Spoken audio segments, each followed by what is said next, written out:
You could be so much more. Made for the moment in the era I forged. Live from the minutes where the legends are born, and the myths are forever when they pen our lore. I hear every echo inside of the roar clear. I feel all the hopes inside of the same fear. The shadows that faded out, all the lights in the same years when they tell us that it's gone, but yo, I'm still here. Run it back. Quarter on one cab. When 99 seconds is everything y'all have. Prove yourself worthy, I live in the impact. As soon as I push forward and tell them to hold that, roll back.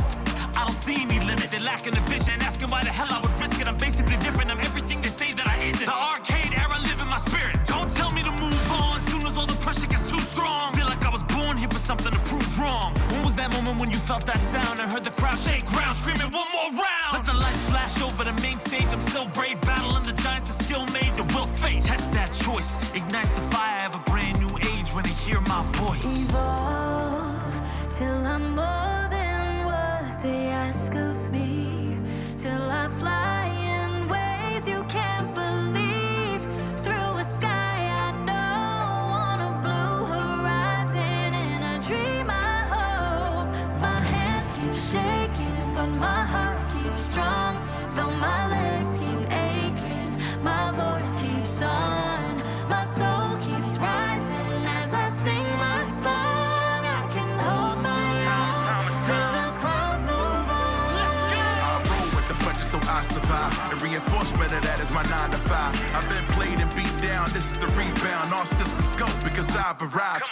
When it's the only option, second is unacceptable. Make them feel the music and crank it a couple decibels. Style is impetuous, defense impregnable. This is the beginning, imagine your boy at level 2. My brothers is tenured, we run in the trenches, so coming against us is utterly senseless. I didn't know it was in me, but now I know it for sure. Number 1 contender, soon as I hit the door. Hurt y'all on the war, now jaws on the floor. My style is revered like art on the wall. If they ain't in the know, better keep them informed. Evolution's constant, and this ain't my final form. Evolve till I'm more than what they ask of me, till I fly in ways you can't believe, through a sky I know, on a blue horizon, in a dream I hope. My hands keep shaking, but my heart keeps strong, though my legs keep aching, my voice keeps on, my soul keeps rising as I sing my song. I can hold my own till those clouds move on. Oh, run this back, rush it down. I got next, I'll be strong, prove myself, I'm still here, quarters down, infinity, infinity.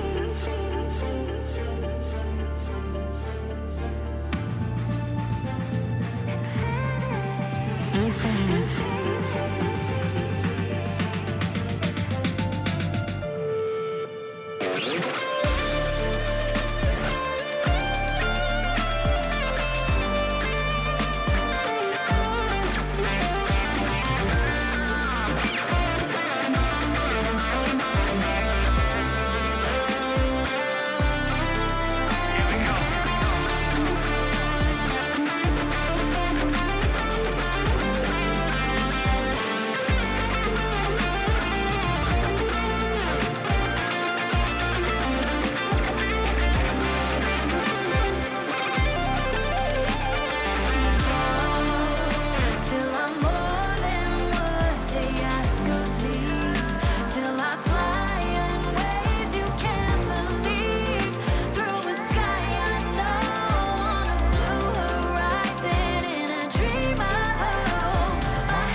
Light me up. Never Who's got what it takes right this second? Look at that crowd here. Evo is love. The people come back because this event is unlike anything else in the entire video game world.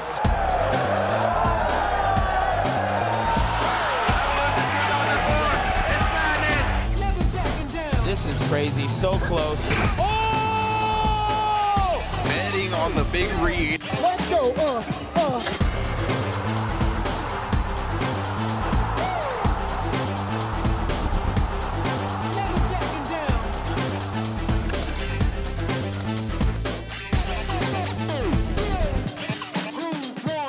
And he was one hit from beating both. Very close. One button. Very close. Oh, wow. He was so close. Concentrating so hard, he's thinking, what can I do? These guys are playing for the big money. Ladies and gentlemen, this is it. He looks nervous.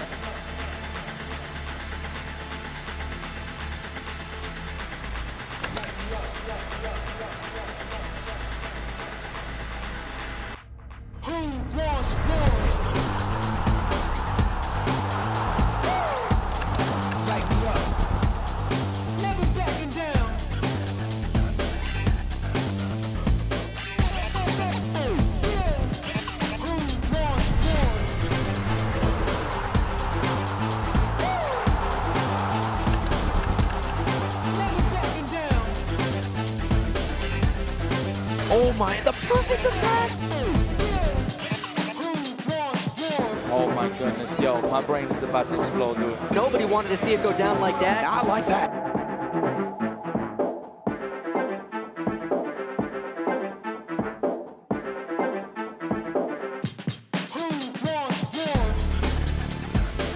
I hope that he has what it takes to continue the fiery, explosive play.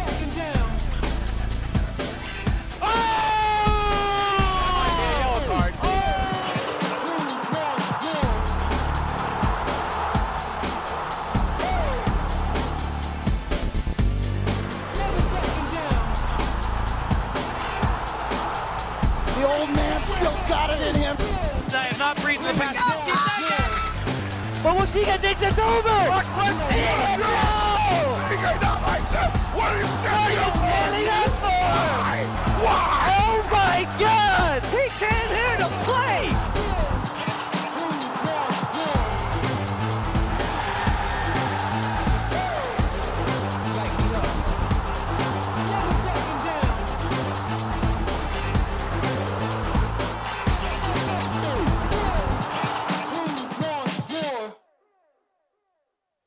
Welcome everybody to EVO 2022. It is Saturday. Good morning and thank you so much for joining us. My name is Flexus and I am joined by my favorite soda, St. Cola. That's the setup that you need to put me on like I that? know. That's how you gonna start with that kind of energy? That's Of crazy. course. Dang, you hit me with the nice stuff. I appreciate you. We've been commentating for I years, and it's know. great to be on the big stage at EVO, Absolutely. watching some live with that Street Fighter 5. And we do mean live as we are out here in the mud trying to see who's going to get that top 8 spot, if not higher on the dot. But I'll tell you one thing. We've already seen some stuff in the pools. We've been early with it. So, you know, you do get the 0-2ers and 1-2ers, stuff like that, who are the most important people in the FGC, you know. But we have seen some blow-ups a little bit. Yeah. One of them, again, was Just a Kid fighting DCQ early in the pools, put him in the losers. Then we saw Kaba get taken down by Urien, the Ryu player, sponsored by Kawano, in the most ridiculous way. The DP heard across the land, dog. That was one. If y'all didn't see it, make sure you're watching all the VODs back at EVO, because that DP was one of the most ridiculous mental things I've ever seen in my life. But the action ain't gonna stop there. It's gonna keep going, keep spicy hot on the red dot, and we're gonna take you through the action with it. I will say though, this is my favorite year of Street Fighter 5. I know. So if this is the final year, I know. if this is the kind of energy we're gonna see, Absolutely. it's gonna be ridiculous with it. Yeah, I'm super stoked. We've seen a lot of personality too, so not just talent but personality. I don't know if you guys caught yesterday, but we even had somebody dressed as Darth Vader. Didn't play Luke. They missed the opportunity, but they still did pretty good. Seen a lot of heavy hitters too going through the bracket. Taquito did amazing. We had a lot of really good talent, but a lot of good talent coming up as well. So it's going to be really exciting. Again, thank you guys so much for joining us as we open up your morning. So make sure, sit down, drink some Red Bull, and enjoy the show. Exactly. You know, nothing goes better with coffee than crush counters. Oh, all right? yeah. You know what I'm saying? So, again, thank you for everyone joining. And all the players that are out here, too. Thank everybody for coming back after, you know, the hiatus. We had the online EVO, which is great, and we had that filler, which is fantastic. But now it's tournament art time. The training is done. Less excuses off the board, and now we're going to get more in store with the Street Fighter V getting off the deck, and this is so great. Look at that, the nods, acknowledging that there's another person on the other side. I know. I mean, it's been a couple of years. So 2019 was the last EVO we were gifted with, but coming into 2022, it's been a long time coming, and I'm sure everybody is excited and more. Not to mention, too, we're getting to see international players going against each other. So it's not just your locals, it's not just your West Coast, your East Coast, not just your EU, it's everybody in between across the world.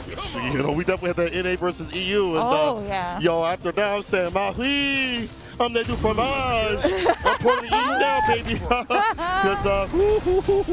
But, you know, y'all can talk about that on Twitter right now. We're talking about this first match of the day, Street Fighter V EVO 2022 pool play. Let's get it. All right, we got old school versus new school. We've got the Luke versus the Guile. This is going to be an interesting matchup. Obviously, you got some zoning going on. Now, Luke wins when it comes to the fireball game.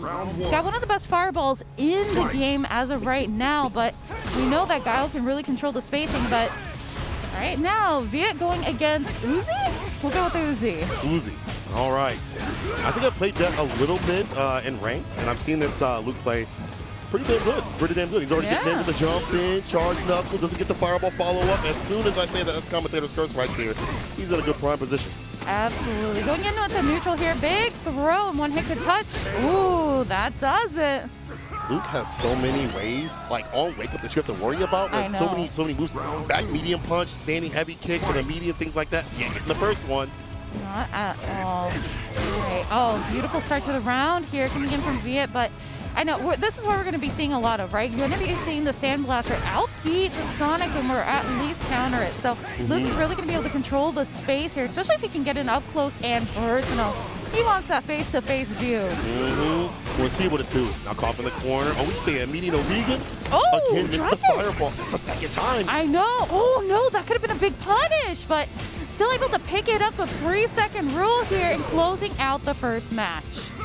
Still strong with it. Even though you took that match like that, you definitely got to go back and be like, I got to get everything right and tight. Because we might be seeing Oozzi wake up a bit. It's a little morning, early in the morning, you know what I'm saying? Maybe that coffee ain't kicked in, but you still get that win. Now, I'd like to see more of the preemptive buttons coming from the Guile player. You got to stop. You see the meet, the fireball. Get a little bit up close and personal. Back this early preemptive to get the crush and the follow-ups. But back in the corner we go. We done saw this move before. I know. And a lot of confidence here, too, coming from Viet. You know, got a lot of great corner pressure. This is where he excelled before. Got the stun.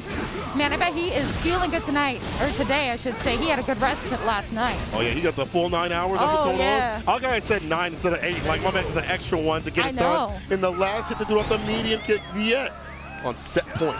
Yeah, and you got to think, too, like, to start off your day on stream, first match, and you're doing so well, you're going to be feeling good if you're Viet. But, again, you know, we came back from worse here. Oozzi just needs to make some small adjustments, especially when it comes to holding this pressure from Luke. Yeah. Beautiful flash kick. We see more of that, especially in the anti-air, right? My man's been jumping and get that win. Deny him the airspace. No, you're absolutely right. That's the big thing, too. Having the control in the spacing. Unfortunate big punish on the flash. Or not the flash, the Sonic Boom. Really like being able to have these charge combos, too, as well. You know, getting that maximum amount of damage. Off the medium punch. Medium starter puts him in the corner. Call the corner. It might be a wrap. Oh, the stun. And just like that, make him see stars like Hollywood Boulevard. It is a wrap. Bringing it back. Yeah, closing it out. What a great way to start the day. We get some Luke action. Newest, I was going to say, newest character of the Street Fighter V roster here and going to be leading us into Street Fighter 6. So I always like to think about, too, you know, as people who have a Luke main, are they going to be carrying that into the next game? They must be super happy to know that the character is still good. He lost that back medium punch, I think. I had one of my homies, Eli, check it out, and he said the back medium punch is gone, which is funny because Mira said, you know, his significant other was like, good. because it's such a good button. Yeah. But like he has other stuff in that game Oh, that absolutely. still makes him relatively strong. Yeah. So like you said, like it's good to have a character that carries over. So if you're a Luke main and you're already having a blast right there, being top tier out here, you're gonna be happy when your character's over Street Fighter 6. Oh, absolutely, absolutely. But there's a lot of characters coming into the roster too. We got Chun-Li, we have Ryu as well, and Guile. I got you on Chun-Li immediately. You're like Chun-Li. Chun-Li. Yo, but to be honest, coming into Street Fighter 6, I'm actually gonna be a Jamie main. You'll be a Jamie main? Yeah, I love him. Wow. Oh my goodness. Everybody loves that character. Oh yeah, he's stylish. He's fun. He is pretty fun. Oh. That's the problem though. Everyone's gonna start playing that character and like, well, for me, it's like, I'm going to be original. Let me just like pick, maybe if you have like this weaker, like mid-tier character that nobody knows, that'll be me. But we'll see what the roster's going to be. Personally, since I'm on like the Evo stage, can I say it? I want Rolento. Give me Rolento. Yo, chat. Come on, let's go. Give me Rolento. Am I right? We want to see Rolento back. Thank you. Anyway, let's get to this next play on the deck. Really happy, as you had pointed out, to see all the international play that we have for Street Fighter 5, even for the last year. Yes. You know, maybe not as much as people wanted just in general, but we do have a lot of players who are out here. And seeing like the US versus the world, or everybody versus everybody, really. I know.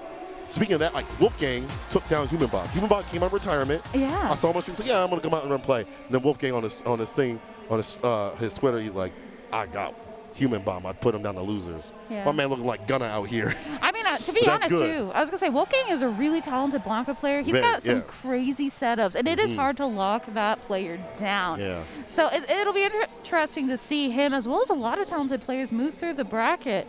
Like I mentioned before, Tokido yesterday absolutely killed it. Just looks so strong, so confident, and so at ease, right? Yeah, yeah. And I mean, we see that with a lot of veterans. So just like, yeah, exactly. You know, you got the morning stretches. Just like body like 5 dudes and just go back to my apartment or whatever hotel and just chill. Right. Yeah, playing with like one hand behind his back. You know? You know what's really funny is that you say that, and I saw him after his pool just making content, streaming, like just like looking at everything. I was like, yo, Tokido, what's up? He's like, yo, what's going on? And then he's like, you know, and that's also the cool thing too, is seeing all the players like, you know, they have their streams out. I actually saw Aru, who is the Japanese commentator. Oh yeah. As y'all would know, is like the other voice of Street Fighter 5 right now, Street Fighter 6, I should say. And I got to play some sets with him, and he like had his stream with him. Oh, so they all got to see me get body, and I was like, oh, never mind. Man. Not as cool. Not as cool. Yeah, that's not as cool. If I didn't believe in Zeku after playing him, I do now. But yeah, the character's really good. In fact, all the characters Street Fighter 5 are I know. really good. They're really well balanced coming into the season, and I think that's the beauty of it, right? This is the last season for Street Fighter 5, and that's the beauty of it too, because you have like characters that have their strengths and weaknesses. Now, mind you, you definitely have some characters that struggle a little bit more in the roster. Yeah. But I mean, for the most part, there's very few matchups that we're seeing that really are like 7-3. Right. The real 7-3. Because Exactly. new school people are like, this is 7-3. Unless it's Geek versus Sim or something close to that, you are not playing a 7-3. You do not know what a 7-3 is. Go play Third Strike. Go play Street Fighter 2 to know what a real 7-3, 8-2, 9-1 is. They don't know what that stuff is. I've never heard of a 9-1, at least not in Street Fighter 5. No, that don't exist. There's so many tools in Street Fighter 5 to make sure that you can thrive, that you have a chance. V-trigger one of them. It's the way that's balanced right now, especially with things being a lot more whiff punishable. Yes. Yeah, V-shift and V-break. I was about to say, yeah. Those things make it more stable in a game that I think was more chaotic at the very beginning. Oh, absolutely. It can be chaotic, but if you utilize, you know, good innate defense, the good systems that you have, and good bar usage, you'll be all right. Oh, absolutely. Yeah, the introduction of V-Shift, especially coming into this game right at the end, I think that's added a really fun flavor to the roster, especially like when you're comparing against characters that are normally really strong, like Laura as an example. Yeah. You can't get hit with the grappling anymore. You can't get hit with the command so grabs. I'm feeling a lot better now. I'm like, I don't want to say she deserved it, but yes, she did. Sorry, Idom. You know what's so funny that you say that? Because Idom on his stream, if you even say the word V-shift or V-break, he will go into a tirade. I've never seen Idom mad until there was a one time where he fought Arturo, right? Yeah. And Arturo beat him, and he went on a 30-minute tirade. And this is Idom, who like does not get mad at anything. He's so chill. Like after his pools will go out to eat, I'm like, do you need to practice? Like, no, I'm good. Like, but this dude got on a long tirade about V-shift and V-break. He's like, I can't just grab people anymore. He's like, this is a broken mechanic. Obviously, he's like, you know, he's joking mostly, but like, there's a little anger up in there. But those system mechanics are definitely what lead this game to be more balanced. Absolutely. And it's one of those things where is you kind of wish it was there before, but the game had to evolve to a point to allow that mechanic to be a necessity. So like, I think it's the best year of Street Fighter V. Oh, I 100% agree. I 100% agree. And when we look at, you know, the history of Street Fighter V and looking at every season coming up to this point, you know, all the way from Chun air legs being plus on block, all the way now to... No, remind me. Trust me, I miss those fond days. I miss those fond days. But, you know, we look at the history of the characters and the growth, and you mentioned that looking at the growth of the game overall, and I think it's at a perfect position to welcome in Street Fighter 6. And I know there's some Street Fighter 6 setups here. Have you had a chance to play? I will today. All right. I saw the line. I was like, there's no way that I can get through that line. But, you know, I was like, where my badge? I was like, you know, it's a little talent right here. I know, right? The only time I want to flex being a commentator is just so I can go play some Street Fighter 6. Yeah, I mean, but we're so busy that, like, you know, the commentators have a lot of blocks out here, which is great because Evo is enabling us to be able to have a lot of blocks and commentate things and really represent the games that we have been on for years upon years, months upon months. That in a good way, we are very busy. So it is hard to get games. I have been hearing from people that have played it already that they love it. Like people that had, you know, maybe worries about drive impact being too ridiculous, even parry being too ridiculous, that they're like, it feels really good right now. And some of the tiny move things, like if you play a new game, you're like, everything that you play usually when it's new is amazing. But it feels like everybody's walking away happy and will probably be happy if they continue along this path. Yeah, and not to mention too, looking at the open world aspect of Street Fighter 6, I think that's so interesting. In Metro City? I know. I'm a big Final Fight fan, so when they said that, I was like, yo, let's go. They showed Dan up the top, my man at the top of the building. I was like, nah, you got to put him in. Don't show me that character as an NPC. He better not be a quest giver. If he's a quest giver, I'm not playing. I'm sorry. He better be an actual character playable in the game.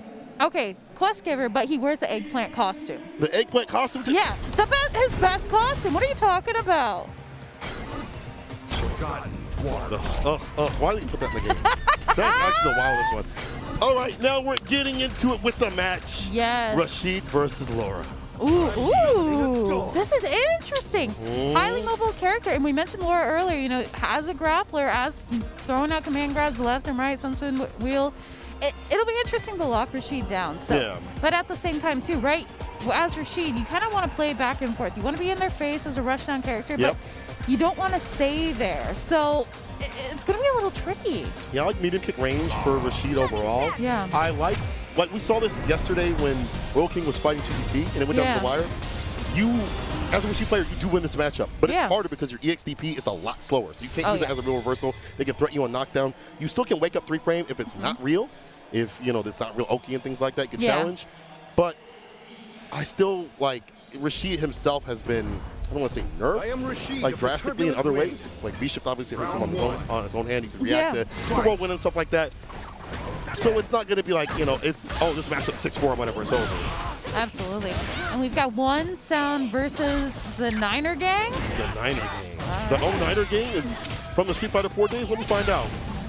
That or maybe like the football team? I'm not a sports person. People say sports to me. I don't know what the hell's going on. I only know is the Bulls back in the day. That's all I know.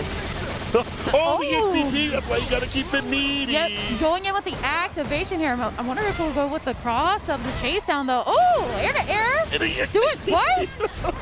Oh, the V-shift in the corner with the break on the throw. All right, Niner Gang, he took his vitamins this morning. I like those challenges in the air-to-air right there. More damage coming from the side of Laura. Able to survive that V-trigger situation. I like the check with the jab right after, right? Continue to take your turn and continue to check the momentum. See, YaNoob going to the skies a little bit too much. Now he's going down to the ground. Trying to hold north, now he's going south. EX fireball to set up shop. Yep. All right, going in with the, ooh, okay, missed the throw. Oh no, okay. That was scary for a second. I was like, oh, I could have been punished, but hey, that works out. Niner Gang takes it. First match. Niner Gang doing a good job of staying solid in the face of a ridiculous Rashid that is getting rambunctious. Yeah. My man, like, run the EXDP like it's the previous season. But there is good reason sometimes if it's not super meaty, you can throw that sucker out. Still a DP. It's involved when the frames get active like that. So we'll see if you can get a little bit less active and not get hit so much. Yeah, you really have to be able to space out Laura in her range, right? And we're seeing a little bit of punishment here. Oh, beautiful air. And I like this continuous pressure. This is where Laura excels. She's able to stay in your face and bully you. And you won't get too close, too. No. That's a good command grab. Nice punish with the sunset wheel side switch, too. Oh, finally, we get to see a little bit of opening up. Drop the combo, but oh no, big punish. The panic, like you on the Titanic, and you're sinking. One touch, the air-to-air right there once again gets the win. Niner doing a fantastic job of staying really solid in these scrambles. Yeah, and I mean, we can talk about, too, the fact that when you're playing on EVO stage, you are the first match of the day, right? That's so true. pressure is on. So you might be making some mistakes here, but you got to be able to calm your nerves. Take a breath, but I mean, you're going to have a few seconds in stun. You do that to a loser side. It's almost one touch. Oh, the side switch with it, yo. Oh, right. Yo, you get nasty out here, grimy. It's that early, dog. That's how you feeling slimy? That's how you feel? Oh, yeah. It's pools, relax. But just like that, Niner takes it. And, you know, as you pointed out, like, honestly, you are on the main stage of EVO. You've flown out. Maybe you had a long night, things like that. You already see them talking about the match, which is really good. One of the great things about being offline. But, you know, these players, like, nerves are a thing. Like, watching the Kaba match yesterday, I feel like nerves actually got the Kaba. Where in a situation that he would not be, but when you are presented with a chance to win EVO, a chance to win a CPT spot on the dot, you get a chance you have to fight all these top-level players, international players, it's no longer regional stuff. It's a lot in the line. It's hard to stay fine. It's hard to be not shaky. So these are players that maybe making mistakes that they wouldn't usually for that reason. Yeah, and not to mention, too, we're talking about the fact that we're coming back into EVO after, what, 3 or 4 years, right? So, you know, there is going to be a little bit of unfamiliarity. This is some people's first tournament in person. Yeah. You know, we had the reign of being online for so long. We all online warriors. See me online, offline. That's how it was. That's how it might be eventually. But to be honest, you're absolutely right. This might be your first EVO, you make it your first tournament, and they're like, get on the stage, go play. It's traumatizing. The people getting in the back watching you, people on stream. I know. But I'll tell you one thing. Doesn't matter if you win or lose. You being out here is so important. 0-2, 1-2, 2-2, doesn't matter.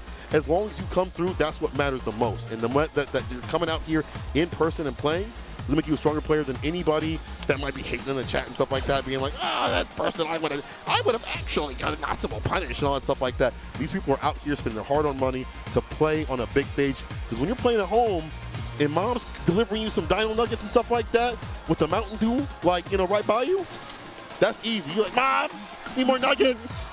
Need more nuggets. All right, but are we talking about ketchup or barbecue sauce for dipping? Barbecue sauce. You might use ketchup as a demon. Oh, yeah. You're a demon if you use ketchup. You built different and not in a good way. Not in a good way. Constructed unusually. Yeah, we're going to get canceled now over our ketchup slander. Don't tell me there's actually someone there that likes playing ketchup, though. Like, that's impossible. I think there's some people out there, right? I think there's some people out there. This is one of the times where I'm glad I'm not looking at the stream chat. I know, right? This is one because you know me, I'll look at this, I'll look at y'all, but I know y'all there's some contrarians in there being like, oh, well, actually, I really love a little nice dabble of ketchup. No, get out of here. I bet you cook your steak well done. Anyway, let's see who's going to get cooked up in this match coming up.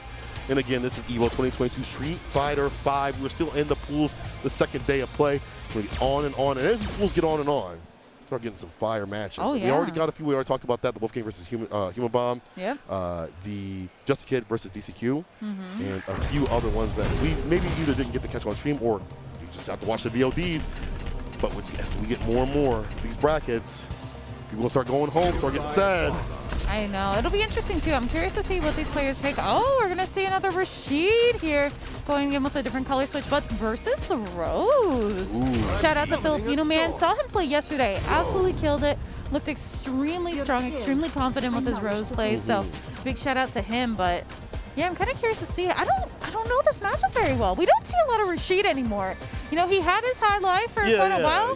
But yeah, we don't see him as much. It's weird because I went to Gachikun's stream and asked him like during when the patch had first dropped, and he had said he didn't think Rashid is that weak, but maybe not as strong as previously. And then you just look on a tier list, the character's still in like top 10, right? He's not top 3 or top 5 like he used to be, but he's still in that top 10 spot. I think now it's less about him like having 5-5 matchups and him actually losing some matchups. Like now I think Ed actually bothers him, as Logan would say. Yeah, I was going to say it's a bit interesting here, but we're not seeing some Ed play. We are seeing some Rose.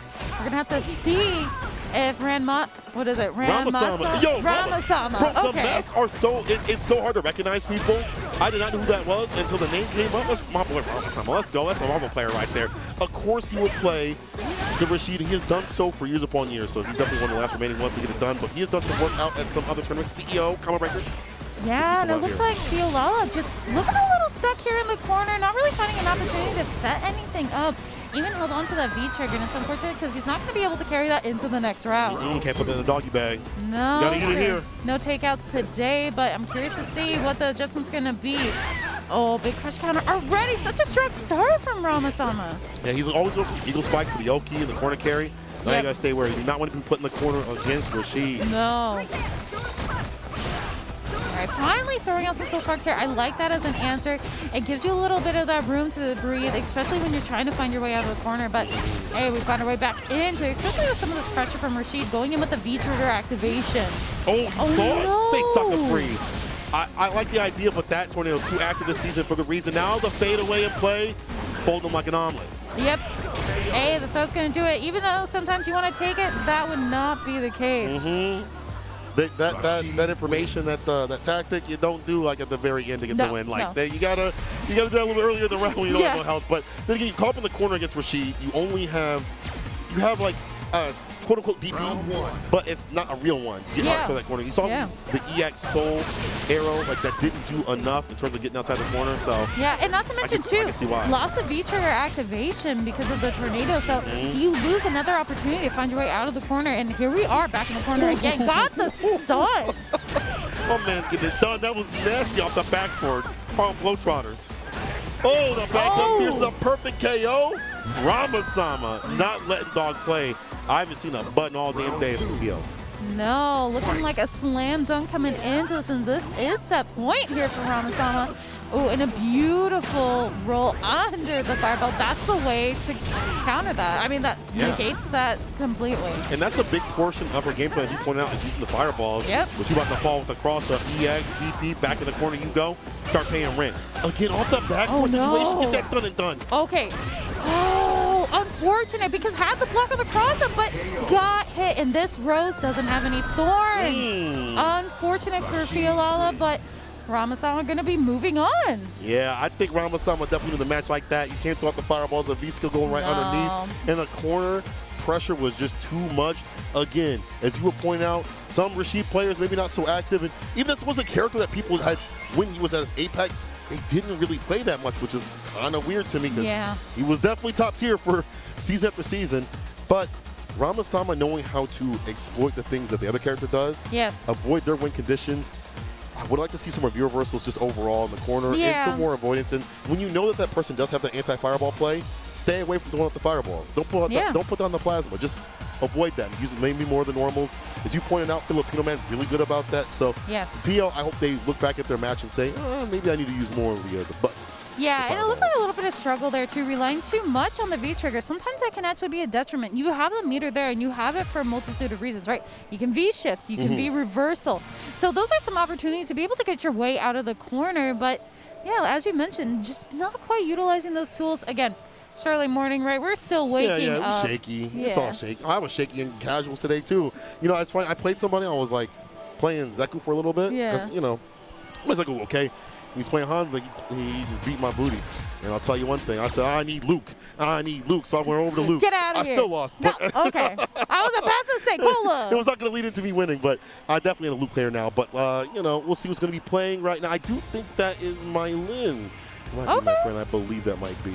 Again, with people with the mask, it's so hard to tell who they are. Like, I've been looking at people. I got to go, I do like that stuff. I know. I'm like, I promise I'm not being rude. I'm staring to figure out who you are. Exactly. Like, I know who you are. Right. You know, your hair color and stuff like that. That's perfect. It's easy, right? People know who I am because they see my afro. But I don't know who other people are. Yeah. So some of their defining features, like some people, like who was the person I saw? Gachikun I saw from a distance. I was like, oh, wait, he's here? I was like, is that actually Gachikun? Is that? I had to get real close. I'm like, okay, how you doing? But this is MaiLyn. Let's see what his opponent is here in a second. Yeah. Now, I think it's interesting too, right? We mentioned again and again, it's been 3 years. 3 years since EVO 2019. And I think for me, we built so many connections online. So that's what we met. So, we met before that. A little bit before that, right? But that's how you and I came to be on mic together so many times. So, and that's the beauty too of the fighting game community. Is you make all these friends online, but you know now you have to be able to fit the face with the screen name. Yeah. Be like, oh, you're a human being now, not just like a CFN name. Which actually, I feel like if you just think of them as a CFN name, it makes you play better because you're like, oh, you're actually just the nicest human being I've ever met in my life. Like Stupendous, he a geek player, and I don't like no geek players, but Stupendous is like the nicest person that you'll ever meet. And I'm like, man, it's hard to hate you, bro. It's actually hard to hate you. It's actually, it's the same with like CgrisCCH. Yeah, like, these Luke players out here, you know what I'm saying? I don't know why I said I'm a Luke player too now. But anyway. Yeah, but speaking of Luke coming into it, Luke versus Laura. Round 1. All right. MaiLyn. Versus Scorpion 702. I'm ready with the big strong start. MaiLyn's definitely, we talk about people that have been playing online and the practice and stuff like that. I know MaiLyn's been playing a lot. On the online tournaments and stuff, getting top spots. Has won a few tournaments too as well. It'll be season that used to be going on, the Casas and such. Been pretty active. So when we talk about lore players, everyone always just goes right to Idom, but MaiLyn's definitely done enough work to be in that contention of like top level lore players. No, I mean you're absolutely correct. As well as Marine, right? Another top level lore player, really strong. So hey, there's some heavy hitters out here. We get the pleasure of witnessing it right now, but MaiLyn's gonna stay strong. Oh, no punish, that V-shift. Oh my God, the throw though. And I like them going for the V skill too. Help blow up command grabs and normal throws. I'm gonna be wary and scary of that option. Yeah, I honestly thought he was gonna get blown up for that, but no, the V-shift coming in, especially negating the electric charge here. Hold on now, this new player kind of working on MaiLyn. I know. But I mean, that's the beauty, right? Luke is such a strong character in the roster, and we're busting out with it on top of that. Oh, the flip out scramble. Actually gets around that situation. The dash up, counter hit, 3-piece, the chaser. No alcohol. All right, V-shift away from the activation. No freeze frames for you. Just another match against MaiLyn too. Wow. I'll be real. I have not heard of this Luke player in general. I've heard of MaiLyn quite a bit. Yeah. Again, we talked them up to be in the top spots, but is this going to be a blow up? Oh, what are they talking about? I'm like, are you good? I know, right? Like, yo, you good? Because I'm kind of getting into you. Round 1. But you know, he's playing it really well. There's scramble situations where it's making MaiLyn uncomfortable. He's landing all the confirms that he needs to, and he's getting outside these difficult situations that we would like to do. We haven't seen the robbery factor from MaiLyn to get the win. Yeah, and I think Laura's going to really struggle against Sandblaster in this matchup.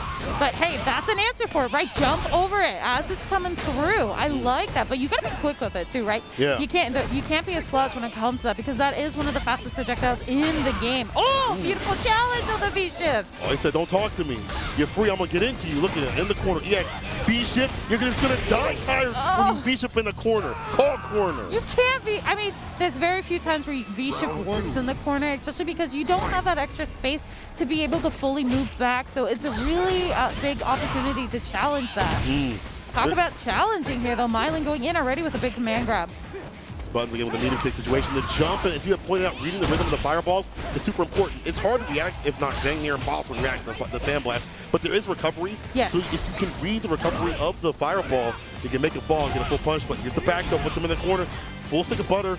Nice challenge. Yeah, I want to smell what's cooking in the kitchen because right now it's MaiLyn going in with the throw. Evens the scoreboard 1-1. Yes, chef. Yes, chef. Yes, chef. What's on the menu? What's on the menu? Oh man, what a comeback already! MaiLyn got the download. Yeah. He got the high-speed internet. I don't know what he said to him. I don't know if it made MaiLyn mad or something like that. I don't know what he said to him. I don't know if Buddy was like, "You okay? You all right? Are you awake? Did you get your coffee? Wait, did you get your coffee?" I know he's probably not smack talking, but it's more fun to think like that. I know, right? Right? We're creating imaginary beef right now. Yeah. There's no actual beef, so don't get on Twitter and be like, "Oh my God, this player said this to MaiLyn." Like, don't do that. No. Right, nothing but love and respect out here, unless we're actually playing the game itself. Yeah. Right? In the game, it's all violence. Oh, it's all violence. Oh, yeah. It's like that US versus EU thing that was going on. Yo, people were popping off the entire time. Rob TV on the mic and stuff like that. Man. Logan, at the end of the day, it's all up. But when we're on the sticks, it's violence. And we're seeing a switch to G. And I don't know if it was really the character problem, if more so than you know, maybe just the fireballs getting red and jumped in and leading MaiLyn to the win, right? Yeah. I thought that was a bigger issue than the character. But maybe this player feels more comfortable with the G. Yeah, I mean, again, Luke being newer to the roster, right? Everybody's got a pocket Luke. They're going to bring it out, especially coming into the start. But maybe G's the switch here. G's got a little bit more oomph to his punch. He's got that double projectile there on the floor. So it could work out in his favor, but you got to be careful. It looks like it's working so far. It's looking much more comfortable. This is the item mode. I like that, but no bar to cancel. Yeah. Shift the break. Oh, picking it up and putting it down. The chase down. Should we kick meaty? Oh my God, the upper flip kick to do it one more touch. You're going for jump denied. I like the check on the neutral jump there. Great setup, but MaiLyn looking dicey. The V-shift challenge. The break, the challenge though on the dash in. You typically see that from a lot of players. V-shift, they try to dash in. That's false. Oh, I like that. I like that challenge. I don't know if it was a dash in or just a coming into the elbow, but hey, jab takes it out, man. Good reactions. Scorpion getting into him. I know, and this is set point right now. Oh, beautiful jumping.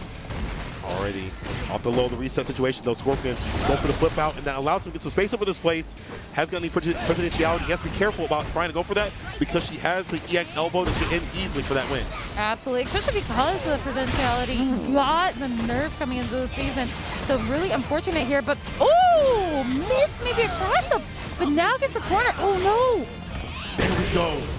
Final game, final round. Scorpion, MaiLyn. Let's see what's going down. This one kind of spicy. Yeah, I know. This one kind of spicy. No, I always feel heartbroken when I see like a missed command grab or missed DP. I feel for you. Yeah, I feel that. But that's like the typical thing for a lot of grappling players.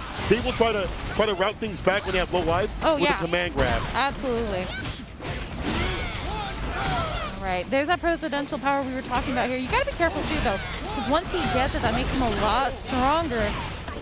Talking about strong. MaiLyn coming in with the command grab. Break on the throw. Anti-air there. Activation. But on that flip-out situation, MaiLyn was aware. Oh my God. Okay, we up in the morning. We want that W. All they need is like one good sequence and then enter with super to seal it. No anti right there. Where's the back fist? Oh, no! And the whip throw. There you go. MaiLyn said no more years. Not 4 more years, no more years. Sorry, Mr. President. Sorry, Mr. President. We failed you. We failed you.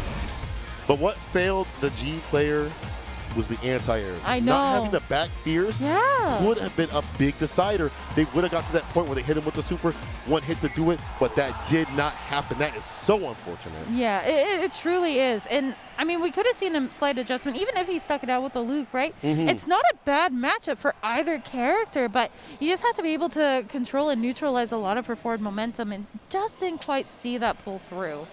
Didn't pull through, but you know what? After seeing that Laura play, you're going to have to adjust your tier list. When we come back from this break, it's going to be more Street Fighter V action. Don't go nowhere.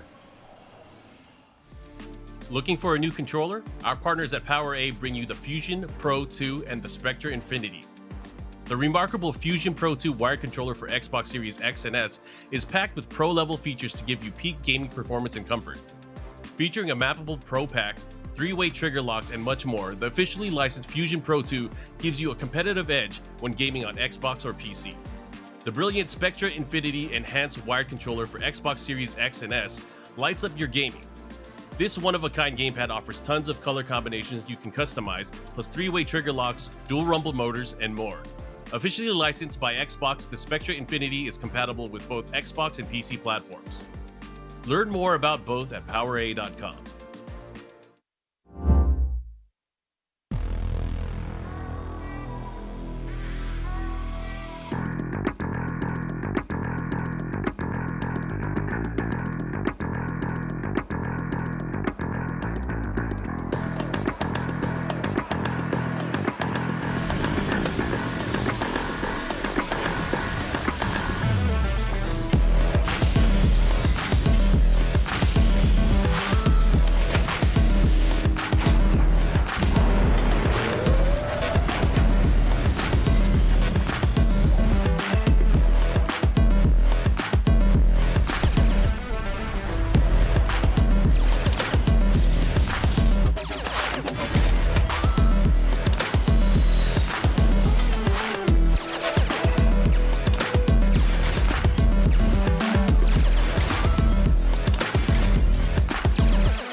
A girl is Arya Stark of Winterfell. Time to eat somebody. I am here.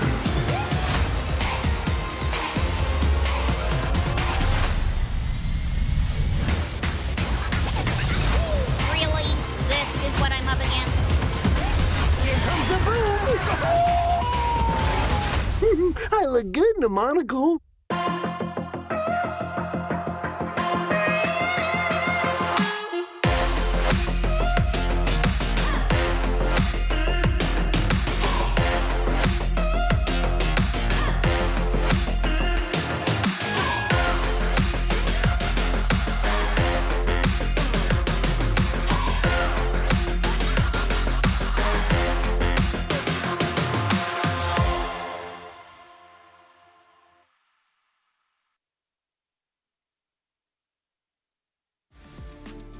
Shout out to our partner Rushdown Revolt, a free-to-play, fast-paced, and combo-centric fighting game. Experience 10 unique characters, best-in-class rollback netcode, and a fresh take on platform fighter combat. The game's signature spark mechanic lets you cancel any attack into a dash and set you up to combo opponents like never before. Their alpha is available now on Steam with an open beta release coming August 30th. The beta will have new stages and a new stance character, the chain-wielding assassin Reina. Just doubled over, yeah. And now, he's gone from match point now to even up. And that's a big mental swing. Here we go. So this is to find out who gets in the grand finals. It's Problem X and Fudo. Let's go! Dash up jab, great completion. Solid pressure. Very composed game plan. It's exactly the game that Problem X wants to play right now. And that's the beautiful thing about that cycle ball right there. When you hit him out of the air, we've seen so many times someone gets punished. But you're not negative on weird hit out of the air. He's playing his game. He spelled it. He was just waiting. That's all he was looking for was that dash. And one of the tricky things about Mika is she has a lot of weird ways in. Drop kicks, slide, dash. And Problem X so smart after Mika throws out the fake roundhouse. He didn't fight. He's playing super composed. Good decisions here. Oh, nice counter pokes from Fudo. Here we go. Gets that frame advantage. Oh, there it is. The counter poke into the scissor kick. That 3-frame light kick, so good, so fast. And match point again for Problem X. Fastest moves in this game are 3 frames, so it's so important to have a move at that speed. Who will await in the winner's finals? Oh, that's going to be a punish for Fudo, and max damage did as well. A lot of corner carry, and again, pushing him in there, using the armor. Confirm. Double jump for the meaty, yep, goes for the crush. Confirm. Fudo never misses that. Confirm. Back to the corner you go. Here comes the mix-up. Good blocks. Problem X just trying to get some space. Use the activation. Other side. Didn't cancel that into the scissors, though. It's like he wanted to save the meter. Oh, at the last second. Guess what? Last game, last round. Here we go. Who's going to grand finals? Europe's last hope. The UK. I mean, anything not Japan's last hope right now. Can anyone stop the Japanese from sweeping into the finals? Gets the crush. And another crush counter. What is going on? How many years The pressure almost the stuck. Humanity. He did it. Guess who is going to be going to grand finals? It is Problem X. He's going to grand finals over Fudo.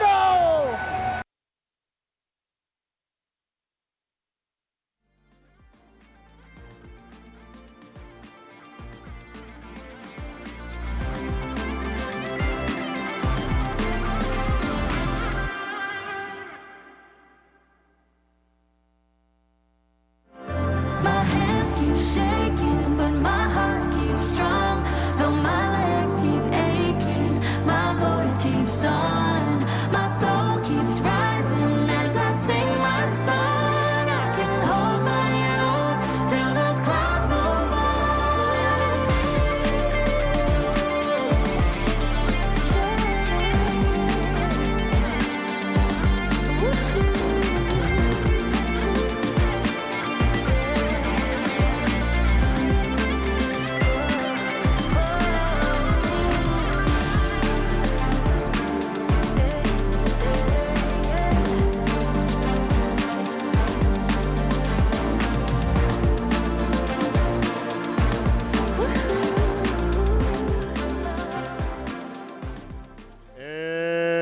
back to EVO 2022. We are live with that Street Fighter 5, and I do mean live.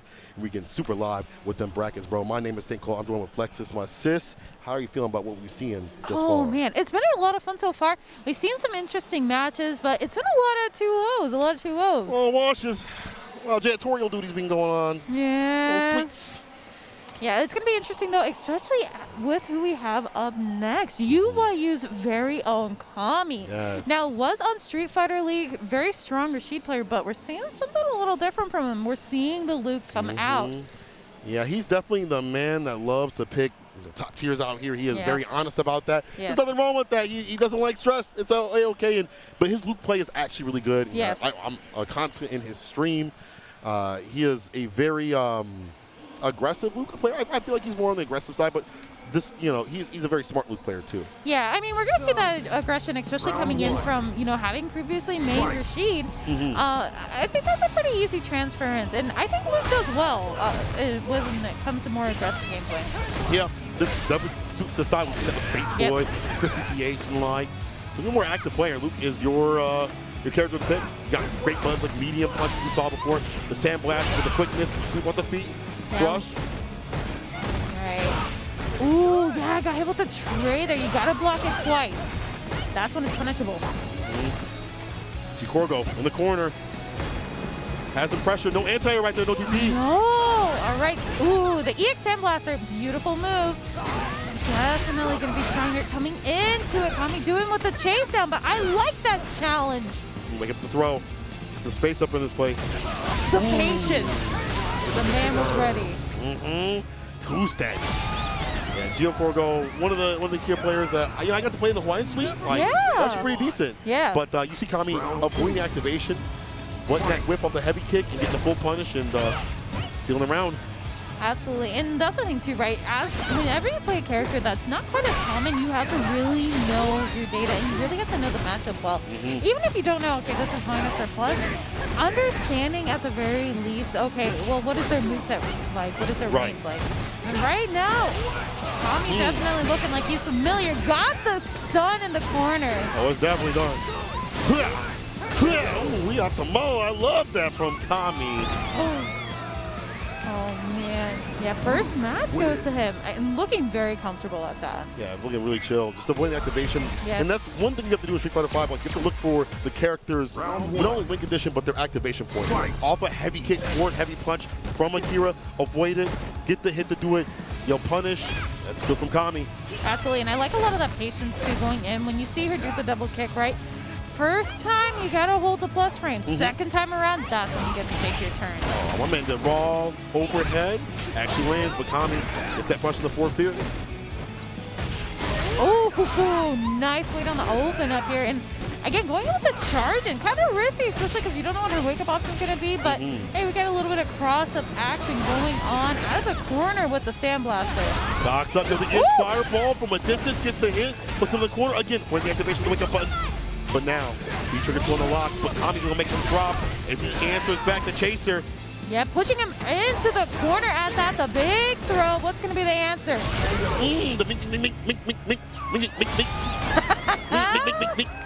That's what the answer is Cammy's on set point. I love Luke's trigger one. I think it's so satisfying. It feels good to use. Yes. Not to get hit by. It's such a good close-out situation. When you have low health and he's got B-Trigger, it feels very impossible to beat him. And right now, Cammy, the way he's playing, it feels very impossible to beat him. He gets a quarter carry, 2 bars spent. Yep, trying to go in with a jab to get out of the corner. The jump gets it, but Cammy ready for going in. I like that constant charge, and he even gets a little bit of the pushback to push him closer to the corner. A little dire. G trying to find a way to activate. Runs it raw. Yep. Make up decision for Cammy. Doesn't get the counter hit combo. Nope. V reversal. Get that pressure off me. I don't want you in my face. Needs a toothpaste. Cammy gets the DP. Yeeks might have done it. Actually, maybe he would have survived. Yep. All right. The Sandblaster keep you at bay. And hey, it works out in his favor. Cammy's taking it. Showing what that loot do, bro. Man of the top tiers out here, but he has some top tier play today. And I like to see that he's on form with his punishes, with the charge knuckle combos.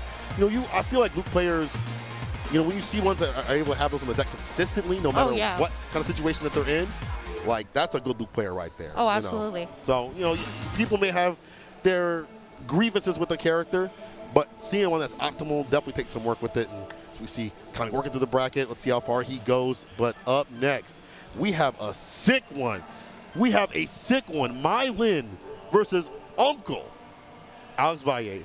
Actually, I think his father, Alex Valle, at this point, my dude is a dad.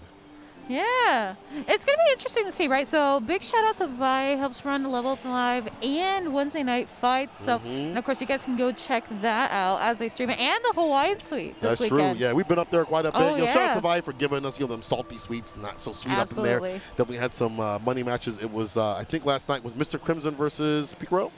And then Kudo was up there, right? Yes, Kudo. Yeah, oh my God, and Kudo was undefeated. That man was ridiculous. I think he even beat Valle. He beat Valle? Oh, no. That's why probably Valle want to play. He's like, hold up now. These young guns think they're getting nice. Yeah, now he's taking care of the FGC, but can he take care of MaiLyn coming into this? I wonder. Imagine you get sent out by a dude that's been running production and stuff like that on the side. Oh, and he's doing been other stuff. Yeah, he's been in the scene for longer than I've been alive, and running it at that. So actually true for a lot of us, though. Yeah, I know. And even I'm an older cat. Like, I've been around the block for a bit, but like, not as much as Alex Valle. Obviously, the classic competitor. Y'all definitely saw the John Choi versus Alex Valle match that they had for Alpha 2. That was, I didn't get to watch all of it, but I caught it out of the corner of my eye and was like, if I wasn't going somewhere, like, I would literally stop to watch that because it was a thing of beauty. Like, watching this dude fight with the old school fireballs and stuff like that, it's a thing of beauty. Wait, you said John Choi? John Choi, yeah. He was playing, I was going to say, shout out to Arizona. He's from my local state. Oh, for real? Yeah. West Coast. Absolutely. Not too bad. MaiLyn, though, we saw MaiLyn kind of wake up. It was getting a little close in that previous match like that, but I think at this point he understands where he's at. He understands the Evo station. Being on the stream setup, maybe he's like, okay, that first one got me a little, shaky, but now this one, I'm gonna get it done. Let's see if you can take down Valle. You do not want to lose to Valle, though. Like, you do not want to, this is no offense to Valle or anything like that, but like, this dude has been taking care of his kid and stuff, and he can play a lot of characters. I know. The mental game, and he's all about the outside of the game, mental game, right? Oh, he talks about absolutely. a lot.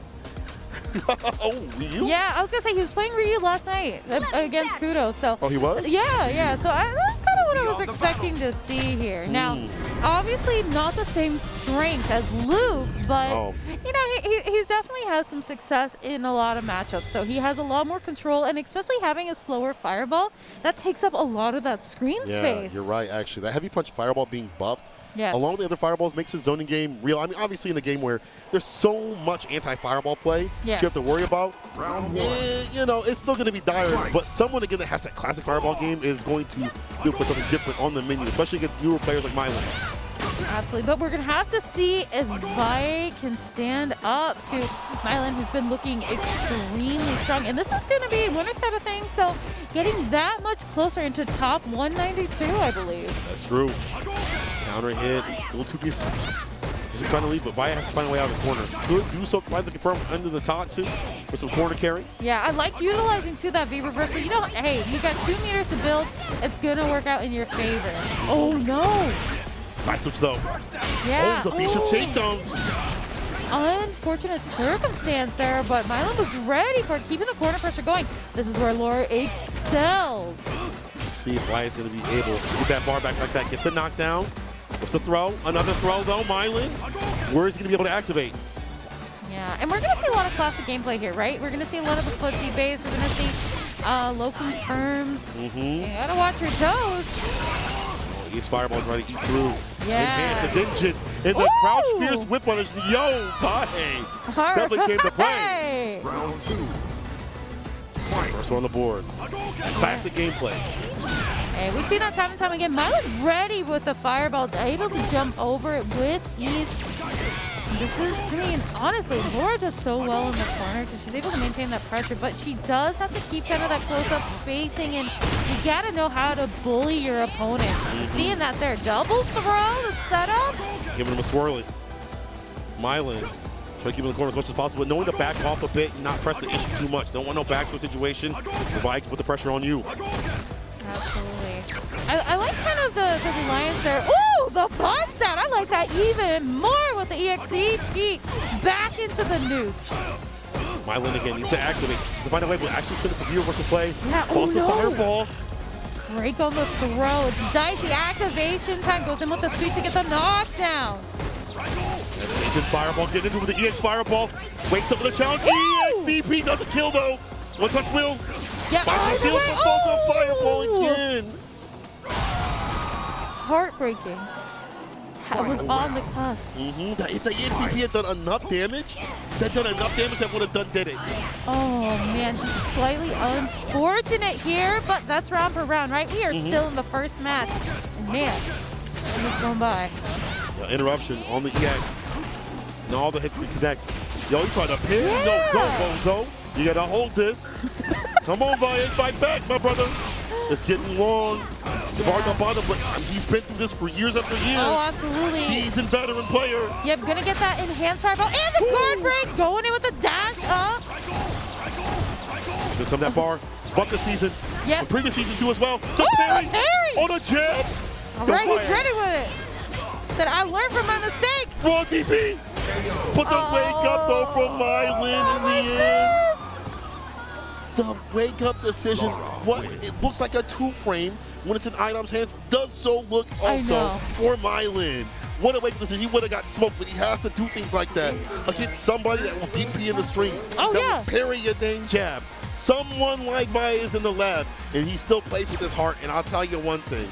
This is still looking close. Oh, absolutely, yeah. It is no clean wash, right? Round for round, coming into it. And Valle could still easily bring it back. So my man DP, you haven't seen a lot of the anti-airs right there from Valle.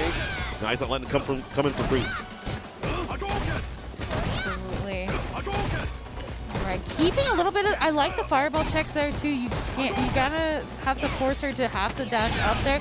Ooh, already got it with the sunset wheel. The last sunset you see, my friend. EX Fireball, good challenge right there. You got it at the right time. But MaiLyn's still in. All right, already with the elbow and got the stun. The big setup here, multiple hits. Not gonna be enough to close out, but going in. Oh no! We all would have did it. We all would have did it. Every one of us would have just been mashed at EXDP, but MaiLyn snipped it out. Made him fall, now is on set point. Valle getting at least the anti-airs on deck has been fantastic with MaiLyn. On the ground is where he's been ruling. Yeah, and it's unfortunate too, right? Because that's the first time that Valle is introducing that as an option for Wake Up and just read right through it. Ooh, I like that option against like with the fireballs in general, to use the Tatsu to get right through. We haven't seen that exemplified a little bit from Valle. Yeah, again too, it's about negating the projectile on either side of things, and Valle introduces it to the scene. Absolutely. Wake Up right from MaiLyn. Yeah, ready with it. Now Valle in the corner. He's got to deal with this pressure. The throw loops coming in. So the step is the throw though. L2 greedy with the grip. Now the side switch. Valle sweep off the feet. Got the activation time too. Gonna get the enhanced fireball here and potentially the guard break, but hey, EX move in, boom. Oh no! Second time! And the activation, one more sequence. Slowly sees fireball to jump back like that, but caught him low. There you go. MaiLyn taking down Valle. It's a fantastic Laura play. That corner pressure was ridiculous. He started stepping with it, and man, to survive someone who is a classic fireball player is really difficult to do, but MaiLyn sees it through and seeing it through the bracket. But that is winner's side, so Valle might be able to, make his way through the bracket, ruin somebody else's day, but MaiLyn stays solid. Yo, MaiLyn kind of looking nice right now. That Laura, dog, if you have not had him in contention to be one of the best Laura players, it might happen here. I was going to say, find out, MaiLyn. Yeah, and speaking of looking nice, you can look at some Street Fighter V Duel, the Capcom authorized mobile game for Street Fighter Duel. It is now available for download in China, with a global version coming soon. The epic legend is reborn on mobile, so make sure to go download Street Fighter Duel now, and let's fight for each other and join the journey with millions of players to become the best fighter. It's always time to duel. Now the kids saying, I'm not a Yu-Gi-Oh person. I need to be a Yu-Gi-Oh person. But anyway, I need to be a person that's enjoying this action. And I hope y'all are enjoying the Street Fighter V action as we are out here for some more in store. I do see the homie Alex Myers on the screen coming up with that Cammy play today. And if I'm wrong, that's not Taj. That's not Taj. That's no. That's not Taj. If it was a JoJo shirt, it'd be Taj. Oh, yeah. He ain't wearing nothing but JoJo's. You know, his fists are all JoJo's. But there we go. Alex Myers up on the screen. Been doing a lot of work. Saw him in the G4 Street Fighter V roast. Yes. He's been doing work also. There's stuff like, look, he's like, what is this? What is this thing I got in my hand? Yeah, like, what's that? It's ergonomic. It's ergonomic. It's ergonomic. Don't hide it. We know what it is. He's like, don't look. He said, what? Don't let him see. Don't let him see. The new cheat box. They've evolved. They've grown. But actually, it's a really good controller that's really good on the hands. He's been using it to help with his hand and arm problems. So there you go. You can wear it as a hat too. He said, exactly. Top of the morning. I love Myers. He's a character. I know. I haven't got to I got to meet him before COVID, a little bit, but recently after COVID, just seeing him in person a lot more. He's always been a great guy. Absolutely. And now, mind you, too, he doesn't just have the Cammy, he also has the Chun-Li. Yeah, he does. So he's got a couple of options for you. He does. Let's see what he uses. I mean, all of them have been really strong. He's always been a strong competitor, and I feel like he's in a transitory period 2-6. But still can keep strong with 5 because he has left the stress at the door. Yes. He has left the stress of, I need to be, I'm not saying that he doesn't want to be the best competitor, but he has left some of the stresses of being the best competitor at the door. Seeing how he talks about the game now and how he talks about competing now versus when he used to, you see it in his play. He's way more stable. He's not as shaky and stuff like that. So I'm curious to see how that kind of Myers comes through. You already see him joking around on the screen, but it's all about business and battle when he gets on the sticks. I mean, that's when you don't have the nerves coming onto the stage and coming onto the screen. Now, mind you, Myers has been here time and time again, so he's got that familiarity. Win tournaments, he's been great. Absolutely. In my heart. We're going to see some Chun-Li play, but we're going to see Chun-Li versus Karin. Yeah, I kind of miss that character. People dropped there after the crouch mini kick being whip punchable, but it's at that point, don't whip the button. Don't whip the button. It's not a big. You see all the top players, Punk, Rob, kills you. They don't whip. They didn't even whip before it was whip punishable. That should show you that the character's so strong. It's just more risk, but you still get that ridiculous reward in terms of damage. She'll always be dumping out the damage. Let's see if she can do that against Chun-Li, who has can keep up in the footsie game, and she has been able to for years, right? Yeah, absolutely. I mean, I would call her the queen of footsies in a way, right? But when we're talking about that too, big buff on the crouching short, the crouching light kick. So that's going to already sit comfortably here. That's a kudo special right there. I see my man with the crouching light kick to start off the party, bro. It's nasty. Oh yeah, and especially with the buff on the V scale too, seeing that Myers won with that. I like that answer. I like it. Aohana on the other side. She'll get the heavy kick to crush the fireball before it comes out, but Myers walking and blocking. Yeah. That painful heavy kick. Oh my gosh. It has such far reach and it takes up so much of the screen space, and especially if you space it out. But talking about space and things out here, a lot of space between the activation. Interrupts the EX, but there's the back with Myers in the driver's seat. Hands it to it to get the win. Look at him. You see the stuff up. He's not teabagging. Relax, y'all. He's not teabagging. He's just making sure you don't get opened up with a crouching mini kick. You guys not see Tokido, what he said to how to fight Karin? Just block. And that's what he's doing. Down back and down back for the down back to not get hit like that off a crouching mini kick. Opened up, and Myers takes the first one. Oh, it looks so silly too. Like Chun-Li doing it. Oh my gosh. All right, EX Legs carries him to the corner here. Oh, and a beautiful combo. I thought that's going to be, not done. But hey, the instant overhead definitely will take the cake. Big kick, yep. And there's the perfect KO. There you go. With Gucci on the deck. Lemonade. I really like Myers' play. I know. I really just like this dude, nowadays, you can tell how relaxed he is, how he's just chilling and vibing, having fun. That's the way I can see competitors play. There was a person like Luigi, we talked about that when he had won one of Punk's beta bashes. He was just I'm out here to just to party and have fun. I think that's one of the strongest types of players. We just enjoy the game, like Idom too. You just enjoy the game. That's you might be at your strongest. With the crush, the follow-up. Yeah, because nerves equal a lot of input mistakes. So, but not seeing any of that here with Myers. This is when Chun-Li shines in the corner. Look at that heavy kick. Keeping her there. That button is ridiculous. You actually have to find a whip. With the whip button. Aohana, awake and aware. Yeah, out of the corner here and holding on to the V trigger. There's the activation. Make it safe. That heavy punch, a second button that's extremely strong in her tool belt. Beat your punish? No, goes for the break. Needs more. One touch. I like the answer too, throwing out the forward medium punch there. It's a beautiful poke. Oh, red right through the fireball. Yeah, use that fireball to get right through. When you don't have bar, as Karin, you can't skate step through, so you have to hold that. Gotta be careful too. Mars sitting on a plethora of meters here. But hey, the heavy kick does it. Keep it simple, go back to basics. If basics work, then you don't leave. And right now, we see Myers in the lead as he is on set point, dominant. Yeah, this is where Chun-Li got a nice control over the neutral space. Oh no, this is gonna be a big punish here. It looked like it just didn't quite connect. Medium, nothing off that though from aohana.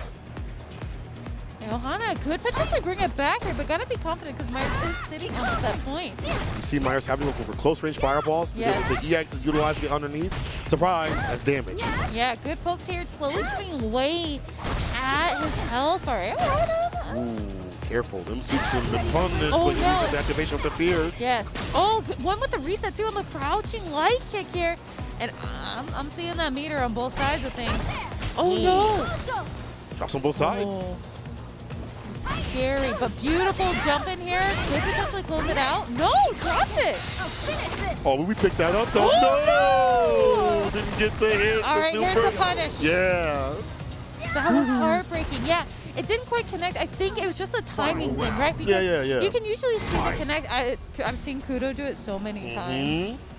Fireball right in the super. That's like the cool thing. I love seeing that combo with the fireball and the super. Like, that's tight. Even when they don't mean to do it, it's like, yeah, I'm nice. Absolutely. But again, big, strong start here for Alex Myers. EX carries us into the corner of the throw. I love looking at a setup where it's the light punch, the catching light punch into the throw, but what hits the stun here? Ooh. Look at how unafraid he is right now. So dominant that he's not even afraid of the bar at the bottom. Spins over the EX, reversal. All right. The standing medium kick closes out the match. Alex Myers is going to be moving on to winner's side of things. Yo, man, that aerodynamic, ergonomic box that he's got in his hands is so cool. Make sure y'all chat with him to see why he uses it. It definitely helps out his hands.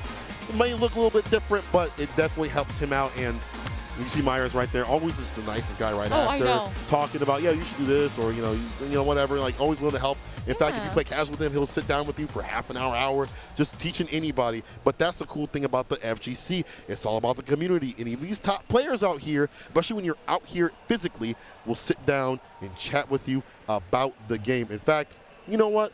I want to go sit down and chat with some top players and stuff like that. Let's take a quick break, but when we return, more Street Fighter V coming your way. Don't go nowhere. The EVO team would like to give a big thank you to FreshCut, the highlights partner of EVO 2022. Finally, a dedicated home for gaming's best moments. Find all of today's top trending FGC games, creators, and tournament highlights all in one place with FreshCut. FreshCut is the next generation creator content platform redefining engagement between creators and fans to help communities build and grow. Remember to catch all the highlights this weekend with the FreshCut EVO 2022 Best Moments playlist live each day in the FreshCut app at 1 p.m. Pacific. Check out FreshCut over at freshcut.gg/evo. Dash up, back throw though. Mochi got called for the corner. Oh, the parry on the drop. Are you kidding me? Oh my God.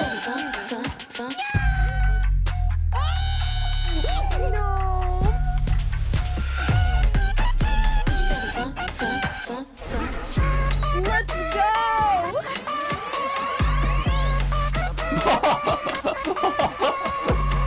That's what I'm talking about!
Thank you to Hori for their continued support of EVO. They've been our supporters for countless years and have had top-notch fight stick and controller products for fighting game competitors. Their newest product is no exception, bringing you the Hori Fighting Stick Alpha for PlayStation 5, PlayStation 4, and PC. Check it out for yourself over at horiusa.com. I mean, the thing is, as much as of mixed character Laura is, Ibuki is right there with her. There's mixes and then there's filthy mixes. There's no room for that stuff here at EVO 2019. Actually, there is. It's a long tradition. It's one of the best things about fighting games. And you already see Idom comboing into the V-skill to build up, but I don't know if he's going to need it. He gave him just enough room there. Look at the damage. Oh my God, close to death. There it is, And another perfect. This is it. These guys just stepping up one level. Yeah. Can you imagine? Idom has 2 perfects, yet he's down 2-1. Fujimura is winning this race, though. Yes. That's the thing, is Fujimura has been leading a little bit, and then Idom makes the adaptation, but he's got to be making it faster because he's, right now, He's on the down verge, a game. yeah. If he loses this game, he's out of the tournament. In Ooh. the same fashion that Machabo went out. And what a backdash in the corner, but then able to punish. Yeah. Oh, he So made it smart. under. He made it under. Here we go, in the corner. It's mix-up time. He He went just for wants it. out. He just wants out, and he gets away. That V-skill from Ibuki, so good. The lean back at the startup, dodges so many pokes, gets him with the V-skill. I think he's got the damage. Stayed in front, and Idom read it. He blocked. That's incredible, amazing. and a big Here we punish into go. the trigger. This is an opportunity here. What's the mix-up? One more touch. Oh, no, he tried to bait out he dropped it, but then he still gets the throw. Both of these guys so focused. You know he launched his plan. His plan was, I'm going to strong and to throw. Yeah. And then got the hit, which was a surprise. And But Idom was stuck trying his to bait plan. out the desperation EX uppercut. It didn't come. And Fujimura playing so patient. Oh. Yeah. Adaptation on top of adaptation. Oh, okay, nice confirm. He saw the whip and he knew that was going to connect. Playing from a little further distance, and now the pressure. Oh, too early. And then he tried to go with the armor, not going to work here. Back throw into the corner. Another throw. He's got the read, and here comes the pressure. Oh, he got him. Oh, he stayed drops. in the front. He stayed in the front, but the dizzy from the EX dizzy, uppercut. the insult to injury, and Fujimura will be moving on. And both players starting on the winner's side, Machabo and Idom, are going to go out 0-2 in the top 8. And again, while that seems like, oh man, they went 0-2 in top 8, but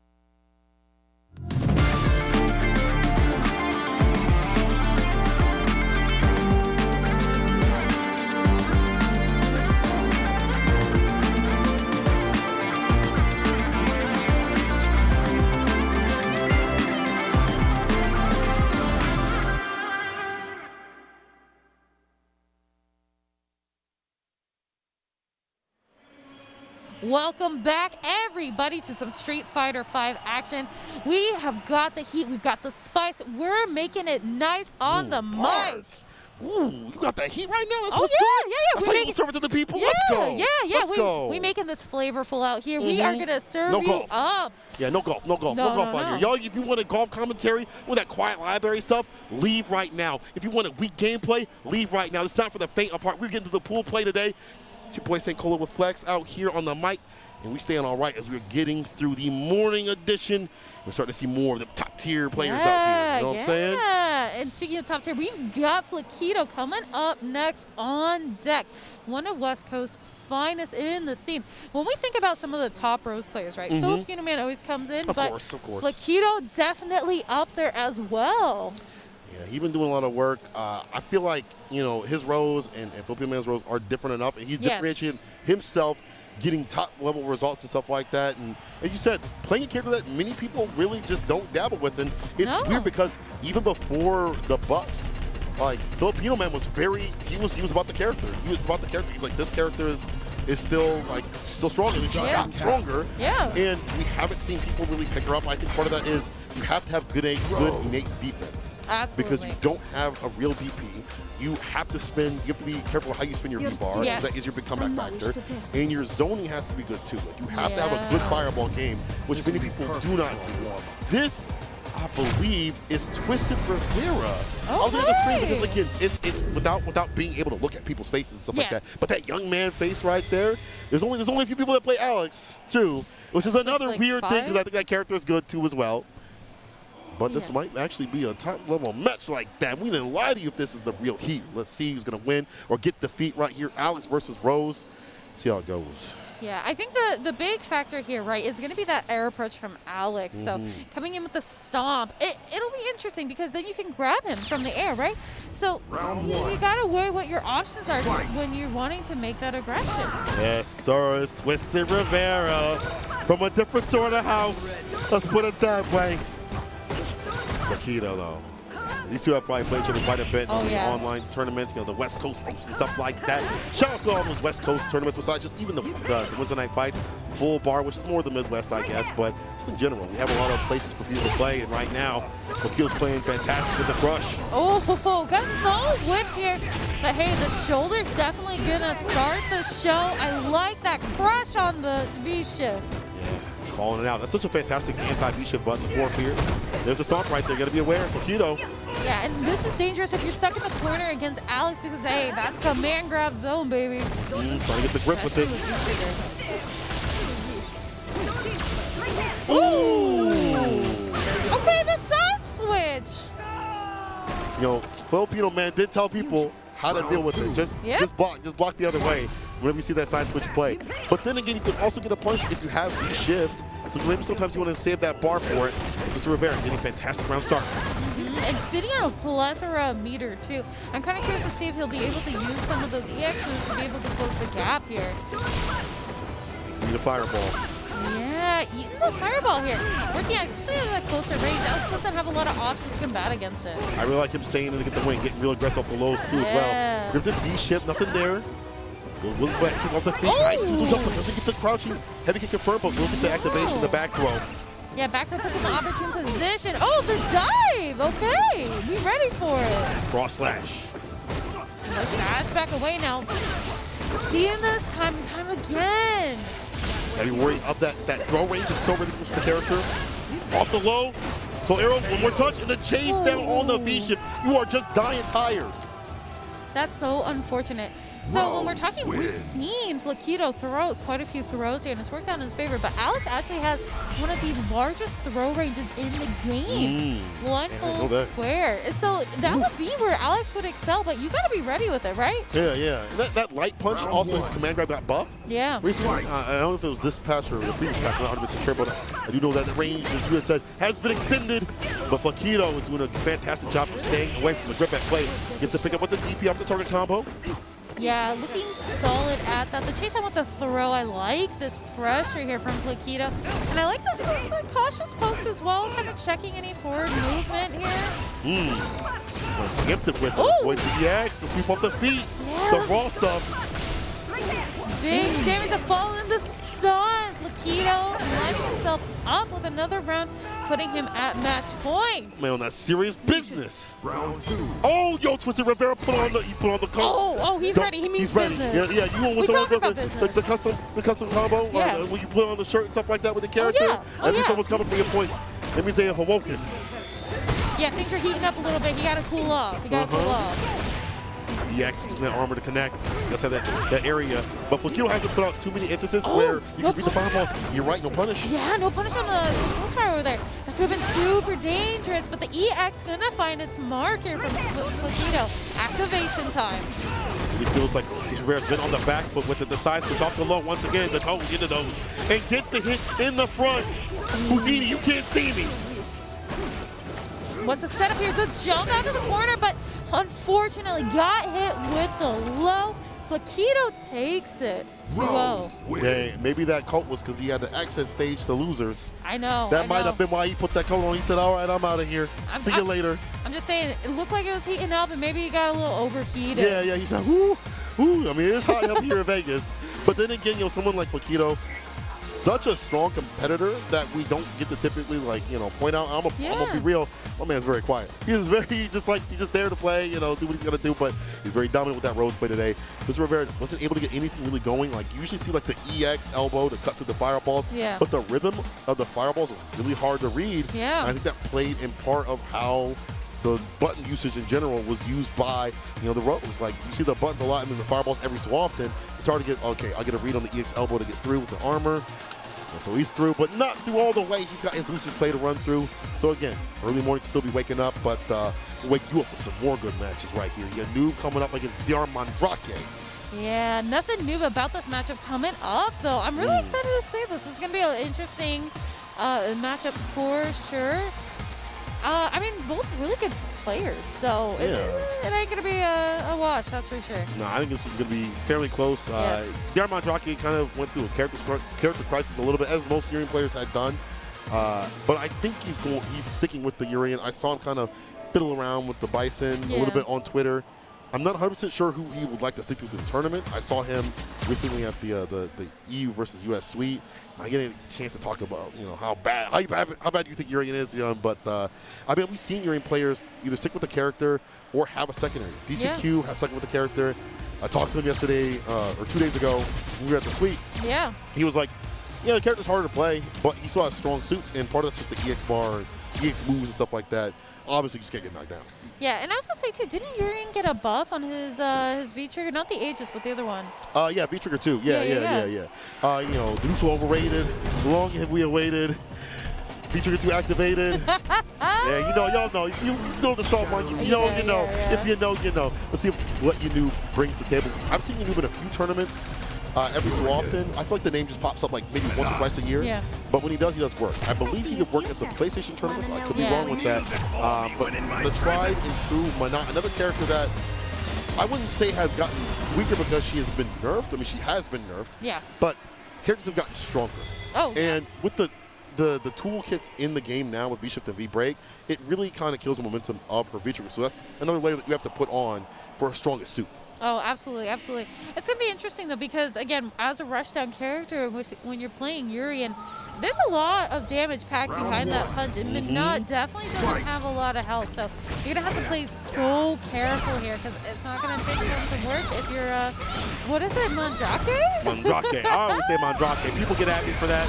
I called that to his face. That's Mandrake. I'm going to double down with it. It's Dr. Mandrake. It's Dominican Republica, but he is also a doctor who can get surgical with it.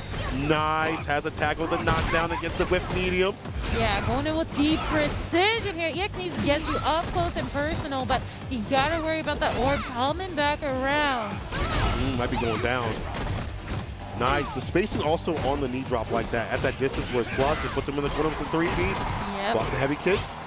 Yeah, a little bit dangerous here. Backing up, going in with the charge too, but the drill kick, not a lot of damage off of it. It's a little bit hard to convert.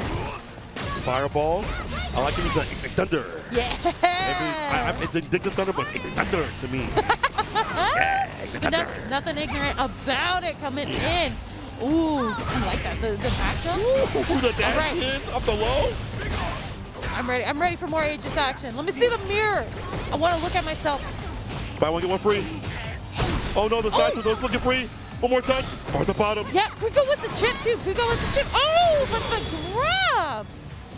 EXDP, what a reaction from YaNoob. You don't typically see that from a lot of Menat players. I mean, they really are like, I don't have no anti-airs right there, but using the EX bar to go far to get the anti-air, lands the first win in the end. Yeah, no, it was a beautiful answer that we've seen time and time again, right? The DT always going to find its smart anti-air. Not the orb. Exposure from the back door. All right, going in with the back door. Wants to get that corner carry here in the slow push back, but hey, the crush finds its way out. And I don't think Menat necessarily struggles too much in the corner, but you got to worry about that. The only thing is the B reversal. B reversals, it's so hard to read. And that's one of the things that you don't have to use right now. Oh my god. The reverse of the situation YaNoob. Get outside that corner. Falls his own fireball. This is unfortunate here if you're Dr. Mandrake. All right. Going in with the throw activation time. You got to face off against the mirror. It is a two-player game now. Ashy knees coming through. Now in the corner, backs up for the feature activation. Yes. Falls doesn't get the conversion. No! That's heartbreaking, but the drill kick lands. YaNoob, not looking like a noob. He might have to change his name. Your master. It's your master. I mean, very predictive with it, you know, looking like Miss Cleo. Call me now for your free reading. YaNoob. Looking into the future with it too. Again, that reaction on that first round with the DP was beautiful. That belonged in a museum. Yeah. Put that and frame it up. Show your kids. Round 1. Back in my day, in Street Fighter 5, we had ways to deal with V-Trigger. We had ways to deal with the comeback. That's how y'all be talking about Street Fighter 6. Back in Street Fighter 5. But anyway, we are still back in Street Fighter 5. So YaNoob is 1 on the board. And Mandrake has been not able to get going and flowing. As soon as I say that, yeah, I know. Put him through the worst. Looking convincing at that with the corner pressure here. Big damage to fall. The EX tackle closes it out. I wonder if even regular tackle would have closed it out too. But hey, spend the meter, secure the W. Secure the win, secure the W, secure the bag right there. Don't lag. Got that with Ignis Thunder once again. YaNoob's getting that distance to stop Ignis Thunder from popping for free, but it's a pain point. Oh, no. Caught him low. Yeah, been caught a couple times with that too. The orb is a great get out of jail free card for Menat because hey, you can't continue this relentless pressure. You're gonna have to worry about it and jump back. So been hit with it, but one hits the stun. All right, whittling down that stun meter here. Got found the activation point. For a medium punch, bro punch. I got beat for you. You almost threw off the backboard. Gets a medium hit. Try to get that stun and done. Not enough. One more decision though. Oh yeah, the throw is definitely going to find its mark, but can he close it out? Can't build up enough super just to seal it. We'll get it off the target combo. Once again, we had saw this wheel before. Yes. He gets the same sort of win. Target combo in the EX tackle. Wins. Picking it up. I like this. Yeah, the diagnosis. You still got a pulse. Is that what a heart sounds like? Probably not. Probably not. I was thinking the beat. I don't know why I said that. Anyway, what I'm saying right now is we're 1-1. YaNoob versus Mandrake. Good play right here for them. Yeah, really precise play too. I mean, we talk about precision from a doctor, but to definitely compete. He can hold up for sure coming into it, but utilizing a little bit of that spacing through the charge up. I like that. Take advantage. YaNoob has to get that mid-range distance, but then again, Mandrake is so aggressive with it. Good anti right there on the EX. Knows he can still use that Orbitalist right there, the anti-air. But some of these decisions are just in Mandrake's hands, even though there's not a lot of damage that lands from YaNoob. He's like, you can block this out because now V-Trigger is online. Oh, but can he find an opportunity to activate it here? I don't know. It's looking dicey. And I rolled and I got snake eyes. Going home, bro. The house always wins.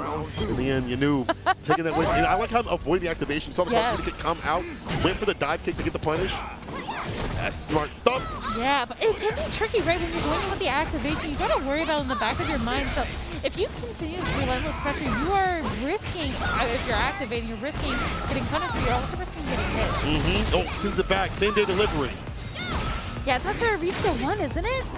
Yep, sends it back. It's such a smart option against the fireball. If you get things landed by Mandrake, it builds up V-bar with quickness and challenges the orb, but it's also a pain point. If YaNoob is ready, he's got that orb back out. There you go again. Especially at the range. Especially at that range here. Putting it with the knees. Yep, there's the activation time. But the V-ship pulling it back. Hey, I like that answer. Ooh, and the fade away and play the finesse and bless one more hit to put him to rest. Mandrake still has one more to take, but the low again, YaNoob is get lost. There is no doctor in the building. I'm sorry to say this. Sorry. I'm a pediatrician. What can I do? I'm sorry. I don't know what's going on. It's unfortunate. No pulse, no doctor. But all W's here on YaNoob's side, taking it. And this is winner's side of things, I believe. So, hey, he's going to continue to move on through the bracket that much closer into top 192. Definitely felt like it was less about like the nerfs of Urien, but just the fantastic play of YaNoob. Yeah, seeing that mid-range game, we talked about how like it's so important to interrupt the V skill to stop that. Then he had the other option of just, I'll use my V skill against yours. Yeah. You have to have the reactions and be ready and steady. You have to be worried about the mental stack of the EX tackle like that or any of the other options of the character, because one good knockdown could smoke you, because their wake-up decisions are not that good. Just gotta she wakes up with like a 3-frame. Unless she's got bar, that's not a lot of damage. So it's a risk to wake up with that. Yeah. And also you want to use that bar for other stuff too. Absolutely, absolutely. And it's unfortunate too because when we're looking at V skill to V skill, right? Yeah. Having a V skill that completely negates one of your options, that is heartbreaking. That is so hard to deal with.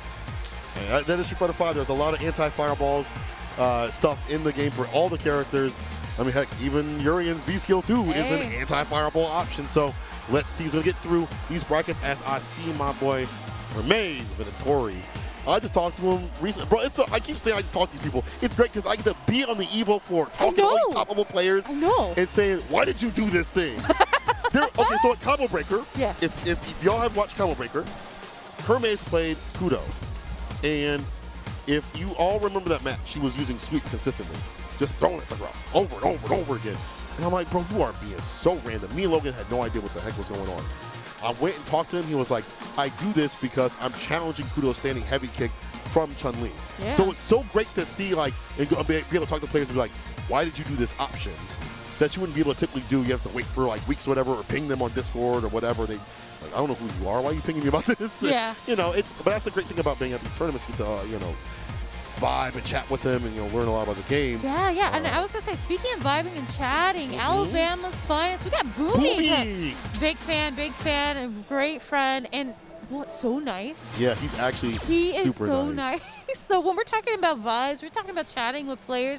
He's up there. Yeah, he's up there. Speaking of up there, he definitely got up there in the top 8 spot of the Midwest CBT recently, doing a lot of work with that Zeku. I was very, very, very impressed because he's not really one to be in a ton of tournaments or get like high-level placements, but I feel like the past couple months have really been on a good streak for him. Yeah, if he absolutely. can keep doing that, he can get the win against someone like Hermes. But Zeku is such a weird character. On paper, he's so strong, right? Yeah. But you don't see Zeku players really use him. Yeah, I think it's a bit difficult, right? Because there's a lot of matches that he can struggle with. He has all the tools. He has all the tools. Yeah, but you got to be able to know how to utilize them, right? You can't be using a hammer when it's recalled for a wrench and vice versa. But yeah, I was gonna say too, he does have a strong community as well. Taj being part of that. Yeah, being it's able true. to play against Squad. Yeah. Squad. Let's go. I love Taj. I know. Big shout out to him. He's an amazing guild player. But we're talking about some amazing gameplay right now. Now you mentioned you're familiar with Hermes. Who does he play? Luke, Cammy, Kage. That's usually about those 3 characters that he plays. He rotates between those. During the past couple of tournaments, we've seen a lot of the Luke. Yeah. If he feels comfortable in that match, he'll go back to the Cammy, where that has been kind of his main bay. I did see him have a stint of playing Kage, where he really enjoyed the character. Like you see his practice sessions. In fact, you follow these players too as well. They'll teach you a lot just by looking at the media that they put up. But he was like showing his practice sessions with Kage. He's really having a lot of fun with that character. So I think all 3 of those characters for fun, for battle, and all that stuff like that are going to take him far. Because I think that in Street Fighter 5, you have to have multiple characters. Oh, absolutely. You cannot, even if you are a Luke player, look at someone like Mr. Crimson. He still keeps the sim, but he's got the Luke also. If he needs it, he can run the G or the Rashid. He can pull his back if he needs to. Yeah, so absolutely. You need more than one. Yeah, and we are going to see the Luke, as St. Cola said, versus the Zeku. Let's do it. This will be a lot of fun. It'll be an interesting matchup. And I see the V skill too. Ooh, the Animal House. Yeah. I like that. You got to be careful though, because that's one you have to set up post-stun. Yes. Because if you do it neutral, that's an easy fireball punch interruption right there. So if you do hit him out of the V skill 2, they're gone. They're back in the cage. Yeah. And we're back in the cage. Now, you mentioned that it is something that can get punished by a fireball, but I will say if you time it well, it can actually be to your advantage against a fireball, especially when we're talking about something like the Hawk, with the setup on the bomb. Yeah, it works out really well because it checks your opponent. Your opponent now doesn't have to just think about one thing on the screen, but now you have to think about a second creature. What's that above me? Get out! Yeah. Get out of the way! Get out. Button app flies out here. Let's see how Boomi interacts with this Luke play. Hermes, a lot more aggressive with it. I think for a lot of Luke players, you see them, there's variance despite the character being so strong and maybe having a more basic kind of toolkit. Someone like Hermes is more active, more aggressive, has been doing a lot of work, by the way, in the online local and many other online tournaments in general.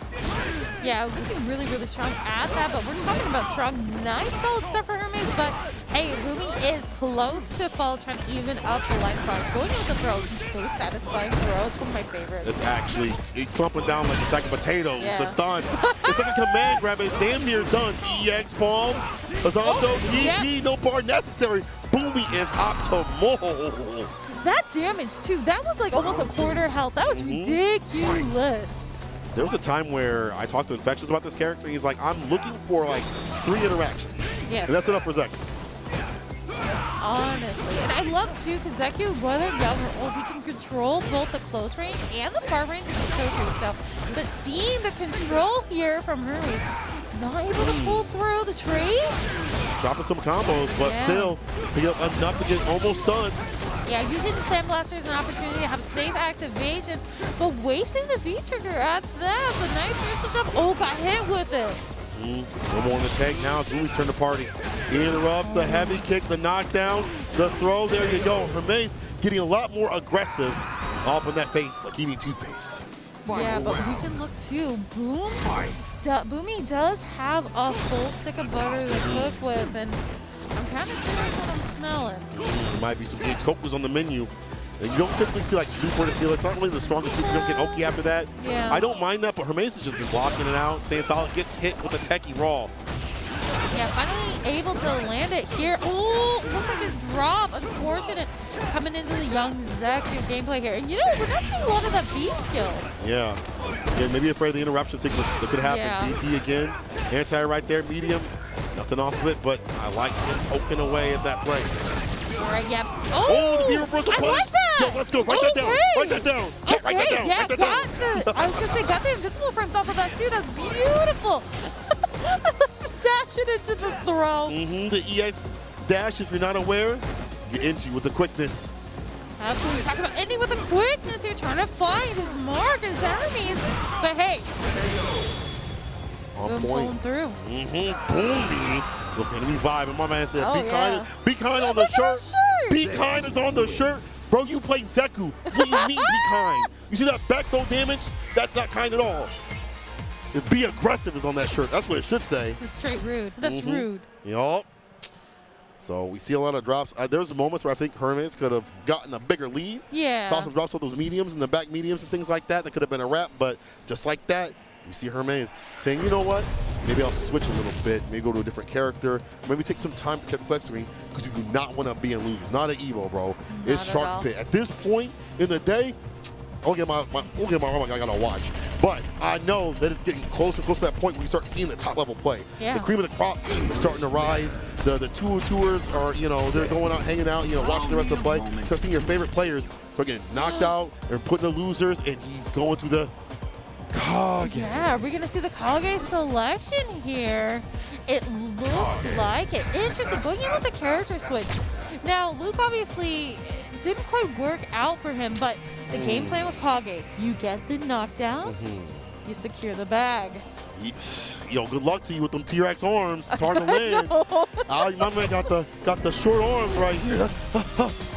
Yeah, Bro, I wonder how T-Rexes used to fight. I mean, you got the mouth obviously to fight, but like, do you think they ever used their hands? Do you think they were like that? No. They probably looked at that like, this ain't gonna work. I was gonna say, I'm a big dinosaur goofball, so I love dinosaurs. So if you want to see a goofy looking dinosaur, chat, look at the Carnosaurus. The Carnosaurus? If you think T-Rex arms are bad, the Carnosaurus. The tiniest one? Yeah. Oh, no, poor guy. It's like little chicken wings, but even smaller. It's unfortunate. But what's not unfortunate is the fireball finding its mark coming into this damage. Playing a different story here for Hermes. Oh, my man got the Carnosaurus on.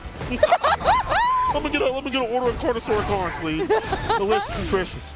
Boomi is getting cooked right now. Activation, V-reversal gets the space over this place.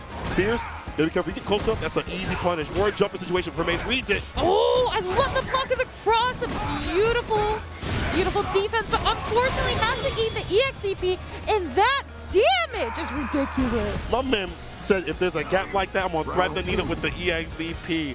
Hermes be a little bit different with this Kage play. I know. I wonder if it's like he wants to use the air approach to kind of put off Boomi because he's using Young. Because in Young, it's hard to answer infield for air to airs. The Doctor's very slow, and it's too predictive, and hitbox kind of weird.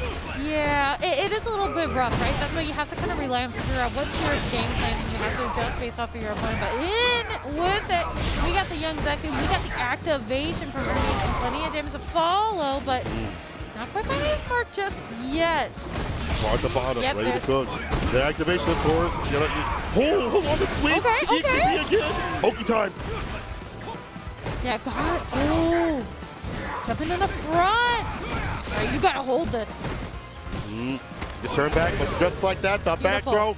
Boomi on set point to 2-0. Hermes Benetori, who has been winning on the online local in a ton of tournaments, who's been top spots consistently. Boomi gets jumped in, no cross that DP. Yeah, beautiful work, but hey, you know who else wakes up with a DP? But thanks me too. Got one of those, okay. Activation time from Boomi and plenty of damage to follow up. Carry him into the corner. Ooh, for that reset, okay. Different, and the slide with no bar at all. Talk about that air-to-air there. Okay. Yeah, look at all the gray light bursts. Unfortunate and confirm into super. Oh, the damage is done. In my heart, yo, y'all don't see this. On the side, out of my corner of my eyes, I saw Jake's chin, and he was like, well, this kill. Oh, no! He didn't actually say that, but I just see it in the corner of my eye. But like, in my mind, I was like, this is a lot of damage off my one-touch situation, and it did the damage. And I like this game plan where maybe this character is not actually, stronger than Zeku, or like in the matchup, it is Zeku favorite. Yeah. But the game plan of Hermes with the jump in situations make it very uncomfortable for Boomi to anti-air. The slower DPs of Zeku, that's true. They're a little bit slower for the other DPs. Like he's got the 4-frame DP on light, but it is kind of difficult to DP with that character. And just the fact that if you are Young, you're done. If he jumps in on you, how you gonna check him? It's difficult, right? And again, too, relying on that V skill, too, we haven't seen it come out once. That's true. It's unfortunate here because it's just a wasted tool, but hey, you know what? Boomi still got one on the board, and he could still easily bring it back, but tied up. Hermes brought it forth, and plenty of damage with a big, strong start. Oh, it's about to be a finish, though. I like the Coco play, though, for Boomi. It's something that he has to deal with, but the interruption of the chocolate nets. All right, I love the V reversal. Out of my face, out of my mind. In the corner all the damn time. Activation, hold this throw, called it out. You saw the flash? Yes, no counter here. Okay, walk out of the corner. Hey, I like that. Oh, tried to check the dash or the teleport away. Activation can't be safe. Right, there's that V skill we talked about here, but hey, we got the punish on deck with the EXDP, but hey, Boom, not done out for the count chest. Yeah, he still got a pull. Still breathing. Right, the slide. Okay, no activation off of it. There it is. On block. Okay, the drop. Oh, no! Hermes spinning it and falling to the EXDP. Unfortunate. There's too many. I like the idea to make Boomi off his game, but now he has been so good about just, I'm going to block for a few seconds and let it rock. And if you hit you with that DP anti-stuff, you're going to drop. But here's the DP, though, corner carry from Hermes. Absolutely, but in the corner, uses the EX to get a little bit of that push back here. Right. Get them! Sick them like a bulldog. Sick them!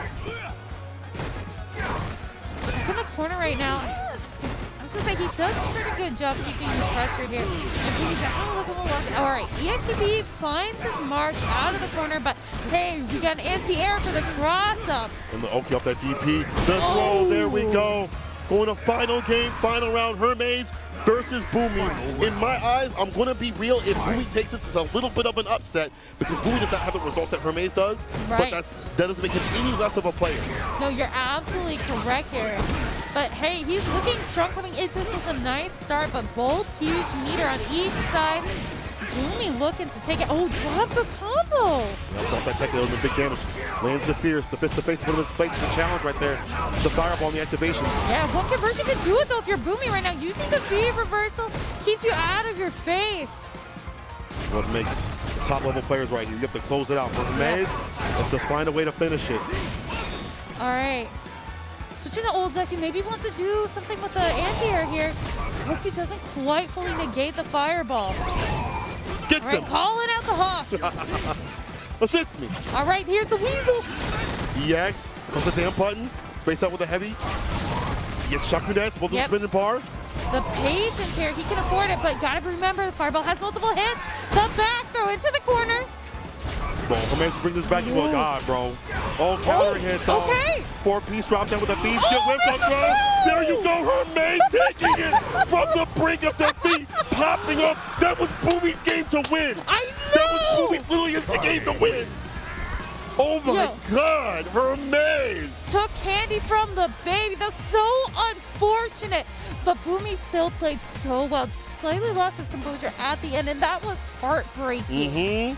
It's one of those situations where to be a top-level player, you have to close things out. Yes. You have to keep that confidence. And to know that if there is that momentum back in their hands, you got to take it out of their hands, right? At any point, it could happen to you. It could happen to you.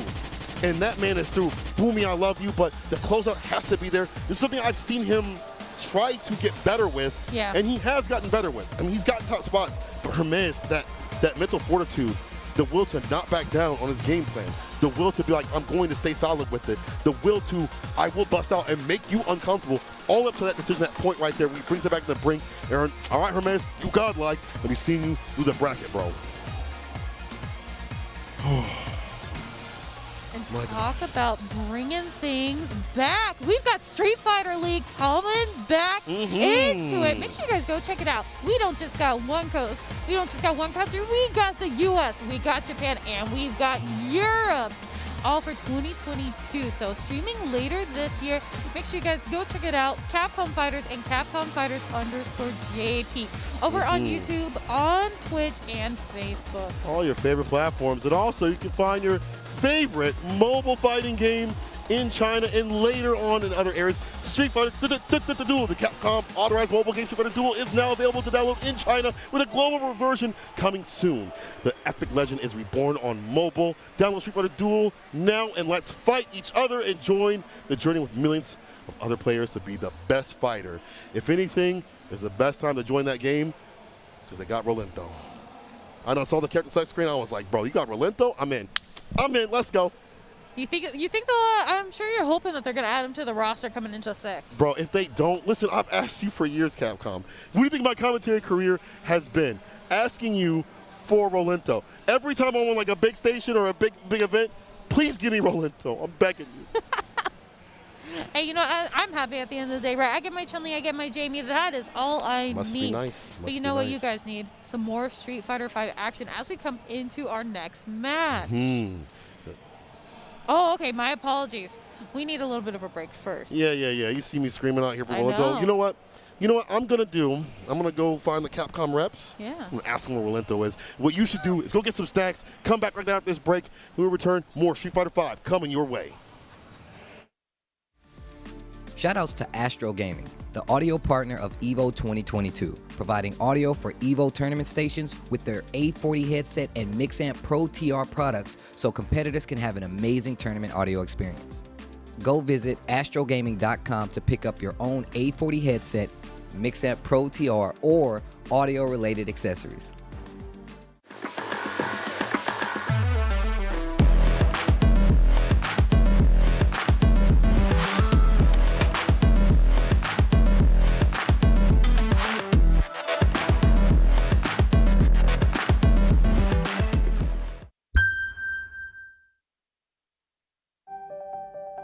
What's one award?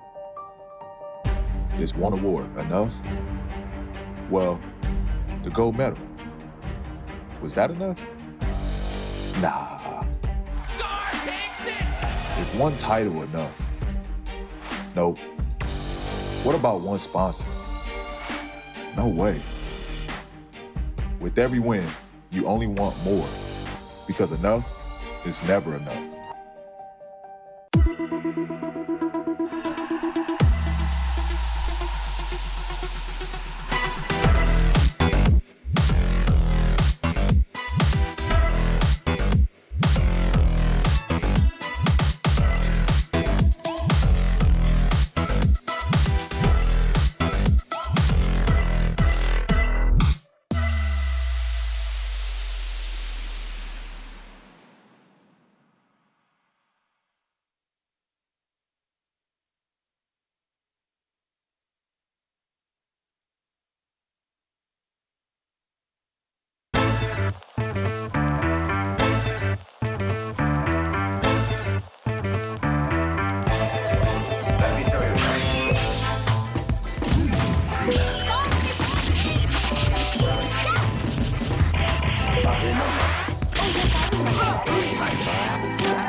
Check out the latest apparel from 10-0. Brand new officially licensed products featuring Tekken, Guilty Gear, the King of Fighters, and some of your favorites from the fighting game community like Eris from Avoiding the Puddle, Tasty Steve, Exo Academy, and more. You can scan the QR code or visit 10-o.gg/merch. Got the Daigo, right? He sees him. This is Daigo, the stone face, no expressions. He's gotten a little more emotion of late, so you know he's like, I need someone to carry my legacy. Infectious. Here he is. Let's go. And you know what? Bonchan says, no, this is the character I want in this matchup. I am going to keep playing the king. That's what I actually think Sagat is a super interesting choice for this matchup, just because you do get more of these sort of interesting three-quarter screen projectile battles that are basically not possible in Street Fighter V for the most part. I'm also going to shout out, I love Zeku's theme song. I love his music. It does. It has some energy to it. I like that. And it even has the Strider theme in it, the intro. Plus, Strider and Guy from Street Fighter, come on. I know, right? Who's not into that? Oh, the neutral jump, he's going to be able to reach. Okay, gets in there for the range, and now, you know, Infectious knew not to hit a button in that situation. And Infectious smartly jumping away. Oh, he's going to be able to get a combo. Yeah, I think, no. Oh, he just went for the unblockable, and then by the time Infectious saw it, he was like, I can take this, it's going to be skill. Oh, I don't have enough life, I got to do, and then it was too late. And from that range, what do you have to worry about as Sagat against Zeku? No threat. Exactly. Outside of critical art, no threat. You need a two-hit move to get through that armor. Oh, okay. Call out again. Hushin throw this time. Backdash. Going with that little Rufus punch right there. Zeku does have escapable pressure with some characters' backdash. Laura particularly can escape. So got some options here. Look at this. Oh, he was that time he had to out. answer. Yeah. Gets the back throw. He checked his phone in between rounds there. That crouching medium, good control from Zeku. Doesn't get a lot out of it. He's not willing to activate. What a backdash, what a backdash. Bonchan, 1/3, 1/4 of a bar away from advancing to grand finals. Oh, what a jump back, strong. And these backdashes from Bonchan have really, he's gotten paid off for them and paid he no did it cost. Again. No he cost. said, you know what, you are gonna try to activate that V trigger, I'm gonna punish it. Oh, no respect. That's not even the EX, there's no invincibility in that uppercut. Oh, shut it all down. And Bonchan. That is the soul blow right there.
The Street Fighter V action continues fast and furious here at Evolution 2022. We are continuing on with more pools over here.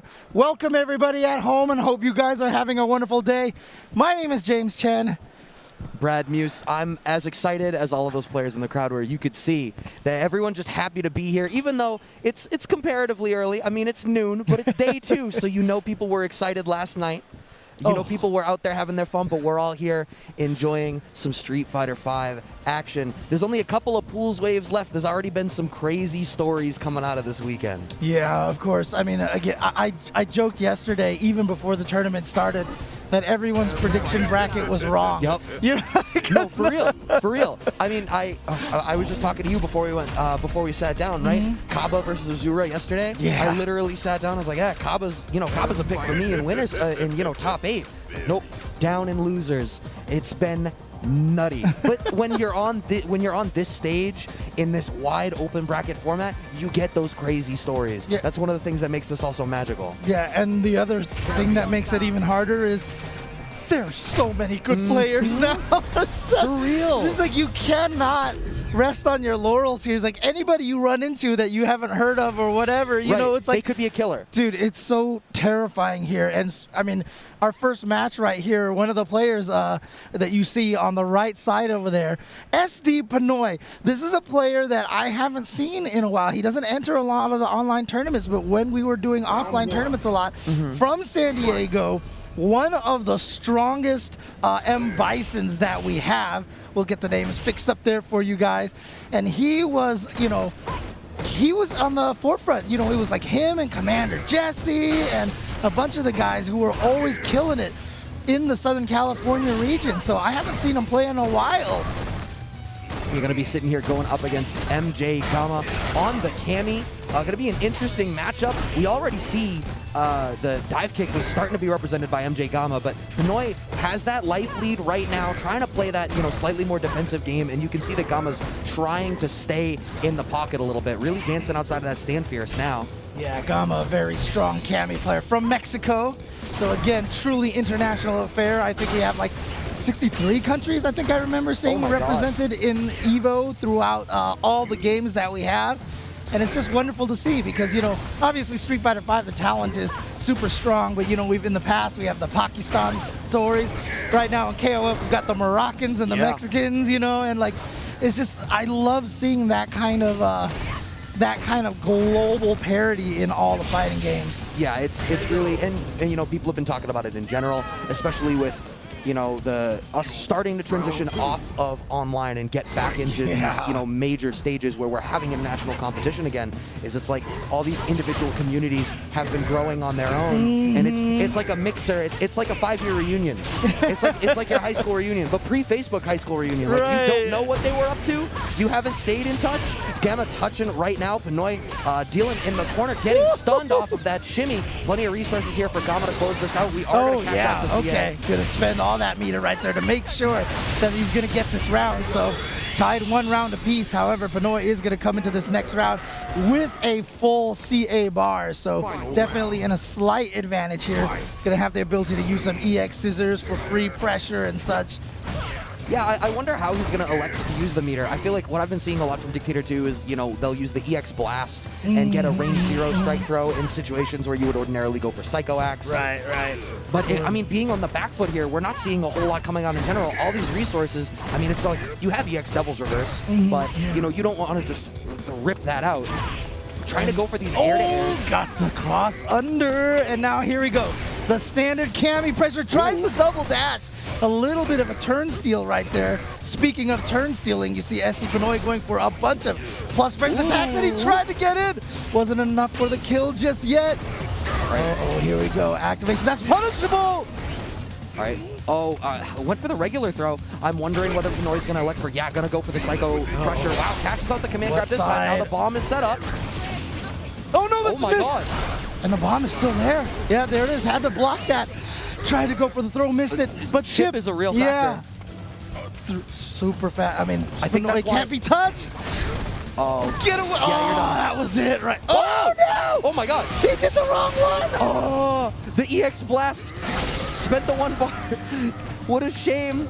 So close. You could have just sat a little bit. I mean, with the amount of time on the clock, you were stuck at the corner. You couldn't just play pure defensively in that spot, but like it should have been yours in that CA win. Yeah. Oh, dang. You see that like really frustrated head shake right there from SD Pnoy, thinking to himself, you know what? I knew he had the trigger, and of course, as projectile info, what was I thinking?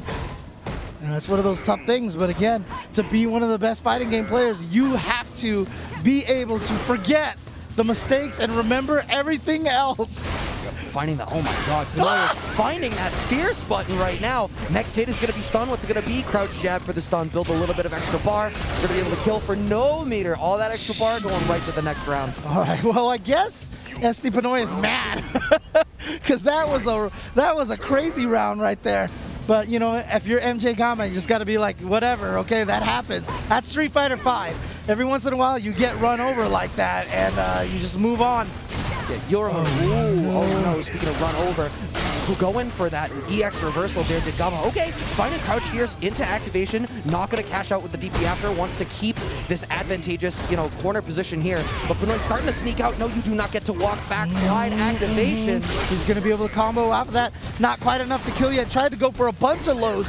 Gamma being patient and staying crouching. No overheads from Bison to worry about. And you know what? Counter hit too. Just forgot, or was he trying to DP? I'm not sure what happened there, but he definitely got caught by that frame trap. And so now we're at 1 apiece here. Very close first game, but Pnoy coming here in game number 2, very, very aggressive. Yeah. You comment on, was it did they forget or did they just not respect it? And it's like, it's wild how much you have to respect Bison slide once trigger 2 is activated. Yep. It's just like, nope, it doesn't matter. I don't care what you think the frame data says. I don't care where it is. If they got one button, you have to respect it. Yeah. Bringing some staggers into it. It looks like, are we just changing costumes? We needed the breather. I like going back to character select, especially after as close as that game 1 was, and then game 2 going so thoroughly in Pnoy's favor. I like taking the extra minute as a breather, just recenter yourself. Dang, going straight up military. It's like Dragon of Cammy, basically. Yeah. But yeah, we're going to have to see what Gamma can do over here to make this adjustment here. Again, Pnoy just kind of was being very, very aggressive. I feel like Gamma's got to figure out, maybe, because this is the thing, right? When you're Cammy, you just want to go in. And maybe might have to try to play a little bit more defensive. Well, I think in game 1, something that was going in Gamma's favor was Gamma kept going to the air, and there wasn't a lot of dive kick. What was happening was Pnoy was going for air-to-airs as the anti-air choice, and Gamma was hitting jump-in buttons very preemptively and smoking Pnoy for it. The thing is, Pnoy has now found the sort of stand fierce and stand roundhouse spacing on the ground. Oh, that's unfortunate. Yeah, I thought he had the punish off of the V-shift, but Psycho Axe recovers really fast, even on whiff. Okay, dive kick, but taking our turn back after with the stand short. Pnoy going for the activation. Here we go. Scary times here, but I like that from Pnoy, not pressing too hard. A lot of times you try to be a little too aggressive and the opponent finds that bust out. And yeah, Pnoy has not been able to sneak in those dashes like that. Nice challenge. Yep. Critically, it takes the advantageous corner position as well, spending the bar for a little bit extra. Too far away for the throw. It doesn't matter. There's so much respect. That slow walk forward. He whipped the throw and then was like, huh. And then it's like, doo-doo-doo-doo, and then took another throw just like that. You know how they say plus on whiff? Dictator's throw is hella plus on whiff. All the throws are plus. They're +5 on whiff, dude, for sure. Oh, man. All right, catching with the low forward scissor. Oh, going for a shimmy, no bite. Gamma just disengages and wants to go back. You commented about Gamma trying to be more defensive. I think here's the problem is, if you're not going to the air, I feel like Gamma's losing out on the ground game. Standing forward and low forward is not doing a fantastic job of competing with standing fierce coming out of Dictator. But Gamma does find some purchase here. Yeah, off of a jump in. As you were saying, the ground wasn't working, so he did get the jump in on Pnoy. Oh, yeah, see? Now he's scared of the Psycho. That's punishable again. Oh boy, here we go, and that's not going to be a combo situation, but that counter hit is. That hit so meaty. Oh, one more for the stun, and Pnoy is going to make the comeback all the way down, and he is going to take it over Gamma. Again, Gamma is such a strong player from Mexico, but man, I mean, I got to imagine this was like a first round match here, or is this late in the bracket? I'm not sure. I don't know. This may well be carryovers from the previous pool wave. That's a good point. And the reason I assume that is because I looked ahead at our pool wave a little bit, and the next names that are coming up on this next match were not on my radar. So these must be carryovers from the previous pool. And what a treat for the rest of you to get to see some of these, because one of the cool things about when you get those carryovers is that means there's dope matches from the end of a pool's wave that you should not be missing. Yeah. You know what? I mean, I think one of these players here, super popular among the fans. I think everybody. I think they've heard of him, probably. Yeah, everybody wants to watch some John Rogg coming over here. Yeah. One of the classic SoCal players, boxer player, being known as John Rogg. He's going to be going, here's John Rogg here. He's going up against someone. It's like, I think his name is like Diego Uma Juarez or something. Or, maybe. Yeah, no, it's obviously, look, it's Daigo Umahara and newly minted Hitbox Daigo Umahara with that Hitbox sponsorship they announced just a few days ago. I mean, look at his jacket. It's just got like running out of patch space. Yeah, I feel like he's sponsored by pretty much everybody at this point in time. He's going to have like 19 letters in front of his name. So collecting sponsors like Infinity Stones. There's a couple of people that do that. There's a couple of people that you look and it's like, wow, there's so many letters up there.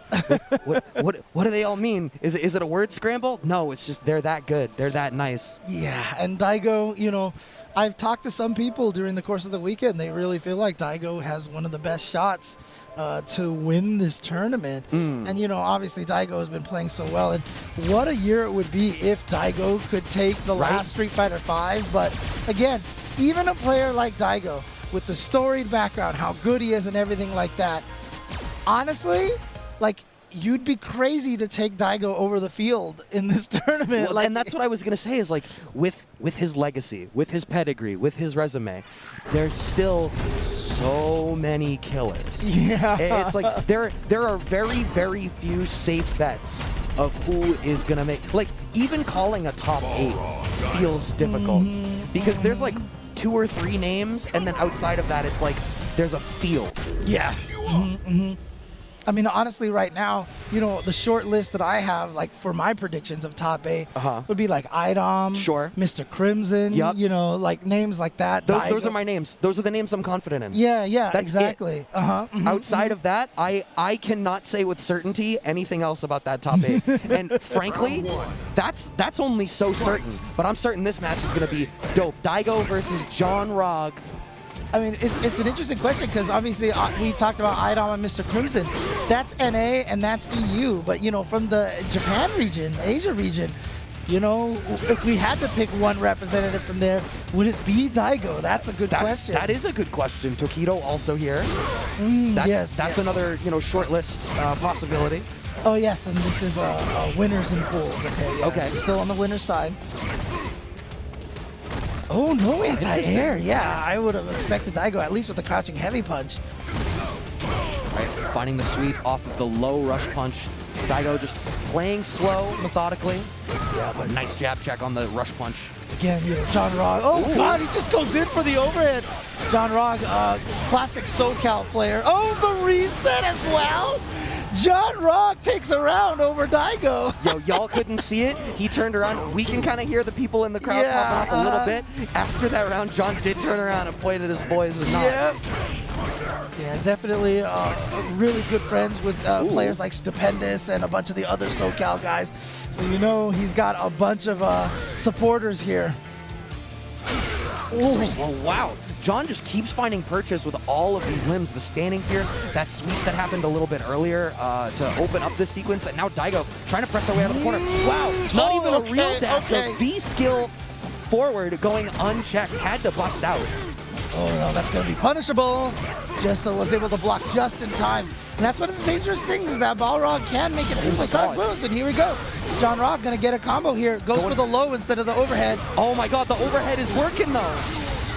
Closing out the first game. Oh my God, is John Rogg gonna potentially send Daigo to loser's bracket? And you see Daigo with a little bit of concern on his face.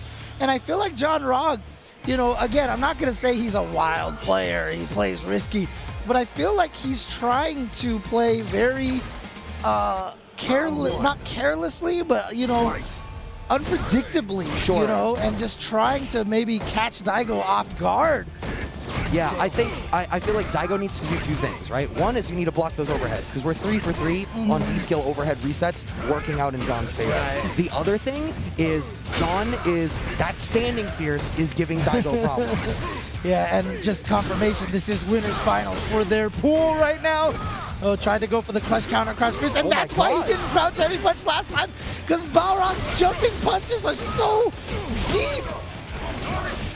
All right, going in behind that fireball. Now we have a life lead for Daigo. Catches with the low tick. We've got, I think, 2 more? Yeah, 2 more. The V-skill is not going to go because it carries forward just slow enough that the V-skill gets caught and a round on the board for Daigo. Daigo's like, enough! Enough of this! I defeated Justin's Balrog in Street Fighter 4. I can defeat yours too. Oh no, just the raw cross-up. Oh, standing fierce. It's been doing so much work for John Rogg. Oh, and he gets the trade at least that time. Which is good for Dial players. They're always fine taking that trade on the anti-air. This means you can't get in, but look at this. Oh, John Rog had a big combo, but instead... Okay, busting out with the EX flash kick. Doesn't want to deal with anything at range 0 coming out of John Rog. Wow, going to the air a lot right now. Yeah. A lot of jumps. Oh, the V skill through the Sonic Boom.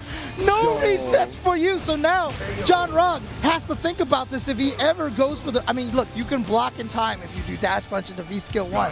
You can block, but he has tried to go for low or throw or overhead. So he's trying to be aggressive. And so, like I said, Daigo's read that. I said that John Rog's kind of playing a little bit aggressive, right?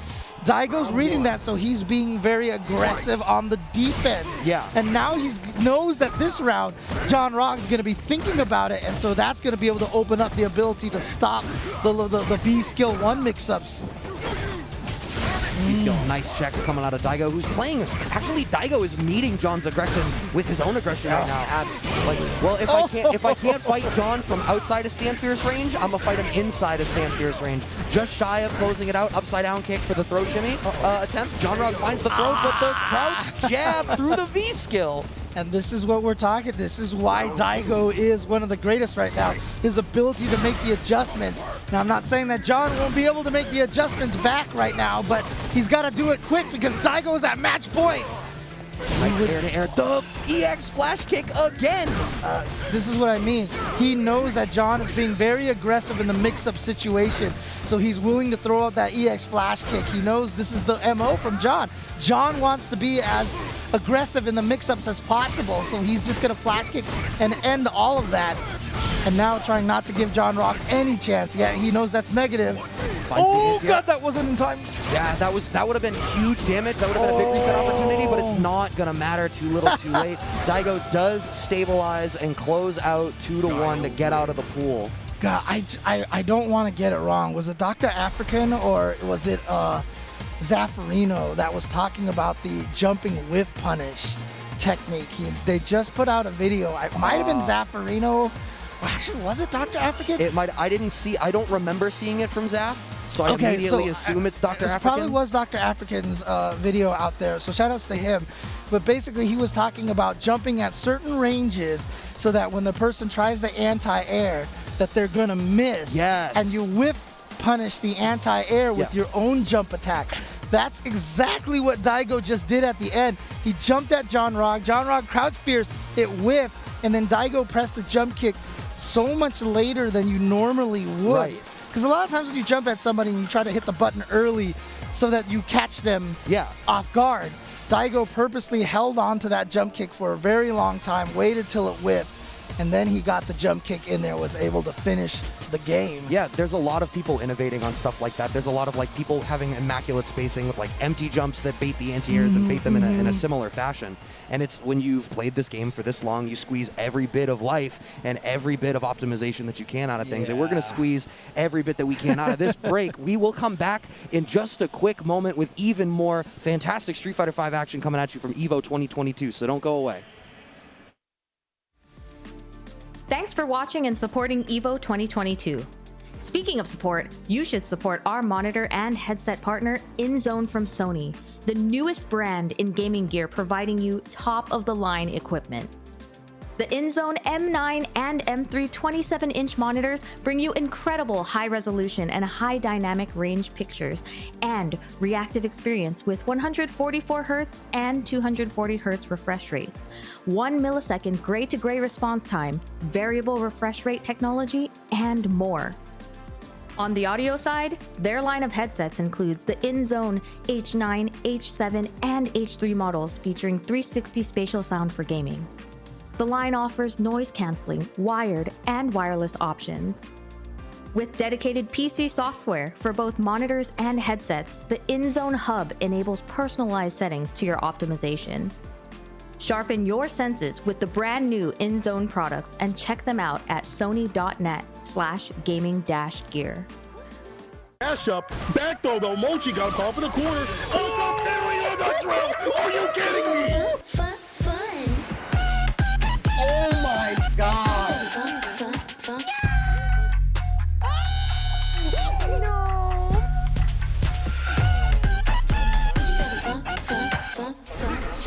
Let's go!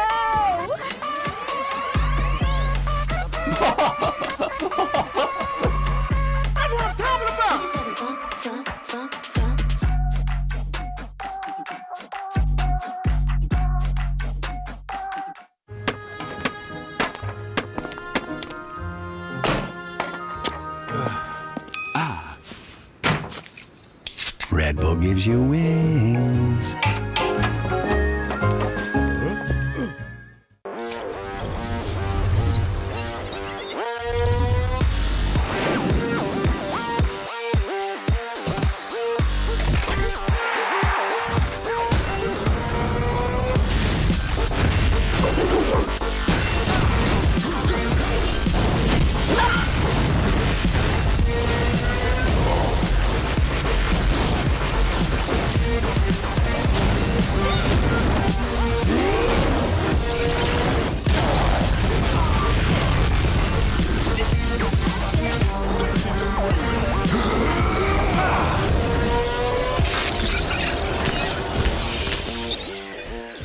Hi, this is the quiet car. You don't remember me. Now, Talk to me. I'm not the only one doing a job on this train. Enemies. I recognize that guy. He was in Mexico. Tequila? Become. When we get off this train, the White Death waits for you with his army of assassins. Allies. We need to come up with a plan. Was that a snake? It would appear so. Bullet Train. Exclusively in theaters. Now playing. Rated R.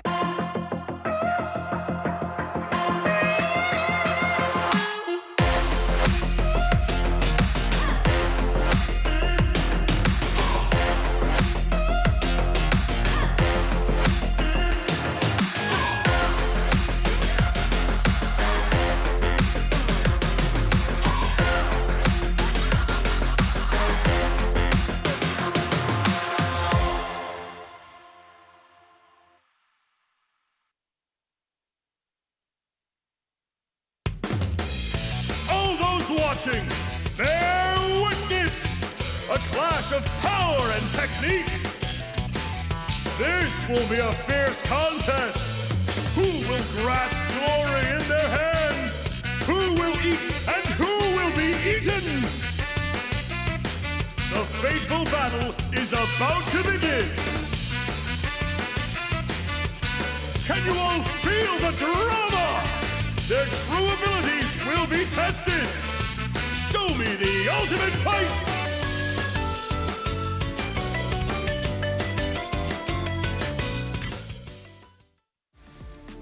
PlayStation Tournaments brings competitive play to all skill levels in the FGC. You can compete for cash prizes, virtual currency, and more.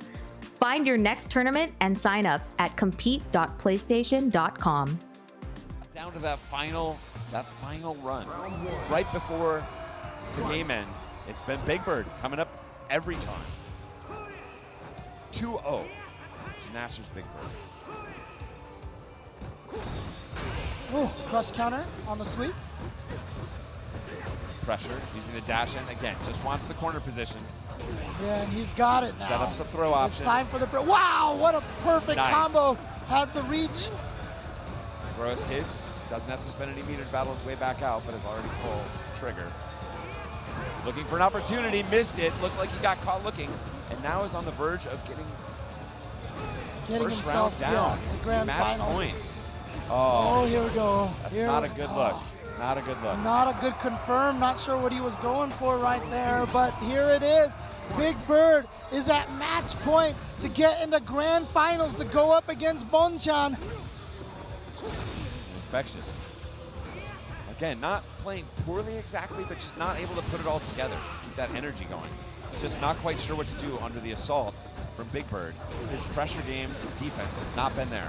Now here he is, the position that Infectious has been so familiar with, the corner, but he gets the side switch, which is super important.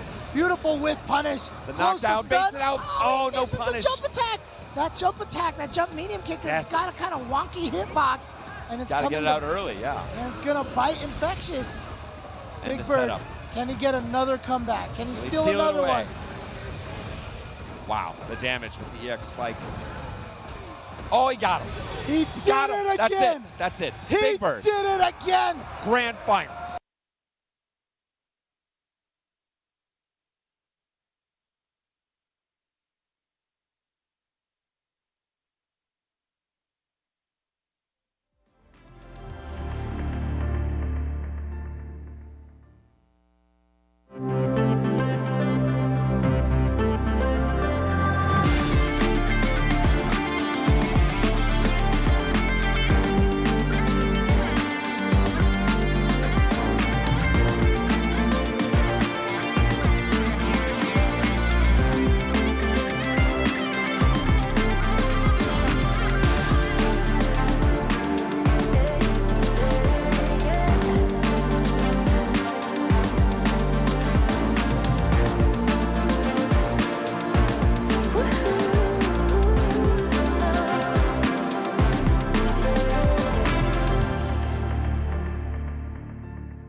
And welcome back to EVO 2022 Street Fighter V, hitting you with the pools in action, already in action. I am Brad Muse. Joining me, one of the voices of Street Fighter 6. Yes, I am going to bring it up. James Chen. Oh, man. Yeah. Is it going to kill? Is it good? No, I watched the clip, and as soon as I heard that, I was like, oh, they gave him his catchphrase. Yeah. There we go. I couldn't put the other catchphrase in there. No, I mean, someone's going to mod it. I know, right? If we can put Maximilian in DNF as a character, we can put your other catchphrase on. Yeah. Those are for the after-hour streams. Basically, yeah. But you know what? I mean, dude, CgrisCCH. Yes. Also newly minted. Lots of new sponsors in the last couple of weeks. Yeah. TSM. Huge pull. Huge pickup. And I mean, shout outs to him. I mean, that's hard work right there, getting noticed and all the notoriety, all starting from that one Red Bull Kumite where he started tearing up the pictures and stuff. I mean, that was probably the defining moment for CgrisCCH. That was what put him on, put him in the minds of everybody and like, oh, okay, this is a kid that we got to pay attention to. And so shout outs to Filipino man, because he's the one who came up with the picture tearing. But two, shout outs to the hard work. But the thing about it is he's going up against iPeru. Now, these are iPeru and 801 Strider are the two strongest players from Utah. And they dominated the Street Fighter 4 scenes late in the cycle there. And there are two players that you could see just growing stronger and stronger over the years. I haven't seen them in the online, during the lockdown these past 2.5 years. Not very much. I know I saw 801 Strider play yesterday. Yes. Rocking the Alex at the time, and now we got iPeru on the Laura. Unfortunately, on the back foot for CCH with the frame trap, or rather the tick throw, is going to be able to get the kill in this first round. And I have to say, from iPeru, there were a couple of interesting I don't want to say mistakes, but there were spots like counter hit, jab, elbow, and then going for jab, frame traps after when you had guaranteed damage. These little minor optimizations that we're not necessarily seeing. Yeah, I mean, it's interesting, like a lot of people don't talk about this, but Street Fighter 4 and Street Fighter 5, two very different games. Oh, yeah. And, in Street Fighter 4, during the beginning of Street Fighter 4, it was clear that iPeru was a stronger player than 801 Strider. And over the course of the time, Strider got a lot stronger. But then even then, I remember when Street Fighter 5 came out, 801 Strider was talking about how he was having so much trouble adapting to this game.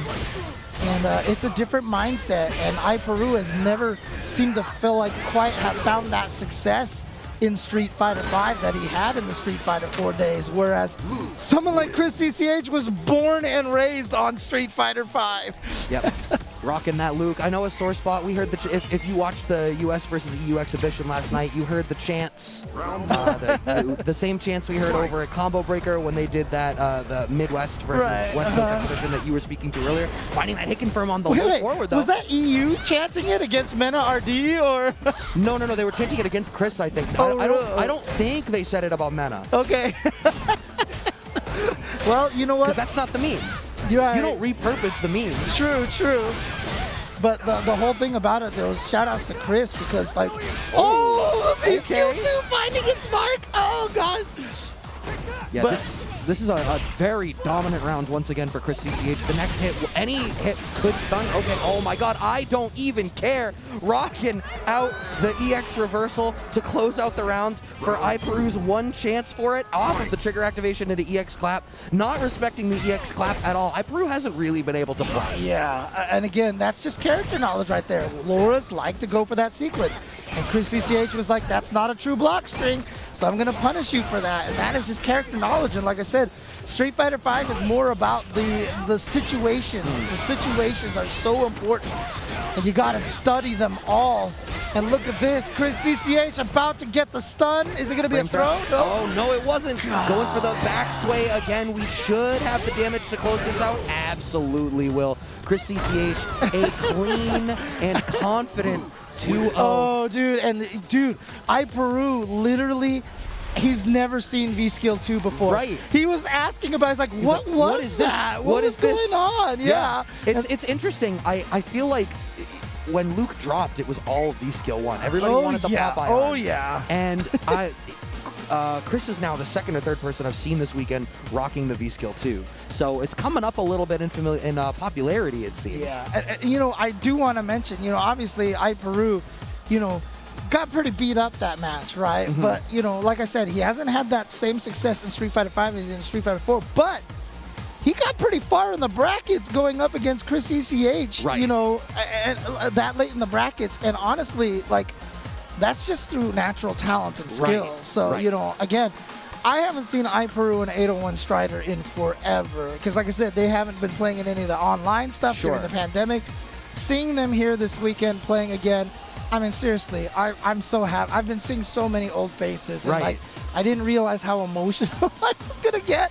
We all knew you were going to, though. Yeah, I guess that's fair. But that's fine. Is it an EVO if that doesn't happen? Yeah. It's an emotional experience. It's like, what, 20 years of EVO now? All the merch is showing 20 years. There's that wall, the arcade stick museum on display over there. This is my first EVO, personally, and it's wild to be here, and you step in, and you immediately feel steeped in this legacy, in this history and culture built around this event and this shared experience and love for fighting games and this competitive spirit. Yeah, I mean, one of my favorite things is that every tournament has a different feel. Yes. And even though Rick is now in charge of both Combo Breaker and EVO, he's done a really good job continuing that kind of thing. I've always said Combo Breaker is a celebration of the community. And EVO has always just been a celebration of the fighting game genre. You know, it's like it's the history, it's the pedigree, you know, it's all that. And, you know, Rick has really brought that out. And, dude, I mean, some of the touches, I know I talked about this on stream yesterday, so apologies for people who heard this already, but I came in through the main entrance, you know, the regular entrance line over there. And they have like the monitors sitting on the CRTs sitting on the ground. CRTs with like the green AV signs on there. I saw that Video 3 in the corner. Yeah, and like there was the arcade cabinets. Yeah, dude, it's like the celebration of the history and like, I mean, I felt like a Disneyland ride when I was sitting there looking at all those, you know, TVs, like in the lines, like in Star Tours. You're like, look at the robots. Oh my God. And I was just like, oh my God, the monitors. This is so cool. So seriously, shout outs to Rick for doing such a great job this year. Yeah, it looks like we are getting situated with this next match. Brolylegs versus what we see on the monitor is Haber. I do say, is that an SMT Nocturne shirt? I think that's what that is. Oh, I don't know. You'd have to tell me. I'd have to tell you, not a JRPG person. I believe that it is. Shoutouts to Nocturne. Great, brutal RPG. Hopefully an easier experience, or hopefully a harder experience playing SMT Nocturne than one's performance at EVO. I think if that's your benchmark, you're like, I hope that this is not as bad as not using status effects in an SMT game. Oh, man. Yeah, I mean, for JRPGs, I'm just a Final Fantasy guy. Sure, nothing wrong with it. That's the FF14 is the fighting game retirement home now. Dude, it's the same problem as fighting games right now. You know, JRPGs take up a lot of time, so I can only pick certain ones. And then fighting games right now, dude, so many. You know, there's something so great. No, there are a lot of things so great right now because there's so many good fighting games out there. But, you know, I do want to take the time to talk about Brolylegs. Okay. To me, just absolutely one of the most inspirational stories of the FGC. And just, you know, anytime you feel like you can't do anything, you take a look at Brolylegs and see what he's managed to accomplish. Right. You know, I mean, literally, I'll show you. life determined that he was not allowed to play fighting games. And he just said, screw you, life. I'm going to play fighting games, and I'm going to be damn good at them. So shout outs to Brolylegs, dude. Playing the Chun into Haber's. Cammy already on the back foot. Nice throw tech coming out of Brolylegs, and now in the driver's seat. Oh, early V-shift from Haber. But that's one of the nice things about Cammy, you know, 2-bar V-trigger 1. She can afford it a lot more than other characters can. Oh, God, love that delay in the air, the change of the jumping trajectory. Oh, getting the side swap. Oh no, no follow-up on the stand strong combo. We had the link too. I'm a little bit surprised that we didn't see much coming out of it. Brolylegs using that trigger 1. We've seen so much trigger 1 out of Chun's this weekend. Interesting. I mean, I know trigger 2 has generally been the more fun. No, it was too late. It was too late. It was too late. Yeah. The activation actually got punished right there. Round 2. Fight. Brolylegs taking round number 1. Doing a fantastic job of controlling this ground game. Haber hasn't been able to get anything started. And what I was about to say was, Haber's going to have to go to the air because they're not able to play on the ground game. But the fact that Brolylegs immediately goes to the neutral jump, like, no, I have an answer for your dive kick too. Don't get it twisted. You don't get to play the video game. Oof. Fishing in there with that towards heavy kick at the hit, and again, that neutral roundhouse. And he's done it every single time. Haber has tried to go into the air. And so Brolylegs just has a read on that timing. Gonna go for the EX legs. I mean, that is one thing that you have to know about Brolylegs. Had the down charge, went for the cheeky neutral jump stuff. Brolylegs didn't even care. First game on the board. So, I mean, and if you guys are new to Evo streams and you have not seen Brolylegs play, obviously you can tell he uses the controller, the analog stick, mostly with his cheek, presses a lot of the buttons with his tongue, and basically has enough muscle control over one of his hands to hit a couple of the other buttons. He does a lot of this by, for example, he does not have a heavy kick button. He only has a 3 kicks button. And so he uses that for heavy kick and for EX at the same time. And so that's why, like, a lot of times you always see him finish combos into EX legs instead of roundhouse legs. But he makes it work, and it's so inspiring how strong he is in so many of these games, despite all these limitations. Going for that trigger 1 activation, this pressure sequence so bad, walk forward, standing strong, Brolylegs on set point. Yeah, and again, from Texas region, one of the strongest players in stream, and he does a lot of teaching too. He teaches players as well. He's a coach. Oh no. Even going for the throw after? No, there's the stun. He's got, a little bit of an execution error. Never mind. The most American of resets. I don't know if that was supposed to be a reset, but it ended up being one. Brolylegs taking it 2-0. I'm intrigued too because we could see before it cut back to the players. Maybe I'm just bad, but I get stunned. I know you're supposed to mash out a stun. I usually never bother because people know how much time do you have before the stun is going to end, and that's how people have optimized all of those stun sequences out so much.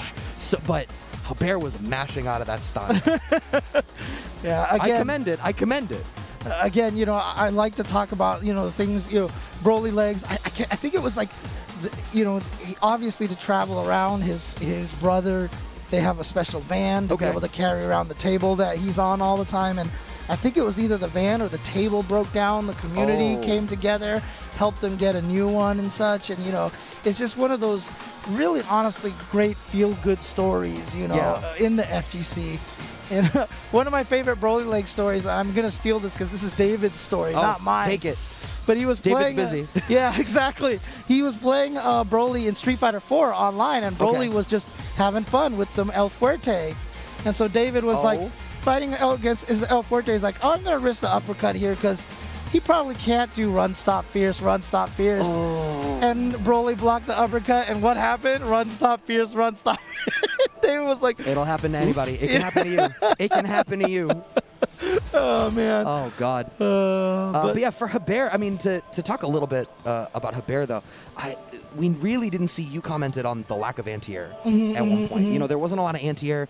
I like that we tried to introduce verticality and bringing in, regular jump in versus dive kick jump in. I think the problem was Brolylegs was so immediately ready for that with the neutral jump roundhouses. Yeah. And it's like, it has this wide horizontal hitbox where what was happening was Brolylegs was standing in this range where regardless of which choice Haber made once they went to the air, the neutral jump roundhouse was just going to connect anyway. So I think like getting more confident in the ground game in general, because you needed to represent that. Obviously easier said than done. It's Chun-Li. Yeah. And bringing out a little bit more anti-airs of your own to deal with some of the verticality that Brolylegs is bringing in. Because if you know that neutral jump roundhouse is coming, you can kind of wait and sniff that out, stand in a range where it's going to happen, and like dash forward DP or something like that. Even with some Cammy, her DP goes so far forward, you definitely don't even need to dash forward. You can punish neutral jumps pretty well with Cammy. So it looks like the next match we have coming up here, JB. Transplant from New York to Los Angeles area. So he went from the best area to another gray area of Street Fighter. So you know, hold on, the best. So for Street Fighter V, you would say New York is the best. Yeah. Okay. Oh yeah. Like is anybody gonna even debate that? I don't know that anybody would, but now you're saying it on air for everyone watching at home. I mean, so champions I had to take a moment to be like, wait, hold on. Let's get this on the record. Let's get this on the record. I'm East Coast. I'm not New York, but I'm East Coast. Right. So I'm gonna take that by proxy. Oh yeah. No, absolutely, dude. Like, I can't lie, dude. Idom, Shine, Art, Punk, even you know, from that area too. But it is going to be JB versus Ehclodam? I'm going to say Ehclodam. Ehclodam, okay. And obviously, you know, we don't have lower cases here, so a lot of times the names might be like Ehclodam, you know, and we can't tell. So apologies to him. Hey, and if anybody does know, absolutely feel free to let us know on Twitter so we can correct that in the future, because I love finding out about some of these players. Oh yeah, absolutely. But JB, you know, very interesting story, because he was a player who came into Street Fighter V and started dominating right away. You know, it's hard work for most players to get good at fighting games. Then there's occasionally you'll run into some of those players that just, for some reason, they just get it. And JB is definitely one of those players. He came in and started being one of the best almost instantaneously. Sometimes it's in your blood, like the blood on the floor right now as Ehclodam gets smoked out by the off-the-wall mix coming out of JB. You could see Ehclodam had a little bit of a sequence there as they started to push out of the corner. I think the thing was, it seemed like they so desperately wanted the command grab for the side switch that they were surrendering a bunch of damage. Nice backdash, getting around the throw attempt, but still, I'm fearful that Ehclodam is going to tunnel vision on trying to get the side switch. Oh, counter hit combos into the corner. And now one good sequence here will be a stun, and the shimmy is gonna do it.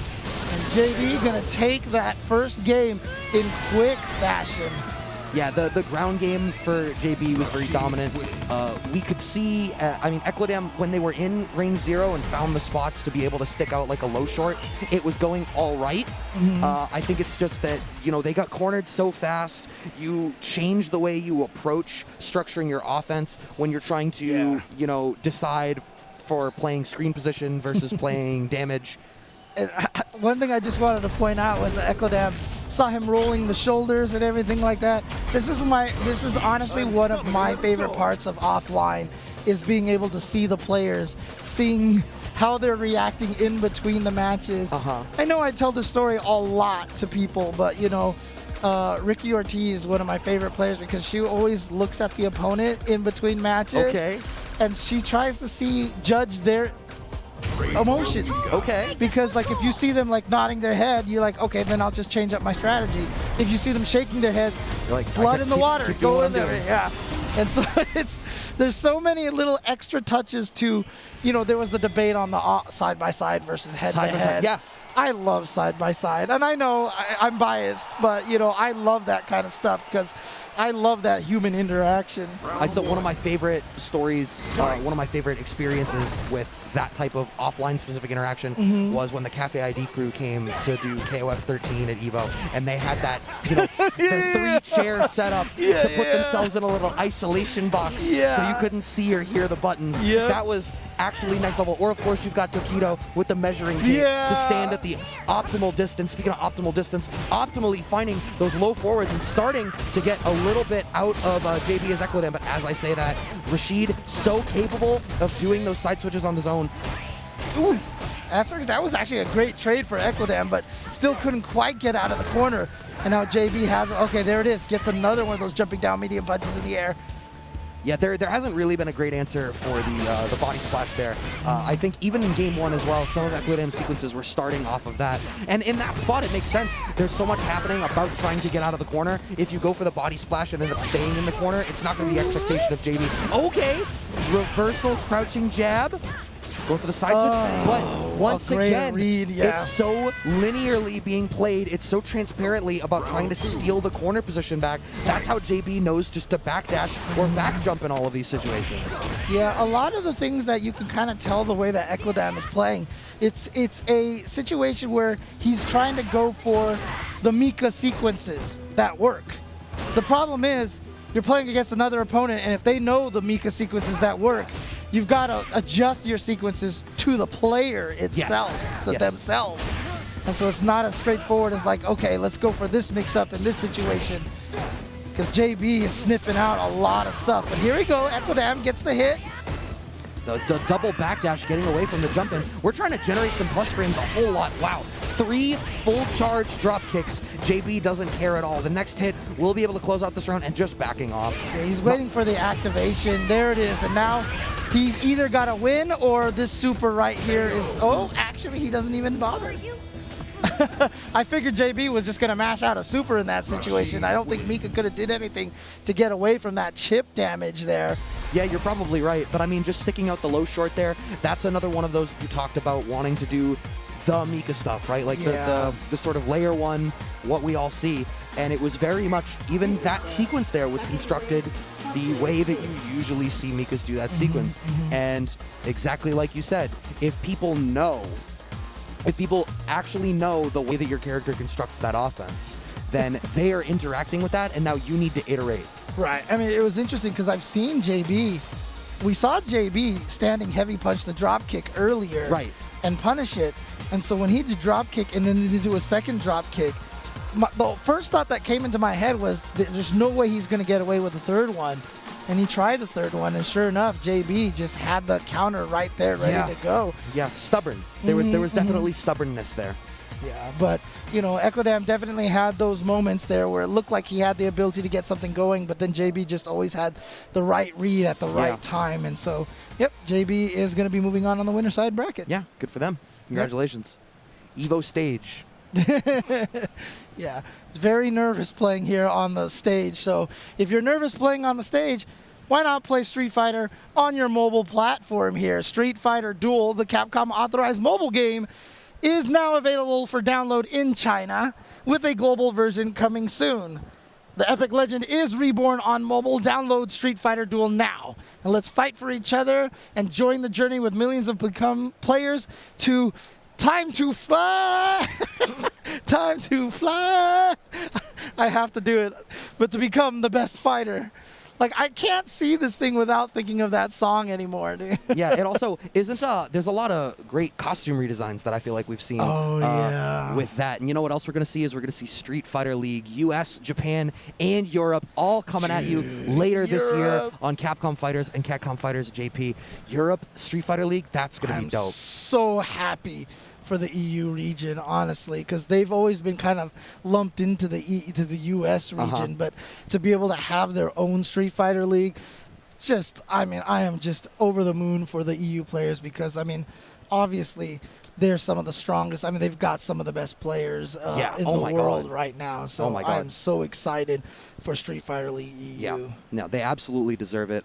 Shout outs to them and shout outs to everybody that's been working on making sure that there's platforms in that region to highlight some of the best players in the world. We were talking about Mr. Crimson on that short list. To make it Phils, Hurricane. I mean, the list, Phenom, Reichsman, Barnett. Like the list goes on and on. There's a reason why IDOM has said that he feels like EU is actually stronger than NA these days. You know. Hey, the 10v10 last night, the data lines up with that, with how that went. We are going to go on a quick break before we come at you with even more of this fantastic Street Fighter V action, EVO 2022. Keep it locked and loaded, y'all. We'll be back in just a minute. Shout out to our partner Rushdown Revolt, a free-to-play, fast-paced, and combo-centric fighting game. Experience 10 unique characters, best-in-class rollback netcode, and a fresh take on platform fighter combat. The game's signature spark mechanic lets you cancel any attack into a dash and sets you up to combo opponents like never before.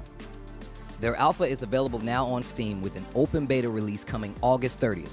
The beta will have new stages and a new stance character, the chain-wielding assassin Reina.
Girl is Arya Stark of Winterfell.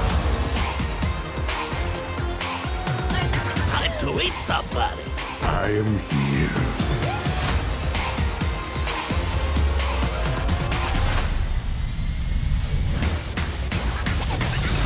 Really? This is what I'm up against? Here comes the boom! I look good in a monocle.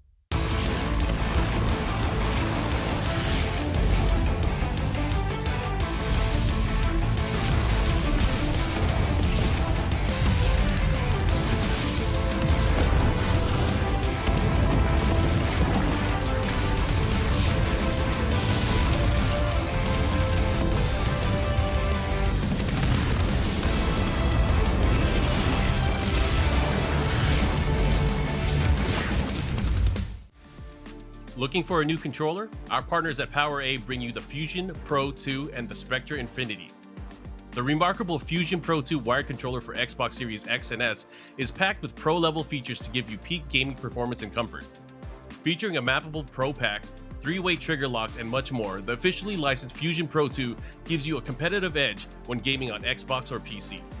The brilliant Spectra Infinity enhanced wired controller for Xbox Series X and S lights up your gaming. This one-of-a-kind gamepad offers tons of color combinations you can customize, plus 3-way trigger locks, dual rumble motors, and more. Officially licensed by Xbox, the Spectra Infinity is compatible with both Xbox and PC platforms. Learn more about both at PowerA.com. Years and years ago, and finally take an Evolution title for himself. We've seen Taquito in the spotlight. We've seen Daigo in the spotlight. Is this Bonchan's day? Here he is in Grand Finals, one game away from doing it. Big Bird fighting for his life, but has been the dominant player so far in the set. And Bonchan is just running through him. He's gonna get the stun. Is he gonna put himself at tournament point? The he reset. just needs one more hit. There it is. A perfect. Another perfect. Bonchan, tournament point. You can feel the energy in the crowd. The cheers are surging. This is his moment. Big Bird needs to win 2 rounds to stay alive and reset the bracket, and that would be such a relief for him. Here he is. He's on his road right now. But again, Bonchan finds the jump away, and that's what he's needed. In the corner, it's been death. When he finds his way out, Bonchan has been able to get it done. Oh, goes low. Big damage. Here we go. Look at that, 50%. A throw close and to this stun. is the match. No stun, no stun. Jumps away. All right. There's the opportunity, counterplay. He's still in there. That's a block, not punished. Not punished. The tension is incredible. Missing roundhouse punish. Oh, he just got catches clipped. him. It's even. He finds the throw, not enough. Oh, what a tech. He ticks for the match. No one wants to fight. He countered, no confirm. No confirm, no confirm on the jab. From Big Bird. He's still in it. He's still alive. Big Bird will not say die. Here we go. This set, it's either for the reset or for the tournament. 1 round away again. The tension. Missed sweep punishes. Difficult range. The jabs, both playing the game, but both looking a little tentative here. Oh, yeah. But he doesn't want to let him out of the corner. That's the critical story here. He gets out. Here we go. Big Bird with this pressure. Delayed V reversal. Smart. Oh, got 1 hit, but nothing out of that. Here we go. He makes it out. 1 meter spent. Building that V trigger bar again. Oh. Gets another hit. Here we go. That's the stun. Okay, he's going to be able to do a lot of damage. He's not going to be able to kill. He goes for the reset. Goes for the reset, finds it. Will it be enough? It's not enough. He's fighting for his life. He lands the critical hard. He's still in this. It's not going to kill. He's got 1 more chance. This is his moment. One mix-up. UAE. What? Oh, and a counter. From Bonchan. He jumps back. He read it and he takes it. Bonchan. In this moment.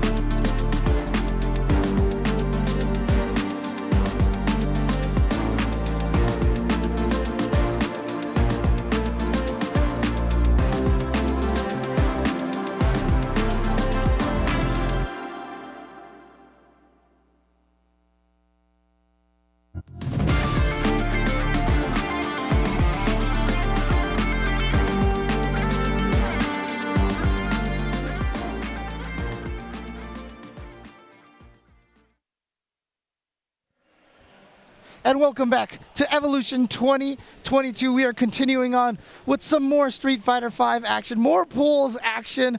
I'm James Chen. Brad Muse here, rocking it with James, bringing the next match, Jamal Blue and Gamerby. Gamerby. Look, I'm gonna try not to let my biases come here. Obviously, Gamerby, one of my favorite players, one of my, a great friend in the fighting game community here. So many second places in Street Fighter 4, and again in Street Fighter 5. Similar to how I was talking about iPeru, never really quite found I mean, obviously he would place high, do really, really well, but Oil King kind of became the champion of Taiwan after a while. But Gamerby, like I said, I've been such a good friend with him for such a long time. And then on top of everything, he now plays Lucia, which is my main character. I mean, there you go. What I will say is, I know Gamerby played Nikali for a while, and as a legacy Gamerby fan, from the Street Fighter 4 era, from watching, of all the stages, to see him on, made that big name for himself with the famous win over Justin in Street Fighter 4, and I think that was 2010. 2010, well. On the 8-on, and I feel like even just in 5, it never really felt like there was a character that I felt like fit what I felt like he was trying to do. Right. I mean, the only constant with Gamerby is he's playing a character with a DP. Okay. That's what he's told me. He cannot play a character without a DP. So Lucia's got one of those, as we saw a little bit earlier. But I want to see, it's interesting to see how Gamerby is going to approach, because I think Lucia is one of the most deceptive characters. Again, I can talk about her for 10 hours because this is the character that I use here. But a lot of people try to use Lucia like a Karin, like a Cammy, in your face, rush down. And she doesn't actually work that well that way. I feel like it's very trap focused. Like you want to set up the fireballs, and it's these intricate situations where you're nesting your offense around set up and then pay off. Right, exactly. And as you can see right there, Jamal Blue taking that first round very solidly. But there we go, GamerB with that EX bust out. Okay, good whiff punish with that sweep. She does have a very good sweep. And like I said, GamerB, the reason why he likes those having a DP because his anti-airs are usually on point. Oh, nice wake up jab. Gets away from the meaty situation coming out of Jamal Blue. Yeah, just gonna go for this simple combo. Oh, actually he does spend the trigger. Jesus. He wants the corner carry, but again, one of Lucia's biggest problems is the target combos and stuff. Multi-part moves really kills her damage. She gets so much scaling, but the neutral jump on the throw bait, her jumping heavy kick hitting very far down. Yeah. What I liked about that too is you saw that it's not, GamerB got the knockdown. He didn't just go right for the neutral jump. He walked forward for a couple of frames to generate the threat of like, hey, I'm getting into throw range, and then the neutral jump happened. That delayed reaction out of Jamal Blue was part of what really made that work. Trades the first hit, GamerB stuck in that corner, now actually getting away with jumping out, despite the fact that old Zeku having that DP, we're not seeing a whole lot of anti-airs coming out from Jamal Blue. Yeah, it's interesting that Jamal is running with the old Zeku majority of the time instead of ever going into the young Zeku. There we go. So now we've got two running characters. But here we go, GamerB again, staying with this pressure here. Again, not playing a very fireball-heavy game at all. Okay, went for the tick throw. We see the tech EX run to try to get in and generate some offense. We're not seeing a whole lot. Meeting the fierce with the sweep, and GamerB cashing out. How far are we going to cash out here? Spending the 1 bar. And once again, look at this corner carry, coast to coast. Definitely one of Lucia's biggest strengths is that corner carry, but then he goes for the cross up. And so now he puts himself in the corner. This is a dangerous position to be in. Look at that walk back into the whip punish with the low forward V-trigger cash out, but GamerB still has this life lead. Fireballs finally coming out. All right, but unfortunately for Jamal right now, needs to find a way to get a hit in there. Down in life, still alive off of that light. Woo! Okay. Smoke and mirrors, razzle dazzle. My man is fishing, but no anti-airs. You're in the young Zeku. You do not have it on deck. My guy, first game on the board for GamerB. And yeah, not a lot of fireballs, just very solid, I think, ground game. You talked about like people want to play her like the Karin, play that ground game. And I feel like that's kind of what we saw out of GamerB stylistically in that first game. And, sticking with the old Zeku in that context, I think makes sense. I feel like he's the more footsies-oriented form of the character. You've got the, Graham to play sort of a pseudo-fireball game. Problem is, it didn't ultimately end up working out because he was on the back foot for too long. And when young Zeku was coming out, I think GamerB's defense, he just had a great finger on the pulse of how Jamal was going to construct the offense. We weren't seeing no bites in the frame traps, no bites in the shimmies. And then even there was a sequence in the first round where Jamal went to try to meaty GamerB, and the meaty timing was off. So GamerB was getting wake-up jabs. Yeah, I mean, obviously Lucia up close might be one of the, and in the corner, might be one of the scariest characters in the game. So, there is definitely that rushdown potential. It's just the neutral right here. She doesn't have a lot of great range, but again, if Jamal is not going to anti-air GamerB, and GamerB is going to get those jump heavy kicks in there like that, then you know what? GamerB is going to be doing just fine, has the corner position right here. V-reversal, we're completely okay with that. Frame trap game opening up, had to bust out with the EX reversal to Jamal. Another thing to point out is Jamal is running V-Skill 1, and I feel like very commonly we see Skill 2 out of Zeku now. Yeah, and one of the big differences between the two players right now, like I said, GamerB anti-airing a lot of Jamal's jumps. Jamal has not been able to get anti-air most of GamerB's jumps. Let's see if that can actually change at this point. Oh, trying to get in there, couldn't do it. Yeah, great reaction out of GamerB to check the run there. And I mean, what were we going to get out of that, right? What was the goal? Run into overhead? I feel like it was just an execution error. I might have tried to run stop and just miss. Maybe that makes far more sense. Yeah. But even so, right? Like GamerB was ready with the check either way, checking the cash CA in the corner, big damage. what a healthy lead for what might be the last round of the set. Gamer B is trying to keep this corner pressure a little bit, but I like that Jamal Blue was able to bust out, but then Gamer B finding the right moment to find the counter poke. Here we go, activation, tries to go for the throw, but great tech from Gamer B. Knows that Jamal wants to put him in the corner. Try to wake up with some buttons. Gonna be good damage here, not quite enough. Yep, good throw tech out of Jamal, but this is such a life deficit. You had to burn the V-trigger to keep yourself safe and start to press the issue. Gamer B went for the throw. Not a big whiff punish. Straight back to old. We do have CA on deck, but we're cashing out everything in the EX grams, and the trade is going to close it out for Gamer B. That was confident. Yeah, nicely done by Gamer B. And again, glad to see him back in the action over here and playing some Street Fighter. Sponsored by Brook now. Yeah, and again, Gamer B, like I said, I mean, when he first showed up in 2010, he was already a veteran fighting game player. Like, I mean, look, I have the benefit of this too, Asian don't raisin, but you know, Gamer B definitely, you know, has been playing fighting games for a long time. I mean, in fact, when I talked to him early in the Street Fighter 4 era, he had told me he was like a Virtua Fighter 2 champion from like years before. There's like some footage on YouTube, I think, of him playing in like a Virtua Fighter 2 tournament or a Virtua Fighter 3 tournament from like early 2000s or something like that. It's crazy. So he's been doing this for quite some time. You really hit me with Asian don't raisin. I've never heard that phrase before in my life. Oh man, yep. I love it. That's gonna live with me now. Sitting down on the sticks, Xset's own item. We've talked about him. I'm sure everybody's talked about him all weekend. Gonna be one of the names that I think a lot of people are expecting to make it super deep in this bracket. Always an easy pick. It's a boring easy pick. So yeah, and Idom's gonna do good. I mean, he was top 8 in 2019 in the last offline, so he was right there. But he's going up against, interesting, Tekken player. This is Book, a very, very well-known Tekken player, one of the strongest in Tekken 7. Playing some Street Fighter 5 here, and what's your reward? You get to play against Idom. Yeah. Sorry, buddy.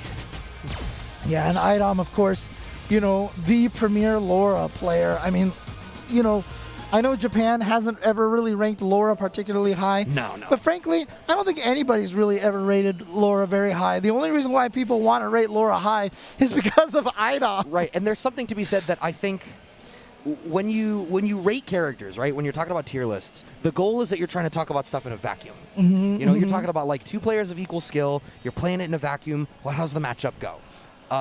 The interesting thing is, I think Laura, as this sort of hybrid grappler type character, is so predicated on how good is the player playing her doing at reading the opponent. Yes. And that's something that's very hard to evaluate in a vacuum. And Idom is very likely the best in the world at being able to tune into that. And it's like I said yesterday, I was like, there are very few players that I think can clutch it up when it really counts the way Idom did.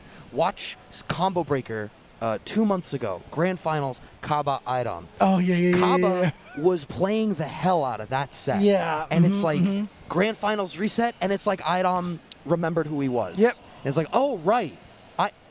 I win these. I am Idom. I win these. Sorry, I forgot for a minute that I win these.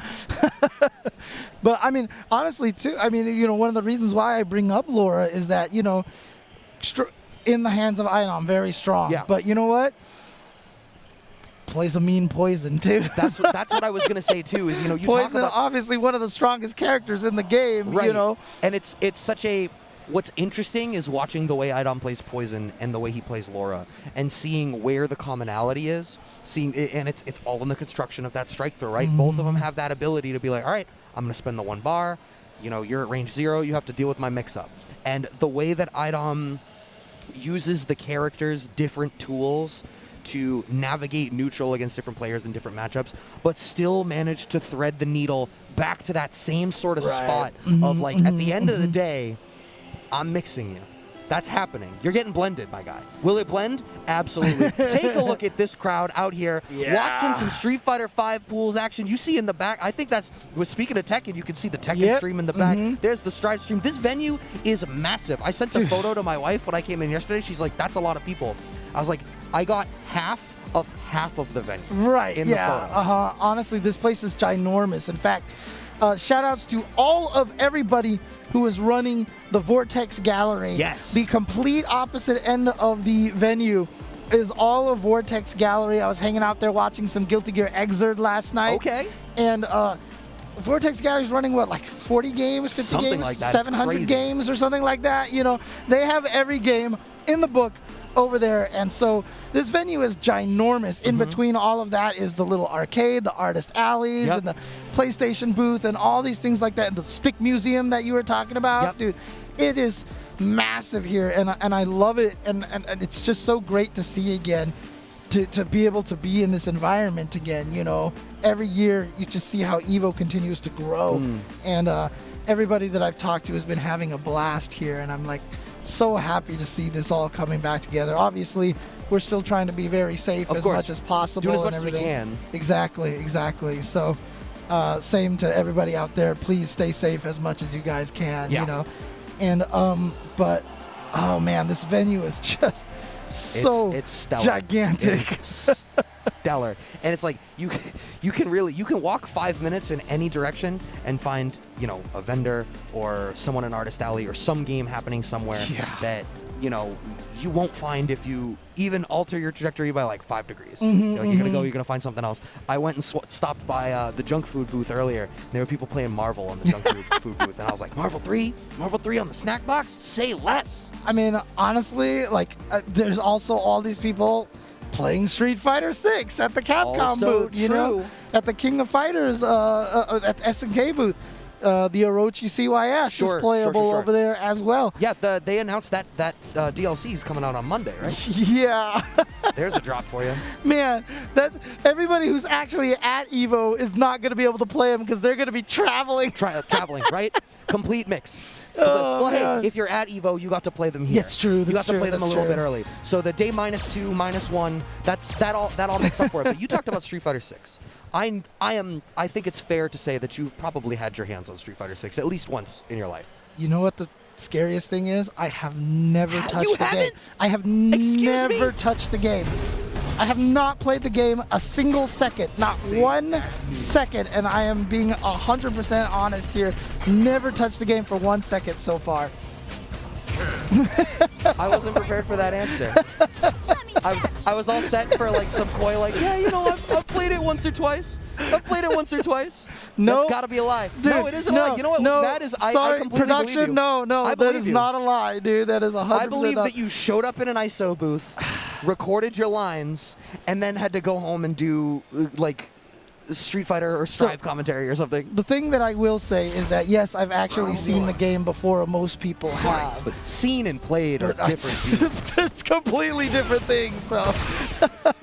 Speaking of beasts, the beast that is Idom versus the Tekken Pro, Talon's own Book, playing the Ken immediately, that with punish, with the crouching fierce, that's like one of the money buttons for Laura.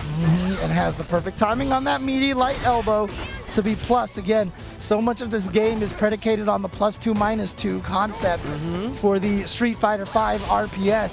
Laura, in fact, one of my favorite characters to illustrate that, based off of that light elbow right there. Raw, the light elbow is -2, on hit it's +2.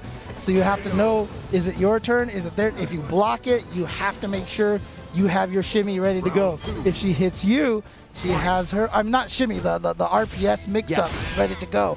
And if she hits you with the light elbow, she's got her mix-ups ready to go. Yo, that cross-cut EXDP saving Book, finding this corner position now by way of the fact that Idom actually went for the side swap off of the EX clap flip tech reset. Yep, so there you go. And a backdash right there from Idom. Oh god, the frame trap into the crouching heavy punch.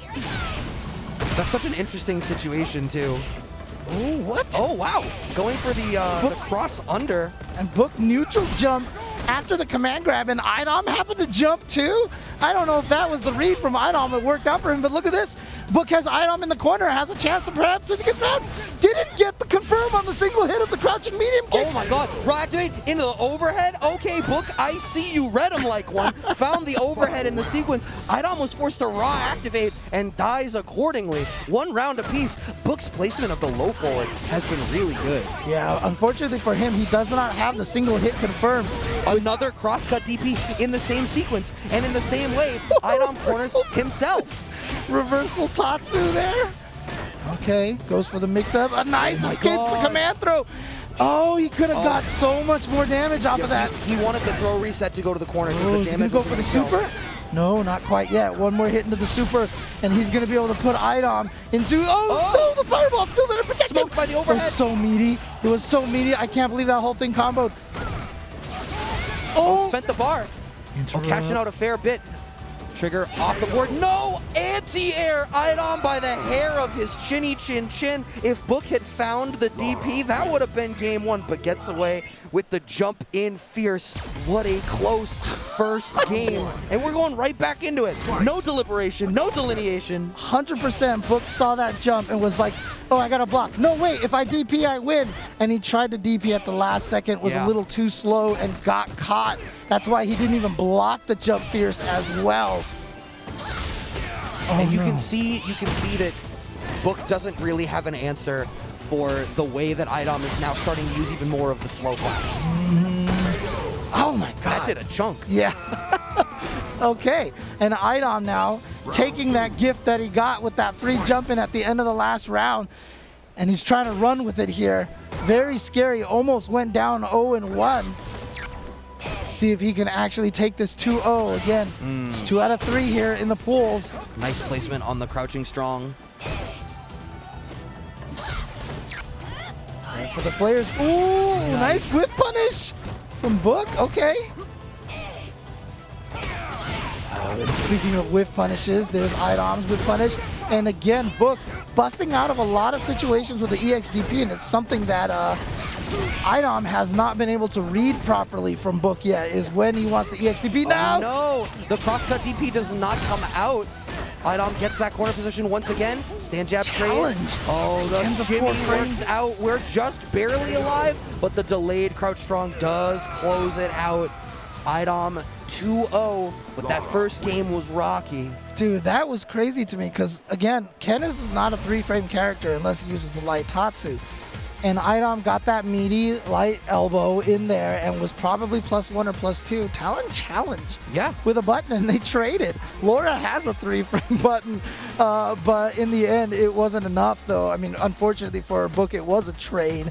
And so he didn't get a counter hit or anything like that. Yeah, Book was, you could see that Book was, I don't know that Book was necessarily playing by the frames the whole time, right? There was a lot of spots. There was a lot of spots. Maybe playing by the frames isn't the right way to describe it, but like spots, you know, back in game 1, trying to challenge after clap and like whiff punish it almost with roundhouse, and then you know, trading with it in these sort of weirder situations that were, I don't want to say knowledge checky, but you saw that Idom sort of clocked into the fact that if the clap was covering Idom, it was making it harder for Book to engage. And Book ultimately just started backdashing and not dealing with the clap at all. Yeah, honestly, Idom is the best Laura player at using that thunderclap. I mean, I have never seen anybody use it as surgically as Idom. I mean, I'll give you Idom is the best Laura player.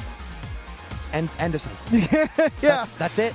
Yeah, I mean, there's the story. Ship it, print it. There's your byline. It's the craziest thing because, I mean, the Thunderclap has a lot of startup, and you know, you're worried if you use it next to somebody, they'll just jab you. When Idom reads that you're scared to touch a button, when he's conditioned you with that way, he throws out the Thunderclap at point blank ranges, and that just catches a lot of people off guard. And oh my God, is this the match? It is. Oh boy, I hope Rob's recovered from last night. Hope he's feeling all right. Yeah, Hollywood Rob TV versus Brolylegs. Look, Rob definitely made a name for himself on the Street Fighter League, you know, performing very well there. And after watching Rob play a bunch on Street Fighter League, I told myself this: he has the potential to become one of the best in the country, honestly. And he's definitely put himself into that position. I mean, he is clearly the strongest player in the Midwest region, right? All the CPT Midwest has been basically Rob domination, basically. And so, you know, he's a very, very strong player. Obviously, working his way very much as a personality content creator as well. That was the other thing that I was going to say is, like, on top of everything else, you know, just the charisma and you know, the ability to market oneself in that way and, you know, be more than just a player and a competitor. Not just, you know, strive to be one of the best as a player, but to, you know, provide educational and informative content. And to kind of play the role of the heel a little bit. Very good at it. Yeah, that's absolutely a hard line to toe. Oh, yeah. It's very hard to do, because, like, the concept of a heel is in a space where, like, there is that fourth wall, and we don't necessarily have that in this community, so it's very hard to play that role effectively. And not actually become the actual heel, you know? Yeah, for sure. And so, you know, love what Rob has been doing for the community and love what he's been doing for the scene, setting up a lot of these rivalries and really just, you know, talking about a lot of subjects that a lot of people don't talk about a lot. So it's really kind of neat. And Rob is going to go with the Karin, of course. Brolylegs, we saw with the Chun-Li earlier. And, of course, we've talked about Chun-Li's normals, how good they are in neutral. She is one of the only characters that can really cause, you know, characters like Karin and Cammy who just dominate neutral. Chun-Li could definitely challenge them and keep up with them. Yeah, and with the changes made to Karin in this last patch, the additional recovery on that low forward, it's that much harder to rely on it. You can't wish punish with it. So what that's going to mean in a matchup like this one is, you know, you need to actually bait out these limbs from Chun, or you just need to choose to walk in and play at a closer range, which means you need to get through those limbs from Chun. We're seeing Rob is playing fairly effectively at that. There's that EX legs coming out from Brolylegs. I mean, look, even though that crouching medium kick is whip punishable, more whip punishable, all you have to do is just never miss it, dude. Don't whip it. Nice. Broly trying to take this round here, but you got to be careful. The way that Karin can come back on you very, very quickly is scary. So just bust out with the 3-frame EX lightning kick from Chun-Li. We take those. Rob was hammering away at that sweep. Wanted sweep activate. Didn't want to activate on hit though. Wanted the mix up. And I love the Brolylegs. It seemed like Brolylegs had made the decision to be like, I'm just not going to block low. Eventually you're going to do something else. And then I get the bust out. Bust out he did. Speaking of bust out, Rob with the bust out EX reversal. So a lot of times when you block a jump attack, you're like, dang it, I should have anti-aired. And so a lot of people will EX after blocking that jump attack. And the stun on the back throw, of course, Rob, no! Okay. Oh, finding the throw. And we see the laughs. They're having some good fun with it. Rob is just like, I don't know what happened, man. I don't know what happened. But taking game number 1, again, 2 out of 3 here, so. And I believe these two were opposite seeds on their pool, which means that this may well be to get out of the pool and win. Okay, and again, just so people remember, it is 3 out. Yes. And so for winners finals, regardless of who wins or loses, they both make it out of the pool. Just one of them does it on the winner side, one of them does it on the loser side. Finding that low forward, nothing after it. Back roundhouse anti-air coming up from Brolylegs, playing a super solid round so far. Yep, this is the winners finals. At this point in time, most of the matches that we're watching will be winners finals of their pool. The roundhouse anti-air working out preemptively to catch Rob for trying to get out, and the stand fierce. Remember when that button was like unpunishable in like 5 frames or whatever in season 1? That button just rained terror on everybody. Still an amazingly strong button. Absolutely. They gave that the 4 frames too. But hey, like you said, the whiff recovery only matters if you whiff. And now here we go. Brolylegs gets the crush counter. Goes straight into the spinning bird kick combo. Gonna back off, not be too. Oh, wow, that actually stopped the neutral jump. We've seen how powerful Broly. Yeah, he's close enough for the punish on the sweep. He's gonna get big damage here. This is not gonna be enough to kill. So Broly needs to come up with another sequence here. No resources left, no anti-air. The throw from Brolylegs, and he ties it up 1-1. And again, you see the two players chatting, friendly with each other, you know, keep all the rivalries in the game. Yeah. Yeah, and I think Brolylegs did a great job of constructing the ground game that time. It felt like Rob really didn't get to run away with it as much. I feel like Rob had to use shoulder and V-skill a lot in the first game to sort of compete on the ground. Ooh, there. Speaking of. Right, V-skill. All right, Rob is in, backs off a little bit. Yeah, it's again, no anti-air. Rob has not had a lot of anti-airs ready to go now. It is scary to try to anti-air Chun-Li. Oh, wake up, EX SBK. Oh, wow, we just had the bar, the V-trigger rather, to go off of the low strong, but Rob back in the driver's seat, poking with that low forward. There's the activation on the sweep. Gray Life adding up. We're going to be able to close out. We don't need to spend the bar either, so we're carrying that CA into the next round. This is set point for Rob to get out of the pools and winners. Oh, yeah. Oh, is that going to hit? It did. Oh, okay. The first hit actually missed, it looked like, and the rest of it juggled. But do you want to spend it that early? You know, now you have no resources for a lot of other tools. This means Broly's going to have a lot more leeway to throw out fireballs and such, but looks like Rob is not having any problems right now. He is going in.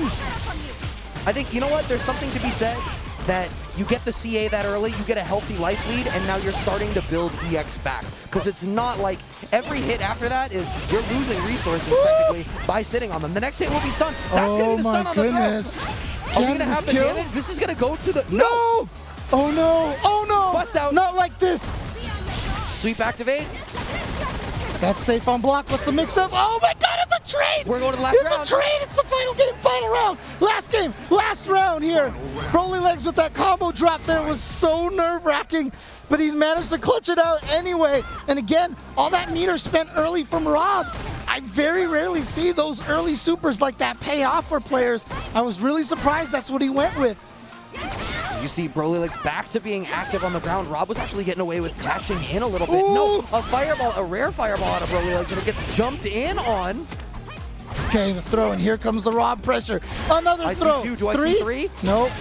Oh, you got snatched out of the air. Activation, yeah. Wow, nicely done. And he's going to be able to get the juggle off of this.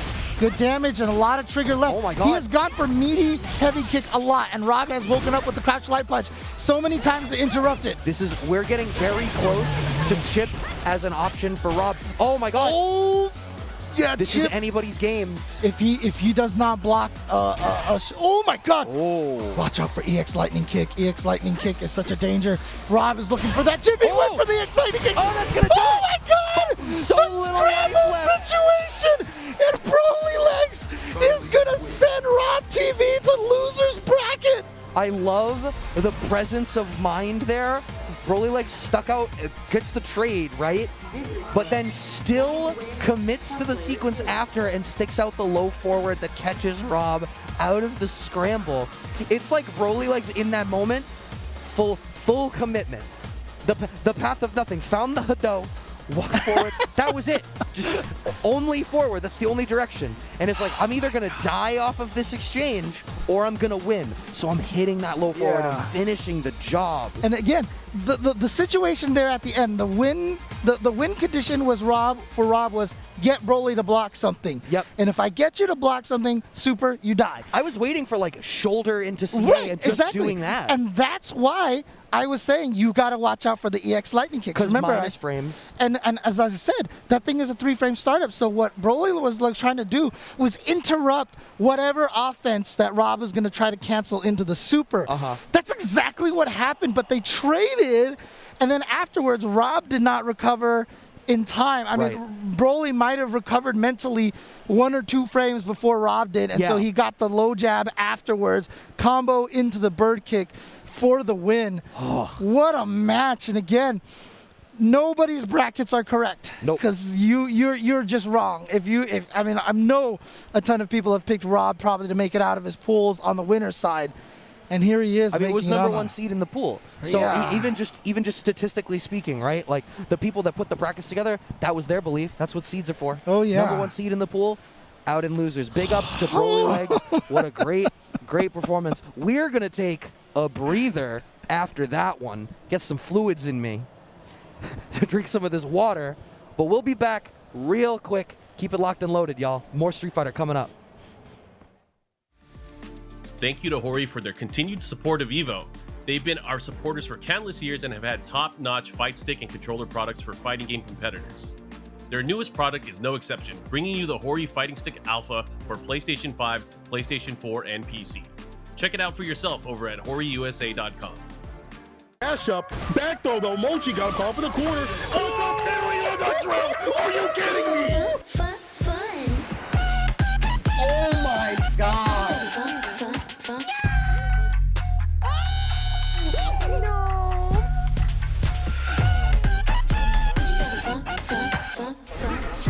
Let's go!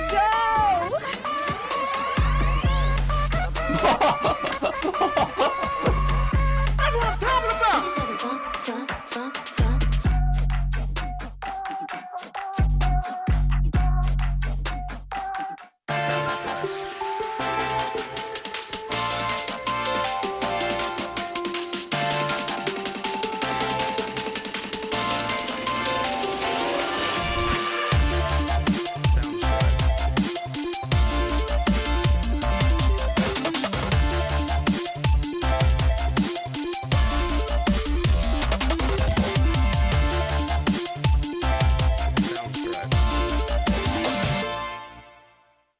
Hi, this is the quiet car. You don't remember me. Now, Talk to me. I'm not the only one doing a job on this train. Enemies, I recognize that guy. He was in Mexico. Tequila? Become. When we get off this train, the White Death waits for you with his army of assassins. Allies. We need to come up with a plan. Was that a snake? It would appear so. Bullet Train, exclusively in theaters, now playing. Rated R.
The EVO team would like to give a big thank you to FreshCut, the highlights partner of EVO 2022. Finally, a dedicated home for gaming's best moments. Find all of today's top trending FGC games, creators, and tournament highlights all in one place with FreshCut.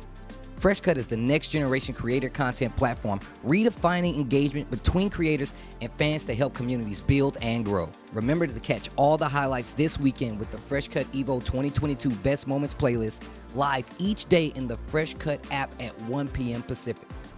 Check out FreshCut over at freshcut.gg/evo. Years and years ago, and finally take an Evolution title for himself. We've seen Taquito in the spotlight. We've seen Daigo in the spotlight. Is this Bonchan's day? Here he is in grand finals, one game away from doing it. Big Bird fighting for his life, but has been the dominant player so far in the set. And Bonchan is just running through him. He's gonna get the stun. Is he gonna put himself at tournament point? He just needs one more hit. There it is, Another perfect. Bonchan, tournament point. You can feel the energy in the crowd. The cheers are surging. This is his moment. Big Bird needs to win 2 rounds to stay alive and reset the bracket, and that would be such a relief for him.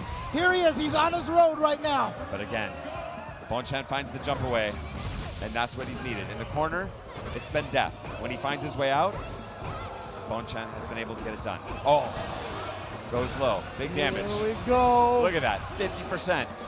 A throw close to and stun. this is the match. No stun, no stun. Jumps away. All right. Here's the opportunity, counterplay. He's still in there. That's a block, not punished. Not punished. The tension is incredible. Missing a roundhouse punish. Oh, he just catches got him. clipped. It's even. He finds the throw, not enough. Oh, what a tech. He techs for the match. No one wants to fight. He countered, no confirm. No confirm on the jab. From Big Bird. He's still in it. He's still alive. Big Bird will not say die. Here we go. This set, it's either for the reset or for the tournament. 1 round away again. The tension. Missed sweep punishes. Difficult range. The jabs. Both playing the game, but both looking a little tentative here. Oh, yeah. But he doesn't want to let him out of the corner. That's the critical story here. He gets out. And here we go. Big Bird with this pressure. Delayed V reversal. Smart. Oh, got 1 hit, but nothing out of that. Here we go. He makes it out. 1 meter spent. Building that V trigger bar again. Oh. Gets another hit. Here we go. That's the stun. Okay, he's going to be able to do a lot of damage. He's not going to be able to kill. He goes for the reset. For the reset, finds it. Will it be enough? It's not enough. He's fighting for his life. He lands the critical hard.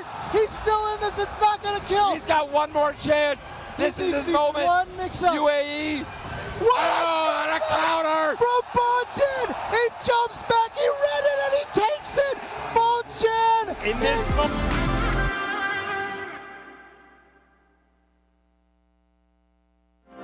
My hands keep shaking, but my heart keeps strong.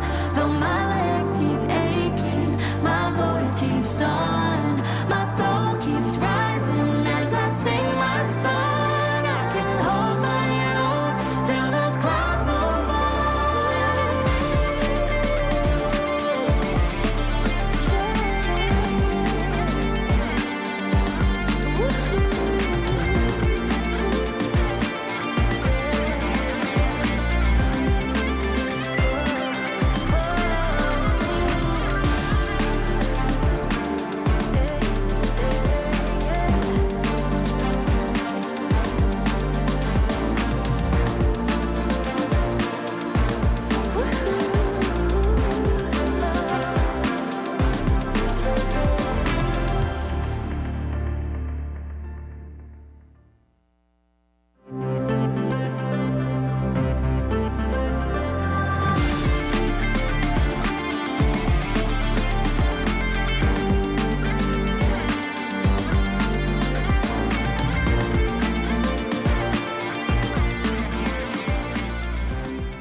Welcome back, everybody. It's EVO 2022. You know that. I'm sure you've been watching for some time already. If you've just joined us, you are just in time because we've got some great matches coming up for you guys. I'm James Chen. Brad Muse here, rocking it with them. And yeah, what a match coming up. Revilo versus Luffy. Let's talk about Luffy. Let's talk about the US-EU show match from last night. Man. And how bad Luffy made me feel as an American watching that. Okay, fair enough, fair enough. Yeah. No, I mean, look, Luffy is a former EVO champion. Of course. Right? And, you know, it's always one of those situations, again, where he won it with Rose, and everybody was like, Rose is not that good. He wins. Man, Rose is so cheap. That's always going to be the way. Yeah. That's always going to be the way. What's funny is, despite the fact that I think Rose is in a pretty good spot in 5 right now, still rocking the Mika. Yeah. Hasn't made the switch over that we've seen a lot of other legacy Rose players, like Filipino Man, for example, made that jump over in this patch. Because, you know, Rose is in a much better spot. Right. I mean, I know how Luffy likes to choose a lot of his characters. I think he probably still imagines that Mika has a larger breadth of options on offense, is how I'll say it.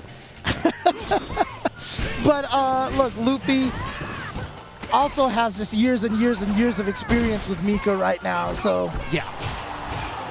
And Revilo, of course, very, very strong science player as well. So going with the Zeku. They're playing a very slow game right now. Luffy finding the throw. Jump in, how's the sequence going to be? Neutral jump does get anti-air. It has to spin the V-reversal. Revilo doesn't want to deal with the plus frame situation off of the drop kick. Yeah, it's always one of the scariest situations. You've seen some players. I mean, I know that was like one of Justin Wong's strategies against Mika was V-reversal every single time you block a drop kick because you just don't want to deal with that at all. Right, okay, there's that V-skill too. There's a Jamal Cruz was on earlier, rocking that V-skill 1 with the Zeku. There's a reason I think we see the V-skill 2 much more frequently, is it helps to improve Zeku's presence on the screen. And it's animals. It's cute animals. Well, I mean, How can you go wrong with cute animals? That's always a plus. Trying to play this ground game. Oh, I like the choice. It's unfortunate how it ended up being executed. Yeah. Finding the off the wall, getting out of the corner, but so much space surrendered. I feel like Revilo should have used that opportunity to press the issue a little bit. Yeah, well, he's got the corner back here, gets the EX. Oh, boy. Is this gonna? No, it's gonna kill. it's dead. And you know what? It's interesting because the philosophy that Fudo has with Mika was that he just uses the super as a one-time all-in uppercut. And that is exactly how Luffy just used it right there. The one-time all-in uppercut, and it worked out. And, you know, if you're Revilo, you're like, oh, you know what? Maybe he'll wake up with EX Flying Peach, and I'll just get hit, and I'll still be alive. But nope. Luffy went for the super down. Side switch, beautiful. That was such a clever play. And then that V-reversal on the dropkick, once again, you just spoke to, you know, how common an approach that is. No, a little bit too far away for the follow-up, even on the counter hit standing strong. What a shame. It may well have led to stun, and it certainly would have led to more impressive corner carry here for Revilo. We are back to neutral. Ooh, here we do go. Find the whiff punish on the command grab. God, what happened? Just did not get the special move out of the after the transform. And now you got to deal with a Nadeshko. Nice jump away.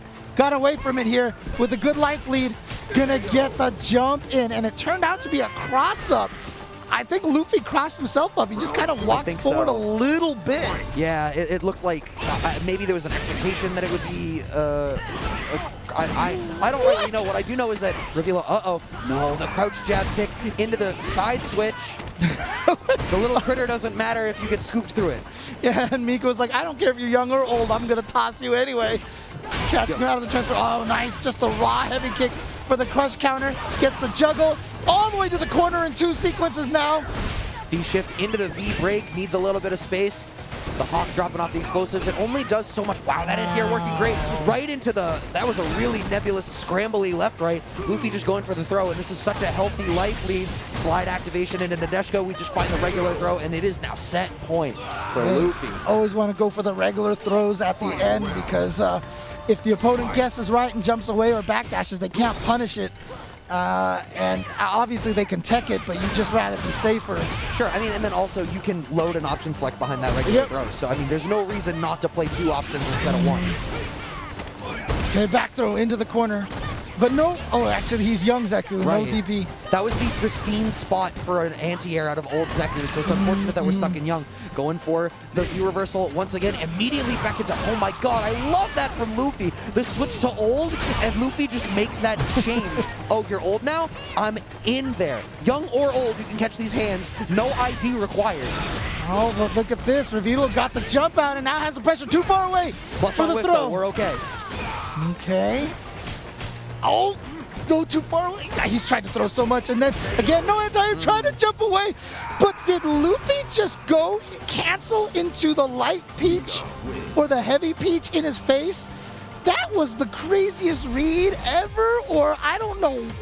Like, I'm trying to logically deduce how that played out there.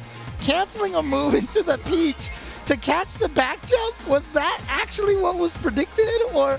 Maybe. I don't. Maybe, I don't know. What I do know is I think what was very clear for me was that I think one of Revilo's biggest problems in that set was just it felt like... I don't know that I want to go so far as to say that they were in the wrong Zeku form in the wrong spots, but you could see the problem of being caught in young Zeku in exactly the spot where Luffy's going to jump. And to Luffy's credit, I feel like Luffy played a grounded game and mixed the hell out of Revilo and played super range 0 when Revilo was old Zeku. But as soon as it was young Zeku, much more willing to play out, much more willing to go and jump in order to generate offense rather than necessarily needing to try to play a ground game. And the spots that Luffy was standing at, Revilo kept getting, standing strong even on counter hits, but it would be so far away that Revilo didn't seem either ready or properly equipped to find a whole lot after that. Yeah, I mean, honestly, Luffy was definitely looking at the form, the stance that Revilo was in. So, it wasn't even just that, as soon as he saw he was young, he's like, okay, I can just jump more now. I don't have to worry about the DP. So he was definitely taking advantage of it and keeping track of which mode that Revilo was in the entire time. And so Luffy's going to move on forward, not going to be surprised. And I do believe that was probably one of the winners finals again of the pools as well. And coming up next, we're going to have a former Capcom Cup champion, Gotcha-kun. Nothing but treats for you guys today. We're bringing you the best. And remember how we talked about, nothing is better than animals as well? Well, Gotcha-kun is going up against Rotten Seagull. I think that's my favorite name of today. That's why I always like to give one. I'm like, hey, congratulations. You're my favorite name of the day. Thank you for letting me say your name, Rotten Seagull. Rotten Seagull. And there's definitely some sort of joke off of Rotten Seagull, and I haven't been able to figure it out right now. You're trying to formulate it. We'll see what's going to happen. Is James going to find the punchline, or are we going to start the match? Which happens first? Make sure you spend your channel points on the bet. See what's going to happen. We'll pay that out. The way my brain is working right now is I really hope the guy's name is Steven, so I can call him Steven Seagull. That's all I wanted. If that's where you want to go with it. But a Gotcha-kun, of course. Rotten Seagull is a fan. It's the name of a black metal cover band of Flock of Seagulls.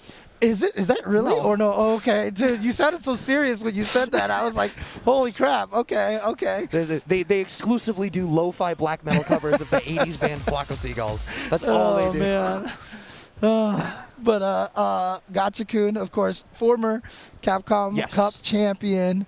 And again, one of my favorite things, reading these stories, Gotcha-kun at one point in time was like, I can't really play fighting games for a career or anything like that. Evidently not.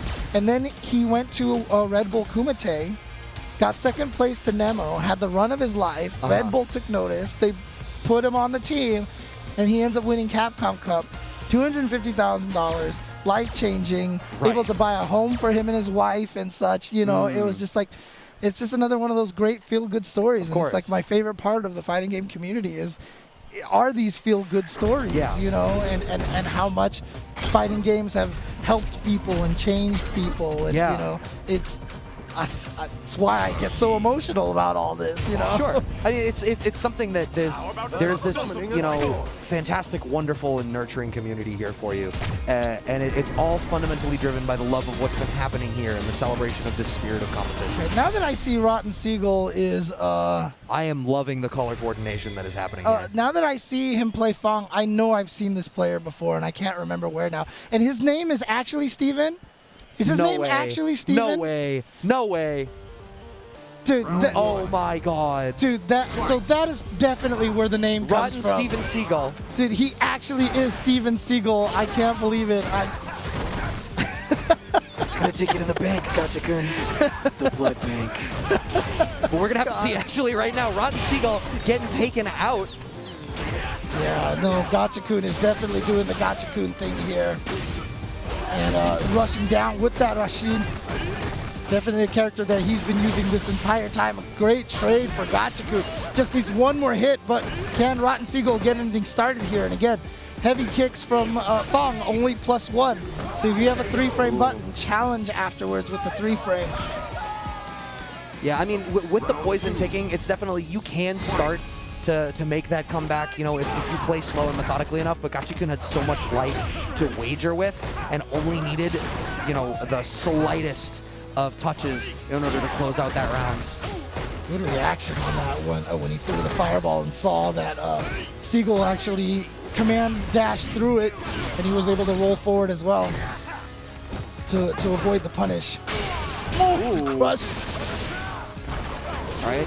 I love that we keep seeing this EX command dash in order to get out of the corner coming out of Rotten Seagull. Yeah, Gachikun getting us back to the corner. Stand jab, no big follow-up, but there's no escape from that EX tornado. Yeah, I mean, he was trying to interrupt it. You can't let Rashid canceling into EX tornadoes is never going to really be a true block string.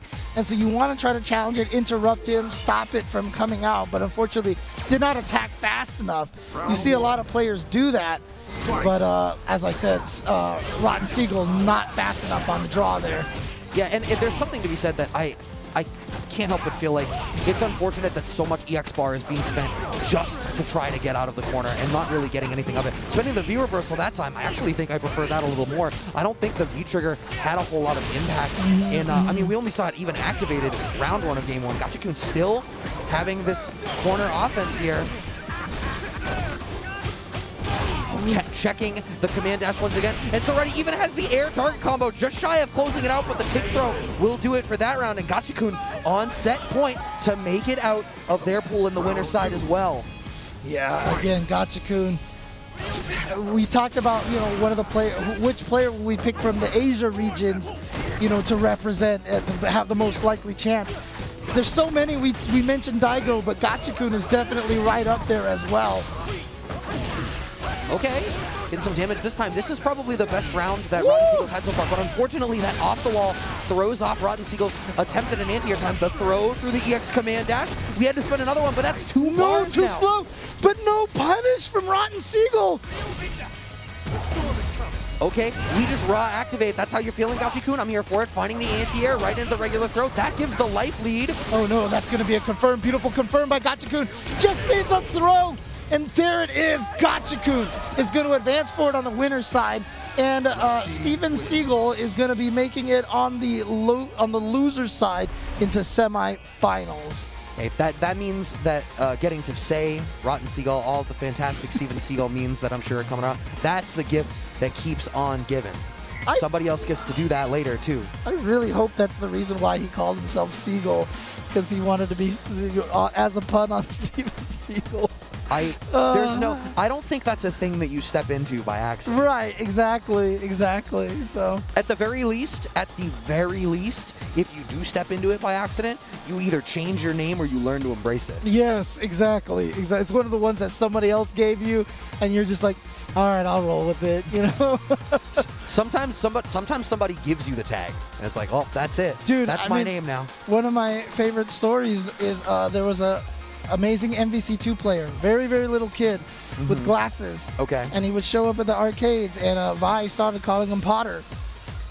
And, you know. That took me a second to be like, Potter, what? Yeah, and so he was Harry Potter for the longest time, and that was not the nickname he wanted. He wanted to use the handle Robust. And I remember at EVO running an MVC2 bracket, and I was like, Robust.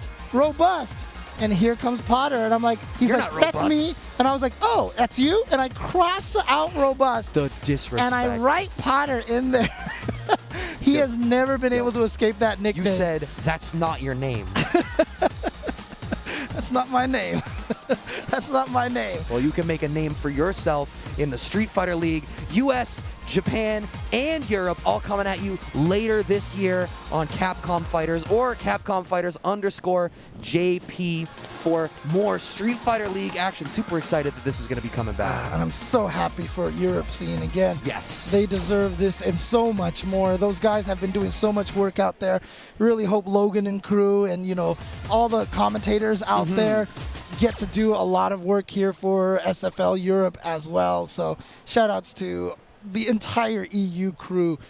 This is long overdue, honestly, long overdue. You know what else is overdue? The Capcom authorized mobile game Street Fighter Duel available for download in China, and there is a global version coming soon. That's long overdue. How long have we been talking about this game? The Epic Legend is reborn on mobile. You can download Street Fighter Duel now and fight for each other and join the journey with millions of other players to become the best fighter. Look at that artwork. That is clean. Would you say that this game is overdue? That's a low-hanging fruit one. That one's definitely a low-effort pun. I apologize. You found that pun and you said, "Here you go, Brad. Hold this out."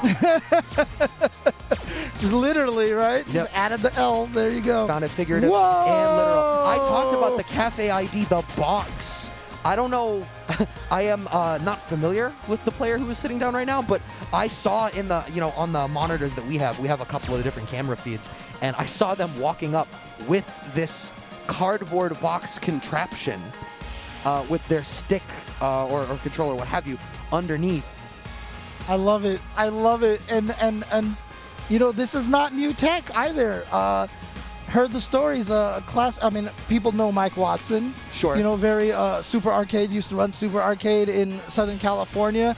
Another old school player named Jeff Schaefer. I know a lot of people know of Jeff Schaefer and have heard about some of the stuff that he's done. Jeff Schaefer, if I'm not mistaken, and Mike, you might have to correct me if I'm wrong about this one, but Jeff Schaefer would accuse Mike Watson of looking at buttons, and he literally came to the arcade with a box. And when he put his hands on the cabinet, he put the box over his hands so that Mike could not see his controllers. But then, did that make a difference in their sets? That I don't know. I'm gonna have to. That's the important detail, because if you drop that accusation on a person to the point that you bring a physical way to intervene and be like, "This is such a problem, I'm gonna solve it," and you still hold that L. I mean, look, Jeff Schaefer was one of the best at that time, as well as Mike Watson. So it would probably still go either way. But so I have a guess based on the shirt that was revealed when the weighted clothing came off. I assume that here on the player one side playing the Dictator is going to be Picaro. Okay. Yeah, again, we've seen these names a lot on the CPT. Yeah. And I don't have a face to put to a lot of this. That is one of the weirdest things about coming off of online is so many people that you only know as a handle. And you're right, Picaro, nice guess, right? I mean, nice deduction right there. But on the other side is from China is M, which is interesting to me because M and Ding Chunqiu have both made it out here from China. And I heard a lot of the Chinese KOF players were not able to make it out here. Really? So there's no Shanghai in the KOF tournament. So I'm wondering how some of the China players made it out here and why some of them were not able to travel out here. Yeah, I do not rightly know. What I do know is that Devil's Reverse got absolutely sniped with that DP coming out from M, rocking the Luke. With the V-Skill one, we were talking about the V-Skill C's that we were seeing earlier today. This is the more traditional loadout that you associate with Luke. Yeah, this is definitely standard Luke loadout here. Backing way off Picaro with a very slight life lead and very willing to slow this down just a hair. EX head stomp as I say that we're slowing it down. Picaro picks it right back up. That's going to be the V-Trigger 2 activation. We don't even need the Psycho Crusher after. We're able to close out the damage just as is. First round on the board here for Picaro. All right, so Picaro looking strong here from the South America region. And again, South America with a lot to prove as well. They have been really showing up and doing work. I know, for example, Capcom Cup was almost every year has had its representation of Brazilian players as well. Always shout out to the region down there. I mean, I've managed to travel down to South America a couple of times and you talk to them. The things that they have to go through to have these tournaments, to travel to all these different places and to even try to make a name for themselves, it is a lot of work down there. So for all the players down there who have been putting in that work, who have been traveling and organizing tournaments and stuff, you are the true heroes, dude. Finding that back throw there is M. This is a really good position on the screen. Plenty of resources. We're not going to find the DP. No, in fact, we're going to get the crush counter stand roundhouse. Picaro chasing down with the Psycho Crusher. We're not going to get a whole lot out of it. Is this going to kill? Trigger scaling? You're definitely alive. Oh, by a mile, too. Alright, so this is dangerous situation. Oh, no, he didn't know which side. Nobody knew. Smart, so the back jump gets away from the command grab that was coming out from Picaro, getting away with that V-Skill store. Picaro is rocking V-Skill too, so I mean we could see some cheeky stuff, but I feel like normally that's covered by EX Blast. So until Picaro, Jesus, you could just jump forward roundhouse too. I'm sitting here, I'm doing mathematics, some advanced calculus, charting some trajectories. How are you going to build the meter for EX Blast? Jump forward roundhouse. Dude, he did the IDOM strategy. I'll just jump and get a hit and win the round and win the game. Oh, man. Definitely. You know what? I mean, honestly, as a player, that always feels nice, being gifted that kind of a round in that way, because you're like, I'm just going to jump. Shoot, they didn't commit to anything. Oh, they just ate my jump kick. Right. Oh, sometimes cool. sometimes Okay. it works. You take the gift if you can. Exactly. All right. Back to, I don't know if this is going to be a character change. Interesting. M, you saw it right down there, getting some advice from friend or perhaps teammate. Maybe.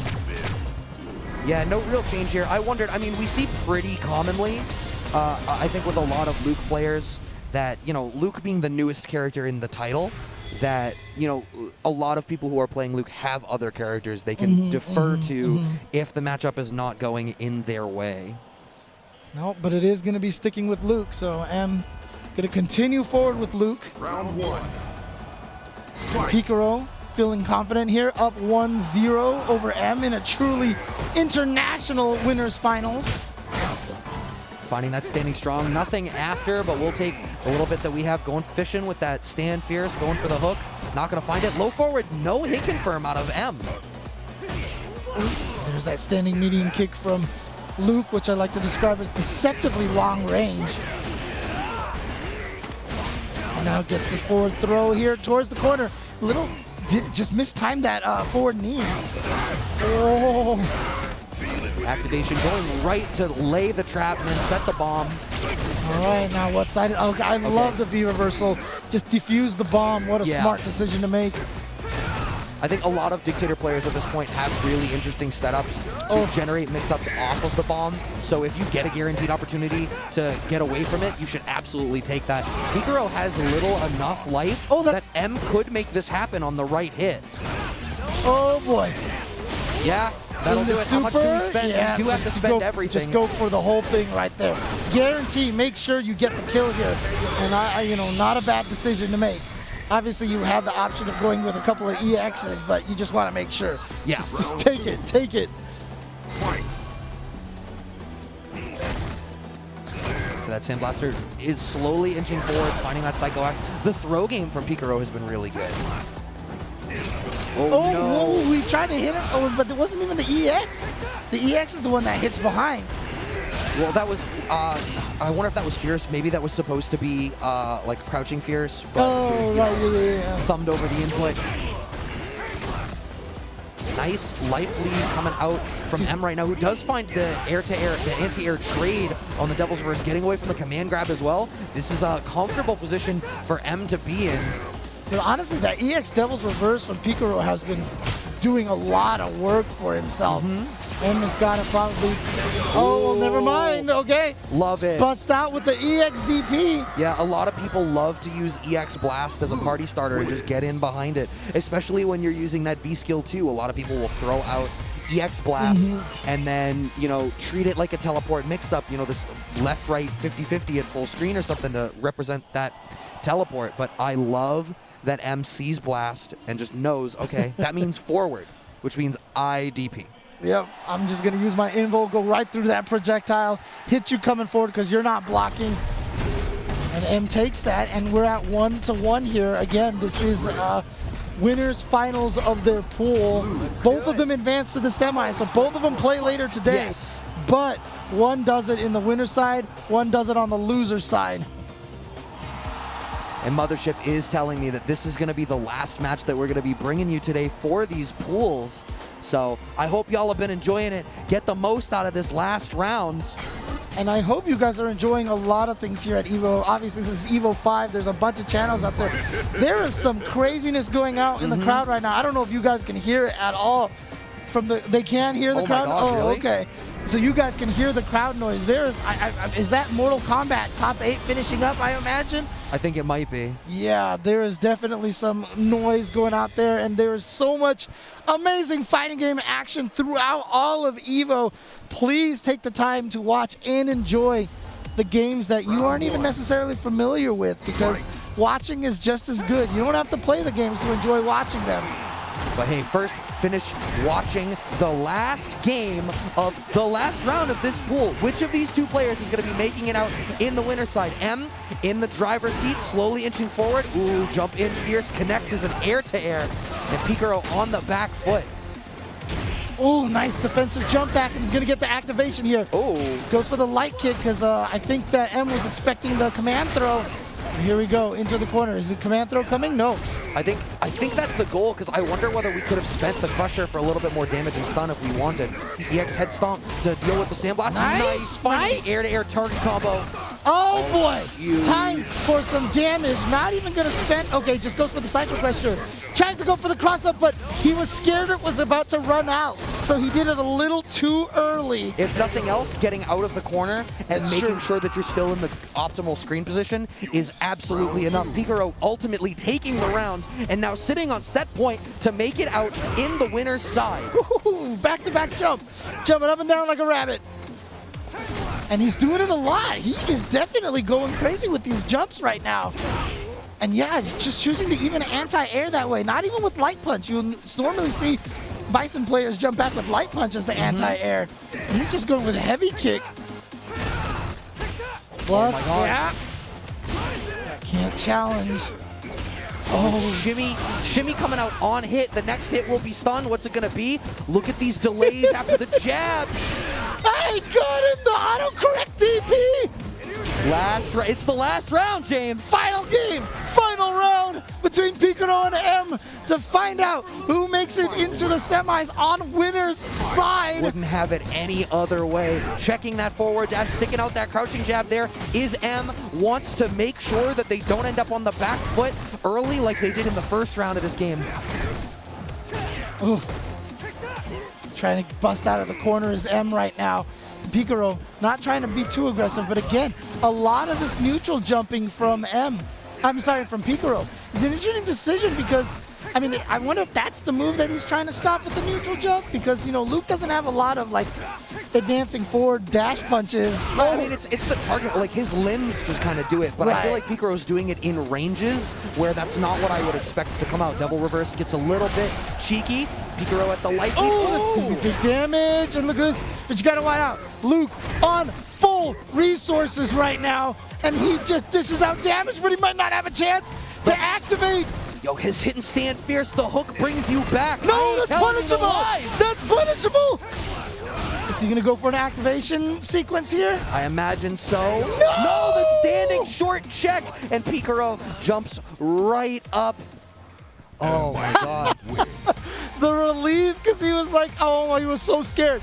I mean, look, he was nervous in that situation. He was like, oh, am I getting looped? Am I getting looped? But then actually, he challenged after the jump. The jump was high enough, and Picaro actually was like, no, I think we're in a situation where my 3-frame button can challenge, and it definitely worked. Even though M blocked the first one, he wasn't ready. He was caught by surprise and didn't block the second one. And so, again, both of them semifinals, but Picaro is the one who is making it on the winner's side. Wow, what a tight match to round out this block. Nate, to round out the pools altogether, because I do believe we're going to be cutting to an hour break after this, and then when we come back, I think that was the last pools wave. Yeah, so I think I don't know if they would describe it as semis, but when we pick up in just an hour, it's going to be all the people that made it out of pools. I think they're calling it Wave 2 pools on the schedule, but the point is players like Picaro, players like Idom, everybody that you've been watching all day so far, they're all going to be back. The action is only going to get hotter. Yeah, and again, if you want to follow along to see where all the players have gotten to, check out start.gg. You'll be able to find Evo there pretty quickly. It should be right there on the front page. Check out all the pools and see if your favorite players have made it out of their pools. And get ready for some amazing action coming up for the rest of this whole weekend. But again, our break, please take the time. Go and watch all of these amazing fighting games out there. Again, rising tide lifts all boats here. And I love it. Oh, man. And you know, it's just one of those situations where every fighting game has something to love. Every fighting game has something to enjoy. Whether, you know, even if it's not your game and you don't enjoy playing it, dude, take the time to find out why the players who do play it love the game and watch it and have fun. I mean, the crowd going wild out there. I'm still not sure what's going on, but I hope we catch it. Yeah, exactly. So again, just take the time, watch all these amazing fighting games out here, and the games are so good right now. So enjoy them all. Yeah, there is nothing to add on top of that. I can think of no better send off. It's been a genuine pleasure, James. Thank you, Brad. Enjoy the break, everybody. Check out the latest apparel from 10-0. Brand new officially licensed products featuring Tekken, Guilty Gear, the King of Fighters, and some of your favorites from the fighting game community like Eris from Avoiding the Puddle, Tasty Steve, Exo Academy, and more. You can scan the QR code or visit 10-o.gg/merch.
Do I look? Shall we dance, my lady? Let's see if you're up to scratch. Here comes trouble!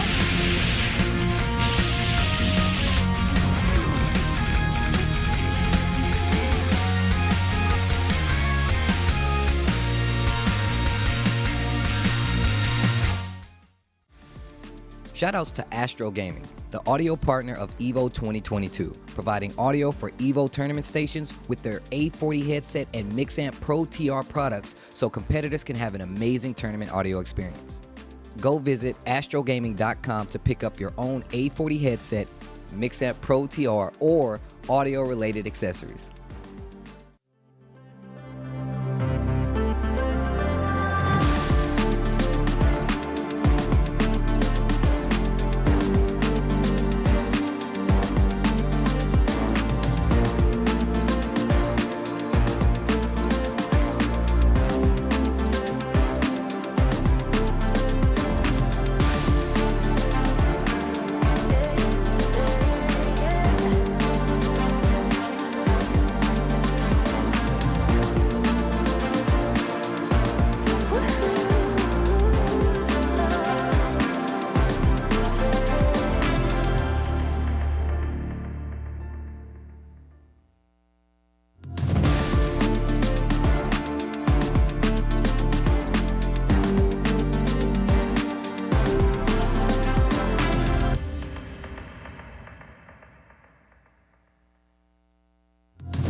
PlayStation Tournaments brings competitive play to all skill levels in the FGC. You can compete for cash prizes, virtual currency, and more. Find your next tournament and sign up at compete.playstation.com. Dash up, back throw, the Mochi got a call for the corner. Oh, the parry on the drill! Are you kidding me? Oh my God!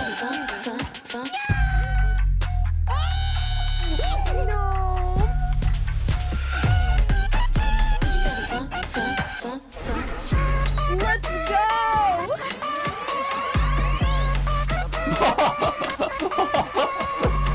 That's what I'm talking about!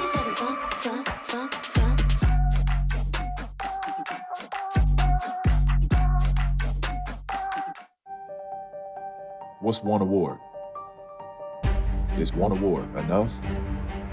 Well, the gold medal. Was that enough? Nah. Is one title enough? Nope.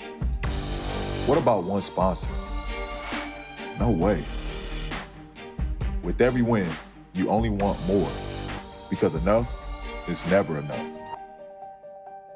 Hi, this is the quiet call. You don't remember me. Now. Talk to me. I'm not the only one doing a job on this train. Enemies. I recognize that guy. He was in Mexico. Tequila? Become When we get off this train, the White Death waits for you with his army of assassins. allies. We need to come up with a plan. Was that a snake? It would appear so. Bullet Train. Exclusively in theaters. Now playing. Rated R.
Watching, bear witness, a clash of power and technique. This will be a fierce contest. Who will grasp glory in their hands? Who will eat and who will be eaten?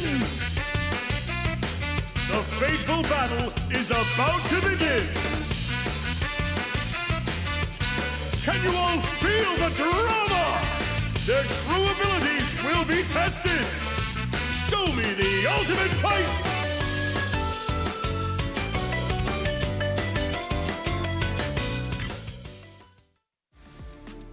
Thanks for watching and supporting EVO 2022. Speaking of support, you should support our monitor and headset partner, InZone from Sony, the newest brand in gaming gear providing you top-of-the-line equipment. The InZone M9 and M3 27-inch monitors bring you incredible high-resolution and high dynamic range pictures and reactive experience with 144Hz and 240Hz refresh rates, 1 millisecond gray-to-gray response time, variable refresh rate technology, and more. On the audio side, their line of headsets includes the InZone H9, H7, and H3 models featuring 360 spatial sound for gaming. The line offers noise-canceling, wired, and wireless options. With dedicated PC software for both monitors and headsets, the InZone Hub enables personalized settings to your optimization. Sharpen your senses with the brand new InZone products and check them out at sony.net/gaming-gear.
shaking, but my heart keeps strong. Though my legs keep aching, my voice keeps on. My soul keeps rising as I sing my song. I can hold my own till those clouds move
Looking for a new controller? Our partners at PowerA bring you the Fusion Pro 2 and the Spectra Infinity. The remarkable Fusion Pro 2 wired controller for Xbox Series X and S is packed with pro-level features to give you peak gaming performance and comfort. Featuring a mappable Pro Pack, 3-way trigger locks, and much more, the officially licensed Fusion Pro 2 gives you a competitive edge when gaming on Xbox or PC. The brilliant Spectra Infinity enhanced wired controller for Xbox Series X and S lights up your gaming. This one-of-a-kind gamepad offers tons of color combinations you can customize, plus 3-way trigger locks, dual rumble motors, and more. Officially licensed by Xbox, the Spectra Infinity is compatible with both Xbox and PC platforms. Learn more about both at PowerA.com.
Girl is Arya Stark of Winterfell.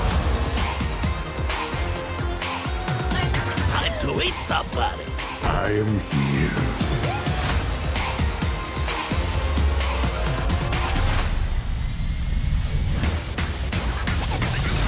Really?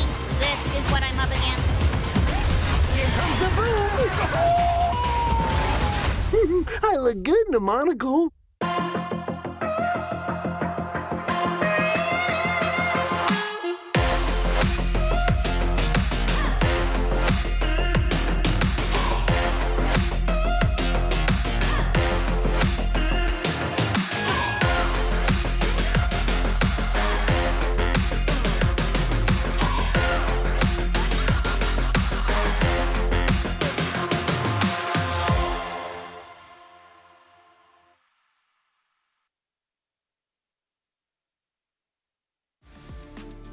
Shout out to our partner Rushdown Revolt, a free-to-play, fast-paced, and combo-centric fighting game. Experience 10 unique characters, best-in-class rollback netcode, and a fresh take on platform fighter combat. The game's signature spark mechanic lets you cancel any attack into a dash and sets you up to combo opponents like never before.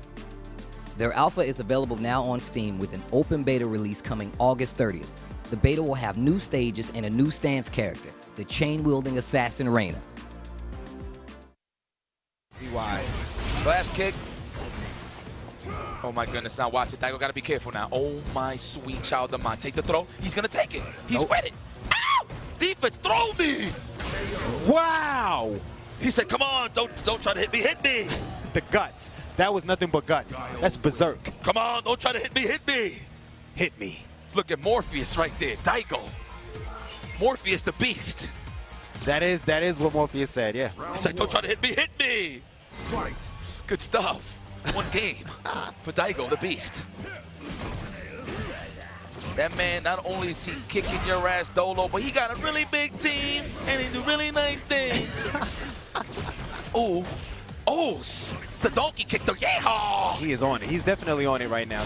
Great spacing. I'll take that trade any day. Good thing it wasn't an EX. All right, so check this out, right? So apparently Guile got nerfed because, you know, back in the day, back in the last season, you could flash kick and then get a frame trap after that. Now, when you get flash kick, you get pushed all the way to the end of the screen. Now tell me, is that a nerf or a buff? It could go either way.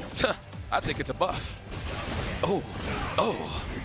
Let's go, XYZZY. Polluting the streets, looking like Captain Pollution. Here we go, nice. Oh, right into Free Willy, free admission to SeaWorld. Flash kick, Umehara style. This man really is just letting it fly. He's letting it go. Oh, he tried to hit him with a fuzzy guard. No way, Jose with a fuzzy. Oh, forward Sabat. Forward, advancing forward, never backwards. Only sometimes when he's charging. Sometimes. Most of the time, what am I saying? Okay, match point here for Daigo. What's up, work with me. Does Birdie have any idea of the patterns? Can he pick up on anything? Daigo. It's not looking too good. Your brain is humongous right now. Good God, it's pulsing. You see the veins. Get off of me. He's not worried about anything at all. Look at that. Look at that. Daigo the beast. He is going to advance in the win. Is he dead? No, he's not. Not yet. He didn't get the super in time. Oh, my goodness. Did you see the Sugar Shane Mosley, the chimichurri, 24-hour truck? He did the Sugar Shane behind the plasma. Daigo, behind the plasma. Daigo, you need to cut it out.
Ladies and gentlemen, and welcome to day 2 of Evolution 2022. Because it's been quite some time since we've been under this one roof. It's a new experience for me, not just in this desk, but in the venue in general. And I'm going to be Jammers. And alongside me is man, legend. My man, it's been too long since I last seen you, first of all. For sure, man. For sure. Probably some people are laughing at home saying they look exactly like each other, but I promise you it was purely coincidental. We're not going to be 2022's version of Crisscross. We literally bought these jumpers at different times of the day. I pulled out my bag. Yipes goes, oh, for... So this is fine. So just to piggyback on that, right? So, you know, everybody's focused. He's focused. He's locking in. I'm locking in. And when we finally settled down and we look at each other and we seen that we had the same hoodies, we was like, but it's all right, though. You know what? I like this. You know what I mean? The melanin is rocking over here. You feel me? We got the braids popping. I'm very excited, man, and I'm so sorry for that. My brother, I see you. Should have told me it was cool. And do you know what's crazy? Word on the street is, if you want to work at Evo, you've got to wear a hoodie, you've got to get your hair plaited, you've got to wear a mask. So anyone that's at home, if you want to commentate Evo, just color coordinate, hairstyle. If you don't have any hair, like Vicious, I'm sorry. That's it. Hey, man, it is what it is. This is the cheat code for people that don't know. But, yeah, listen, we've been having a wild, wild week of Street Fighter V. We just seen NA versus EU. I was there. Once my Dominican brethren got eliminated, I exit stage left out the room. I like that. So, you know, respectfully. I like that. Yeah, and EU, yeah. Oh dear, sorry to cut you off there, because you're talking about wild street fight, wild matches. Well, we've got Blanca up on stage. I believe it is Wolfgang, and he is going up against Menat RD. Now, we will talk about Menat in a little bit, but Wolfgang is picking a character that's caused a lot of controversy recently. Is he good? Is he bad? He's definitely ugly, I can tell you that much. That's my opinion. Absolutely. But the thing is, people are like, Blanca's better than some people make him out to be. Some people think he's at the bottom of the tier list, or somewhere down there. He's got some tricks. He's designed to annoy you. But he's picked Boxer against him for a reason. I want to see this. Very well known. They definitely have played each other before, so pretty familiar. So that might be a matchup thing just to lock in. Definitely Menat's been cooking with the Luke, but yeah, definitely like the straight punch. Maybe on the blocked Blanca ball, maybe? Yeah, dash straight for the Blanca ball. I think a lot of throws will actually annoy Wolfgang to try to make him commit to a reversal, but I think the pressure in general. But the thing is, Blanca's very elusive, got good escape options, and I think Menat's looking to chase him down. Been a bit aggressive at the moment. Gets a throw. You might dash up and throw him again. Let's see. No, they just say, Potter! Oh, the shenanigans. You got no real reversal here, so you're going to have to commit on that block. Oh, he played it safe. He didn't think I was going to hit him in the tech there. Now all he needs is a dash straight activation. Is he going to do it? There it is. You know, a lot of King-style players have gotten bodied by Blanca coming over here. I don't know if people remember Alex Valle being Knuckle dude. Listen. Not too long ago, so I wouldn't be surprised if I see it again, man. Crouch fierce. That's a good footsie tool, and he count crouches under the dash straight. Next hit's going to win it for either player. I think Menat wants a dash straight, but he did the wrong version. Eso. There you go. And the thing is, this is... Blanca's a double-edged sword. You're banking on the other guy not knowing. But then when they figure out, like, a simplistic game plan will work, that might work against you. But the thing is, that was too close for Menat. So let's see how he handles this round, guys. I think Blanca exposes the masses, man. And obviously the shenanigans starts when the V-trigger is activated, but you play somebody solid like Menat, you don't got to worry about it. Nice air-to-air. See, he's testing Menat's reactions. Don't do this against a Cactus Cup champion, please. Oh my God, sumo to the roof. Can I get the crush of the coins, please? Count crouch, he thought a dash straight was coming, but Menat's clocked on, so he's going to resort to dash lows instead. I see you. Yeah, he's ready. You can't bring this to him. You can't do this. Activation, there the shenanigans begin. Solid cross up. Good block, yeah, he's blocked it all. Throw. He's going to throw him. He has to throw him one more time before he makes him guess. So he does an overhead instead. That's dead. Wow, how much is the overhead on hit there? He was trying to hit a button. Well, obviously, one of the new changes he got, I can't remember if it was last patch or the year before that, he could charge it now, so he gets different frame data. I think he charged it, but then it said can hit afterwards, so I think Menat thought the frame data was a little bit different there. Okay, makes sense. All right, didn't know that. Lock in. Hold it slide. There's a roll, and he's changing his trajectory as well, because he's seen Menat's consistently dealt with the roll, but... Yeah, make him whiff the anti-air. Yep, exactly. Oh, the back throw got too close for comfort.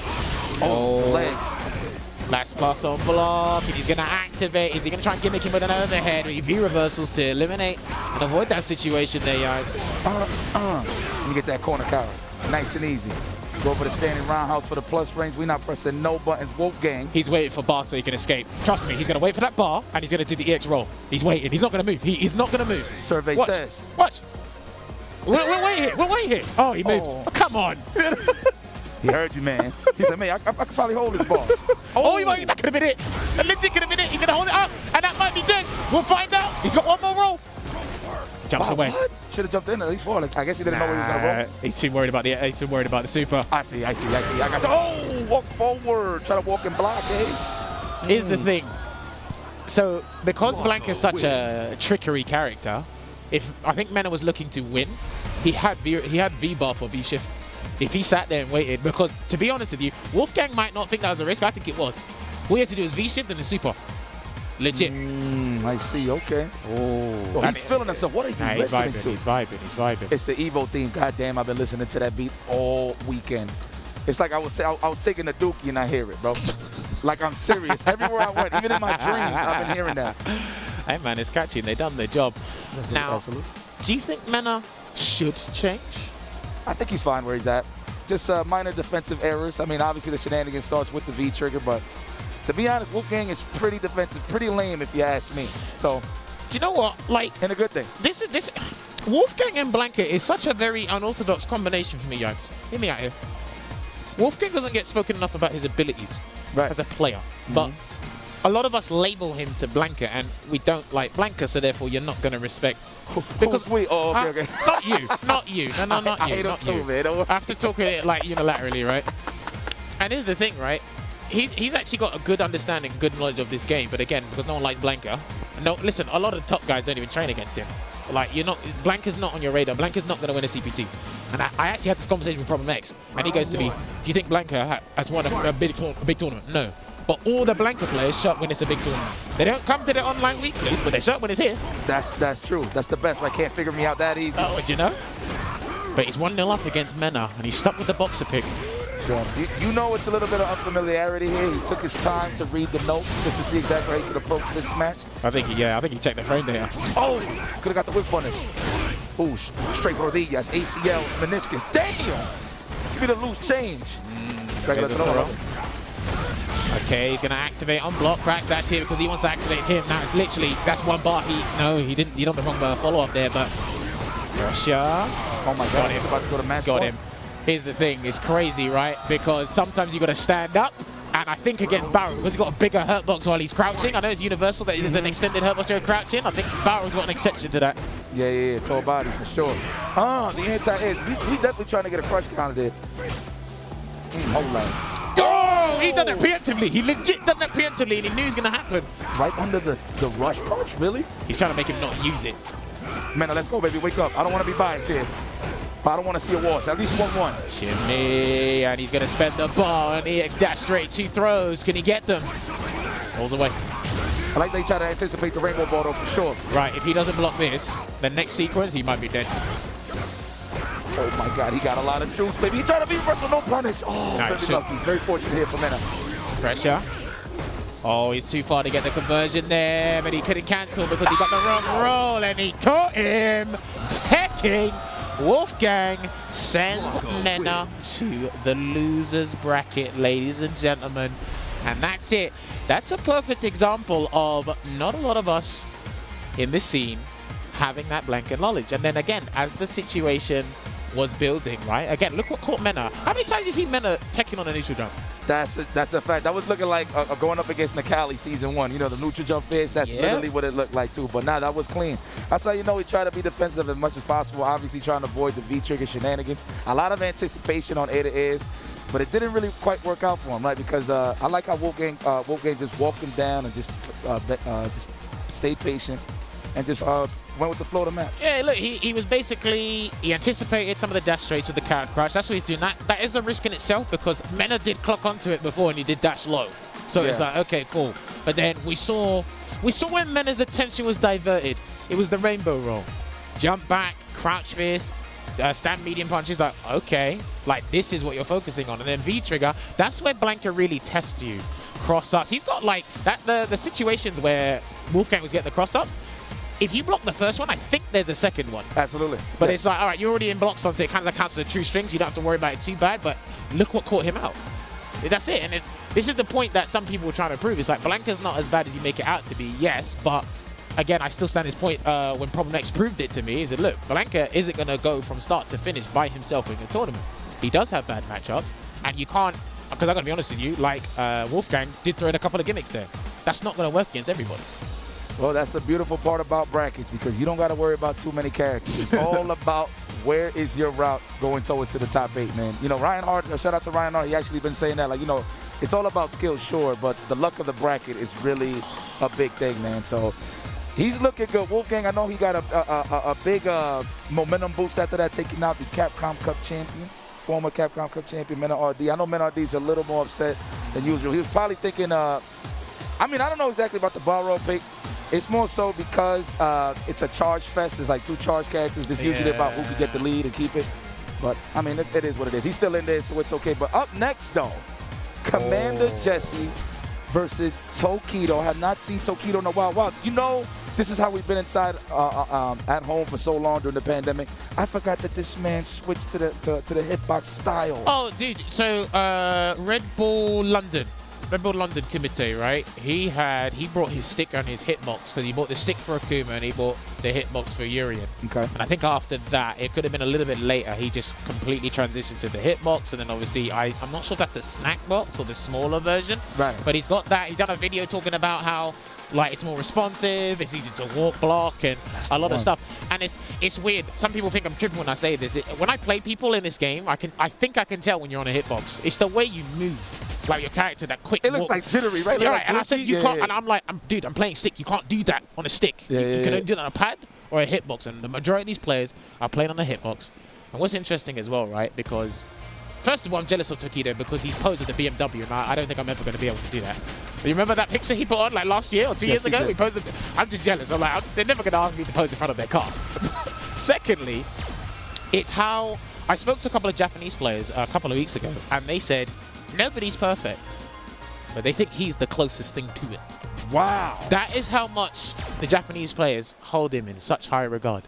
It's just how, like, his attitude, his lifestyle, and just how he discusses everything about the game and how he loves what he's doing. Like, dude, he looks like he's ready to go do a 20K run around Vegas. He looks freaking great, man. I'm not even gonna. He looks amazing. I'm not even gonna hold you, man.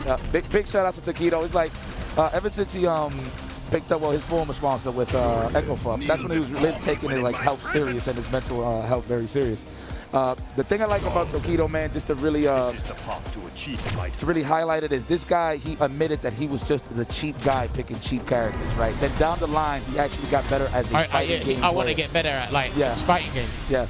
Oh boy, but yeah, you know, we could talk about Tokido all day, but Commander Jesse, first of all, it's great to see him. I haven't seen him in such a long time as well. It's great that he's playing Dalsim as well, because obviously this character, he's at the top of most people's list as arguably the best character in the game, peak performance. Sim, huh? Listen, some people put him over Luke. Some people do that, and I said, I can agree with you if the Sim was at 100% the best. Luke, Luke is just like ease of accessibility, right? Ease of use.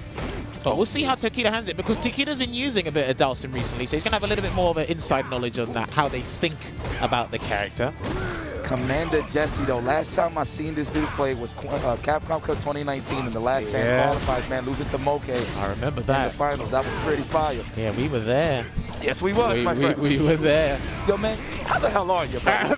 Trust me. We haven't done this. I mean, obviously, you know, we'd be in the crowd watching the matches and talking, but this is a little more different. I'll tell you what, I'll mention it once the match is done, because I think you remember when I mentioned this story. I got you. All right, back throw there from Tokido. Can he try? And the thing is, shimmy. This is the thing. Tokido's been having a little bit of hiccups on the PS4. He has. And I think he's trying to use it against other people as well, but we'll see. Bro, my man Tokido got both arms on the table, son. This is looking nuts to me. Dude, if you've seen some of the videos, like, he's completely changed his posture playing this game. Like, I'm telling you, posture's a big deal. Yes, it is. Yes, it is. That's why my back is messed up right now, man. Shout out to the Mon Sticks. Oh, the power bomb. Okay, walk up, crouch is strong. I like that, just wearing them down there with the metallic aura. Spear, excuse me. All right, just trying to pepper away with these heavy normals in the corner, and it looks like he might be able to space himself correctly and get out. He's trying to score that light kick chariot attack and counter for the knockdown. I see what's going on here. Oh, where you going? Oh, that's a full combo. That's a full combo. Yeah. Tackle. Oh, no, he goes for the reset. That might be not quite. Something else instead. His first true love, Tokido. Okay, Jesse, the knockdown. How you feeling? We reset the neutral. Okay, we don't got no reversal. You can't go a little nuts now on some Urien. Well, the thing is, Tokido might be waiting for a chariot tackle opportunity because that's what Urien's been withered down to, unfortunately. Tech. Let's see what it is. Clean. The jump in, man, wasn't ready. So much neutral movement, right? Looking for those counters that you just forget about that one important factor, and it's the jumping. And there you go, Tokido sneaks that out of there. But we got a 1-1 situation here on the rounds. Listen, man, I talked to Crimson with this character a lot, and he says, look, you can jump on this character. It might not look like it, but you can set up a jump. Tokido got one and another shimmy. Gets the game. Jesse is getting shimmy. You try to anti-it. Oh, he's dead. That's going to be game one. He's going to spend the bar. They're going to style. Optimal. Jesus. See how he hit those buttons? Like, and then he got to stretch. Drink your water, son. I see what's going on here. Stay refreshed. And you know what? Shout outs to Evo for the custom bottles. Honest, I still haven't got one. I still need to find one actually, but I love those. Man. No, I love those. I've been lazy. I've been to the back where the talent food is at. I just grab the cup and I just take a walk. That's it. I respect it because he's soaking up the atmosphere. It's like it's been 3 years. Come on. Spartan Bomb. You said Spartan Bomb? Spartan Bomb. Is that the actual name? I think so. I'm calling it the Batista Bomb. That'd be fire though. Let me double check. Okay, nice counter poke, Jesse trying to find his way out of here. Yeah. You're not in danger yet. Yeah, it's called Spartan Bomb. Fire. Now I know. The SP. Get SP. Throw away. I think Jesse's has been a little bit tentative. Again, and it's the thing, he's playing a zoner on console. So you just rely on the buttons. Yeah, you rely on the buttons. Oh, he's scratching his head. Yeah, he literally scratched his head. Jesse needs to just realize that you're getting shimmied. My good man, take the throw. And you've been healthy most of the times that you have been taking, but it's all right though. Do you know what? I think he's contemplating. I can't remember the last time if he's played Urien, and it's Tokido's Urien, and I think there's a lot of things running through his head. Honestly, in his position, I wouldn't want to take a grab against him either. So I'd probably get shimmied all the time, but look how much damage he inflicted there. I love that buff from Urien. The fact that EX headbutt goes forward like that, pretty nice.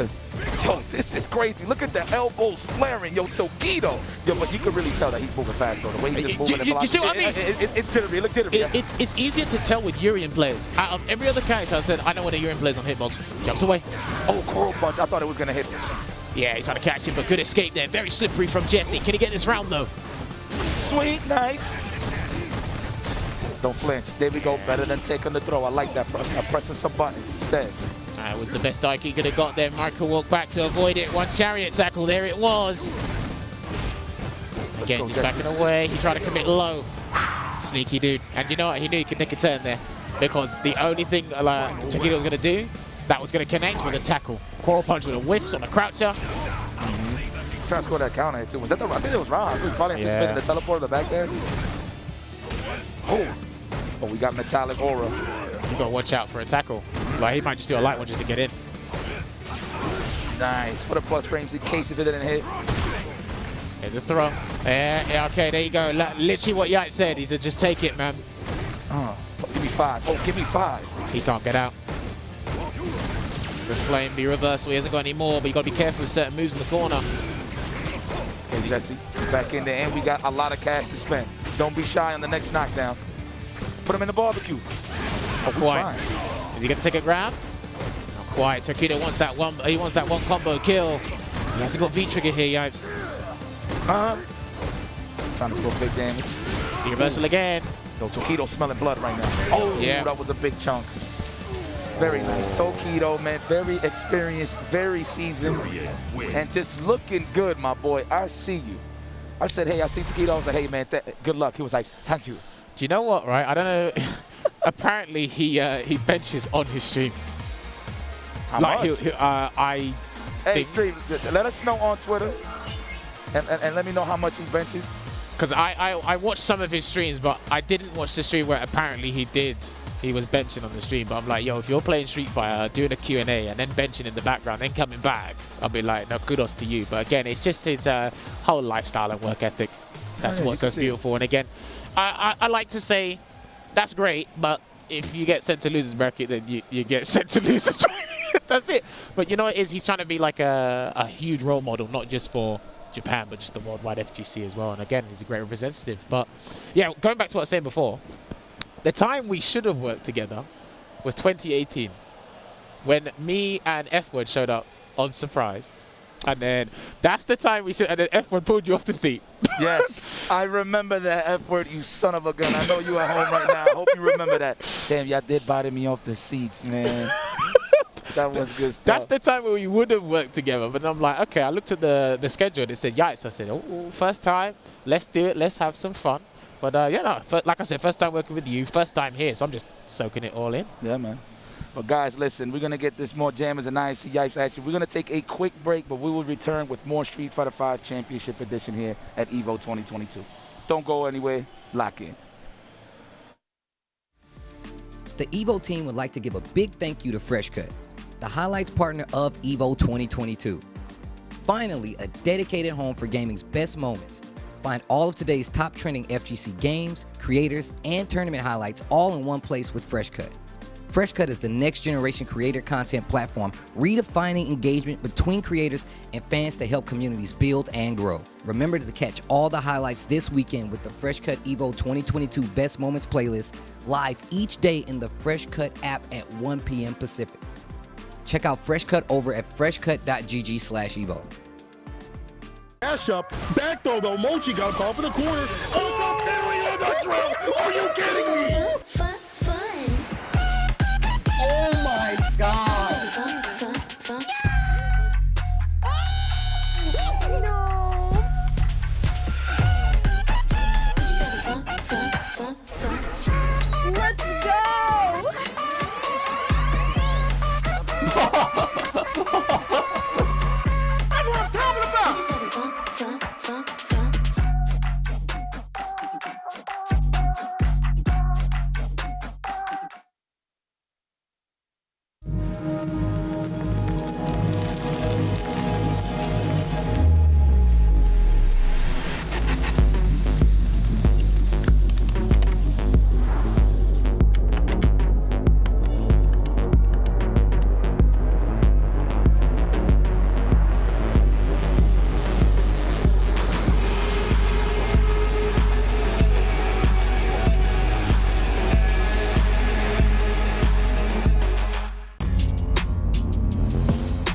Thank you to Hori for their continued support of EVO.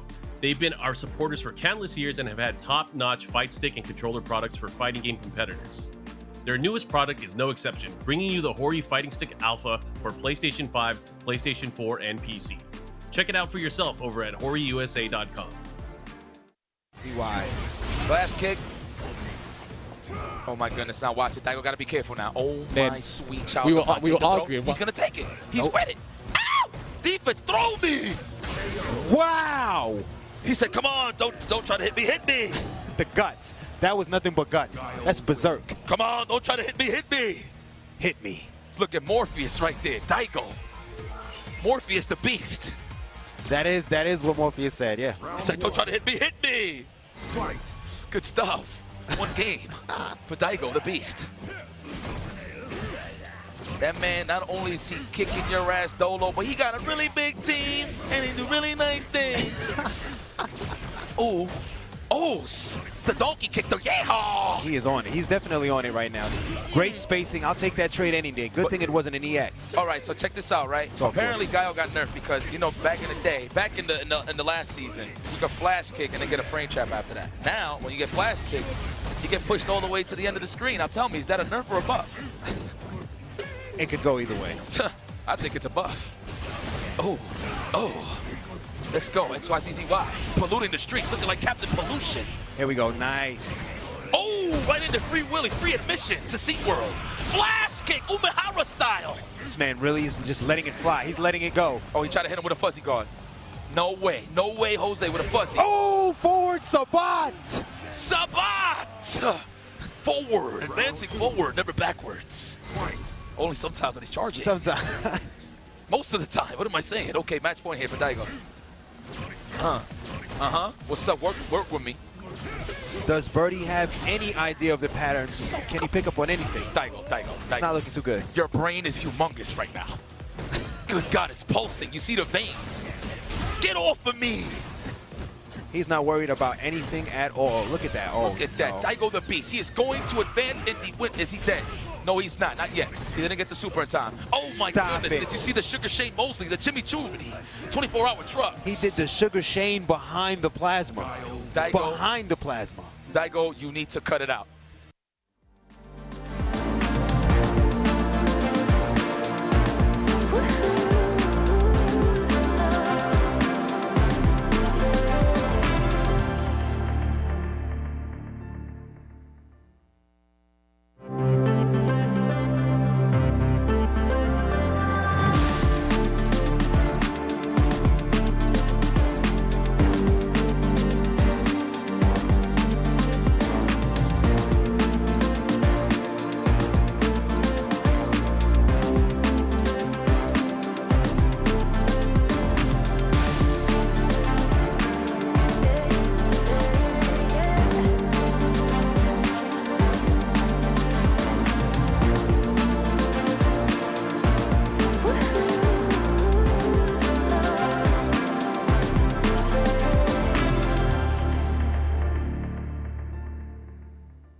And welcome back, ladies and gentlemen, to EVO 2022. We dwindling down here in the Street Fighter V Championship Edition pools. We officially at the top 200 and change.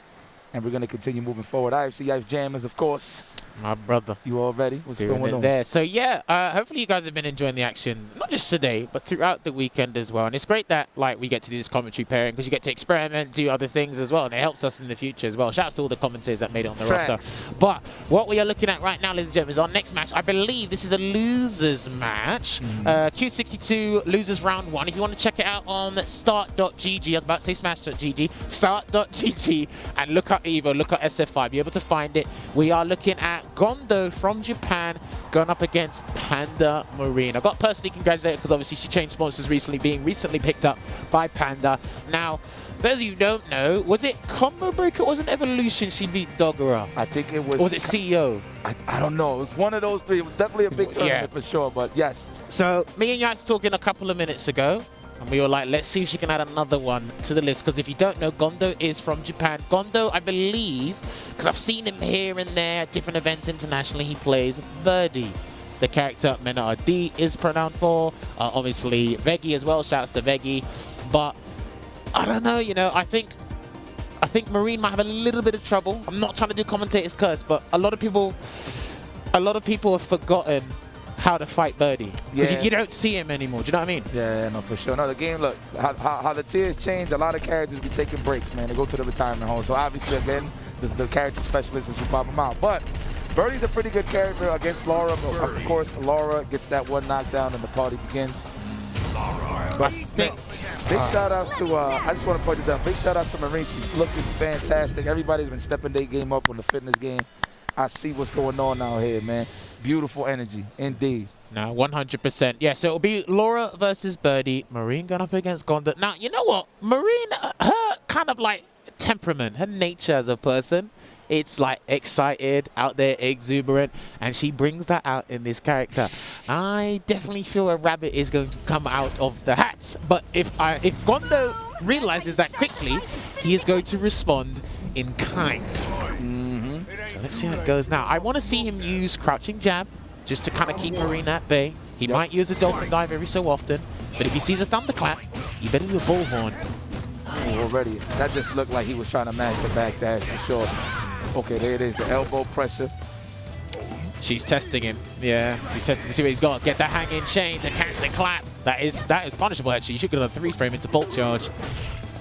Nice air to edge. Okay, nice anti-edge though. Right back at you. You ain't going nowhere. Where are you going? Oh, I think they changed that as well, so it doesn't. It's more consistent as an anti in those kind of like ambiguous situations as well. Let's see. Oh, we closing the gap.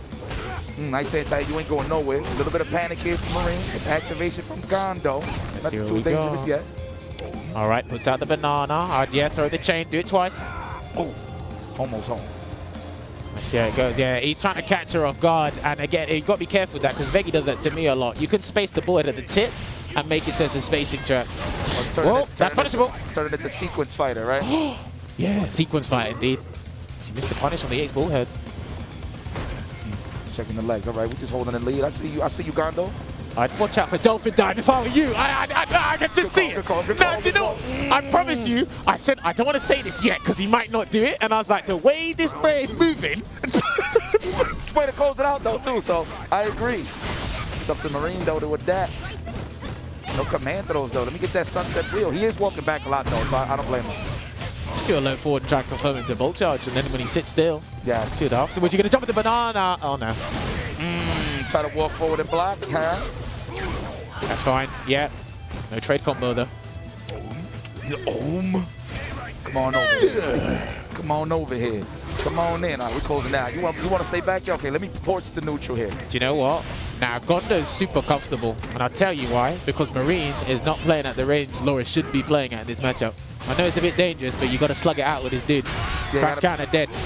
I see what you mean. You're talking about like standing strong range, right? She's too far away, so he is just like, you know what? Banana, disrespectful play style. Yep. And look how he won the first round, right? He walked away, she tried to close the gap, and it's like, look, there's a lot of moves that are going to surprise you in that situation. I think she should go select. She's not going to do it. If she knows what to do, that's fine. But I don't want Gondo winning the exact same way he did in that first game. What I want her to do too is, you know, welcome in the garbage on the floor. Don't just walk back and take and let all the ground go away. Just block it and just wait your turn. The thing is, she was spending her bar on the EX thunderclap before. If she saves the bar for EX bolt charge, when he puts down the litter, it's a free punish. Ah, got you. Should be stumped though. There we go. Okay, Marine. Not dead yet though. One more command grab for the reset. Never mind. Activate. Body armor, course into the heartburn. One command grab. Who you be playing? Who will be playing? I don't know. I watched this game too much. You do, he does. He'll walk up and do it again if he really wanted to. Oh, overhead. Another overhead. That was disrespectful. No anti-air though. She can't. Bolt charge. Oh. She's got to wait. She's got to wait. Done. You know, and you know what? I hate to say this. You can B-shift that. Yeah, I hate to say it. You can. Nobody ready, man. Everybody's trying to keep their cash. Do you know what it is, right? It's because it's been a while since everybody's been here. And I watch this game a lot. So sometimes I even tend to forget what people are actually looking for as opposed to what's actually happening. There you go. She B-shifted. Go ahead. This is it. Marine's on her last legs. If she loses, she's out of the tournament. We got it there. Oh my God, watch how you stay in this corner, girl. Ooh, throw. He tried. Right, she's got one chance, but I suggest you respect the forehead. Oh, do you know what? I'm gangster this game. It's all right. It's all right. Call it how you see it. Call it how you see it because goddamn it, I'm entertained right now. Yo, you play this game. Do you know what? We'll continue. Commiserations to Marine because that was unfortunate. She knows she could have done better. I know she could have done better. But this is what I was saying at the start. People have forgotten how to fight this dude. And I'm watching and I'm like, cool. He's going to do dolphin down because you ain't moving. I'll be like, right, you want to start your comeback sequence? He doesn't care. He's got one bar. He doesn't care what's going to happen. He's going to let go of Bullhorn because he's one game up, match point.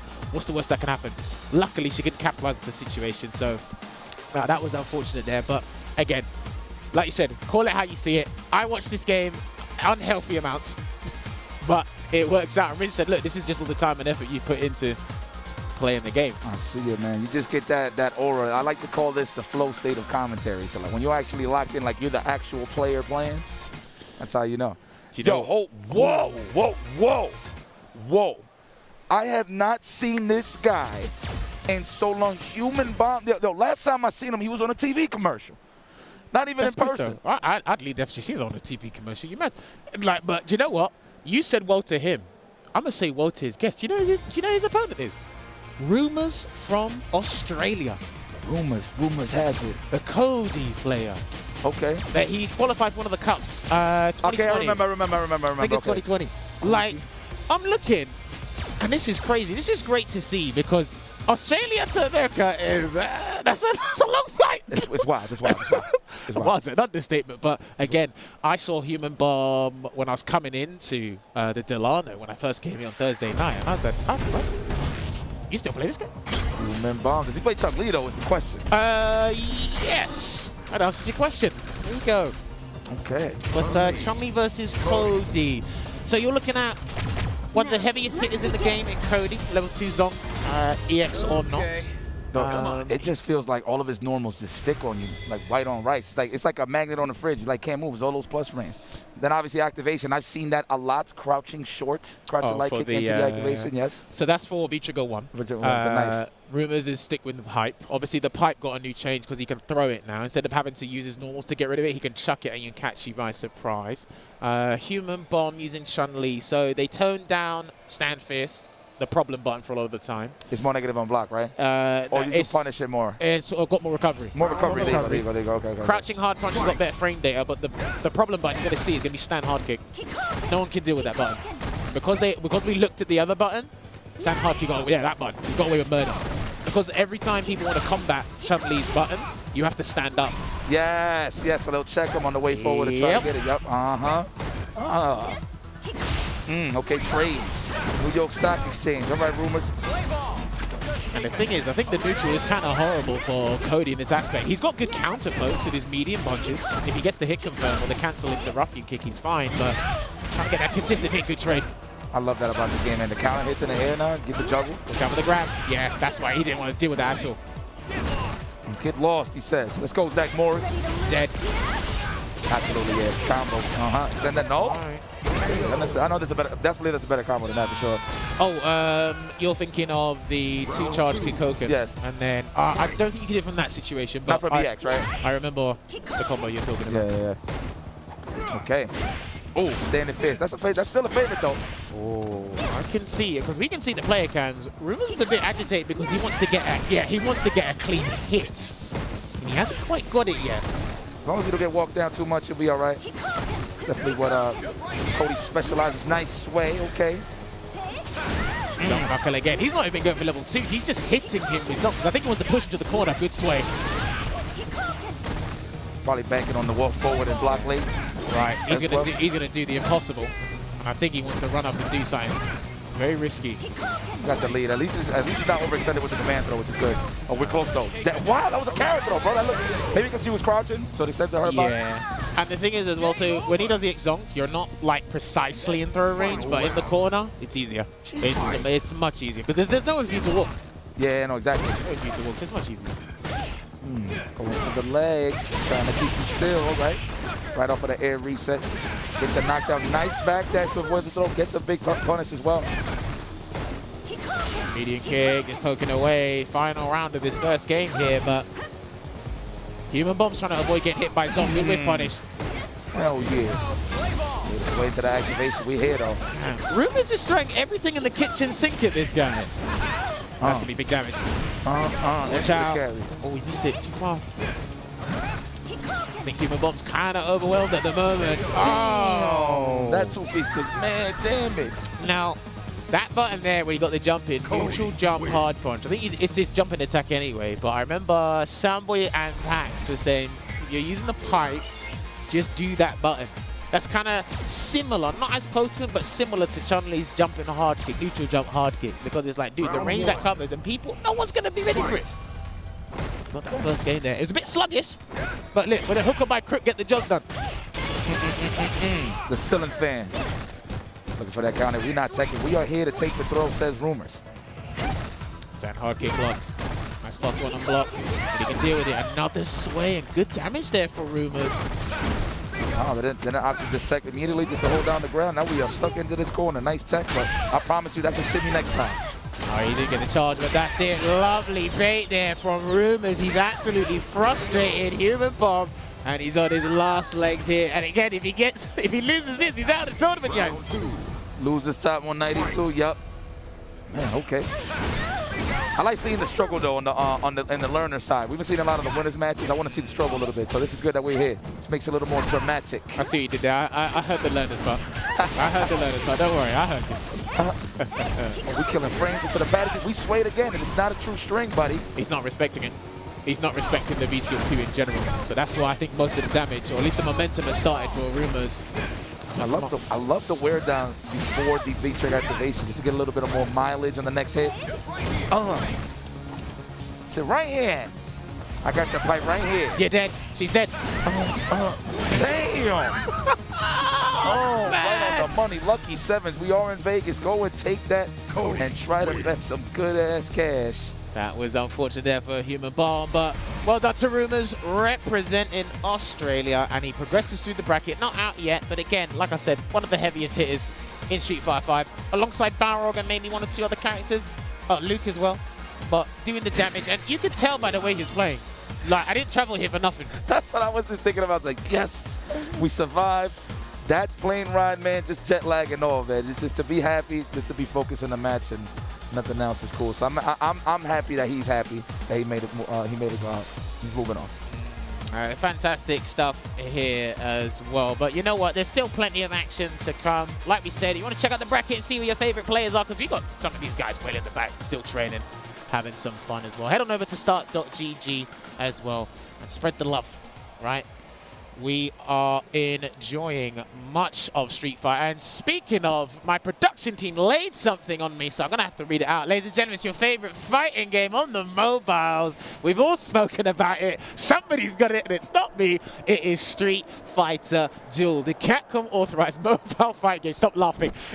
It's now available for download in China. I should ask one or two of the players if they do have it, because I think we do have some people here from China that are here.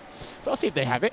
There's a global version coming soon. It is the Epic Legend Reborn on your mobiles. I know you play games on there, so please, when it is available for the global release, download Street Fighter Duel and let's fight for each other and the journey with millions of players to become the best fighter in the universe. Now, I just want this artwork, to be honest with you. I love this artwork. At least give us that before the game actually drops. But yes, Street Fighter Duel, and oh, they announced it. Sorry, I didn't even realize they announced it. I didn't even know they announced this. So, I mean, I think they announced it outside of the DLC commentators. I see.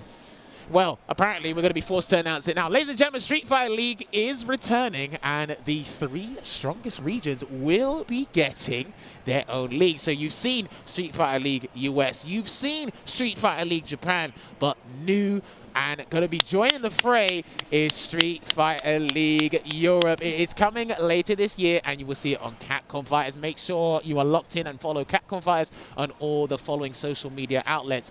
And who knows, you might get 1 or 2 surprises in the European Street Fighter League. Listen, man, just cut the check for Jammers. That's all we need to know. Cut the check. Yo, congratulations to everybody in Europe. That was something that I've been saying for quite some time. Like, I feel like we always need that Street Fighter League. Just representation in general and regional representation. So that's really good to see, man. Very healthy. Nice job, Capcom. You opened up your third eye and said, you know what? Everybody got to get involved. Now all we missing is Dominican Republic, man. Latin America. We need something for our people out here, okay? All so right. Please. We'll see how it is. But yes, we can talk more about Street Fighter. I love it some more. But you know what? We got bills to pay. We need to keep the lights on. I need to make sure CgrisCCH is happy. We're going to take a short break. When we come back, more Street Fighter action here at Evolution 2022. See you in a bit. Shoutouts to Astro Gaming, the audio partner of EVO 2022, providing audio for EVO tournament stations with their A40 headset and Mixamp Pro TR products so competitors can have an amazing tournament audio experience. Go visit astrogaming.com to pick up your own A40 headset, Mixamp Pro TR, or audio-related accessories.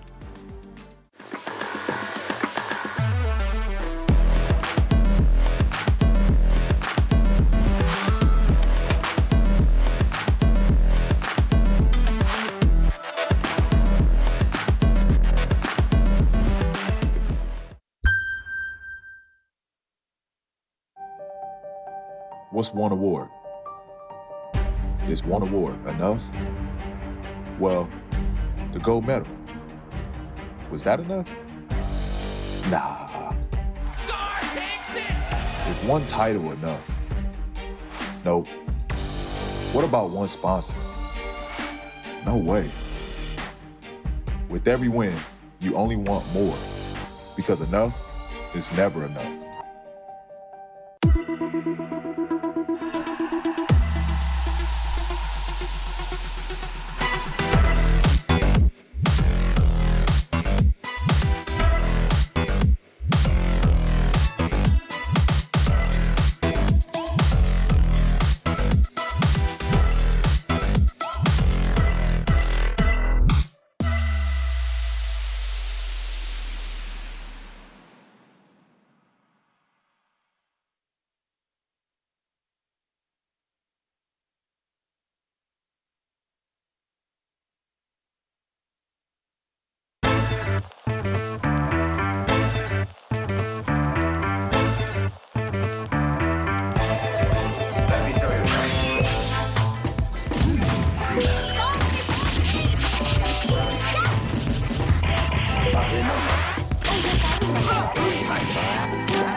I'll handle this one personally.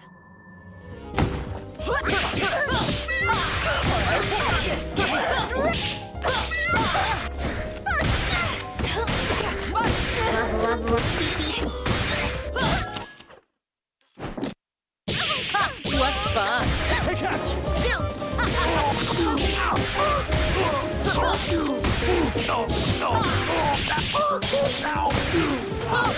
This is how it's done.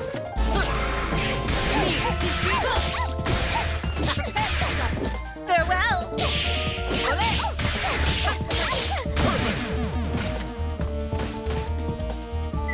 Who was she again?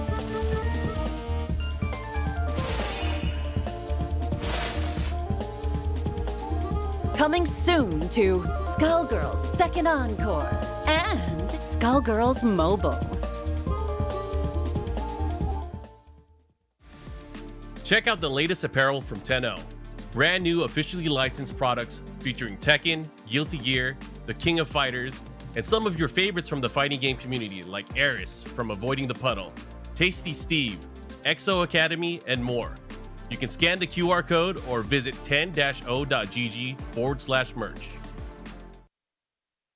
Nice, an even slower approach from CN than last game. Here we go, inside.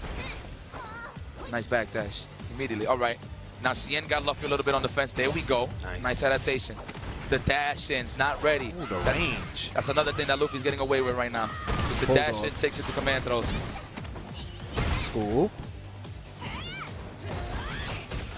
Great punish.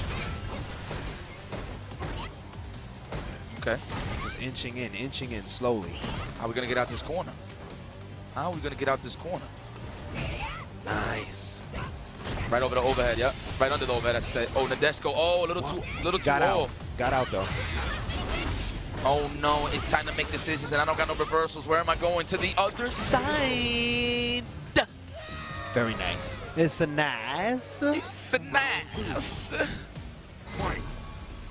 Time to guess. Fight. Kunai. The explosive part did not hit. Oh, no dice. None. None. That was a matzo ball. Straight ace. 1, 2, 3. Oh, the jump in clean. Oh, I was so surprised that it actually landed. Oh, we ended. The dash goes in. Mix up 50-50. Stop it. That's stunned. That might be stunned. It's gotta be. That might be stunned. Almost a slither. Oh, that rings. Really? God damn. That was very nice. He's got out of the corner. Didn't bite on anything, just waited. Oh, the dash. I'm telling you, he's falling for those dashes every single time. Got to snipe those out. It's either he should buffer into uppercut or just if you feel like he's gonna do it, just input the target combo. It's kind of difficult. It's a fast dash, low short. No, he's just not ready for it. He's not ready for it. Fujimura reacts to a lot of dashes, bro. He'll always input a crouching strong into uppercut every single time. Nice wake up. She needs to do that for sure. Get back. Oh my goodness. Look at the damage. Again, what a reply. Luffy's looking so clean though right now. I ain't even gonna lie, he's looking patented right now. Yeah. Oh, this seems like another day in the office for Luffy. That might be it. That's it. I think that's it. That might be that. Yeah, that's it. It. Wow. That's it. What a strong showing there from Red Bull Luffy. Jesus. Okay, Shien is still in there. He's still in the loser side.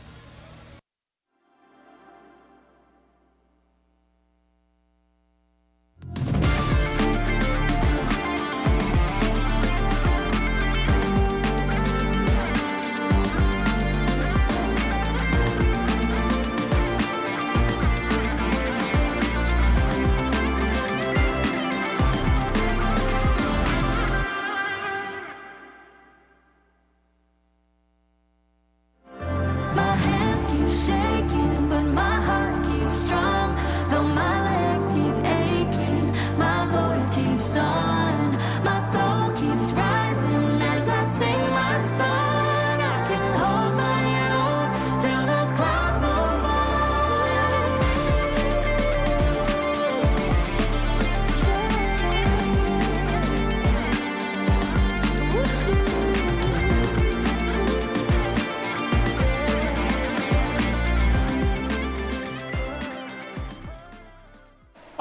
and gentlemen, welcome back to Evolution 2022, where myself, Jammers, and Yipes on commentary, we are still progressing through the top 192. We got to get down to 8 players tonight. And obviously, we are on a tight schedule, but that doesn't mean we can stop and ruin everybody's fun. Let everybody enjoy reminiscing on the good old days and just being reunited to enjoy some fighting games. Now, Yipes, read to me who we've got on screen next. Pugera versus Phenom. And look, this is a pretty cool matchup. I've seen them play before, but I'm pretty happy to see Pugera back in the mix. There was a little gap in time where he was not interested in Street Fighter V at all. Then he found his groove and his flow. You started seeing him in the Street Fighter League, right? But playing Balrog, that's something that I did not see. We known him for the Buki style on Street Fighter 4. So he's got Boxer. And I think when people started to see him come back, because when Seth came out, when Seth 2020, then he put them, and in that season, Seth and Poison were very strong. Those are his characters. Then they both got toned down a little bit, and Barrel got buffed. So he went back to Boxer for a year. And that's when he started smoking fools, and he even got Takedo to play Boxer a little bit as well. Now, I've spoken to a couple of Japanese guys as well, and they said, if there's somebody you need to pay attention to because he doesn't get enough credit, and you're going to bounce off this point in a minute, it's Pugera. People don't speak about him enough because he is talented. I think he's a bit reserved in terms of like talking to you about what he knows about the game, but he is a talent and a player where it's like, please keep an eye on this guy because he can surprise you. And look, Phenom has to take a deep breath as well. Now, we were talking about this off camera, but we're going to do this quickly now. So, Yipes, I think you agree with me with this. People don't talk about Phenom's skills and being one of the best players in this game enough. Absolutely not. Listen, there's been multiple times on my stream and when I talk to the homies out here, especially when we all in that conglomerate, just talk about fighting games and what's what, right? Phenom is definitely one of the best players, hands down, in Street Fighter V. Don't get it twisted because you haven't seen him on the road or he's been on the online grind, but Phenom is one of the most dangerous players out there in Street Fighter V, man, and we've seen this all the way from vanilla till now. He doesn't get enough credit. He does not. The thing is, like, I practice with Phenom where he just beats me up like a lot of the time. But it's like I've gotten better at the game because of him. And at one point, I'll tell you this now, right? There was a point where we played like 3 or 4 first to threes and I won 1 game. But that game was the only time I got 2 rounds. And I looked and I said, what the hell just happened? And I literally asked him because I literally couldn't wrap my head around what happened. I said, Phenom, how do I beat you?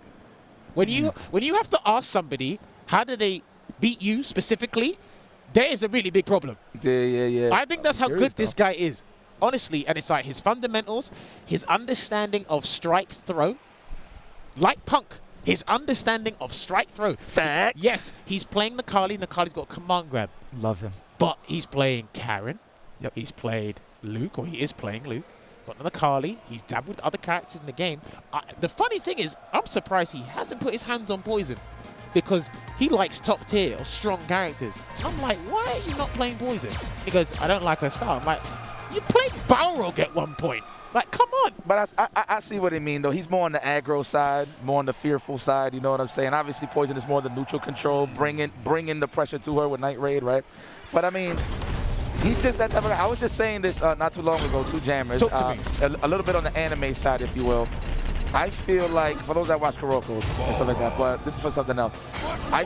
So for people that don't know, Phenom is very well versed in real life. This guy actually does MMA. So I always said to myself, if you can like be that good on that side of the thing in terms of boxing and MMA, from that spectrum, I feel like it's just going to flawlessly move over to fighting games. And you might see things that other players don't regularly see. That kind of mental, that seamless transmission or transition mentally to fighting games. Oh, okay, because it's still like 1 versus 1.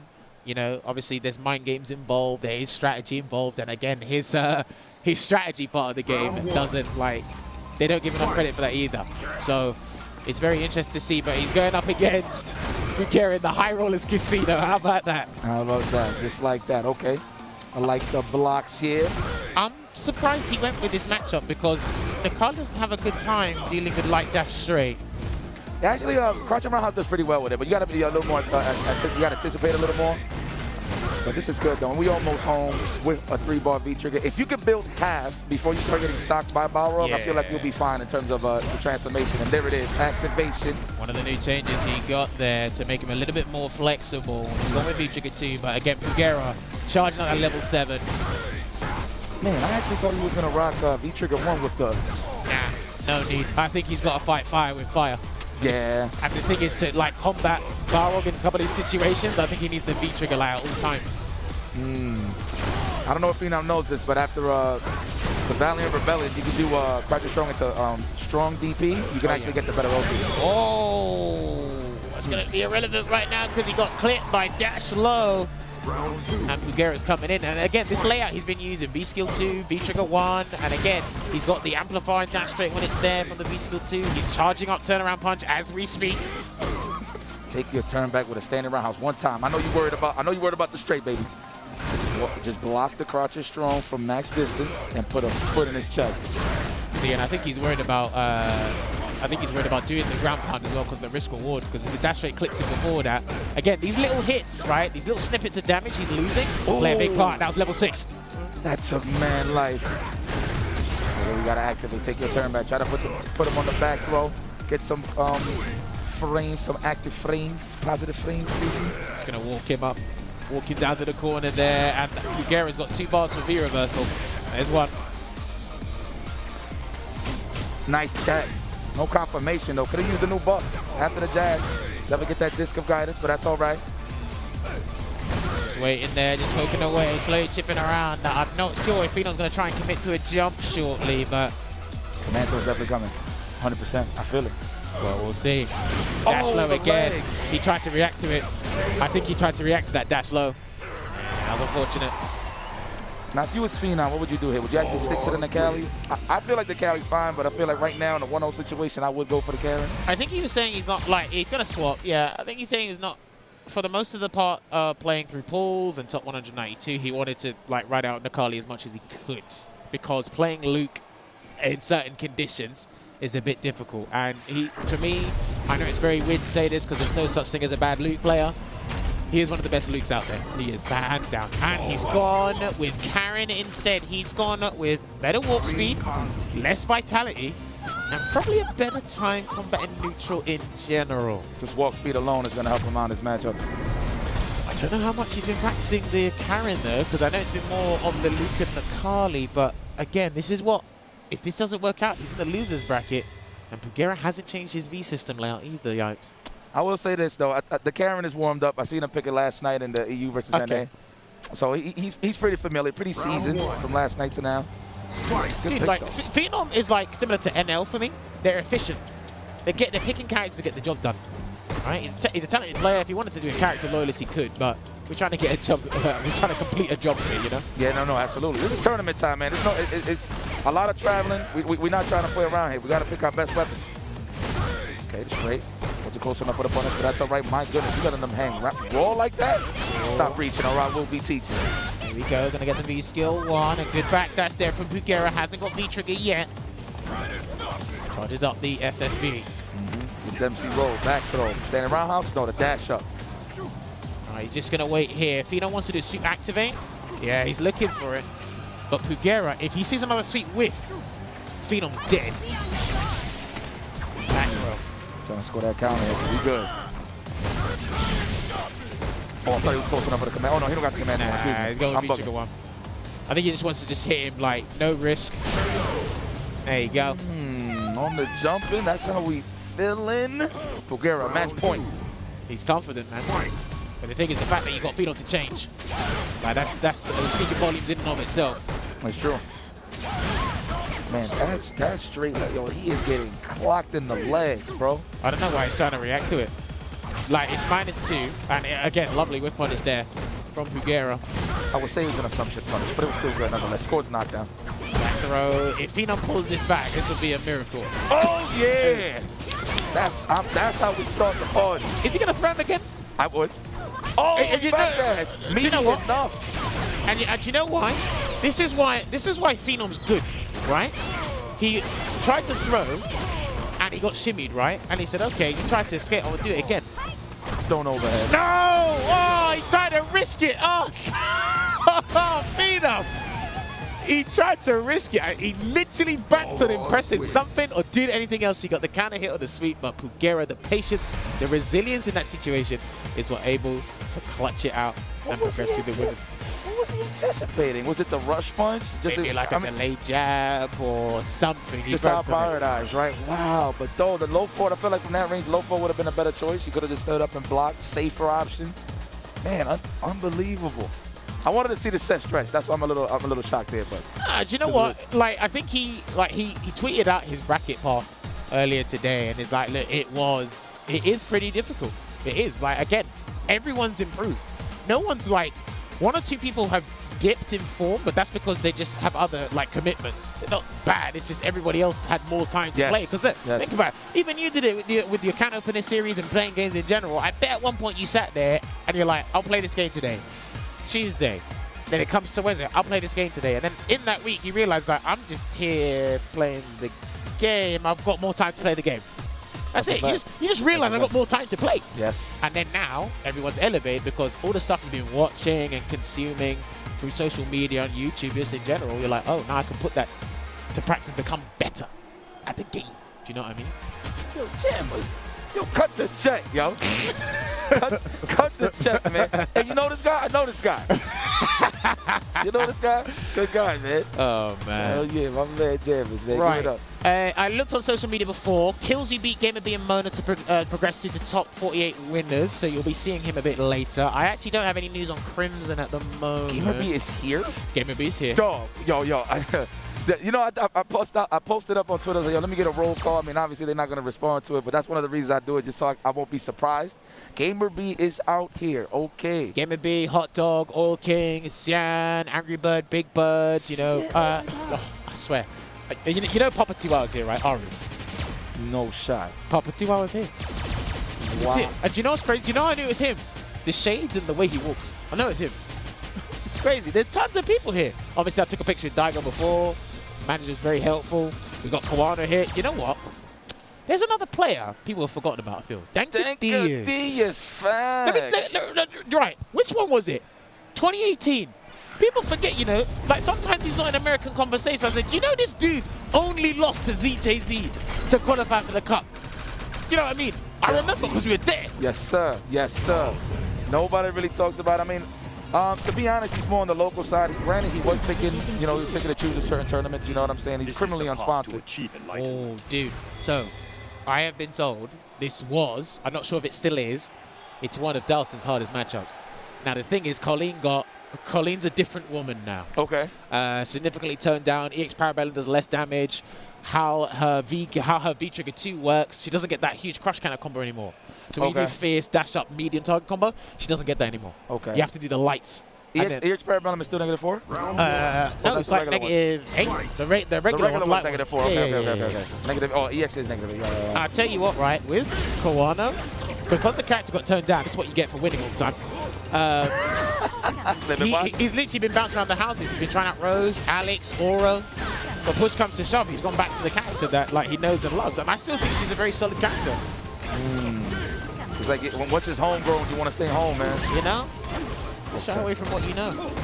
Okay, Danka D is one of the aggressive Dalsons out there, man, that led the pack on the Okie Dokie crew. I don't know why they keep doing this, but obviously it's because of what Sim does. Yeah. Back row. Get another one. Look at that. Look at the V-bar just draining like crazy. You know what? I'm not going to lie. Now that you mentioned it, I don't really be seeing this character as much anymore. No, trust me. I'll tell you why she got turned down. I've seen a lot of Colleen players pick V-Trigger 1. But he can still win here, Kawana. Hey. Yeah. The crowd favorite is here, Danka Diaz. Somebody, that jab hit, all I heard was, yeah! On the jab, it wasn't even the combo, yeah! Oh, man. Let's go, Danka Diaz. But yeah, he should be fine in this matchup. Oh, that's going to be a conversion. He's going to do the silver edge, to get the follow-up. Throw. We'll see if he can trap Danka Diaz here, because he's very good with his defense and option select. No forward is still +1, correct? Yes. Okay, good. Beautiful poke, Jesus. That's done. He's not dead, though. I think he is. No. It's cash. Actually, yeah, because he should have spent it, yeah. What the hell? He's being greedy. I mean, this is confident. He's got a lot of health, so it's all right. You know what, as well? His understanding of strike throw, especially with this character, and he's very good at walking out of range of throws and just other buttons and whip punishing you like immediately. He already knows what he wants to do before the situation arises. You're on a hitbox, right? I believe so. Yes, sir. Okay. We'll find out shortly. I wouldn't be surprised. A lot of the Japanese players converted. How about Bansai? No, I think he's still building on stick. Okay. But I wouldn't be surprised if he has one somewhere. See this. Oh! Basic trap. Yeah, that was pretty good. That was pretty good. Obviously, the V skill naturally is unsafe, but space it out, get a nice little whip on it. Sequence fighter, if you will. Yeah, another throw there for Kawana. Will he sneak in the third one? No, he's going to play it safe. Oh! Chop them in half. He can't do anything right now. He really can't. Danke Diaz, he's trying to get out. Not too far. Oh, no, he pressed the button. Oh, dear, dude. And you know what's crazy? That was similar to what, I don't know if you saw it, Kaba versus Uzora yesterday. Dog, that was the hardest read I've ever seen in my life. On the V shit, though. Dude, you know what? Let me tell you something, right? Before we go back to this match. I turned around when Kaba did upside down kick, and I was like, he's won. And then, literally, as I turned my head, everyone was screaming. I looked back, and I saw Ryu standing up, and I was like, how the hell did you lose that? That I gotta break that down just on my own for that one, man. That was too good. But anyway, back to this match. Danke Diaz, okay. Slid right into the icy dookie. It gets a pick up as well. I'm loving these kind of hit conversions here from Kawana. Oh, that stun beat is high. Okay, the match. And he's been able to ensnare Danke Diaz very well. And Danke Diaz hasn't had a comfortable time getting out of the corner. Not did though. One throw will do it. Get off of me. Nice tech. We needed that one. All right, we go into Mixed City, trying to hit him with the whiff low, but we are pressing buttons. Good check here from Kawano. Wow, that would have been it. Oh, he slid into Hailstorm. That was unfortunate there for Diaz. And I saw him reel back in his seat because, again, it's getting tense. Everyone wants that last clutch hit to get that round because these rounds are long now. Top of that, too. Everybody's just gotten so much better, man. Just to touch up on what you said. So. Oh, don't reach. Oh, stun beat is like warning. Damn, tech. Okay. Oh, it's high. Yeah, and you know what? People talk about 50-50s from Mika, from Laura. I'm telling you, Dalsim is one of the most vicious 50-50s in this game. Had a pixel stun, had a pixel life. That is true, like one frame. Is it low? Is it the sniper? Like, my man will actually do like a flipping 16 frame heavy in your face and it hits you low. And it's like, wow. Good jab check there. Way to spend cash on that, Gale. Get out the corner. Oh, no anti-airs. Okay, interesting. Probably didn't want to challenge the jump roundhouse. That button is really good on the jump in. But you can see, no, he wants to escape. Nah, he's not trying to challenge. He wants to escape to get back to neutral and regain that control. But he's got to worry about a counter from one of these limbs. So please be careful. Oh, my. That was it. I thought he got caught. Oh, I put out the counter. Let's go. Okie dokie. Take the throw. Absolutely. I would have done the same thing, but it's all right. So reset that neutral. Where are you going? He's going to slide in a minute. He needs to slide. Where is it? Nice. That's what he was looking for. Cook him. He can't escape. Cook him. Just cook him. He's dead. Damn it. Damn. He lost it the same way twice. And even Kawada's laughing about it as well. The thing is, he can kind of afford that. One game up, match point. You know, in situations like that, especially when you got like a character with such exceptional range like Dalsim, you're bound to. There's your answer. Yeah. You're bound to get clipped by the V skill. You are. And I don't blame him for throwing it out there. And the thing is, look, let guys like Uzura and Kawano show this to you. Like, I know, I even said to some Japanese players, we put you in the West, we put you on like pedestals. I don't know why, but we just put you lot on pedestals. But I know a crazy dude when I see one. Like, you know what I mean? And it's like, look, I like that they understand that you're not playing Street Fighter 5 without taking a risk. You can't play the game without doing that. And again, we're in tournament, you're here to throw people off. Right? That's it. I think Danke Diaz got thrown off there by a couple of the... Well, you're going to win in the exact same fashion? Do you know what I mean? Crazy stuff. We sometimes call those situations the YAPs, man. The YAPs. It stands for unorganized players. It happens. But in a game like Street Fighter 5, sometimes you have to be unorthodox because the plain Jane of just sitting there and blocking all day, it's not the way to go, man. That's like against F.A.N.G, for example. Very hard to throw that guy because it's either going to be him walking back or him hitting crouch jab, right, for the counter hit. And that's pretty much how it's been ever since the game has escalated when everybody has gotten better. Everybody is starting to press and check throws, check dashes, and just play a little more patient. But it's just optimal play. But the Luke squad, I've been seeing a lot. I've seen a little bit of them dwindle, but I still see the play a little bit. Nah, listen, man, this is what you got to do. And like I said it to people in the last like year and a half, like because of, like you said, how we know so much about this game, the frame data, the strategy, how the characters work. It's like, look, I will do a -4 move and I will DP afterwards. I will DP afterwards. That good old NRS. Listen, someone will put themselves at +8. I will press a heavy button. And it's like, you pressed? I said, I did. Why? I have no idea. Like, aren't you negative on that? No, I'm not. Nope. It's just like, no, I'm not. No, but that's the way to go, man. Well, to be honest, I haven't played a character with a reversal in a while, so I don't know how that feels like. Neither do I. Yeah. So that's a blessing for you guys to have reversals. But yeah, no, that is the wave, man. Throw something negative out there. They're trying to check it. Bingo, another reversal, something. You'll see it, man. The intensity on these guys' faces. Now, I believe, production, give me a thumbs up. Are we correct in saying we have a break right now? We do indeed. So, ladies and gentlemen, got to keep the sponsors happy. And Evolution 2022 will be continuing after this very short break. Grab some refreshments, and we'll be back to you very shortly. Thanks for watching and supporting EVO 2022. Speaking of support, you should support our monitor and headset partner, InZone from Sony, the newest brand in gaming gear providing you top-of-the-line equipment. The InZone M9 and M3 27-inch monitors bring you incredible high-resolution and high-dynamic range pictures and reactive experience with 144Hz and 240Hz refresh rates, 1 millisecond gray-to-gray response time, variable refresh rate technology, and more. On the audio side, their line of headsets includes the InZone H9, H7, and H3 models featuring 360 spatial sound for gaming. The line offers noise-canceling, wired, and wireless options. With dedicated PC software for both monitors and headsets, the InZone Hub enables personalized settings to your optimization. Sharpen your senses with the brand new InZone products and check them out at sony.net/gaming-gear. Dash up, back throw though. Mochi got a call for the corner. Oh, the Perry on the drill. Are you kidding me? Oh my God.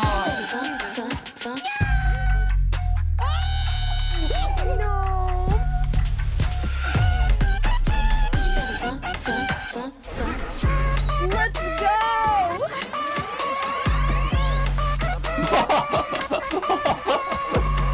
That's what I'm talking about!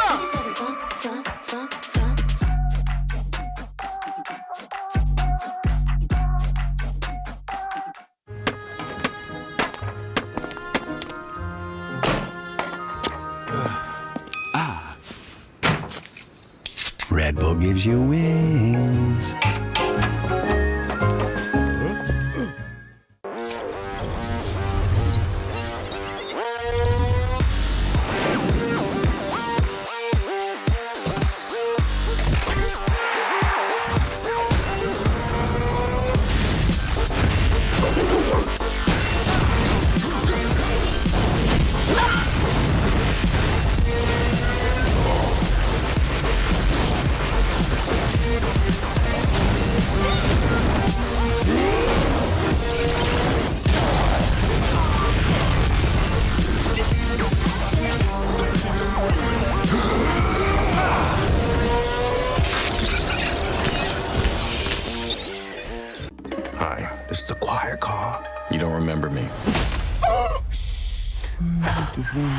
Now. Talk to me. I'm not the only one doing a job on this train. Enemies. I recognize that guy. He was in Mexico. Tequila? Become. When we get off this train, The White Death waits for you with his army of assassins. allies. We need to come up with a plan. Was that a snake? It would appear so. Bullet Train. Exclusively in theaters. Now playing. Rated R.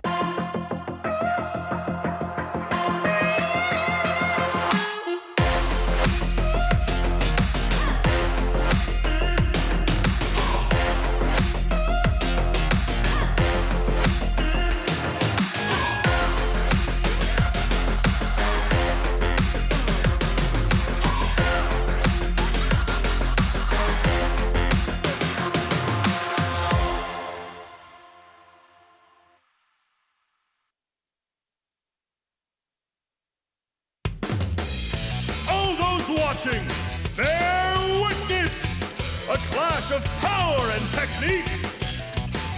This will be a fierce contest. Who will grasp glory in their hands?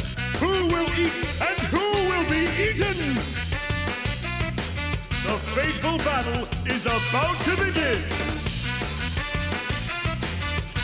Can you all feel the drama?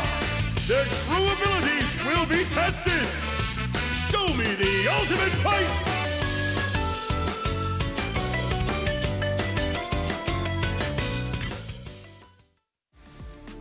PlayStation Tournaments brings competitive play to all skill levels in the FGC. You can compete for cash prizes, virtual currency, and more. Find your next tournament and sign up at compete.playstation.com. And the calmness right now on Joe's face. And Eita as well, he doesn't look too shook. Opens with Scythe. So it's a great starter. And block. You see Joe will just hang out and block because he doesn't want to risk the uppercut. Great confirm, and he gets the Scythe combo. Jump over, but the uppercut from Eita. Yeah, had the autocorrect on deck. Even though Joe is up 2-1, Eita's really been on point with some of those anti-airs. And Joe escapes the corner, finds himself the confirm, gets in with the knee, and there was no uppercut. Maybe Eita just not ready for it now. Oh, yeah, he tried it missed that it time. again. He tried it, but it didn't work. And you see the backdash? He was trying to look for V-reversal. That's what he expected, and Joe didn't go for it this time. Keeps himself safe to EX, and Joe was out of there, but back in. He tried to be tricky and go into the air and challenge him. Love the air-to-air from Joe. Another one, he gets the punish, but it's not enough. He could have spent EX. The absorb. Eita in a great position. He could just do that. Oh, he a missed wrist. that jump. I mean, that's how he won And the last that round. won't do it. One more. Joe got hit. Double low short. Yeah, maybe stood up. Maybe tried a button. Who knows? But around for Eita. Maybe even tried a view reversal and accidentally stood up or something, but in any case, cocked low. Eita taking that first round. You know, that jump for Joe has worked out a lot of these times. He's really had a great read on when there's going to be projectiles. Oh, that was so far that he punched that fireball. Yeah, hit the hurt box of the fireball on startup. Great work for him. Patient defense from Joe. No anti-air, though. And again, the problem position again. Joe trapped in the corner. Beautiful forward dash to get out of there. And Gets the throw. That wasn't a counter hit. Oh, and he waited for the uppercut again, and Eita he understood that that's what Joe's been going for so often. But he baited the throw. It's going to be critical art. Now a lead for Joe. Still got to close out this round if he wants to get this game. Just a tiny bit of life left, but you know, Ken can do so much damage so quickly. You are not out of the waters in any shape or form. But he's going to get the round just like that. Joe, match point on Eita from Japan. We'll see if he can do it. Loser of this is sent out of the tournament. Eita now down. Oh, what a read from Joe. Started from the tragedy assault. And you know, Eita almost had critical art, and now because of that, Joe keeps up the offense. Great under. Okay. Yeah, didn't combo, was a bit too far. I think he understood. He knew that, yeah, and he didn't accidentally go into it. Great uppercut from Eita. Eita chases him down, gets a throw. Now Eita has him in the corner. There's the tech, great work. Dash up from Joe. Other side, he gets under, and now Joe can escape, although crush counter. Gets the crush counter and the uppercut confirmed. Goes in there with the V trigger. A little too far for that low forward fireball to connect. Great block on the cross up. Joe's sitting on a lot of meter as well as V trigger. You got to be careful if you're Eita. Oh man, took the big risk on the way in. Yeah, just try to get in. Maybe thought Joe was going to throw a fireball. Joe, one critical art from taking this. Got to be wary of the trigger. Anti-air. And then dashes into the fireball. In the front, he got him. He spends the critical art. And Joe, he's got it. Is going to advance. No, he got it just at the end, and L.I. Joe takes it. He lives in the tournament. The lone American representative takes out Eita from Japan.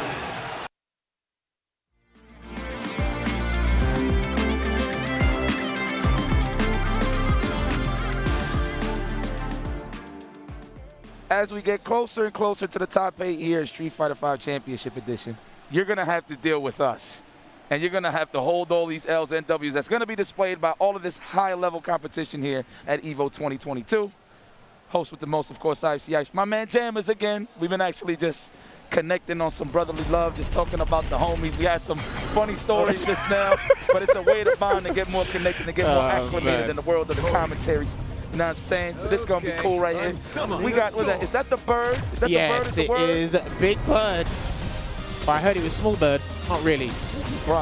Listen, he is like Ripped Bird. That's what I'm going to call him now. Not Big Bird, Ripped Bird. And he's picked the Rashid. And I still think this character is one of the best in the game.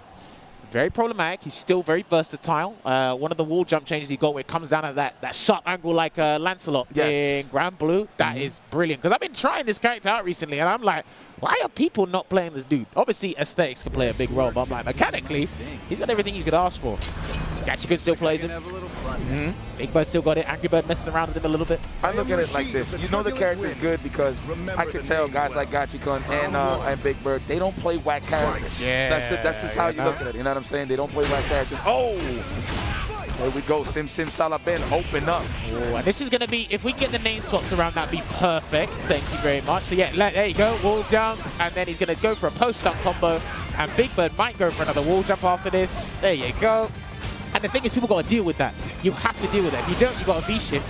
And you're going to be V-shifting in the corner.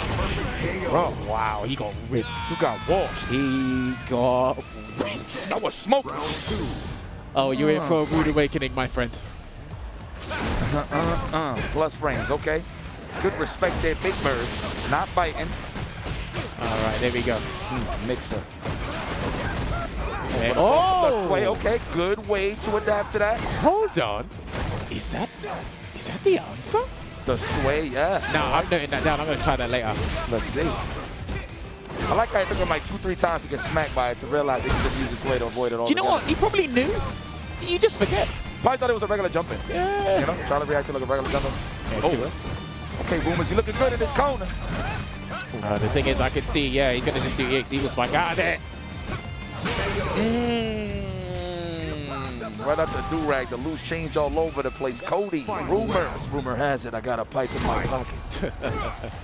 It's a final fight one, too. Yeah, for real. Low forward into spinning mixer throw. Can he dash over it again? He tries. EX spinning mixer. Yeah, wow, it looks like I know what I'm talking about. Oh, that's a punish, okay. He might get double perfect. He out the corner, I believe. Oh, my word. Anti-air, but we just cleared the runway. We jumped over. Oh, we throw that. Oh, that's slower now. So that's like a Ed and Falks reversal. It's 12 frame startup, so you can meet you with lights now. Oh, okay. All right, as you should. Yeah. Command grab. There's one. Is he going to do another one?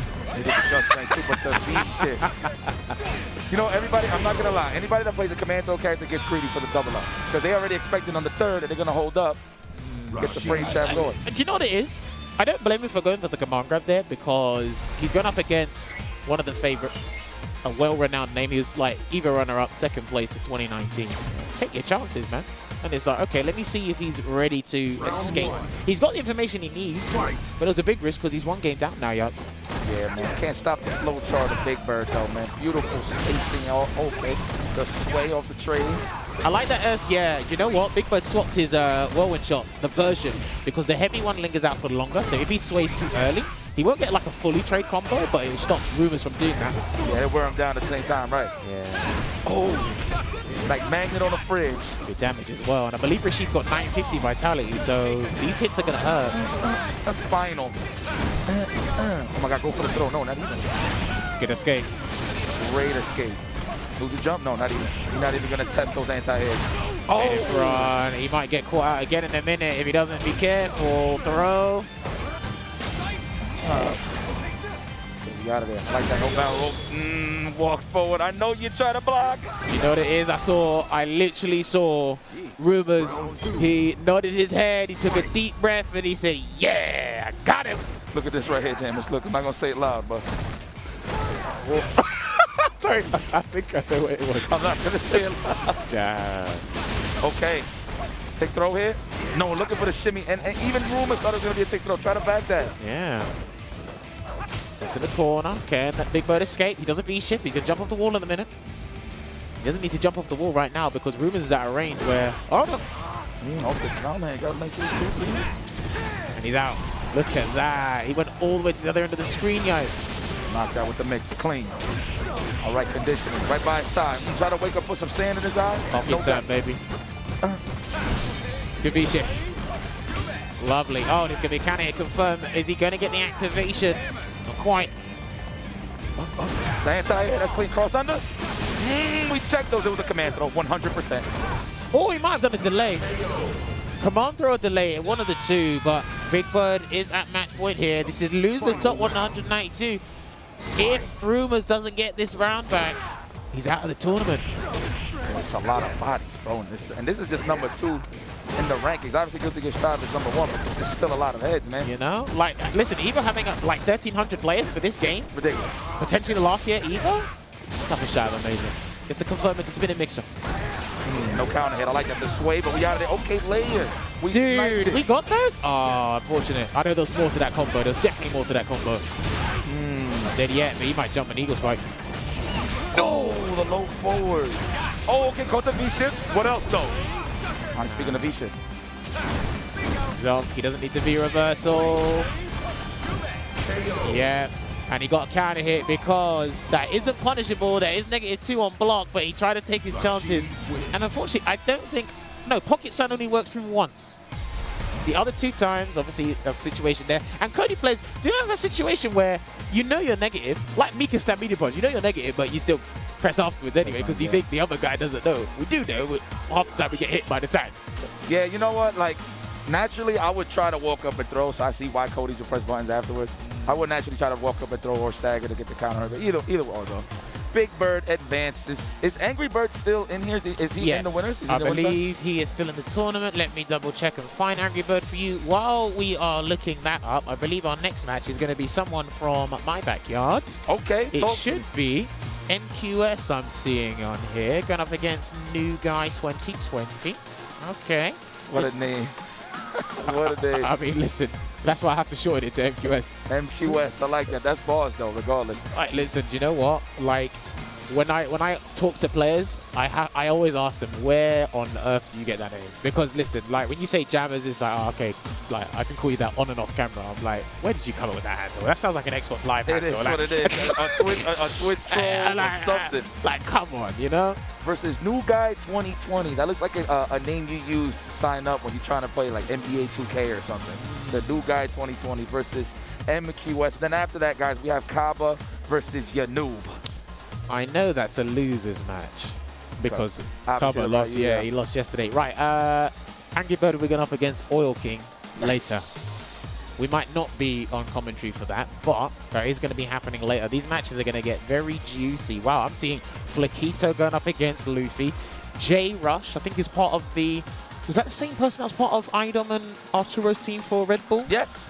That is the person I remember. This man be watching. Okay. Yes. Queen in the building. Well, I mean, it pays some of the bills. So I got to watch. But you love your job, though. You know what? Makes it even better. Yeah. I couldn't change it because it's brought me out here. Yes. When I talk to people, explain, you know what it is, right? With this job, people go, what do you do? Because I hate that's an icebreaker. But when you talk to them about it, I'm like, yeah, I commentate video games. Okay, cool. They're like, oh, I don't get it. And I'll be like, well, I travel to America.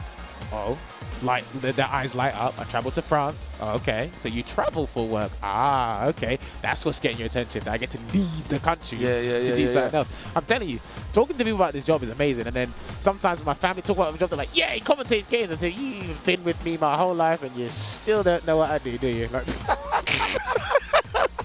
I know a couple of folks, some close folks that are the same way just like that, but yeah, man, I mean, one thing I say about commentary and just this in general, this is something that's not taught in school, man. I mean, obviously, like you could be like journalism and stuff like that, and like be around that same field. But in terms of really knowing what you're talking about and enjoying it, they don't teach this in school, man. So this is pretty cool.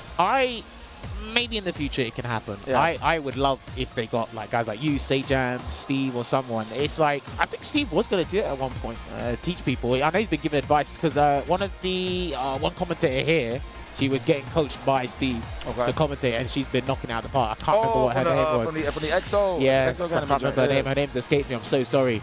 But I feel it's like, yo, if we could go to like our old secondary schools or like whatever and just go, look, this isn't something, like you said, they won't teach you. This is something that your hobby or your side thing, it just grew into something because it was just a social gathering that turned into a major event. Yeah, man. You know? And it was so cool, man. Look, dog, like a lot of people ask like how I got into this. To be honest, this was not planned. Never. You know what I'm saying? Never. And I never knew this was a thing called commentating. I didn't know. But you know what it is, right? I will argue the point. It wasn't planned for someone like you because you're one of the people. Like, listen, commentary is forever changing. We're still working out this blueprint, by the way. Absolutely. Now, obviously, Ultra David, James Chen, Logan, F-Word, yourself, even Ski Sonic, someone like him, Mike Ross. You've been changing. You've been making the basic blueprint. Everyone else has been changing it and adding unique stuff to it. We ain't got the final blueprint yet, but there's more people, especially some people here commentating. They had reference. Yes. They had reference to see, right, I want to do that. We didn't necessarily, I should say you necessarily didn't have that. Yeah, no, I agree with you. I had Logan and F-Word before me, so I said, what happens when they're not around? That was my goal coming into this. Yeah. You probably didn't have anyone before that. You're just like, you know what, I just know this game, innit? So I was talking about it. Bro, again, I never labeled it as commentary, man. People always say that, like, yo, how'd you get into this? I didn't even know that was a thing. Obviously, like, you know, we used to watch, like, basketball and hear some of your favorites on air, but, like, that was just something naturally you feel like people would do anyway. Yeah, so, legit. Yeah, man, but fighting games, this is something a little different. All right, I want to give a shout out to GT Akira because obviously my tablet is being terrible because of the internet in this venue. There's thousands of people here. But he's saying top 48 winners so far is Just to Kick going up against JB. That'll be interesting. Tokido versus Pugera, Smug versus Kawano, and Daigo versus Kills You. I'm actually very upset because we've got about 20 minutes left, and I don't think we're going to be nothing. We're just setting it up for you guys, okay? So y'all can enjoy yourselves. Us, we're just going to watch from the bleachers. It's cool. I'm going to watch all these matches for real. I like watching these matches regardless. But yes, up next, we got New Guy and MQS. MQS is a F.A.N.G specialist, one of the best F.A.G players in the world, I feel. There's obviously not a large number of them, but give credit where credit is due. He's flown out there. He actually got a fund. $1,500, I think, was raised for him to come here, which was great. They met the goal. He's here. He's having a good time as well. Through stream and stuff like that? Yeah, nice, his stream. And you know what? There was so many incentives to get people down here. And I thoroughly respect it. PlayStation tournaments, people off their own streams, people off their own back, because it is expensive where we are. I'm not going to lie to you. I'm not going to front. It is expensive. But if you got down here, the reward is big, not just for playing, just networking and having a good time, and then whatever his opponent's going to be, I hope it's an Abigail player, because I don't want to pay this much money to get sent out by a grappler. And he's picked Luke. This guy said I'm paying the bills. Hell yeah. This is a long trip, man. Let's do it. Do you know what Problem did say? He said you are not winning either without fighting at least 4 Lukes. Listen, that is set by a champion, if you will, who has the luck of the Irish in Las Vegas. Did you notice that Problem really kicks ass in Las Vegas? I don't know what that is. From the Red Bull Kumite, obviously EVO 2018. He's it's just a luck thing, man. Okay, I would agree with you, but I'm gonna pretend I didn't hear what production just said. I love it. I heard what you said, buddy. These guys are the best. I heard what you said, buddy. These guys are the best. So yeah, I think. Why you continue laughing? I think Luke is one of the best characters in the game. This is a matchup we rarely see because we seldom see F.A.N.G. So I think we're going to see what MQS knows about this matchup, but I want to see how New Guy plays Luke, and has he faced a F.A.N.G of this caliber before? That's the real question. I look at it like this against F.A.N.G, right? Obviously, a strong character, not like everyone else, though, of course, but it all depends on the opponent's patience, man, how they approach the match, just like you said, right? So you can have the top-tier characters all you want, but how exactly are you going to play the matchup? Yeah, all right, gets the +2 flash knuckle, but he already got a V break out of MQS. And this is it, right? If he puts down the Poison Cloud, that might actually make New Guy fixated on that alone, so it'll allow MQS to be a little bit more slippery. He's already got him in the corner. Wow, you did that early? Okay. Why not? I'll remember that. Get us. I'll remember that. I like that. You see this as you as the fan player. Well, I like that, man. I really look. See? Right. Now it gets funny. Yo, we ahead of the game. Damn it, I see you. You sure you're not playing? No. Right. I play as much as I can, but like I don't want to feel what these guys are feeling right now. I do not need that stress. Well, there it is. I think I'm going to put it to the obvious that this guy is impatient. 100% putting himself in danger, but I ain't gonna say, I ain't gonna lie though. MQS, can't believe I have to say that every time. Oh, but it's out there though. You see it. No, you can see it. If you want to say it, go for it. It's love. It's love. If it comes to passion. Nice, for sure. Nice anti-air. All right, backs off here. Yeah, do you know what? New Guy's a bit worried. I don't think he has a strategy for this character, so he's learning as he goes along. The thing is, if you can't hit him, you're not gonna do anything. Oh, that's gonna be it's so high. Back throw too. That's fine. 2 bars, he's dead. He dropped it, but he let it go. He already knew it was over. He is the new guy. Right. So, no, MQS is he's not like the strongest player, but he's definitely in, when we talk about our top 10, top 15 players in the UK, you can't bring that list. You can't make that list without putting his name on. I see. Right? Respectfully, okay. And the thing is, I don't think New Guy has made him bring out the specifics in this matchup. I'm not saying he's autopiloting, but I think he figured out something about New Guy early. He said, I don't need to be specific against you. Exactly. Just instill his will. Yup. Oh, take your turn back. The poisonous cloud. And he's gonna be reversal in a minute because he doesn't know what to do. Let me see. Survey says. All right, Survey says. Hold on. I would have said it out back. Oh, there you go. No, he doesn't know what to do. And do you know what? Sometimes I feel in this matchup, that V-trigger one, it might have been the wrong pick. He's done that again. All right, I see you. He stole his turn. He forced his turn. But okay. He's given MKS all the data he needs. Walks away. He's gonna activate for sweep in a minute. Oh man, this is gonna be rough. Poisonous cloud. Are we gonna set it up? I'd save that EX bar if I were you, and he didn't. All right. He's gonna grab you. Oh, trying to hit him with the instant overhead, little off. Do it again. That beats throws too, so I like that. It's a very dangerous thing to, and you would never consider it. That's why I said this. I'd save the bar if I were you, because like if you're trying to close out the round like that, your DP would work. Match point here for MQS though. That anti-air is so annoying. You can't jump at this dude for his crouch medium kick or crouch fist. He's got some of the best anti-air that people do not talk about in this game. Annoying is right too. Okay, going for the counter hit question. No opening up. We're trying to jump. No anti-air this time here from MQS. This is the level 2 flash knuckle. This is big. He's dropping these combos, and these are integral yipes. Wow, spends the cast to get rid of the cloud, but we still on the offensive. How are we going to get out of here? Just looking at the mix. Oh, specific. Watch out for the. He tried to do a slide, and the sweep came out instead, and he caught him with EX and told ya. That is going to be it for New Guy. Well played, my friend. But yeah, I feel that was a classic example. Me watching that was New Guy wasn't able to get MQS shifted from Gear 1. Obviously, we like to say you collect data, you download your opponent in round 1, game 1.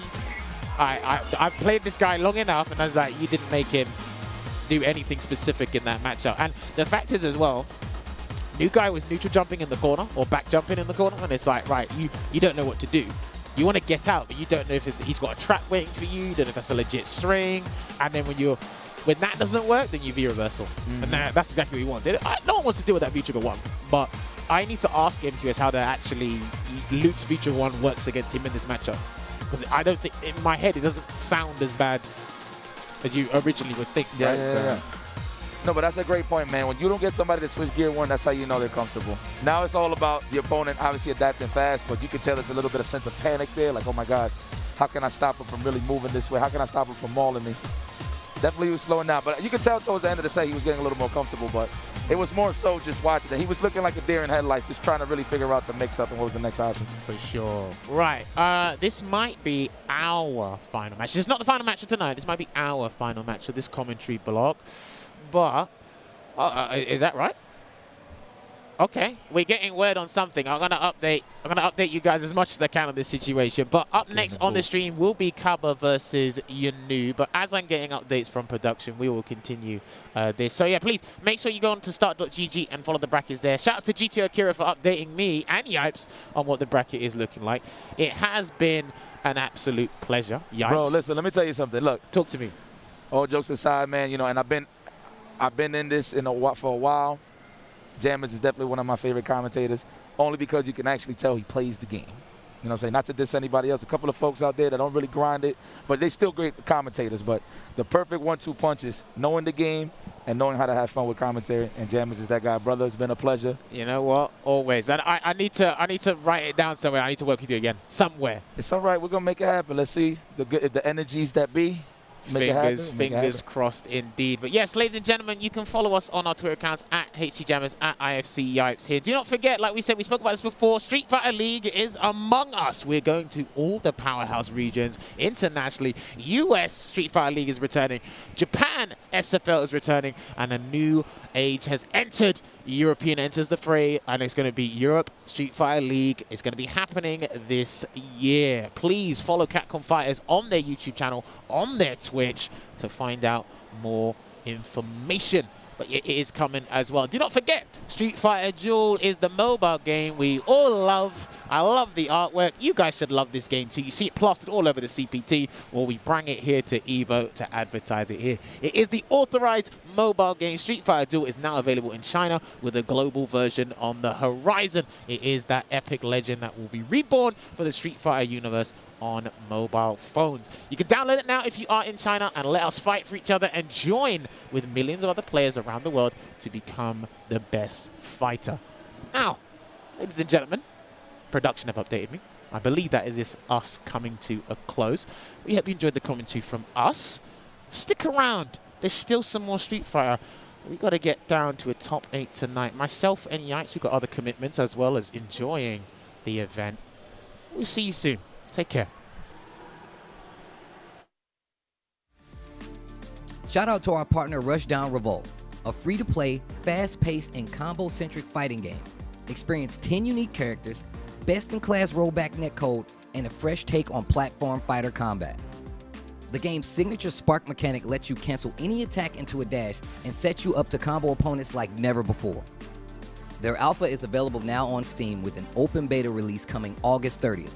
The beta will have new stages and a new stance character, the chain-wielding assassin Reina.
Guile is Arya Stark of Winterfell.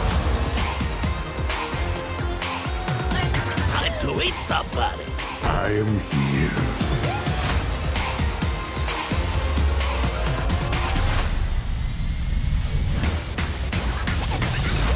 Really? This is what I'm up against? Here comes the boom! I look good in a monocle.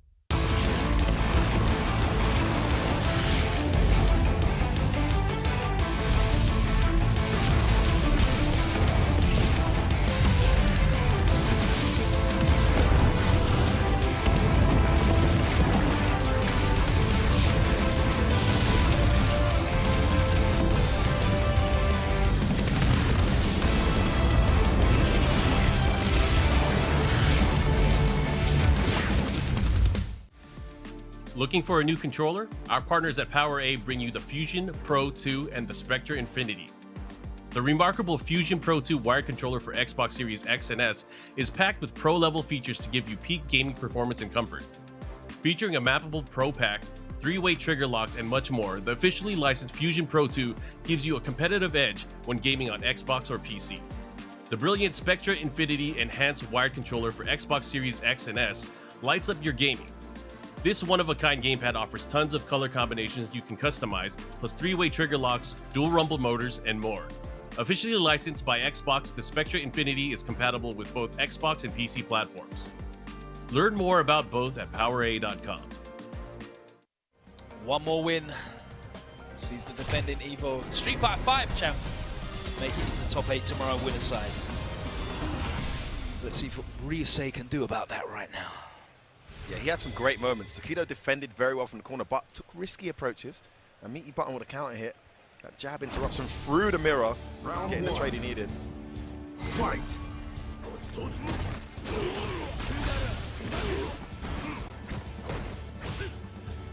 All right, a good start at last for Ryusei. Has Takedo cornered. Tries to get at it. Hard kick. It's an anti-cross-up, anti-air as well. Urien's don't use it enough. If you got the reactions, then it's an amazing button. It's so reliable. There's a whiff punish on the knee. Overhead plus. Just backs away. That time he wasn't ready for the anti-air. Yeah, the jump-ins have been there for Takedo when he's needed them. Just either hitting or just getting the pressure on. That floaty jump that Urien has makes it hard to approach the fireball game. There's another jump in for Takedo. It's just there. Oh, uses that armor. Oh, that's unfortunate. The crouch medium whiffs and he's knocked down. Takedo can start something now. Throw. Oh, what? He tried to reflect the fireballs. That would have been sick. This kid's got some gassed ideas. Yeah, man, that blaze blue creativity coming out.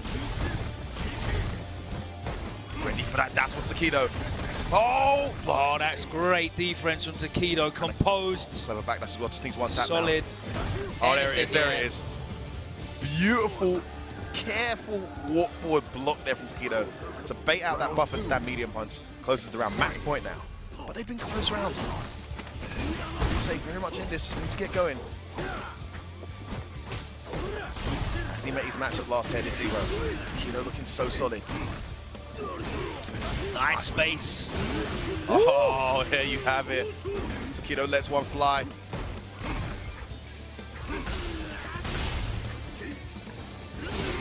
No jumping for you, says Takedo. Looking to close this out now. One throw. Could be the end for Ryusei. Heading to the loser's bracket now. Again. He's got that V-trigger. He needs to activate it somehow. No health left. One more tap for Takedo will do it. Fireball well blocked. Another one. This is going to be an impossible task. No and way again, in for you. No testing Takedo's reactions. Too solid, Ryusei. Just wasn't ready. The SF5 reigning champ, advances into top 8 winners tomorrow. Ryusei still in it though.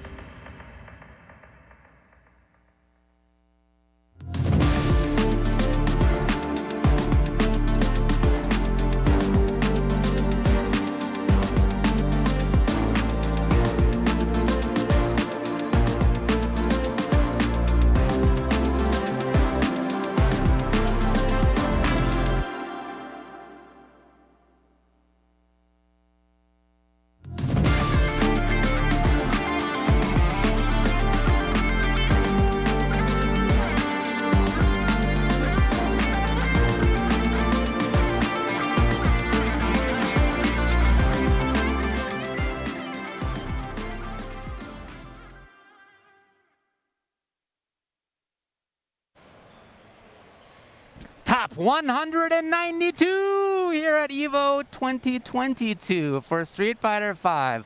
We have narrowed it down.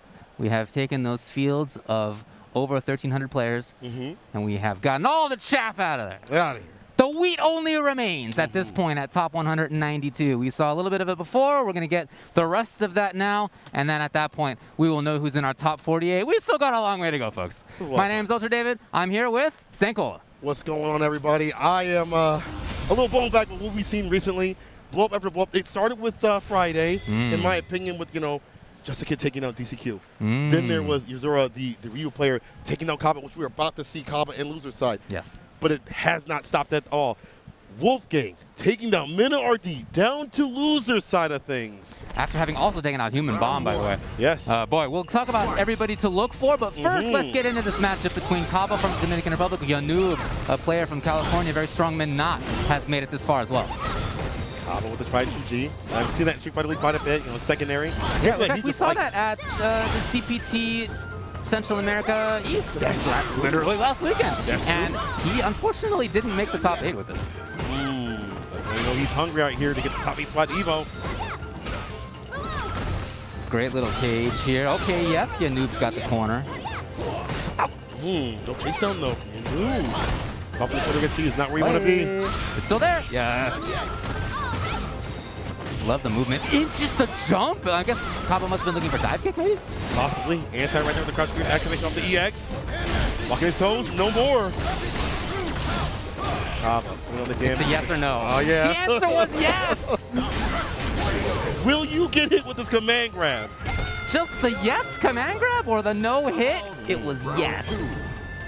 Kaba with the first one. I see the power of this character being able to still pressure people from the corner. You do have free shift and deep break, but those things are not, you know, they're nothing to a player like Kaba. When they put the reads on. Like very, my friend. Back this with the B skill, Oki time. No, not quite there. And move back to a range where he can control. I really like what Kaba's doing. He's put himself in some negative situations, even some punishes. But the nature of Menat is that she doesn't really get legit punishes on a lot of things that other characters do. Got other strengths, of course, but that's not one of them. You have to spend far for like EX, and you'd rather use that for like super to seal it after a V-trigger activation. But speaking of, we're close to that for Kaba. He's going to get off the V skill. Just to simply confirm him back to mid-range. The anti-airs. Stun? Maybe? Not quite. That'll get it done. Kaba went the first one. Doing great work, pressuring YaNoob up in the corner. And as you said, when it comes to damage, the output more in the side of G. Hey, Sankola, I'm surprised to see Kaba down in losers. Let's say I didn't know how he got down here. What happened? So, on Friday, to end one of the pools with me and Brad, we were watching a Ryu versus Guile pick. Yeah. Zero, the player from Japan, go up against Kaba, and at that last moment, the Ryu player dashed up DP, Ryu tried to get away, got that last thing to do it literally on a pixel, and now Kaba has to fight his way through the sharks of Evo. If y'all haven't seen that, I really recommend going back and checking it out. That was one of the best matches in Street Fighter V I've seen in a long time. Absolutely was. Punk himself said it was like the best 4 seconds that you ever seen. Oh boy, they both, what? Chased down, that was incredible. A lot of commitment once you get the EX. That's a pretty big win for YaNoob right there, forcing out the B shift and the break, even though there's like a half a bar return. Yeah, if you can make it so the G does not have trigger for longer than, you know, as much as you can, that is a W. Absolutely. EX has the bar to keep it safe just in case. Let's find the hit though. We have not seen this trigger activation yet, by the way, for YaNoob. Here in game number 2, it's so important for the character, and yet it's just not come up. That's great. That is the win condition for the character. Hey! So there we go off the medium. And he can kill. We'll see if he does kill. He's usually pretty legit with this stuff. Oh dang, is he gonna be like just barely not there? Oh my goodness. The with a dive kick. Nice. YaNoob 1 round away. Actually, I'm sorry, that should be switched. Oh, that is in fact Kaba, who's up 1-0, you're right. Dash up throw though. There we go, we got a switch for you. YaNoob staving off the set points. Again, this use of V-shift is interesting, offensive in fact, putting YaNoob into the corner, who's made his way out. Got trigger ready to go, here we go. Gonna mix with it. We're gonna reset, no go. Kaba was gonna take the grab, absolutely. Yeah. Still a few left on the potential approach. Kaba still patient. Check out those meters on the left, they're burning. Here we go. Now it's time to cook. Kaba, the bar at the bottom, just trying to find an opening off the medium. B skill, goes through, of course, into the super. Light it up, no flip kick to do it, just wants to spin to win and get the in, and now puts himself on set point.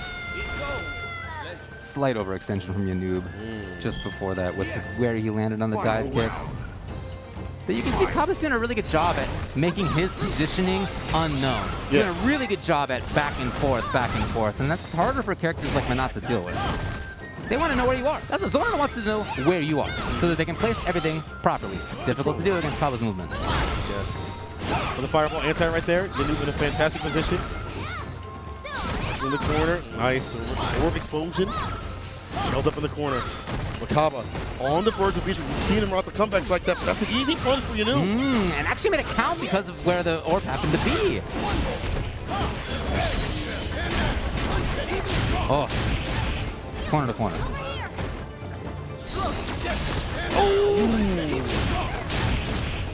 B skill. Powered. No chase down. Had the right idea. Wrong execution. Wrong timing. Let's get the punch. Yes!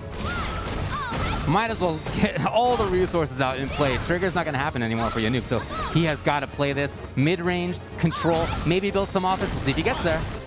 Buck low. That's interruption on the dash in. Oh, but still there! Not your day, bud. Not at all.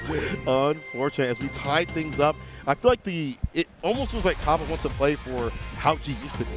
You activate V trigger and you put the robbery on. It's not working out as well. You know, he's like, okay, I can take all these hits and it's fine. But now we see YaNoob actually activating his V trigger, being very slippery in his movement and stuff like that. As you put it out, controlling Kaba with the zoning. Okay, so Kaba's gone back now to character select. We know he has Guile, of course.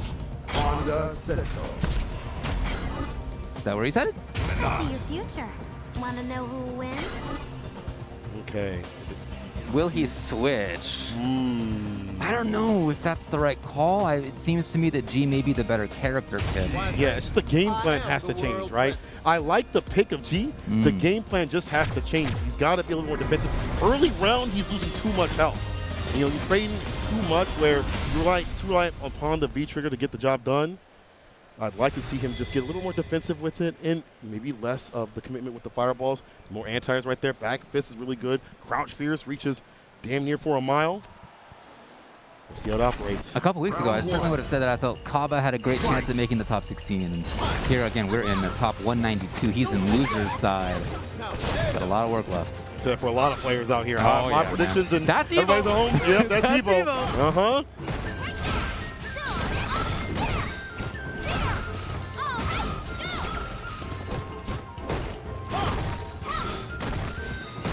Patience there by Kaba. Oh, wow. A surgical strike with that fireball. Really, economy of buttons from him is going to spin a little bit less, and I like that from Kaba. Used to trade a lot more. Anti-air, though. No opening on the throw. We'll take that, too, as well. Okay. Right back into the fireball yet again.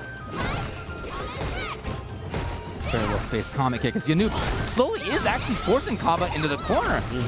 Very aggressive. Probably the most aggressive Menat I've seen in a long while. Yeah, but even compared to how he had played part of game one. Still plus frames. Yes! Preventative health right there. Don't let him activate. Stay and get the win. EX edition. The recall.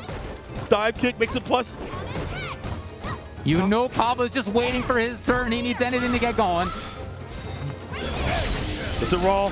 Oh, okay. All right. Stabbing low just in case. Looking for the hit confirm.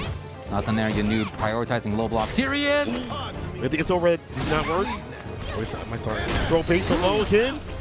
That was so dangerous. I can't believe YaNoob blocked. Look at the time now. 13 on the clock. And it's not going to happen for Kaba. YaNoob puts himself at match point. YaNoob doing such a good job of controlling Kaba, controlling a character that will rob you at any point. And obviously the robbery is not as strong as it used to be, but it's still there. What a whip punish though, outside the distance, the medium, gets the V skill in the Oki. Nice chase on the V shift once again. Kaba getting in, put him to the corner. Oh! Up the low! He thought that was gonna stun. Okay, he's gonna get it anyway. I'll find a way. More turns here. Leveled up. Grab or kill, he knows that. And he's back off. Okay, YaNoob coming to play now. Cross up, great block. Maybe not cross up too, you never know.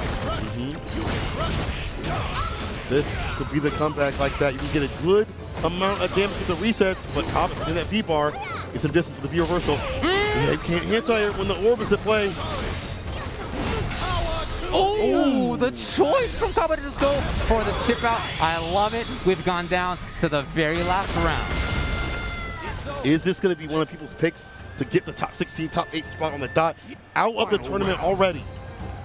Or is it YaNoob's time to drop? Been a great player for a long time. Hey, yep. and almost entirely with Menat. Briefly he was playing Urien, but he's back to this character. Comfortability, I would assume. Plus, you know, Urien's nerfs. The jump situation from YaNoob has really worked out. We haven't seen a lot of anti-airs right there. Usual jump, but still caught up in the corner. YaNoob working on stun, in fact. Kill would come sooner. Any hit will do it. And that'll do it, YaNoob, taking down Kaba out of EVO 2022. The pick for many people to get the top 16 spot. In fact, the top 8 spot. Look at how dominant he was at Combo Breaker. Look how dominant he was at many other tournaments. And now, out of EVO, but that's how it be. That's how it goes. That's actually how it be. That's EVO every single year. We have our favorites who we think are going to make it all the way. There's some of them do. Some of them do? Almost none of them do, all right? Statistically speaking. You just want to talk about statistics here? Again, we had over 1,300 players, and only 8 of them can make top 8. I don't know if you can do that math, but not many. Not a high percentage. Thanks. Thanks for the quick math. I appreciate that. You know, you put math in front of me, I'm gone. But I do know that, you know, we've already seen an example right here with Kaba. We've already seen the blow-ups that happened in loser side, winner side previously. Matches that you get referenced. And now is the time for people to start dropping out. Now it's the time for people to start going home, start seeing your favorite matches, things like that. You start grimacing to some of your homies, your friends, or your favorite players have to play each other. And we'll definitely get through that in the bracket. In fact, up next, so my boy Ollie coming up against Blackwind. Olivo from Puerto Rico has been a strong player there for a long, long time, even back to the previous game. And in this game, he's been playing a bunch of different characters. I'm curious to see which one he lines up with. It might be partially inspired by his opponent's choice, Blackwind. We have seen from him Ibuki, we've seen from him Honda, we've seen others as well, Abigail in the past. He has really gone all over the place. And when he's at the top of his game, he is a really strong player. He's very strong. He's a very good tech master too as well. Yes, that's true. A lot of tech on Twitter. I remember playing him and not knowing who he was, and he smoked me with his Ibuki, and I'm like, I've never seen the things that he was doing. This was like when Ibuki was good, but as you said before, he's got a toolkit of characters which you kind of have to have in Street Fighter 5. At this point, you have to have multiple characters. Even if you have the best of the best, like Sim and Luke and stuff like that, you still need a few more to get them. When you see a few more in your toolkit just to be solidified in all of your matchups. Yeah, that's right. That's right. You see Olivo on the right side of your screen, so he's lining up on one player's side. And we got Blackwind on the other, and we'll find out very shortly what we're going to be seeing. Again, we've got a few different choices up their sleeves. Yeah, very curious. I always like seeing the variety. We've seen a lot of variety already at EVO. Great, yeah. I mean, even before EVO, we've already seen F.A.N.G players be winning tournaments, stuff like that. Free patch, top 8 characters, reaching like Alex. I've seen Dan and CPT. Yeah, that's true. The variety just comes from the game just being in a great spot. Like, V-Shift, V-Break, the bounce patches has put this game, in my opinion, the best it's ever been. I'm 100% with you. Yeah. Yeah, I really like where SF5 is. Just in general, I really like it in the terms of, you know, I've said this yesterday on commentary, it's my favorite Street Fighter game. Endgame Street Fighter 5 is my favorite. I really like how it ended up being. Olivo was taken out by J-Rush, sent down to losers. Are we going to see the boy? Oh, is it coming through? Versus Volk. And he's going to go in there. How painful is this match? Scale 1 to 10. How painful is this? I don't think it's that painful, to be honest. Really? I feel like, I don't know Ibuki's matches, but it seems to me like maybe better. No, I don't think it's that bad. Honda is not as afraid of zoners as I think people may suspect. He has some really good tools to skate through. He gets rushed down, and he doesn't have very good defense. So in this matchup, when I play a really strong Falk, I am more concerned about their pressure than I am necessarily about like mid-rangey stuff. Right, right. So the general typical zoning stuff. Like, yeah, exactly. Yeah, like he has ways over, he has ways through. He's got different timings on headbutts that you got to be really prepared for if you're going to be ready for stuff. And this is not like a projectile zoner that you're so concerned about. Right, right. At mid-range, she can shoot you. She can shoot you low, but you're not super concerned about the low for the most part as a zoning tool. It's really that airborne one, and it's the one that's, you know, not like a true far projectile, just the shot that is a couple options here. But of course, forward Fierce is a really important tool. Okay. Clap. Already he's in. Yeah, already. Could win that option, but the wake-up decision right here, the activation, shot to the skies. Blackwing trying to get the side switch. Actually, stays in front. Ollie gets hit a little bit. His damage, corner carry. Blackwing making the trigger count. Oh, up in the sky. Ooh, yes, you get the full jump. And one thing, as you said about Olivo, is he is always ready with whatever the max damage is. No anti-air. Full charge. The chase down. A little more V-bar in the tank. One more touch will seal it. Yeah, that was the safe one. -2. So now it's on Olivo to try to find the last hit.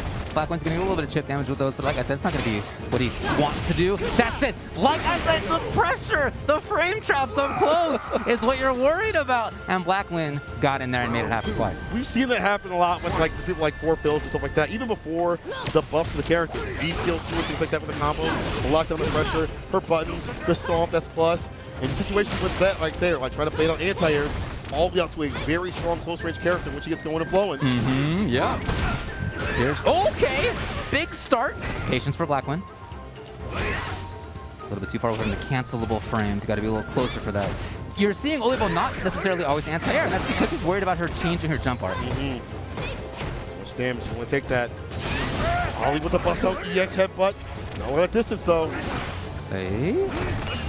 Trigger comes. Black1 with the grab. His own trigger's ready.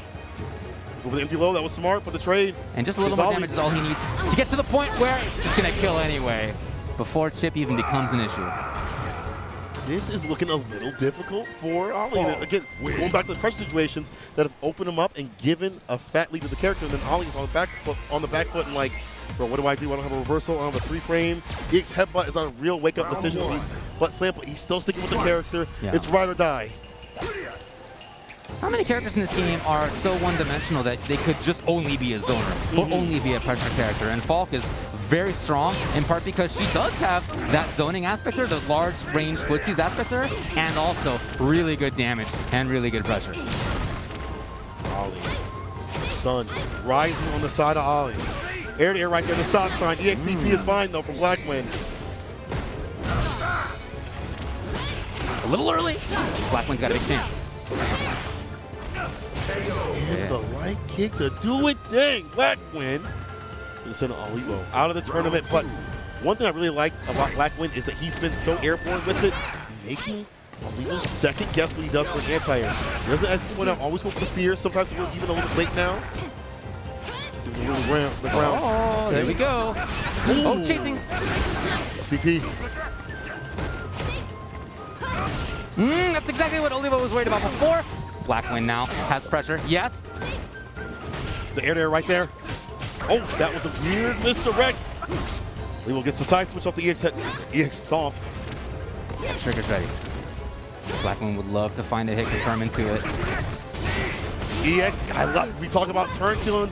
Oh, the stop. Black1 into the trigger. He's going to need one hit or one grab. Low, EX wakes up with the the punish. Stays alive and saves on set point. What an interaction on wake up. They're not real, but you have to do those. You have to rotate fuzzy anti-options, like anti-media options over and over again. Oh, chase! Olivo suddenly on the hunt. Okay. Little bar built up in terms of the V skill. Activation gets the hit. Wow, from that distance. Knockdown. Getting plus frames there. And he is just out of there. See ya! I can see. So like with the V shift against that, but the empty low though. Go the OTG. Yo! Before the roundhouse hit, here comes Olivo. What to do? Punching right again. Smart decision. Oh! All the way through! Olivo, what a comeback. Just like that. And some of that was actually taking a page from the other player's book. That crouching light kick has been such a good tool. We've seen that utilized twice in that round. And I actually saw that, I was watching Gus recently, and that dog was using that button ridiculously as like a wake-up decision or check point, walk back, see the activations or in the combos, and now we're 1-1. Olivo. Here we go. Olivo. Good damage. Directly up there again, hoping to chase. The trade is fine for Olivo. But Black1 busts out. Oh, okay. Works out with the stun though. Olivo getting a lot more active, a lot more aerial too. Not so afraid of the sky approach. Black1. He's go plus. Olivo gets it to walk in. Now the butt slam. Gonna be outside of that down strong range. Oh! Sudden explosion of movement just after the fierce. It's Olivo who was almost out of this thing. That dash is just it's so finicky. You really have to practice in dealing with it. Around this back. Black with the bar at the bottom. Threatening the anti-air approach. Walks and gets a counter hit. Ooh. Knockdown with the sick beast skill activate. Nice. This is with the headbutt. Never out of it. That damage to get dish out and dump out. Especially if you see Olivo still turns. Activation. He can continue. No, not quite there.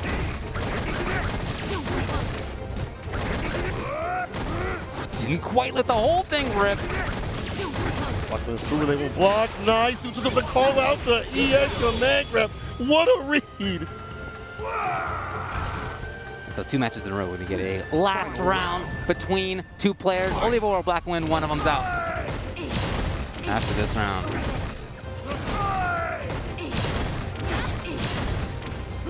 Getting pushed. Nice. All of the medium. Watch the jump in. Blackman getting aerial.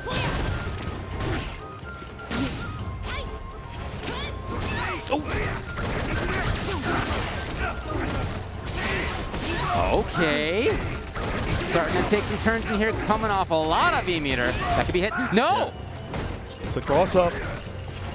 Deal with the chase him with the fears. EX catches the button. And it's the ignorancy that you don't like about this character. When you fight Honda, he just makes you so stressed. Stealing turns over and over again. EXPP though to cut through. Stolen turn. Here comes. Oh, right over it, right over the low shot. Olivo's gonna move on. What a call against the shots from the clock. Floats on over and will continue to float through that bracket. Olivo. What play from him? It really seemed like he was going to be out of this thing, and that Blackwin would be moving on. Unfortunately for Blackwin, that is not the tail of the tape. It is unfortunate, but we're still going to have more action. More the people, more Street Fighter V coming your way. We'll take a quick break. When we return, more Street Fighter V EVO 2022 coming at you. Hold tight.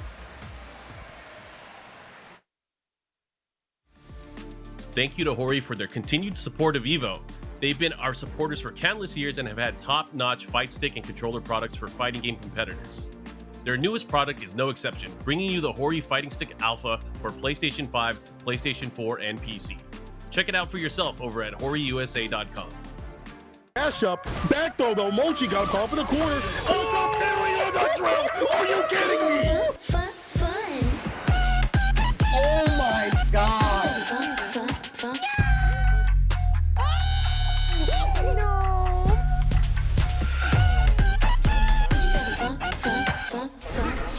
Let's go!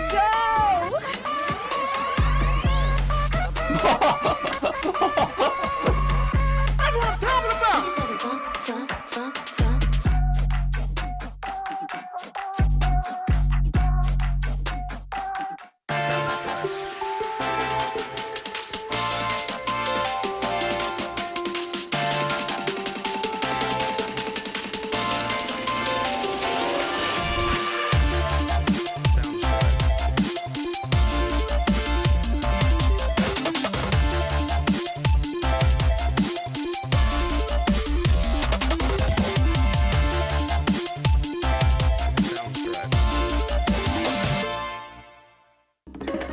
It's the quiet car. You don't remember me.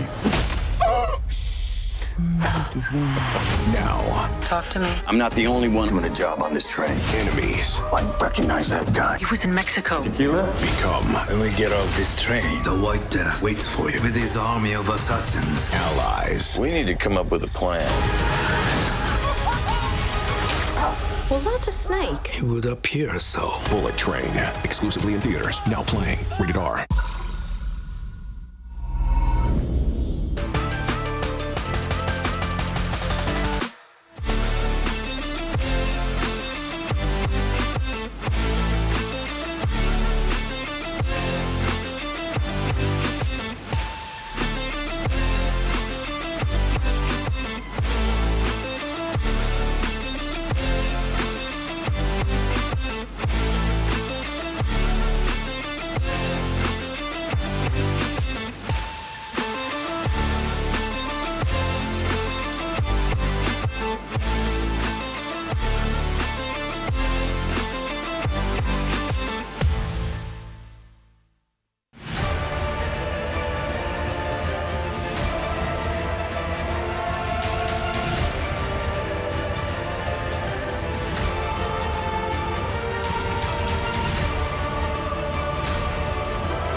The EVO team would like to give a big thank you to FreshCut, the highlights partner of EVO 2022. Finally, a dedicated home for gaming's best moments. Find all of today's top trending FGC games, creators, and tournament highlights all in one place with FreshCut. FreshCut is the next generation creator content platform redefining engagement between creators and fans to help communities build and grow. Remember to catch all the highlights this weekend with the FreshCut EVO 2022 Best Moments playlist live each day in the FreshCut app at 1 p.m. Pacific. Check out FreshCut over at freshcut.gg/evo. This is a much better game from K-Brad. I thought he was going to DP that. Maybe he did, maybe it was too late. I think the input. Can't hit. Taquito now gets the knockdown. Oh, K-Brad just does it.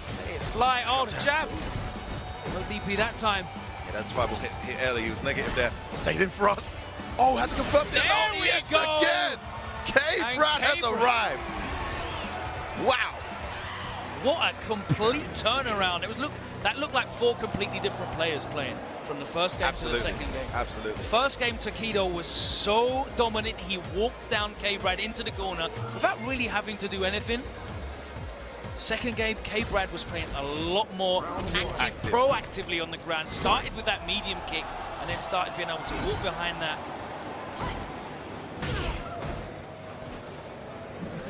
Again, Taquito is backing off. He's playing a lot more reserved than he was in that first game. Here we go.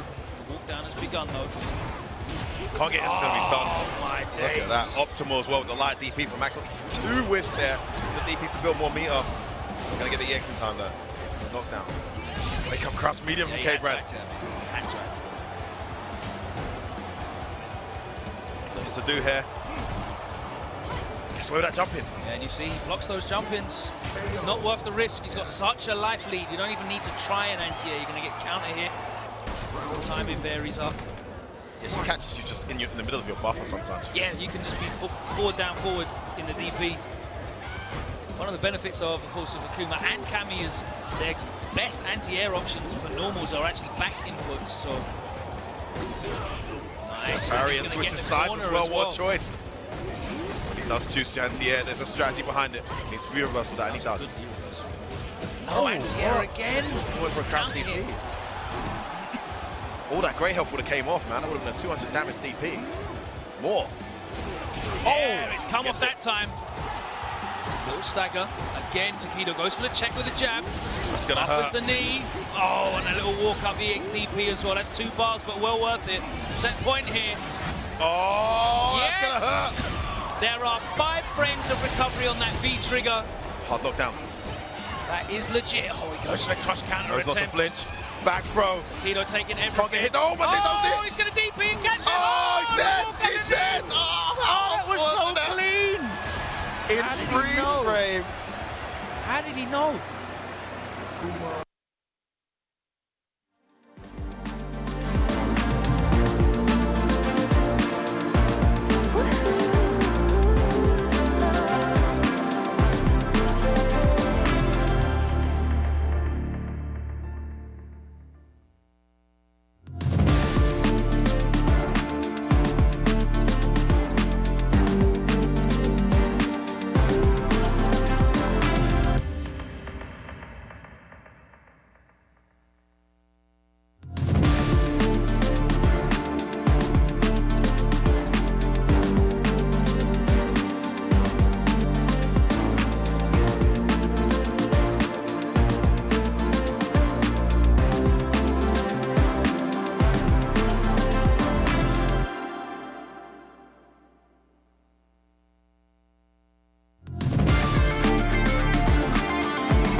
And welcome back to EVO 2022. I got some news for you. Before we get to that information, my name is St. Cole. I'm joined with Ultra David. Can you believe that IDOM is in losers by Mr. Ryan Hart, EVO champion himself, Ryan Hart? But that's not all. Nigel took down Mr. Crimson and put him into losers. Your picks, my picks, they're all out the window. Rip them up. Doesn't matter anymore. Reaction to the first news. Wow, I knew it. The European scene so much stronger than the North American scene. Wow. Reaction to the second news. I knew it. The North American scene so much stronger than the European scene. I knew it all along. This is EVO, though. That's how EVO goes. Yep. That's just how EVO goes.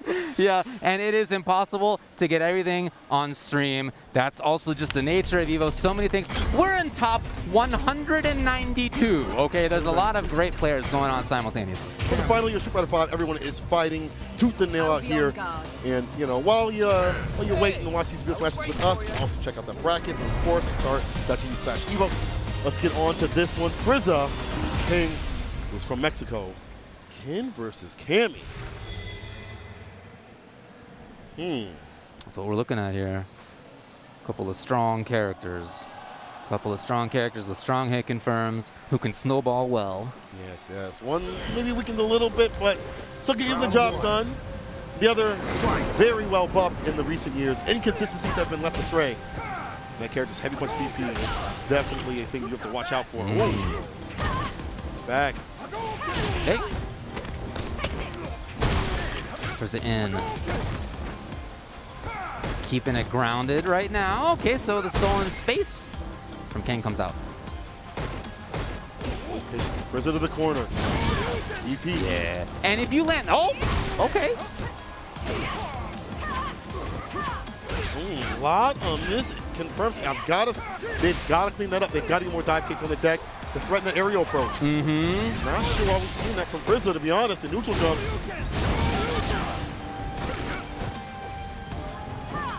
Ooh, not quite there, just outside of that crouching fierce range. Nothing there from Kenko, and he backs off. Kenko interrupt that activation. And press the medium kick. You know that was supposed to be special. Good job. The jump back. Oh, Frieza tried to go to the air, it seemed. Caught a couple of times trying to go up north. He's going south, first one. Do a fantastic job right now of just using them almost poking away and goes in this next round with a full bar of butter to cook with. That's a quarter-cent situation. That's good for Ken. No target combo right there from Ken. See? Not quite there on the confirm. A lot of misconfirms, a lot of missed dive kicks, and Injo is definitely waking aware. Puts him in the corner for the Oki after the super. Really okay with that delay, made it count. Here we go for the. Has the corner, hits there before, and that's I think what Ken was looking for beforehand when that roundhouse came out. Off in the corner. Really kick, nice confirm. Oh, Oki, the wake up raw DP for the jump in to make him get the win. Strange decision on both sides, but it is Kenjo that takes his first match. However, if you're the Cammy player, if you're not landing these dive kicks, they're not coming out. You gotta tie it up. You gotta tighten this up a lot more. That is your bread and butter. The aerial approach to threaten the mix-up. Dive kick, jumping, fierce, empty low. And look, again, we're in top 192.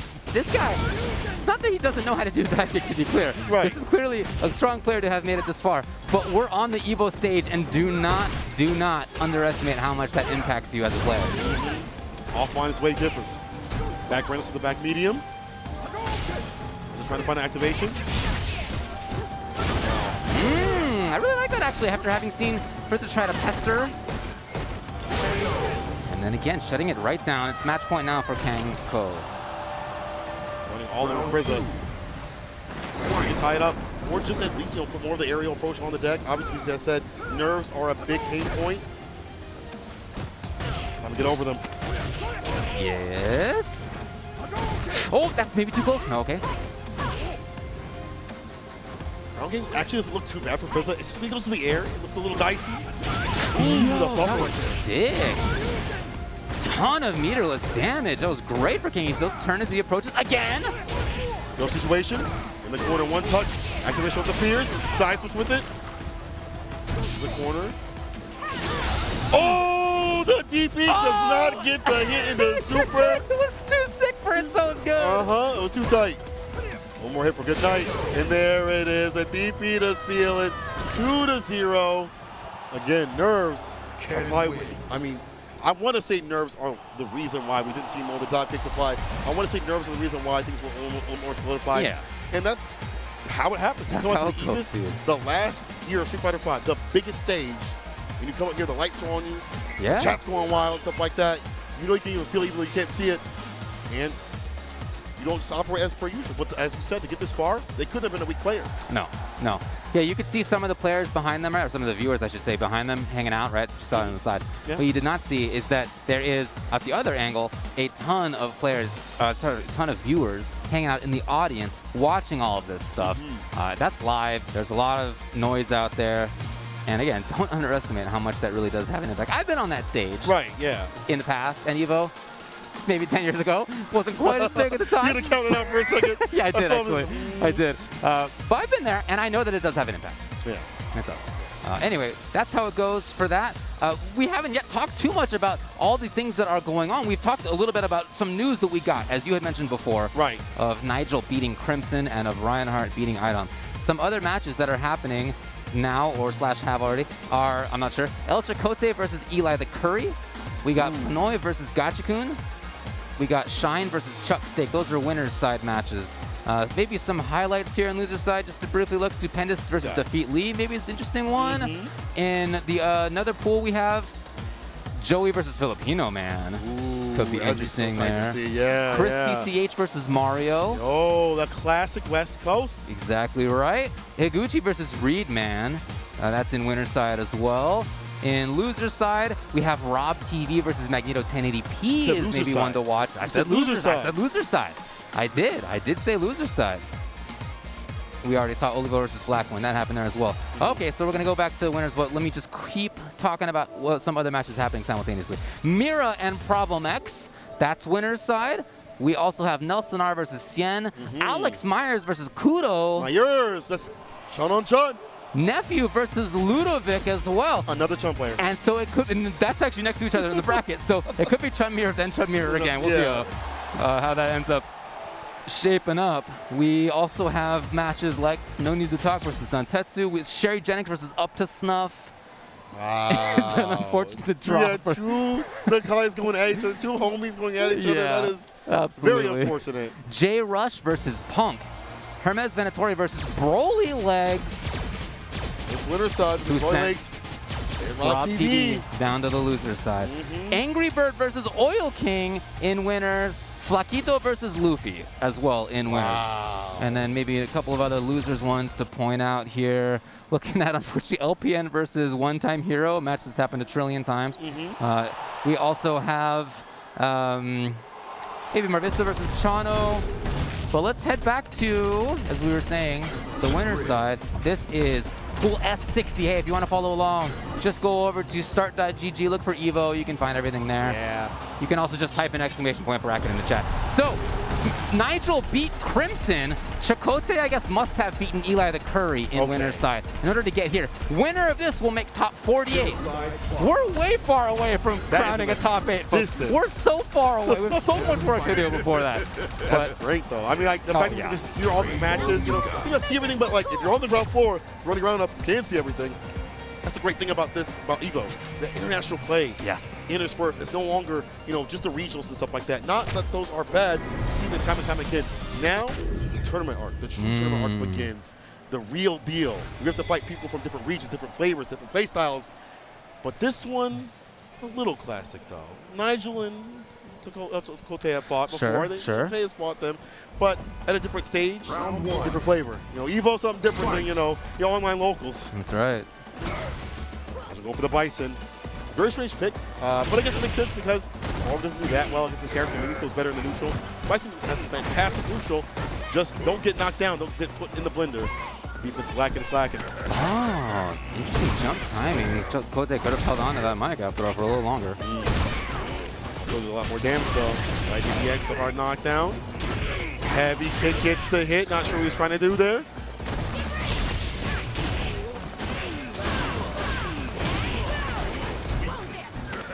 There's the command grab, the V-shift, the back throw though from Nigel. Keep it immediate, and another throw to seal it. Nigel, again, staying with the pain point of Mika. That would be the grip to do it. The command grabs, the mix and things like that. Now on his back, gets one on the deck. But very active, very, immediate on anti-airs, on air-to-airs, maybe I should say. Just getting out of situations. So V-skill loaded up. Extra damage on command grabs, combo ability into command grabs. Oh! So good in the corner after the speech. And now the command grab. Or fierce. Oh, got a counter hit. Didn't get the combo if they wanted it. Now let's Nigel get the hard knockdown. B-shit to stay away. No go, Bozo. Command grab. Ooh. He's going to take a lot of time off that bomb timer, too. Bomb? Yes. Choosing with the anti-airs. Predicting with it. Very slow. Nice interruption. He knew. Wow. Here comes Chakotay. Here comes Chakotay. It's not enough quite yet.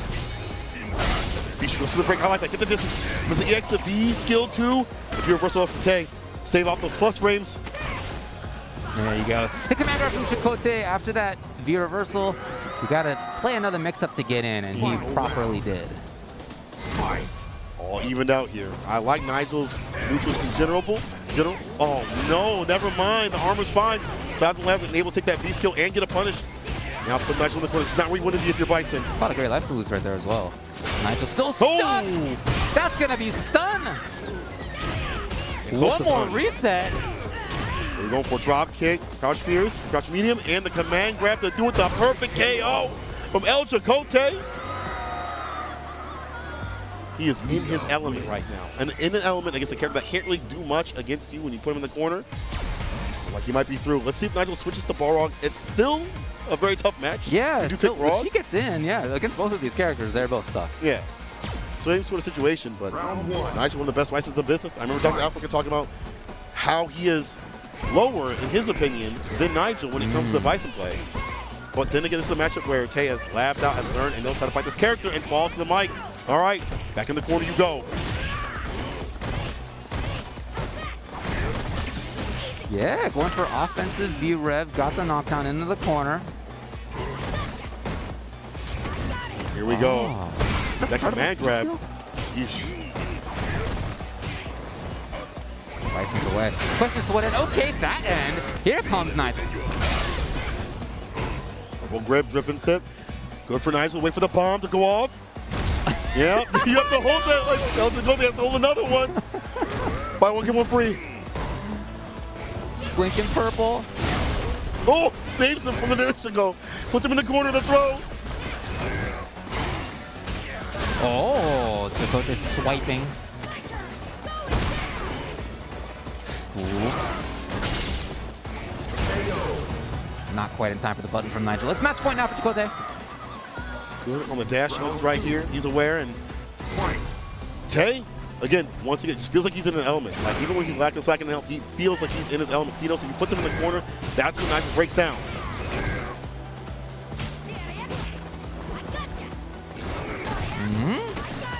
Here comes Chakotay. Oh, Nigel's out of there. He's got some good damage. He's got Oki. His activation. Just go help me. EX. Heroes saves him from that situation. Now it's his turn to party. Hoping to chase a backdash or something. Nigel's in here. Got the round. He's just so good about choosing what he wants to do after switching down forward fierce. I love that he switches it up. You're afraid of command grab, or you're afraid of normal throw, or a light kick, or anything like that to do it. Standing on set point. Cool. Yeah, that is one thing they've buffed for her, and they've made it really interesting. See it used already as a combo. See his zoning tool, the medium into the EX connects. The peach, the command grab. Check the ready, you're almost dead. Oh my God, the EX command grab at that distance. Almost stunned. That's what Chakotay wanted. He wanted the stun. He thought that was going to be it. That's why he did that. And that actually gives Nigel another chance. Hoping to bait Nigel into an unsafe move. Pointed out. Recovered in time to get a hit. And that whip, that'll do it. El Chakotay with the backing up the disco. Seals it and steals it 2-0 over Nigel. As you said, they know each other well. And there's Chakotay qualifying for top 48 in winner's side. I am so happy to see Tay come back and play. We saw him say, you know what, I want to be back in these tournaments. I want to be back in the offline scene. We saw him do really well at the CPT, second at Midwest. And then out here, getting closer and closer to that top spot, and get his way through someone that made Mr. Crimson drop. Yeah, I mean, amazing play. Look, we know that he's a strong player. Showed it off right there. Nigel sent down to loser side. Just think about that. Even that little 4 group of players right there. Nigel, Crimson, Chakotay, Eli the Curry, that like 4 right next to each other. Yeah. There you go, Chakotay making it through. That's a tough little side of the bracket. That's a very difficult side. But it's not difficult to love things that are on mobile. Fighting games that are on mobile. Because you know what? Might be time to the duel. Street Fighter Duel is coming your way soon in the future. Right now, it's only available in China. The mobile game Street Fighter Duel will be available sometime in the future once again in China. I will tell you one thing, though. It's got Rolento. It's got Bison. It's got all your favorite picks. Capcom authorized mobile game Street Fighter Duel is now available for download in China with the global version coming soon. The epic legend is reborn on mobile. Download Street Fighter Duel now, and let's fight each other and join the journey with millions of players to become the best fighter. Soon! I almost said strongest fighter. Soon! And some point in the future. Soon is where we're going to see that. Street Fighter League as well is going to be coming later this year, very specific, on Capcom Fighters and Capcom Fighters _JP. It's been a blast to watch that over the last few years really blossom into something that I really enjoy watching. The different takes from different players, in fact, the different takes from different regions as well about how the event even works.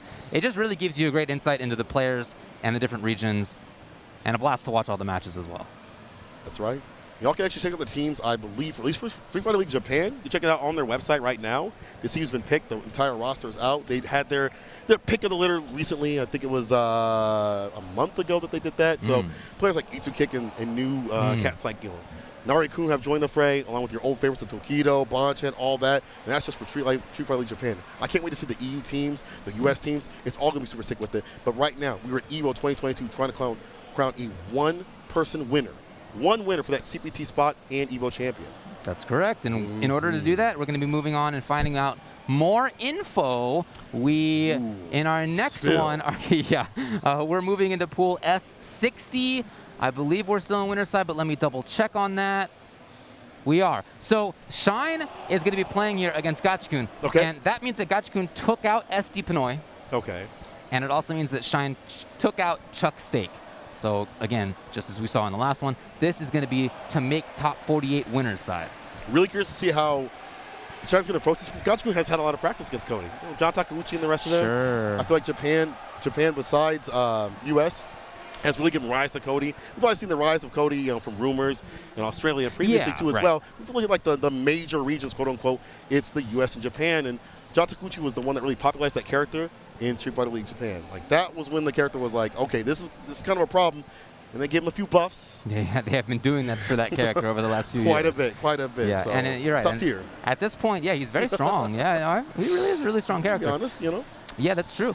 So Shine looking good, as I said, in top 48. Why is it 48? If you're watching EVO for the first time in a little while, this is what we would have used to have called top 16 or top 32. Actually, I probably should have checked that before I began speaking the words. Let me just see how many matches they're going to have to play to make top 8 after that. They'll have to play 2 matches. Okay, so that is basically the top 32. So in order for these guys to make top 8, right, they have to win this match. Okay. That puts them in the top 48. Once they're there, they have to win twice more to make the top 8 to play on Sunday. It's not going to be an easy run to get it done. Just beat Gachikun. Just beat Gachikun and then move on to the bracket, obviously. Absolutely. Easy. Just beat Shine. Just beat the one of the top players on the East Coast, if not in the US. Sure. Yeah. Okay, simple. You got it. All right, next time I'll do it for sure. Don't you worry, buddy. I can't do it this time because I had to commentate, but that's the only reason that I'm not up there. Boy, that is surely the case. You know what? We're going to have to actually take a very quick break before we get into the match. Shine versus Gachikun. Make sure that you stick around. Don't go anywhere. We'll be back soon. Later, everybody. Check out the latest apparel from Tenno. Brand new officially licensed products featuring Tekken, Guilty Gear, the King of Fighters, and some of your favorites from the fighting game community like Eris from Avoiding the Puddle, Tasty Steve, Exo Academy, and more. You can scan the QR code or visit 10-o.gg/merch.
How do I look? Shall we dance, milady? Let's see if you're up to scratch. Here comes trouble.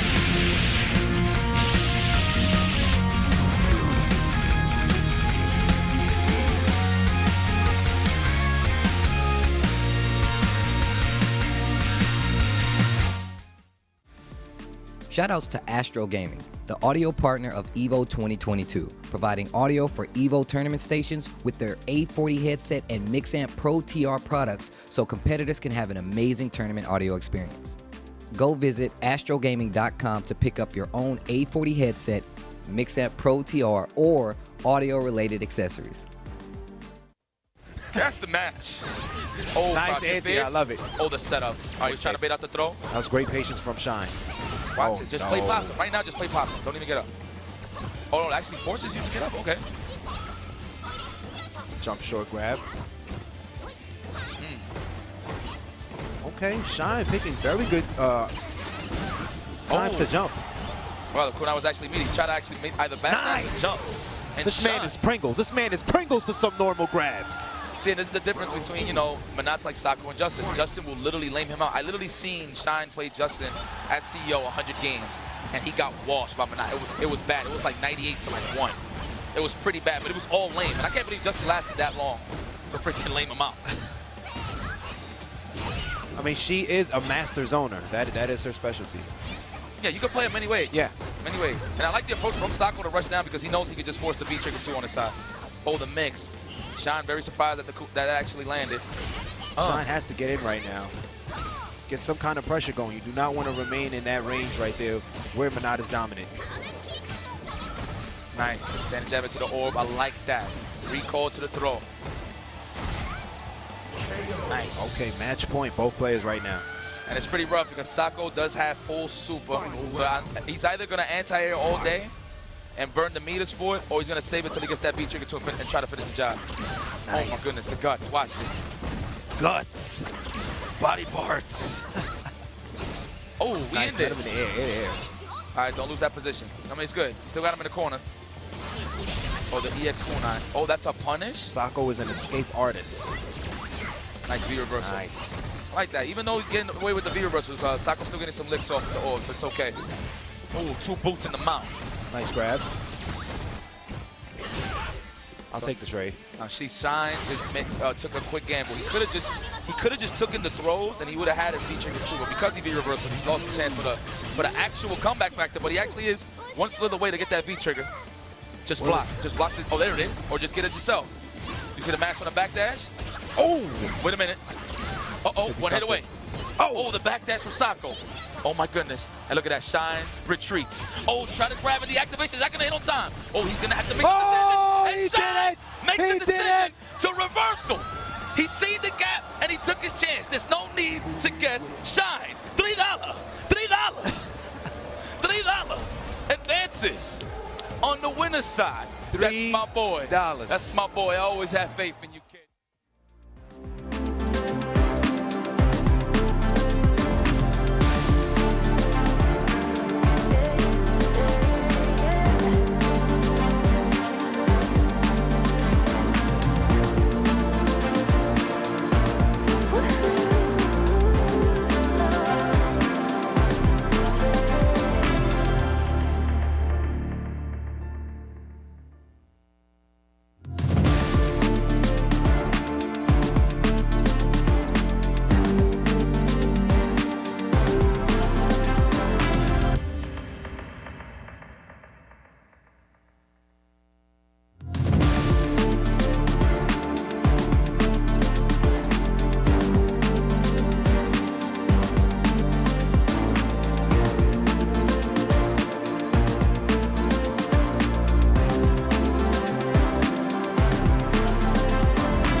Sometimes looking into the past can also be like looking into the future. And as we just saw from that blast from the past, where Shine took the big W, we're going to be looking in on a match again with Shine as he's coming up to play versus Gachikun to make top 48. My name's Ultra David. With me, Sankola. How y'all doing? I have to say it's like one of the biggest power-ups to sit there and watch during the break, your victory, your win. I saw them actually talking about it and laughing about right before, giggling and stuff like that, but now it's all serious business as Shine up on the screen. A little bit different character though. Particularly, we do see the Ibuki sometimes, but generally speaking, like maybe 75% of the time has been the Cody. That's right. As the character has improved over the last couple of years, it's been more and more a go-to for him. And then in this season, it's been almost all that I've seen him play. Here it is again, Cody versus, of course, from Gachikun, Rashid. Rashid, still a fine character, Slightly over the XTP, not being able to throw out for free for a wake-up reversal. Yeah, however, slower startup, yep. It's still a wake-up reversal option if things are not so meaty. So it's still something you can put out in some and even if not wake-up situations, you can still bust out in weird frame traps that some characters can't. So it's still, is it the best in the game? No, but you'd rather have it than not. Yes, and that doesn't mean that he doesn't have any wake-up decisions. He does have the 3-frame tool as well. So not like he's lacking slack in that area. And of course the quarter pressure is super deadly. Someone like Gachikun is probably the best Rashid right now. To put in the work. Big jumping on the fireball situation, puts him in the corner. This is where Rashid loves to party. Gachikun waits it out. Not partying too much, waiting at the front door, waiting to be let in. The house is bumping though. Here's Shine. The backboard. The throw. Gachikun with the crush, the pickup. One more touch, and just a walk-up throw once again. Gachikun strolling on in, getting the win. That all started out with stand medium kick from Shine canceled into fireball, which has some strength if the opponent blocks it. But like you saw, Gachikun with jump instant fierce over that. Really started that whole series. The heaviest is on to get off the backboard. And now the whip punish. Gosh, fierce a little bit. Nothing off it though. Roughing would have been better. I'm trying to stay outside of a specific range, but there's Gachikun moving forward a little bit. And empty jump low. And here he is yet again on the left side. Oh! He catches the sun up, but now Shine really down with the feature activation. Ultimate nuke in play. He looks like he's just ready to take the grab. Yeah. Okay, so Gachikun capitalizes. Just let it in. Just let it in. Yeah. Knife is still out. Let up on the side of Shine. That's one exalt. Off the low, that crouching light kick with extended range off the knife to get some damage going to Flowing. Damn near even, but not enough though for Shine.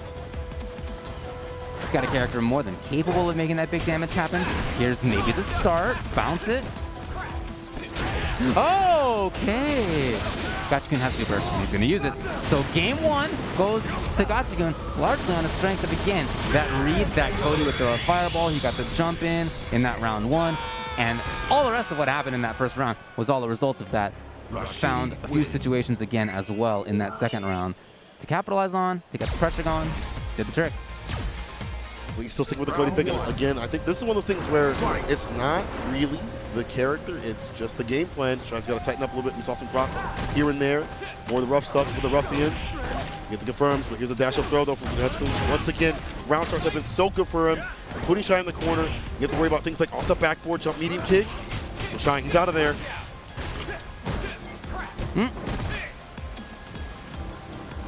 Shine is open a cage. No anti-air there.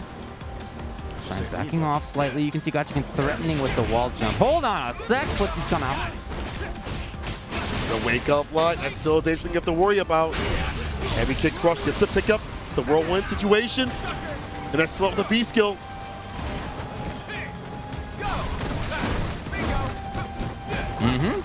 Taking advantage of plus frames to get into it, and a Gachikun Texas defense has been on point. The knife, those big pointy buttons, great ranges on them, plus frames on them, extra plus frames, special move option. You built that great life on block. Oh yeah. Real dangerous. Tex, pushes the knife. And this is still in Gachikun's hand to win. I think, no, okay, not quite, not quite. And off the V skill. What a call out from trying to use the medium kick. But Gachikun maybe thinking a fireball was coming through. Reacted too preemptively. Shine was ready.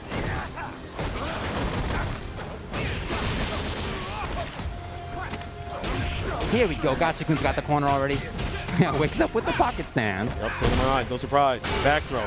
Fierce though, the crush, the pickup with the EX, the side switch though. Gachikun puts him in the corner. The Shine's defense is getting better and better, and things like this definitely help out with the push outside with target combo activation. Gachikun slowly trying to stay. No, he suddenly bursts forward. Shine's ready. Flipping that medium kick, but never mind. Gachikun with the bumper, the medium or the heavy. Into the corner, Shine. Trying to make it happen, but I love the choice.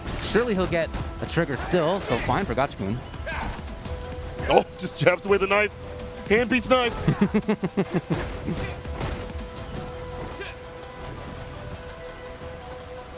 So tense. You would dash up with a man that's holding Zong. Anything from Gachikun? Okay. Finally the tech comes, anti-air. Not enough damage though. And back to 25 on the clock. Shine's got to scheme his way in. So many ways in. EX Zong situation to worry about for Gachikun. And he's... Oh, the EX Ruffian! Oh my gosh! The EX Ruffian! Shine's scratching his head. I'm not sure if he meant to do that. That's such a big read. So important that I think he did that though, because if he had stayed still and stayed too patient, Gachikun could have come in for the chip kill easy. That's right. And so he needed to turn it on right away, and he did. He made it count. It's 1-1. So, and I like with Cody, what makes him so strong is like once you get off the combos, the conversions, things like that, the combo, the damage that he comes out. And things like this too, the side switch off the final fight combo. Powerful character. Gachikun, strong player. EX. Buster off the low though. Hey. Oh, big heavy. Gachikun's going to be at match point. With the quick expeditiously, he is on the Grizzly and he is mauling Shine right now. Round 2. What Shine needs to do to come back in the break? Just trying to hold on to his spot on screen that he wants to pick has not been very easy to do, and also has not had anti-airs. Yeah, usually we see one thing. That's strange that we don't see that from Shine. Hey! Here we Shine go. with the whip punish. He's got the corner. And we've mostly seen patience from Gachikun defensively. Whip punch though from Shine. Some more optimization on his side. Yep, that's plus and the stun, getting it done. Go for this post-stun fun.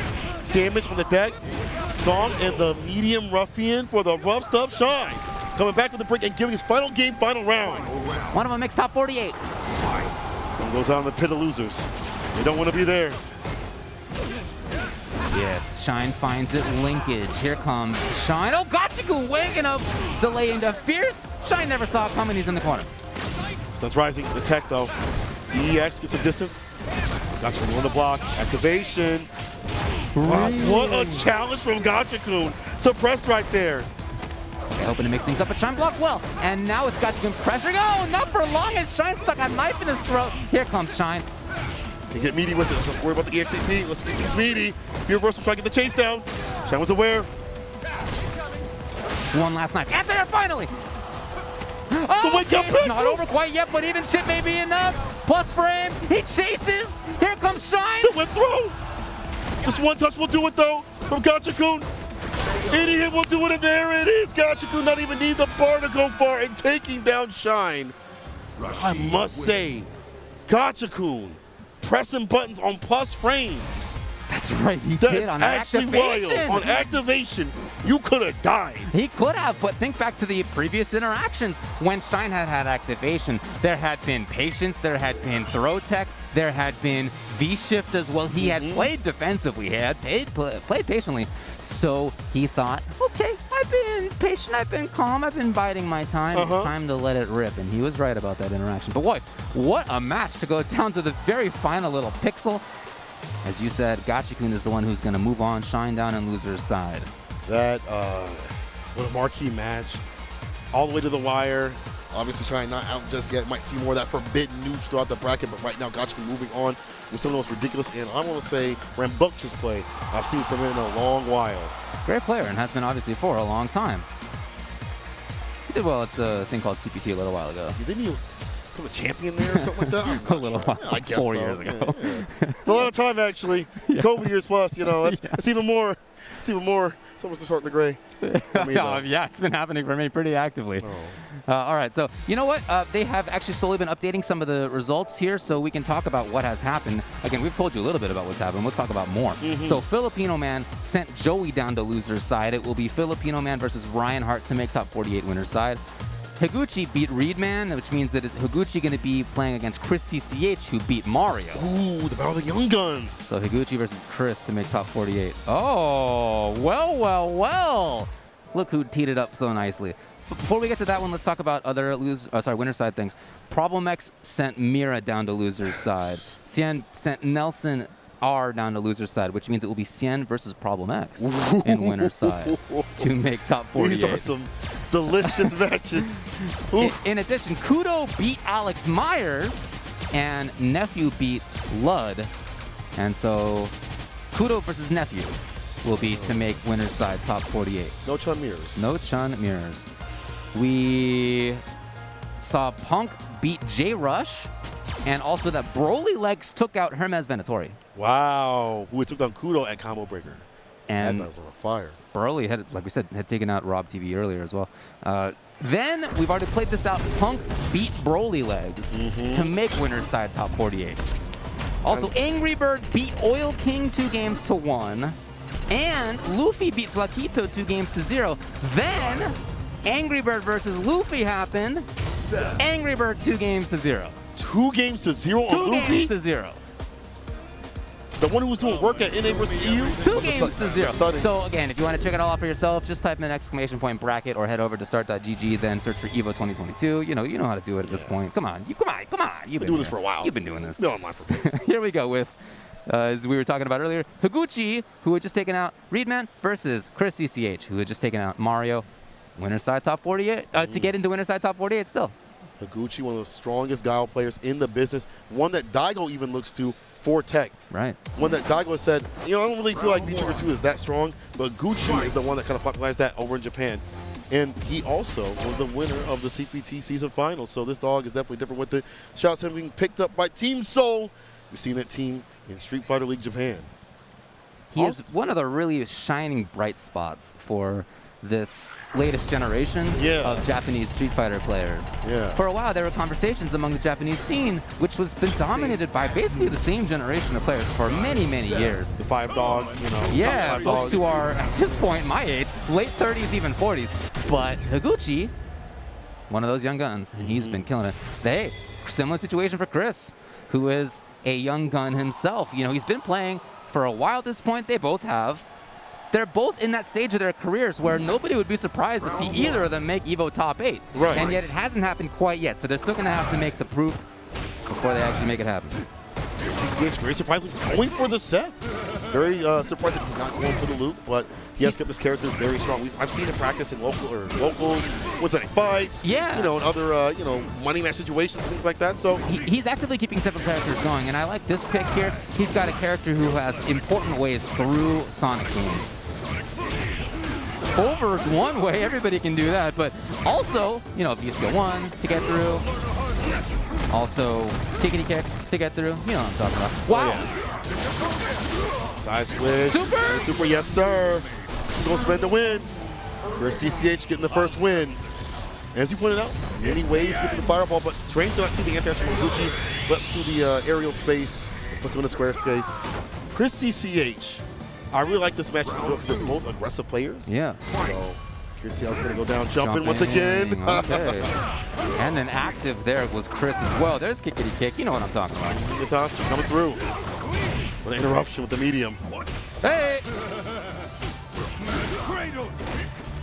Higuchi wakes up with grab. Maybe Chris is worried about flash kick. I don't know, but here's Higuchi now with corner. So off the knees, if you please, in the throw. In the corner. Got to worry about fight about EX, but never mind. He's finding the activation. That's been routing the comeback for CgrisCCH. Watch the back door. Oh! The jump in for CgrisCCH. What a call out. The explosion saving him. And now he's starting to nod. He's like, yeah, he's starting to feel it. CgrisCCH, what awareness. I'm sorry, TSM. CgrisCCH, newly signed. You know what he told me? He was like, yeah, they reached out to me a couple weeks ago, and they said, we need to play for EVO, and he's on the team. And what a great pick. Once again, the jumping situation, Higuchi not watching the aerial space in these round start situations. He's really trying to control the ground, I think you're right, but again, Seth has these options that makes that a little bit tougher. Not like Guile needs to be throwing booms at all times, of course. He's got good buttons, and we're seeing more of that come out here from Higuchi as well. Back this with the crush, pick up with the V skill, get some V bar, and the flash kick in the corner. Gotta make it count this time. So the V is fine. 3-piece. He couldn't punish, so just went for activation. I really like that choice by Chris. Okay, Higuchi making it happen by a little bit of offense. Again, finding normals. That back fist crush, right, was a big part of that. Kickity kick a little bit too far away. EX connects, gets the corner carry for medium, of course. The take throw off the light. CgrisCCH getting aggressive. We'll take the trade to keep him in the corner. Slowly scheming. Here's Chris. And you see that Gucci is just hesitant to throw out booms. We've seen the solutions Chris has to them. He's got the corner. He's pressuring. It's a throw. Activates off the sweep. Big boomers coming through. No go. So consistent, constant in the jumper situation. Higuchi, where are the anti-airs? Higuchi generally has those, the anti-airs when he's aware of the flash kicks, things like that. Guile's a character made for anti-airs, but we're not seeing those from CgrisCCH, and they're leading him to his victory as he is on set point. The jump timings are just amazing from Chris. To be so consistent in jumping in against somebody like Higuchi, remarkable. Maybe Higuchi now recalibrating. We saw the anti-air flash. Activation though. Caught up with the plus frames aside, switch with it. Houdini, you can't see me. Now the corner carry. Chris has been making a lot of return. Forcing the reversal from Higuchi. Plus frames right there, Chris! Wow. He's going to be able to link out of it. Yes, kickity kick again. Kick, kick, kick. The throw. Enough though, one more touch. Higuchi frozen! Okay, finally some activity. Plus frames again. He just V-revs to get out of it.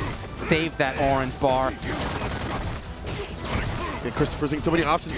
Hard for Gucci anti-air. V-reverse, look at the distance. Look at that super bar. It's getting close here for Chris. If Higuchi V-reverses again, he's in big trouble. But he gets long pressures. He wakes up with buttons. Pure violence into the super, and that'll seal it. Higuchi staying in. I like that. Yeah, amazing stick-to-itiveness. Amazing refusal to give up by Higuchi. Stick-to-itiveness? I like that. Round 1. He's going back in with the set play. Yeah, I think the character makes sense as we're back into the match here. See it soon. And there we go. Back fist again. Urien would love to have a crush. Higuchi. You can see how it's changing a little bit as Higuchi is throwing way fewer booms in mid-range like this. Not making it nearly as easy for CgrisCCH. Kind of how you have to play Guile, I feel like, more this season. Mid-range with the fireballs and the plethora of normals. Higuchi getting pushed to the corner of the EX connect. Now with the dive kick, the tech though. No cross-cut PP for the cross-cut throw. Right back. Higuchi with the activation. Finding the hits against CgrisCCH's set. Oh no! Such a massive drop to put him right back in the corner. Worried about worried about flash kick was Chris, so he blocked and he got thrown for it. Higuchi then had exactly the same opposite read. Oh my god. CgrisCCH once again on set with situation, right in the EX. Good round start here from Gucci. He puts Chris in the corner, makes the most out of it. Now the anti is right there. Caught before the upside down could come out. God, we have seen so many permutations on this. What it does, it routes it back into his hands, put the momentum back in his hands, get the side switch with it, and this is how he works. But the super, the hit, and the boom to get some distance with it, not enough to kill though. Leaving Seth alive. Higuchi not committing to boomers. Look at him. Here he is. Like Chris trying to build up some bars to get that feature situation once again to get the opening. But now we're final game, final round. Let's see what's going down. Higuchi versus CgrisCCH. The battle of the young guns. Two of the brightest stars in their respective region for this no longer upcoming, but now here generation. Look at this. Higuchi has not thrown a boom in a long time. There it is finally, and it connected. Disrespectful. The Higuchi we typically are used to seeing. Overhead. Can't jump in. Heavy kick condition. EX Hecatakuris. Again, a little worried was Chris. Here comes this mix-up. Oh, there's just so many variations. It's back here again. Baboon, though. Oh, come on. I thought that was the forbidden combo coming up. Not quite there. The reversal puts him in the corner. Higuchi, one touch. Have to do it like that. Lightning EX does not connect. So does Chris maybe though? Super on deck, plus frames again, knocks down offensive reversal. Higuchi waltzes in for the grab, arms in the air. Has not yet noticed that Chris has gone for the handshake. There you go. There he is. Show him. He says, so, the sun's shining on me, baby. I'm Gucci. I'm Gucci. What a match. You go back and look how much of a change there was in neutral play by Higuchi. Game number 1, he was getting mauled by what you were calling kickity kick. Amazing. And as things went on, and booms became pretty clearly less of an option, right? Jumping over them was Chris. The Tatsu is actually the right name for it, although I'm still not really. The V-skill through it. All these options that Seth has. And in game number 3, he just almost wasn't booming. Instead, it was much more about normals. He really took better control. Big reason for Chris to go with Seth was neutralized, in fact, by the way that Higuchi was playing. So his adaptation ability, fantastic. It seemed in second game like Chris really had control for quite a while, and yet Higuchi managed to get out of that one, and then in game number 3 there, you saw the result. Shout out to him. He played fantastically. That's Higuchi I'm typically used to seeing, especially in Street Fighter League Japan, more aggressive with it. I think he's tried to right his ship back in terms of being too aggressive. It's gotten him in trouble. So finding that middle ground where you're not too pensive, but you're not too passive and stuff like that has been what Higuchi had found in that match. That perfect sort of play with the normals, and we see moving in the bracket. CgrisCCH now in the losers. Again, another pick down in the loser side already. And we are staying in the winner side right now. We have Reinhardt, Filipino Man coming up soon. Soon. It'll be soon. Very soon. After a short break that we're going to have, we get things set up. After we return from this break, more Street Fighter V coming your way. PlayStation Tournaments brings competitive play to all skill levels in the FGC. You can compete for cash prizes, virtual currency, and more. Find your next tournament and sign up at compete.playstation.com. Dash up, back throw though. Mochi got called for the corner. Oh, the parry on the drill. Are you kidding me? Oh my God.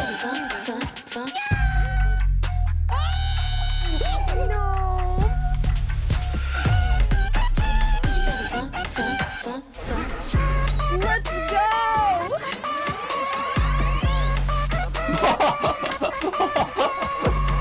That's what I'm talking about!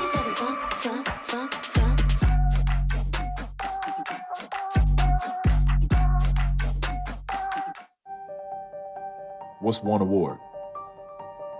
Is one award enough?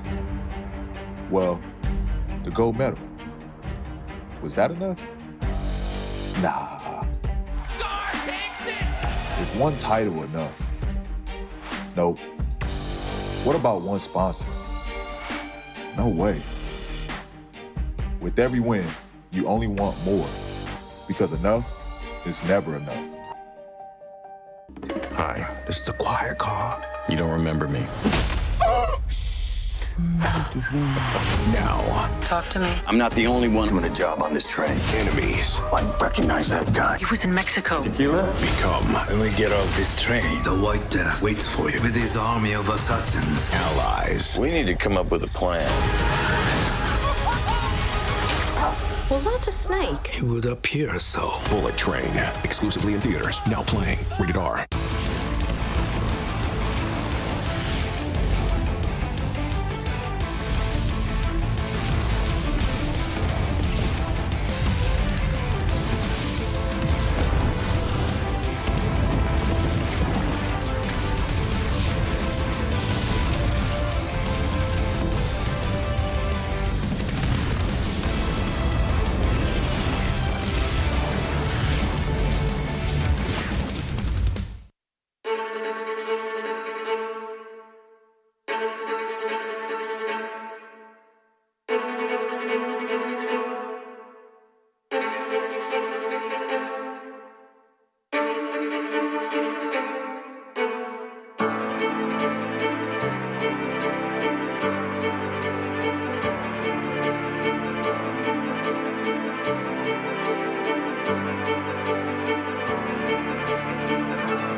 Watching, bear witness, a clash of power and technique.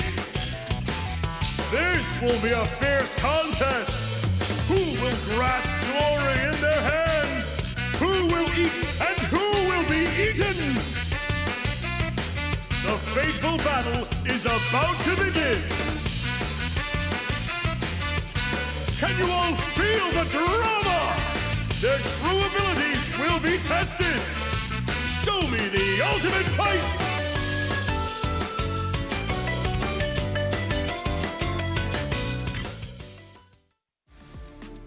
Thanks for watching and supporting EVO 2022. Speaking of support, you should support our monitor and headset partner, InZone from Sony, the newest brand in gaming gear providing you top-of-the-line equipment.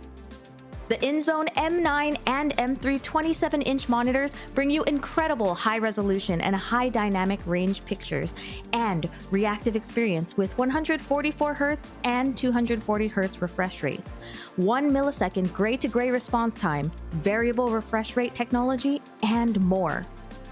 On the audio side, their line of headsets includes the InZone H9, H7, and H3 models featuring 360 spatial sound for gaming. The line offers noise canceling, wired, and wireless options. With dedicated PC software for both monitors and headsets, the InZone Hub enables personalized settings to your optimization. Sharpen your senses with the brand new InZone products and check them out at sony.net/gaming-gear. One more gets guess. for the stun. Oh, it hits. Oh, he tried as well. Oh, that was a negative slide. Stun's gone now as well. He's got to respect Good it. He block. blocks. That's good defense from Cool Kid. Cool Kid really patient. Oh, there's the parry. Big damage coming.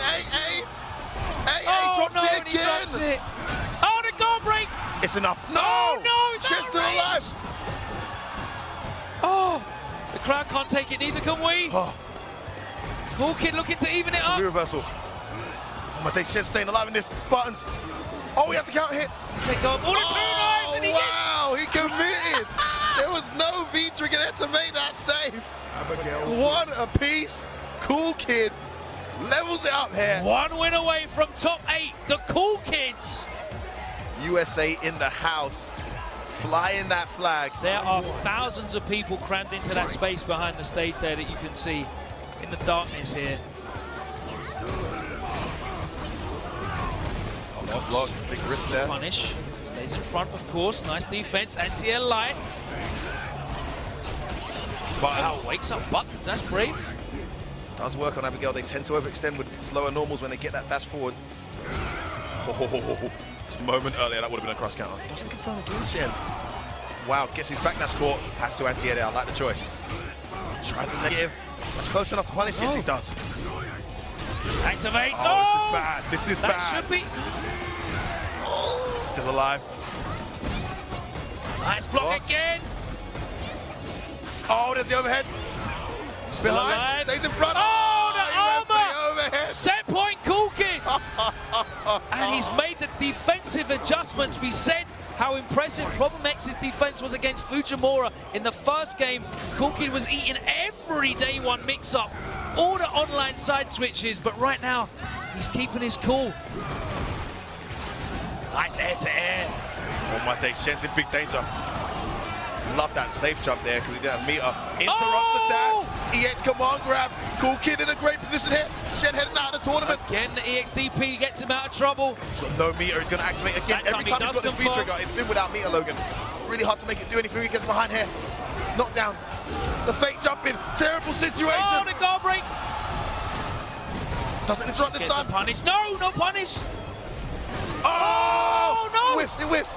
Oh, There's the no guard break. escape. And There's Cool no Kid escape. is in top 8. What a performance We're on from Cool TV Kid. getting dragged off. USA invades the stage here. And I cannot express how much this means to Cool Kid.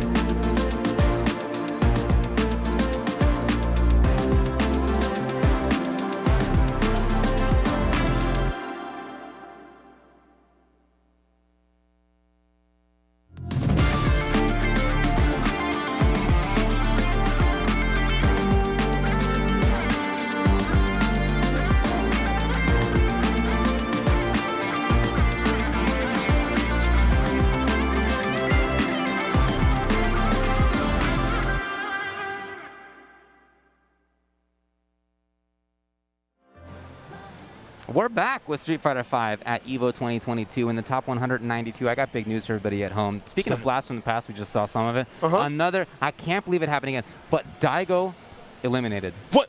By Shinakuma 666. 666, the beast himself? Shinakuma 666 Oh did my it God. again. Can you believe it? Wow. Can you believe it? Not I hope Evo. not, because he's still hanging out in winner's side. He's going to be playing against Kills You in the top 48. Of course. Who would just see a tweet and then announce on EVO live stream that Daigo was eliminated by Shinakuma 6. Would anybody do that? I don't know. Do that? On the Anyway, biggest get the stage? camera off of Like, me. that's wild. That's wild. That's actually crazy. Well, it's crazy. This match coming up. Ryan Hart would take it out Idom using not the Sagat, but the Vanilla Man himself, Ryu, to get it through. Going against the Filipino man who got in top 8 spot of CEO. Oh, I'm sorry. Actually, it was Combo Breaker. Oh my God! I can't even take it seriously. My name is Zeku. I'm playing with Ultra David. We are out here. We got some top spot commentary and play today. Oh my God! The Sagat, the King. Yeah. So we have seen a little bit of his match versus Idom. He's actually put it on Twitter, so you can look up Reinhardt's Twitter account and see a little bit of the action on there if you want to know how that went. But here we are to make top 48 in winner's side. His good friend CgrisCCH having just lost. Here's Filipino man to try to get in himself. Right. Versus the legend, Reinhardt. And boy, very interesting to watch them before this happened during that break and see their different body language. As Reinhardt was as cool as could be, absolutely motionless, essentially like that, just really waiting in his chair. And Filipino man would not sit down. No, pacing around. Pacing around. Pacing like he's hungry, like so he's about much to energy, feast. couldn't wait to get into it. Here we are. Huge, what a start for Reinhardt. When do you see Sagat players jump in like that? Such a slow jump in position, but that's Reinhardt. Different when it comes to Sagat. Got a high placement in the recent World Warrior for Germany, for CPT, but he is just a man that just loves to play. He's like the competition, having a fun day. Yeah, a couple of characters, of course, with very strong projectile games. Filipino man really making hers work. Here's Rose in the corner. That throw range is ridiculous. Able to get the throw, one more touch will do it. Activation roll to make it fall in the EX connects. Get the right through the fireball to in bone against the projectile. Dang, Filipino man making that look real dominant.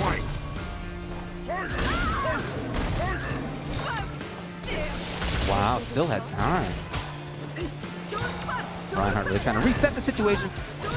Always been fascinating to watch him play with characters like Ryu, Sagat, kind of classic Shoto builds. Characters who can control screens. He's always put himself into them. We saw him in Street Fighter 4 doing the same thing. Love to see him here, making it happen yet again. But his fireball timings are always unique. Very old school. We're not used to that. You're going to get hit. But then again, Filipino man has a character that can zone a lot better and have a lot better rewards too as well. In behind, the future with the stay fine. Filipino man not even needing that. In fact, just doing it raw. It is possible to hit him from that fierce. He hasn't done it, and yet he's still been fine. Here comes Reinhardt. Side switch, V shift though. Stay away from danger, you're a stranger. Don't talk to me. Ooh, the Tiger Kid in the pickup. Is that in time? No, not quite there, but here's... Okay, he put in the gap. He knew what was coming. Filipino man, very strong game one. So the DP, put him down to the ground. Filipino man, again, very dominant with the zoning play. But to me, that comes from just the character, just being strong in their own zoning play. Like the fireball's faster, reward a lot more, and the fact that you have V-Trigger to back you up. Sagat is not a comeback character. You got to do that on yourself as a human, as a player. In best case scenario, he can do good damage. Yeah, but that's right. It really requires the best case scenario, not something that is very consistently there. So it looks like Ryan's going over to Urien. He's got that on the table. Of course, we talked about his Ryu versus Idom. He's got a few options here, but it looks like Urien's the choice. Finish it off. V-Trigger 1, V-Skill 1 to get it done. Ride or die with this character in winner's side. So this operates. This can't. I have not seen this match too much because a lot of Urien players have dropped off. So I'm curious to see how it's going to interact. Where previously Urien already had trouble with fireballs. You have ways to get around with like V-Skill 1, V-Skill 2 to eliminate those things. But with the season where if you do get knocked down, you have to hold that pressure. You only have a 4 frame and no real EX reversal. Might be more difficult. So Reinhardt will have to stay on his feet. Filipino man looks like he's playing this a little closer in. Yeah, you see him moving forward. He actually dashed as an opening. Wow. That air fireball pestering. Yeah, it really is more of an approach. Look at him moving forward. Oh, that's not info. Not this season, bub. Gotta read the patch notes, my friend. Trigger ready for Reinhardt. Filipino man immediately. No thanks. Nope, I'm good. Oh, we'll give it to you anyway. One more in play. The headbutt chase down from Reinhardt with that one again. Gets it open the overhead. One more touch for the win, so as a mirror. I think that was supposed to have been headbutt. He was maybe looking for grab. Nothing came. Filipino man still patient, not for long. Reinhardt able to route it back like that. I love the chase sounds from Urien players, even in this season when they're not so, the character's not as good. Get a chase down against the throw, but there you go, the jump in from Reinhardt. Or medium punch, the twirl punch. EX for the plus frame, so open it up for Filipino man. Great defense. Oh, yeah. Oh, yeah. Oh. The defense is here. Hit confirm finally comes from Filipino man. Reinhardt. Oh. Careful. Could have been tackled. Hard knockdown. For the confirm yet again. Oh. Oh, a lot of damage on deck. Will there be a reset in here? No. So not on the side switch. He blocks it. It has time to activate the dash in. Doesn't get the conversion. Unfortunate. Filipino man staying solid. The mirror. You're so accustomed as a Urien player to not having to worry about fireballs when your mirror is out. But that fireball wasn't even in front of the mirror. It was just naturally behind it. Such a smart choice from Filipino man. Puts himself on set point. First fireball. Plus frame stocks up, locks up. That's like the B skill, this whole satellite. It's the Punisher close, yeah. Target Carmel able to get a lot off of that EX headbutt. Not real, but able to find the hit with it.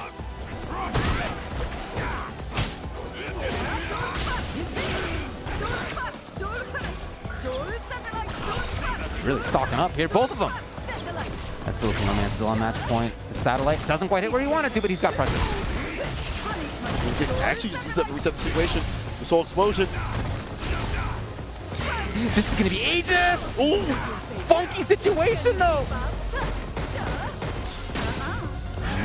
Remembering that DP from before, this time intended grab. Ryan knew it. Let's try to find an opening. EX right into the gap like that, get some distance. Reinhardt with a lot of bar. Gotta find a way to use it. And that armor on deck still. That's true. Oh, there it is. Fireball. I think he already had it. Yup. Oh, it's a hit! And the super, are you kidding me? He needs more. Yes. He has to do it. Underneath! The second one didn't connect in time! 18 on the clock! Oh! Falls to the fireball! Unfortunate as Reinhardt goes down to Filipino man, doing his dance. And trying to make that the last dance for Reinhardt, but he'll have another chance in loser side. I'll tell you one thing, that energy that he was walking around was what he needed to get that victory. Filipino man moving on with just better fireball pressure, a better toolkit for the characters. And you see the nerfs to Urien. When you're knocked down, you can't wake up with a worst, can't threaten that option. Filipino man just with the town. Yeah, all you have is a fast EX or a fast, throw in, not even instantly, but quickly throw invul option. Yeah, I mean, certainly he's worse defensively than before. But what ended up being the L for him was not really so much that. It was just how much stage presence and stage control there was on Filipino man's side. And then at the very end, I'm not sure exactly what he was looking for as he got hit by the fireball, but, not about Oki situation or anything like that. It was just kind of weird ending spot right there, unfortunately, for Ryan. So he gets sent down to loser's side, and Filipino man moves into top 48 winners. We have had updates in loser side. We talked all about what had happened in winner's side in this top 192. Talk to me. Let's talk about loser side. So Veggie has beaten Eli Curry. Mr. Crimson beat Phantomeria, and then Crimson beat Veggie to make loser side top 48. Okay. Somebody that many of us are looking at to make deep run. Then Prototype took out Stupendous, and then Pnoy. And also Luigi took out a bunch of people actually on a loser's bracket run, but most recently Chuck Stakes. So now it's going to be Luigi versus Prototype to make winners. Loser side. Top 48. I see. In another pool, let's see, we got Joey taking out TwistedRivera. We got Idom taking out Squall, and then Idom taking out Joey to move on in loser's side. That was a 2-1 right We there. got Rob TV taking out Mario, and then Terrence taking out Reedman, and then Terrence taking out Rob TV to qualify for loser's side top 48. Rob TV is out. You can't see with my mask. My mouth was definitely open at that one. Terrence, we haven't seen it in a long time. We get a deep run. Wow. Nelson took out Xiao Bao. Then Mira took out MJ Gamma. Now they have to play Nelson and Mira to make top 48 losers side. Okay. No Need to Talk took out Ludovic. And Alex Myers still has to play against Up to Snuff. Winner that will play against No Need to Talk to make loser side top 48. Lastly, last pool to talk about here. OG Yon took out iPeru. Now it's going to be Hermes Venatori versus OG Yon. LPN took out one-time hero, then Tusnagas. And then now it's going to be LPN versus J-Rush. Never mind, J-Rush just beat LPN. Now it's going to be J-Rush versus Hermes Venatori. Literally updated as I was talking. Then Melbu will have to play against Flaquito, and Oil King will have to play against Book. Those four. Two of them, one of them will ultimately make top 48 losers. So again, if you want to check it all out for yourself, look at the bracket, just exclamation point bracket. You guys know how Twitch works. And you can see exactly what's going on. But we are full of action, and we're moving on now with Kudo versus Nephew in winner's side. This is East Coast versus West Coast class. Well, I guess, yeah, he is East Coast now. Sure, he's East Coast now, East Coast claims him. You know, New York saying, hey, he's not? one of us. He's been here for a long time. He's actually here to study and play Street Fighter 5. And he's been doing a lot of playing Street Fighter 5. Third at Combat after being sit down and loses by Hermes. And making deep runs in dang near every online tournament he's been traveling to a lot. He got a win at, I believe it was DreamHack Texas. He had defeated Dr. African in the finals right there. So Kudo definitely picking up tips and staying strong and solid out here. The fight up against Nephew, who has been bouncing back and forth to the Luke and the Colleen picks to do it. You know, you have a lot of Colleen's been nerfed in a way where maybe not as much reward on her options. Where I feel like she used to do everything: damage, corner carry, fantastic V trigger, everything in the pocket. But now they kind of nerfed every element down, where it's a lot more corner carry. You have to really use your own conditioning on corner control. So Nephew with the Luke pick to do it. Makes sense to me. Playing patiently here against this barrage of excellent normals. Oh! No. Nice. Kudo finds another hit. He's got the stun. Press from Kudo, get it done. Gets fireball. Gonna kill. One more touch. Will. Overhead. Ooh. Low though. Kudo. I mean, we talk about like characters that fit players, and I think Luke does fit Nephew very well. Like, especially with the V-trigger, that lane play that he's so used to is the way to go. But Kudo's so aggressive right now, not letting Nephew get anything started or feel comfortable. No, he was able to get the jump in, and Nephew was not. And just like that, we have Kudo controlling the corner at a range where he can anti-air even preemptively, as we just saw. Here's the confirm. He's got the corner. Okay, Nephew went back to the well. This time there's water. That's a rip the back throw. It's in the corner. Another throw, but Kudo will definitely take that over Amidi.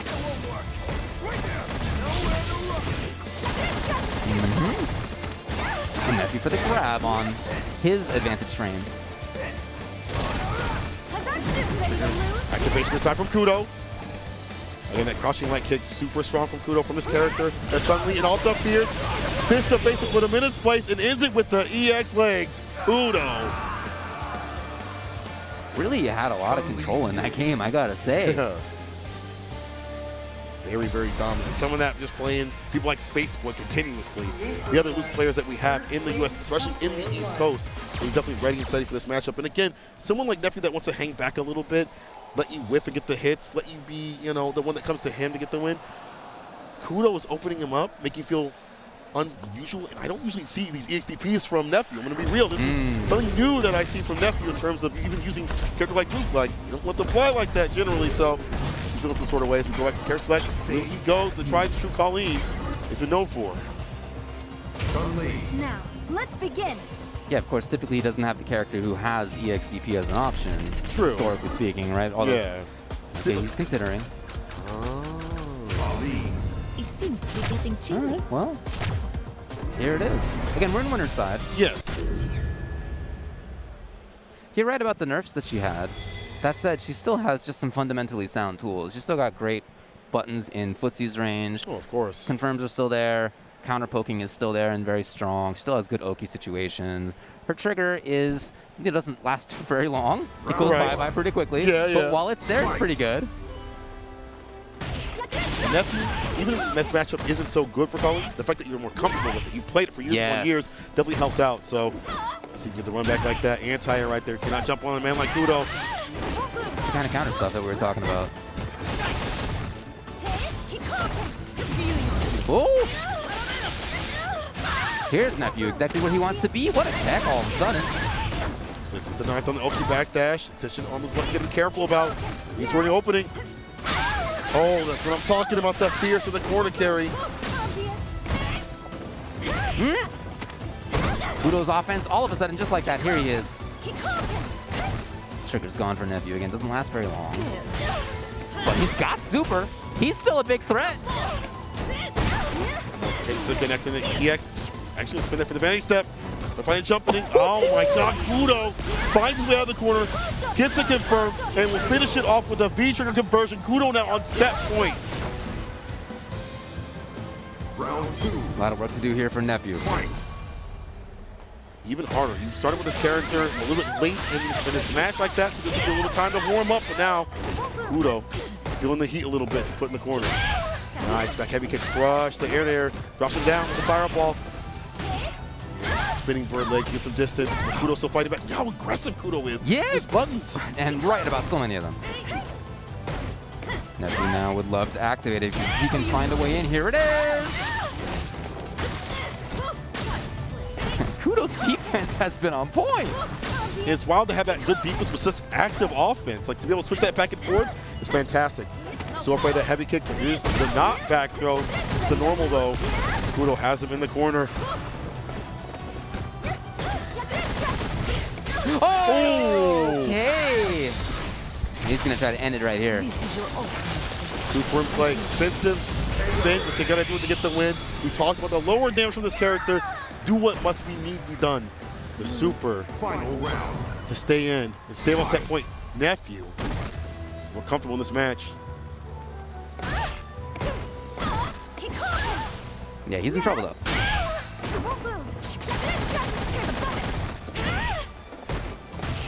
Here it is. Not a lot of damage. Oki's here. Nephew. Kudo's defense continues to be remarkable. Activation of his legs. No striking back. Finding opening on the fireball, no go. Nephew just blocks it out. This is where Nephew loves to live. In the lead. Looking up to him. Hoping to see a button maybe. As Kudo's trigger is gone, but he's got towards the corner. Ooh. Not quite there. Super, he's a dangerous man. Nephew knows it. Looking for the confirm. In the EX. The corner with the javelin. Oh, it wasn't quite there. Such danger for Nephew. He does not want to get touched. One tap to do it like that, and it is off the crouch meeting kick. Into the super to seal it. Kudo. He's nothing else but that. Taking it at 2-0, sweep off the feet from Nephew. But I have to wonder how that match would have went if he had just put Colleen off the grip. We shall never know. Shall never know. Different timeline, not this one. Not this one that we're in. Let's talk about who has made top 48 briefly. Boy, there's a long list. I can't get through it all. Winner's side, Just the Kid versus JB. El Chicote versus Gachikun. Kills You versus Daigo the Beast, who's back to life somehow after losing to Shinakuma 666. Who knows? Higuchi will play against somebody. Smug versus Kawano. Other people haven't been decided. Pugera versus Tokido. Punk versus Angry Bird. That's all winner's side of the top 48. Again, if you're in winner's side top 48, you still have to win twice to make that top 8 tomorrow. Still a lot of work to be done. That's not even talking about the loser's side. We have a lot of matches left of Street Fighter V, and this is one of those exciting times when the action can't all happen on stream. We've only got so much time on stream here, folks, and there are so many great matches, and every single one of them is at some other event. People who could be in top 8, could be in grand finals. Right. That's just how this kind of thing goes, and I am so excited to find out randomly on Twitter that excellent player has lost or fantastic player has won. You know, that Something about my item. Like literally how we found out. Yeah, I'm unironically stoked to find that out. I mean, I wish I had seen the match. Yeah, like, of course. Reinhardt's been fantastic forever. Item was also a favorite. Like, there's just a lot of storylines there. Right. But finding out by Twitter or previously on SRK or on ICQ, that is just time-honored Evo tradition, and I'm here for that. That's absolutely amazing. Even being here, you have to run back and forth to watch all the matches and stuff like that. It's dang near impossible to see everything. It's like a kid in a candy store, seeing all these great, ridiculous matches that are international now. International. But let's talk about a duel, a certain kind of Street Fighter duel. Street Fighter Duel coming soon, available right now in China. But this mobile game, will be coming soon in the future, sometime in the near future, the far future, the future in and of itself. The Capcom authorized mobile game Street Fighter Duel is now available for download in China with a global version coming soon. The epic legend is reborn on mobile. Download Street Fighter Duel now and let's fight each other and join the journey for millions of players to become the best, and I mean the best, fighter. Soon is when we will return after having discussed the Street Fighter League. US, JP, and Europe. As you could see, I was talking earlier about how excited I was to have watched this over the last couple of years. Really bloom into something fantastic. Right. The difference between the regions, I think, is so interesting. The difference in styles that you can see, the team aspect of it, I find very compelling. So I really like it. I'm looking forward to it later this year on Capcom Fighters and Capcom Fighters_JP. There, as you can see on the YouTubes and Twitch and the Facebooks. Let us know your picks for it. Let us know who you want to see in that. I have my own. I think for Zero League Japan, it's already decided. The other one's not sure, but let me know who you want to see. We're seeing some more action coming soon. Street Fighter 5 style out here at EVO. We've already seen a lot of good stuff. It's getting the nitty-gritty, getting to the point where we start seeing the internationals play the rest. We start seeing the regional champions come through. It's getting closer and closer as we see 2 EVO champions coming up on the deck. You are going to want to stick around. It's going to be Problem X versus Cien after this. Looking for a new controller? Our partners at PowerA bring you the Fusion Pro 2 and the Spectra Infinity. The remarkable Fusion Pro 2 wired controller for Xbox Series X and S is packed with pro-level features to give you peak gaming performance and comfort. Featuring a mappable Pro Pack, 3-way trigger locks, and much more, the officially licensed Fusion Pro 2 gives you a competitive edge when gaming on Xbox or PC. The brilliant Spectra Infinity enhanced wired controller for Xbox Series X and S lights up your gaming. This one-of-a-kind gamepad offers tons of color combinations you can customize, plus 3-way trigger locks, dual rumble motors, and more. Officially licensed by Xbox, the Spectra Infinity is compatible with both Xbox and PC platforms. Learn more about both at PowerA.com.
girl is Arya Stark of Winterfell. Time to eat somebody. I am here.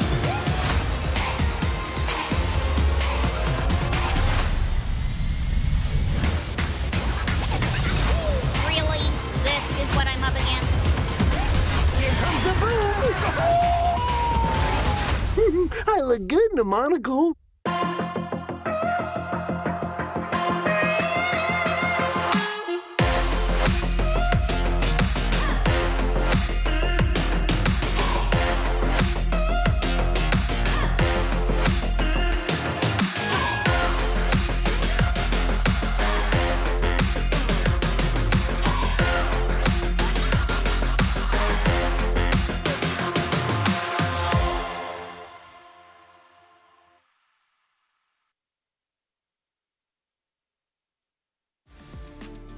Shout out to our partner Rushdown Revolt, a free-to-play, fast-paced, and combo-centric fighting game.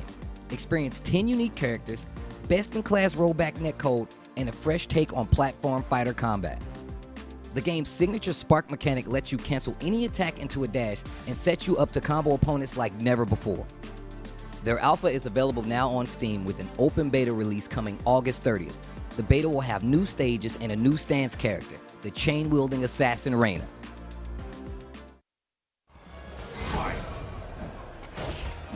Count hit confirmed. This time it's Kaba who lands it. Nice.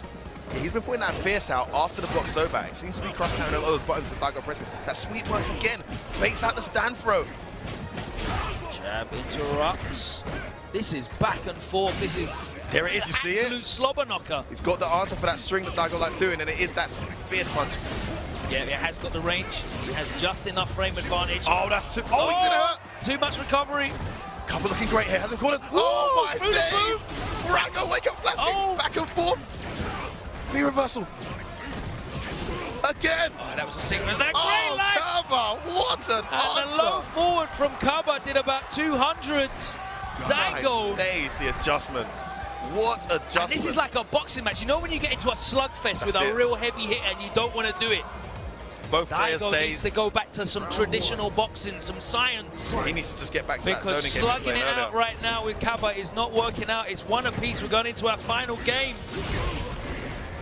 Daigo's got some interesting tech for the matchup. That sweep underneath the booms is really working. Another great jump out the corner, but takes a bit of health. Lovely walk back. Counter hit confirmed. Gets the hit now. Kaba. Important block from Daigo. V-reversals again. Tries to bait out stand throw. Daigo has to activate. Tries to go in, but Kaba backdashes. Daigo's in the corner. Booms on the screen now. Oh my days, moments of nothing for these two. Good jump. Nice V-reversal again. Getting a lot of mileage off that V-reversal, Logan. Ooh. There he is again. Great help is precious, and he gets it. Oh, and again, it's ready with and it is now set point to Kaba. The last drops of water in that bottle are going to fuel him, possibly, to a qualification match. He's Daigo going out of EVO. Loads of people's pick to win EVO this year. Even being in losers bracket, it'll be a double Dominican Republic success as Kaba lands that flash kick. Also gets a jump into Daigo down. Match point here, loser side in big trouble. Oh my days. Again. Bro, danger signs here. Universal doesn't connect. Flash kick anti-air, very important. Kaba just growing even stronger in this set. Tries to jump forward, it doesn't happen. Step forward roundhouse from Daigo. The V-reversal again. Not reacting and blocking him. Flash kick trash. Flash kick in a chunk. I think Kaba, beautiful dash again. Yeah, there's that fierce every time he sees a so bad. He's not interested in any fake streaks. Oh, a bit of Daigo take used on him. Wake up, flash kick. Kaba has done it. Daigo has been eliminated. Kaba advances. Dominican Republic have arrived. The Dominican Republic rushes the stage.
Ladies and gentlemen, boys and girls, children of all ages, it is time to bring it in to the top 8. We have 48 competitors remaining in Street Fighter V here at EVO. The first time we've all been together offline in 3 long years.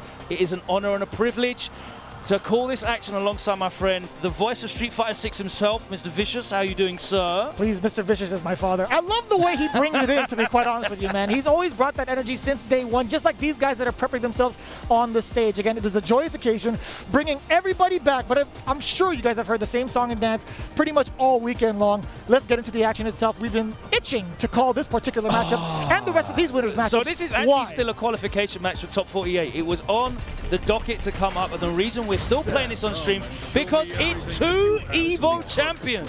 That is correct. Problem X against Cien, and Problem X has pulled out the Alex pick. And this is very interesting, right? Cien had actually just stuck with Seth regardless of what had been changed in the current season. I'd imagine he dabbled with Ibuki just a little bit on his stream, but he's like, you know what? No, I'm committed to Seth. I thought he was actually going to be practicing Luke, but that's not the case either. It is what we see today, Seth versus Alex. And I'm really excited for Alex from Problem X, the way that he pilots this character, because he's been talking about this character for a while, even before all the buffs. Yeah, I mean, he's benefited so much this season from increased Oki, improvements to his command grab range. The character is very much fleshed out. And as you said, Problem X actually qualified for Capcom Cup in the first season with Alex before M. Bison was, the mainstay in his roster. Now we're going to see how it all comes together. The counter hit, crouching medium punch. Not really much of it to get anything out there. Yes, sir. The axe kick coming in from Cien. Just a nice and slow kind of pace in the mid-range game from both. Yeah, one of the things he likes about Alex in this matchup is just having that extra health. So that V-Trigger 2 mix-up that Cien is so deadly with, it just gives him a little bit of an extra opportunity to maybe take a risk on defense. Here we go. Let's see what happens here. Gets corny, jumps What out. a way to jump out there. And that was so dangerous, too, because Problem X, again, would not have like a traditional view reversal to get himself out of that situation, but he found the gap anyway. And now Cien on the offensive. What an interruption there from Problem X, but still, Cien has so much life to work with. He could be as risky as he wants or offensive as he wants. Oh, no! That's it! The EX! Oh, the my DDT! God! You know, I might have been a little overzealous with my statement regarding what Cien can do with the life lead. Look, it looked like he had a lot of health on the bar, but it's Seth. That's true. There's not a lot of health in there. You can see it right there. Oh my God, pretty fragile. planted. The crouching heavy kick just about that range to catch Problem X, even if he was standing still or even trying to counter poke. Oh, speaking of counter pokes, that standing medium punch finding the mark. The lariat, again, just backing away. Very smart, too, because Cien can try to steal it. Huge lead now.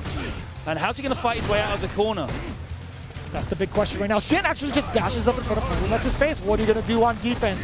I think he's going to be just fine with this no matter what. Exactly. That's fine, it tickles. He's still got a life lead, and now no resources. He's dead. He's dead with health to spare. And you can see how Problem X is approaching this matchup. He is really, really confident here with Alex on the ground. The range that he's got on that crouching medium punch poke makes it very difficult for Cien to get inside crouching medium kick range. And of course, the ever-present threat of that big boot. And Seth does not have the health to take these crush counter Alex combos. And there's something to be said about his patience, too. There's a lot of game sets that came in. Oh, my God. And speaking of, look at the audacity to just command grab, knowing full well that Cien was going to down back the whole time. Oh, the lariat, that's going to be huge. And you get to set it up again. Not quite done yet. And that's going to be it. What a huge lead from Problem X as he goes into set point. Of course, it is 1-0 Problem X if you can update the scoreboard. And it is now set point. I feel like that's the only time he really used V-Skill 2. Yeah. There's been so many instances where I've seen him play throughout the day, and I think that's like the 3rd time ever he's used V-Skill 2 on the main stage. Oh, Jesus again, Christ. Backdashes out. Don't get back. This is horrible. Oh, no. I told you not to get back thrown. That's a perfect. Problem X with a big statement here. He the has finale. His place in top 48 winners. And what a perfect way to start the block for me. Sensational stuff. We are in for a good day, ladies and gentlemen. It never stops. If you were waiting for the Alex trailer, it was right there. You can tell him. You can keep going if you'd like. That's all you, man. Hey, that's a W for us in the West, too, because he's from Brooklyn, right? Y'all made that happen. That's your lore? I mean, we're adapting it, and right? of course, adopting one it. of the strongest players in Street Fighter League NA as well. So, That's true. Well, he's about to be in EU as well. He is. Nice work. Nice work, Problem X. Very good to see how dominant that Alex was. And it wasn't even just the offense, right? The recognition of what he can do against Seth in the corner, right? Yeah. Just sitting there and taking that, that's totally fine because of the life lead and how much stamina he actually has. No matter how Shen was going to open him up, it wasn't going to be detrimental to what he was planning to do, which was put Seth in the ground. Absolutely. The command grabs worked. And to be honest with you, you saw how difficult he made it in the ground game because Shen was forced to jump in that second game. And Sure was. Problem X was certainly not in any way not ready for those anti-airs, and they hurt a lot. And Seth just doesn't have the health to take that damage, to take that looping offense that Alex now has as well. The backdashes were getting blown up with the lariat as well. It's very difficult to even call that, right? You saw that conditioning in the very early stages of that set, right? You saw the lariat come out, then a standing medium punch. Shen was willing to just sit there and block that. But then comes the question, it's like, how long is he going to keep trying to hit me with these plus frame lariats? And when is he going to hit me with his DDT? Or not with DDT, but the power bomb, right? Yeah, the hyper bomb, exactly. Well, as I said, I'm very happy with that start to the block. Let's bring it back, though, to the United States and two players that are in great runs of form at the moment. One of them is, arguably the MVP of the Midwest at the moment. We've got Just a Kid going up against JB. He is the MVP of the Midwest. We can't take that away from him. He actually dominated the entirety of the West Coast with Season 1 tactics, mind you, as Jury.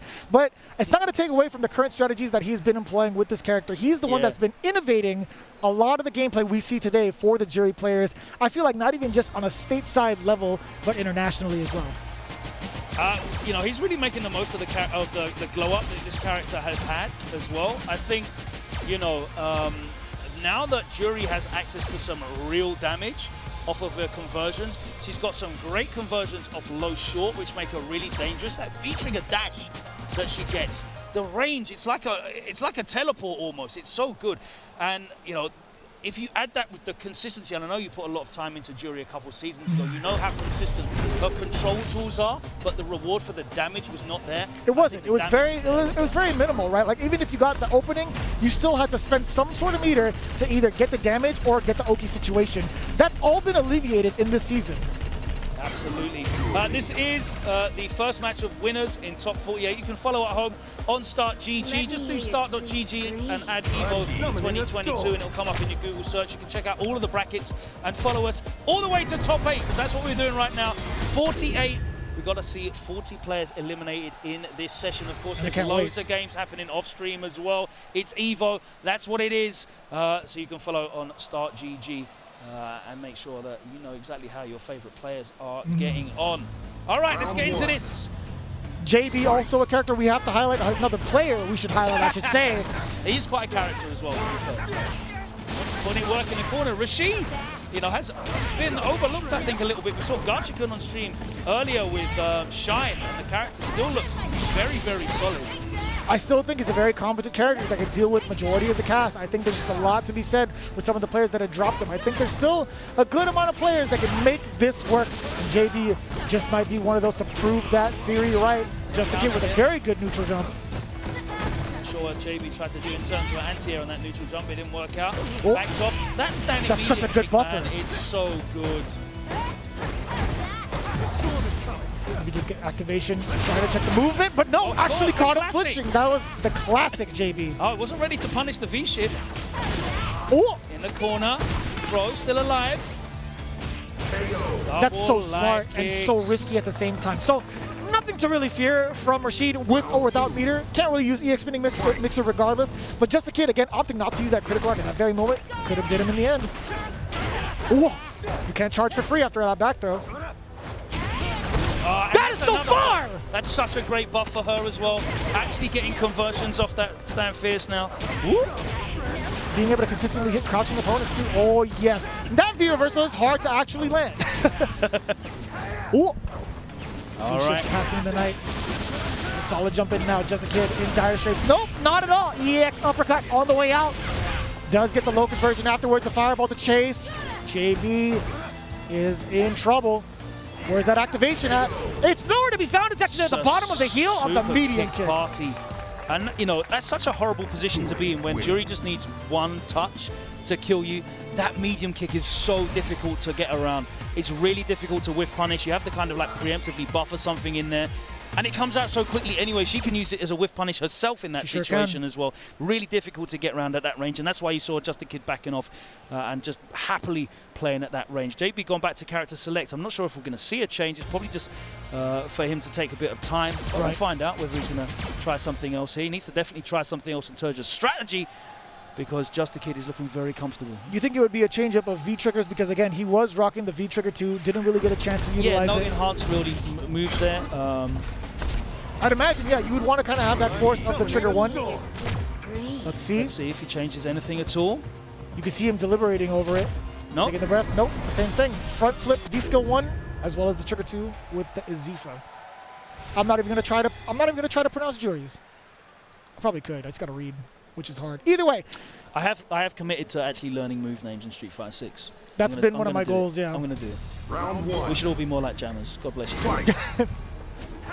He's the one. Standing medium kick to start things off from both ends, by the way. Speaking of medium kicks, again, Rashid also has a very good one. Well, hers is better. Hers is better.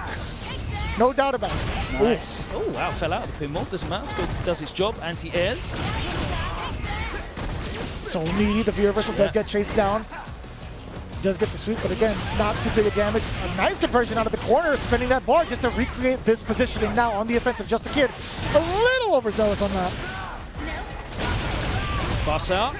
Can do that when you've got the big life lead. Here's the activation. What we're going to see pressure-wise. Nice, just takes the -4. Not really a big risk against Rashid. Excellent block now, JP. Caught him in air! That is so scary. That could have been anything. No, nothing after that. A lost round is what it is. I'm not sure why he decided to put himself back in the corner. He did medium punch. It actually hit. Then he did the front flip, no? Yeah. Huh. Oh, nice. Very solid conversion. Check that time he is able to check the neutral jump. Just counter hit, minus on that roll. Into the corner. Nice tech. Ooh, Just the Kid looking to fight his way out of the corner, but JB fishing for a crush counter. Gonna be just fine. Yeah, that is negative. That was going to be Just a Kid's turn no matter what. Spinning mixer, keeping Just a Kid contained. Forward throw now. What's going to be the normal?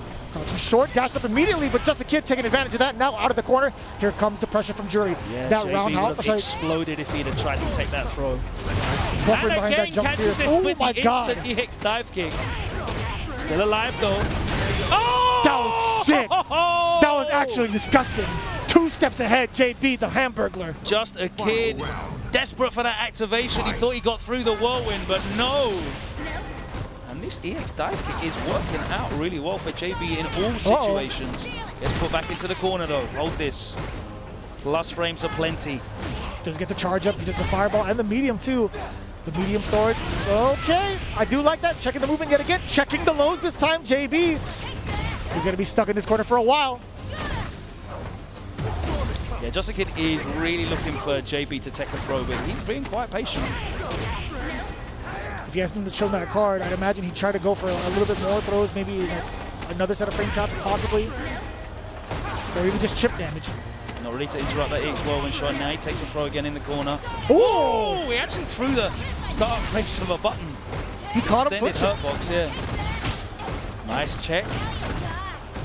Oh! Nothing after. And JB again has to watch this approach. He fell short against the standing medium kick last time. Doesn't want to do it again. Yeah. One super kick to put Just a Kid into the next round of winners. Oh, the whip punish. I said it was hard to do. Oh, no, That's the hard read on a throw. That gave me PTSD, Logan. That's exactly how he took out Stupendous before he took out the rest of the West Coast. Wake up, jump short. Yeah, I mean, if you think the throw's coming, do not tech. If you believe there's going to be a throw in that situation and you need a single touch, the instant jump back fuzzy. You can do it forward. It's nuts. Yeah. Oh, my. Just a Kid. David, please. I almost flipped the table. But that was actually remarkable, though. I mean, we've seen JB really develop his character with Rashid, and now we also kind of see that journey with Just a Kid over the course of years in the Midwest.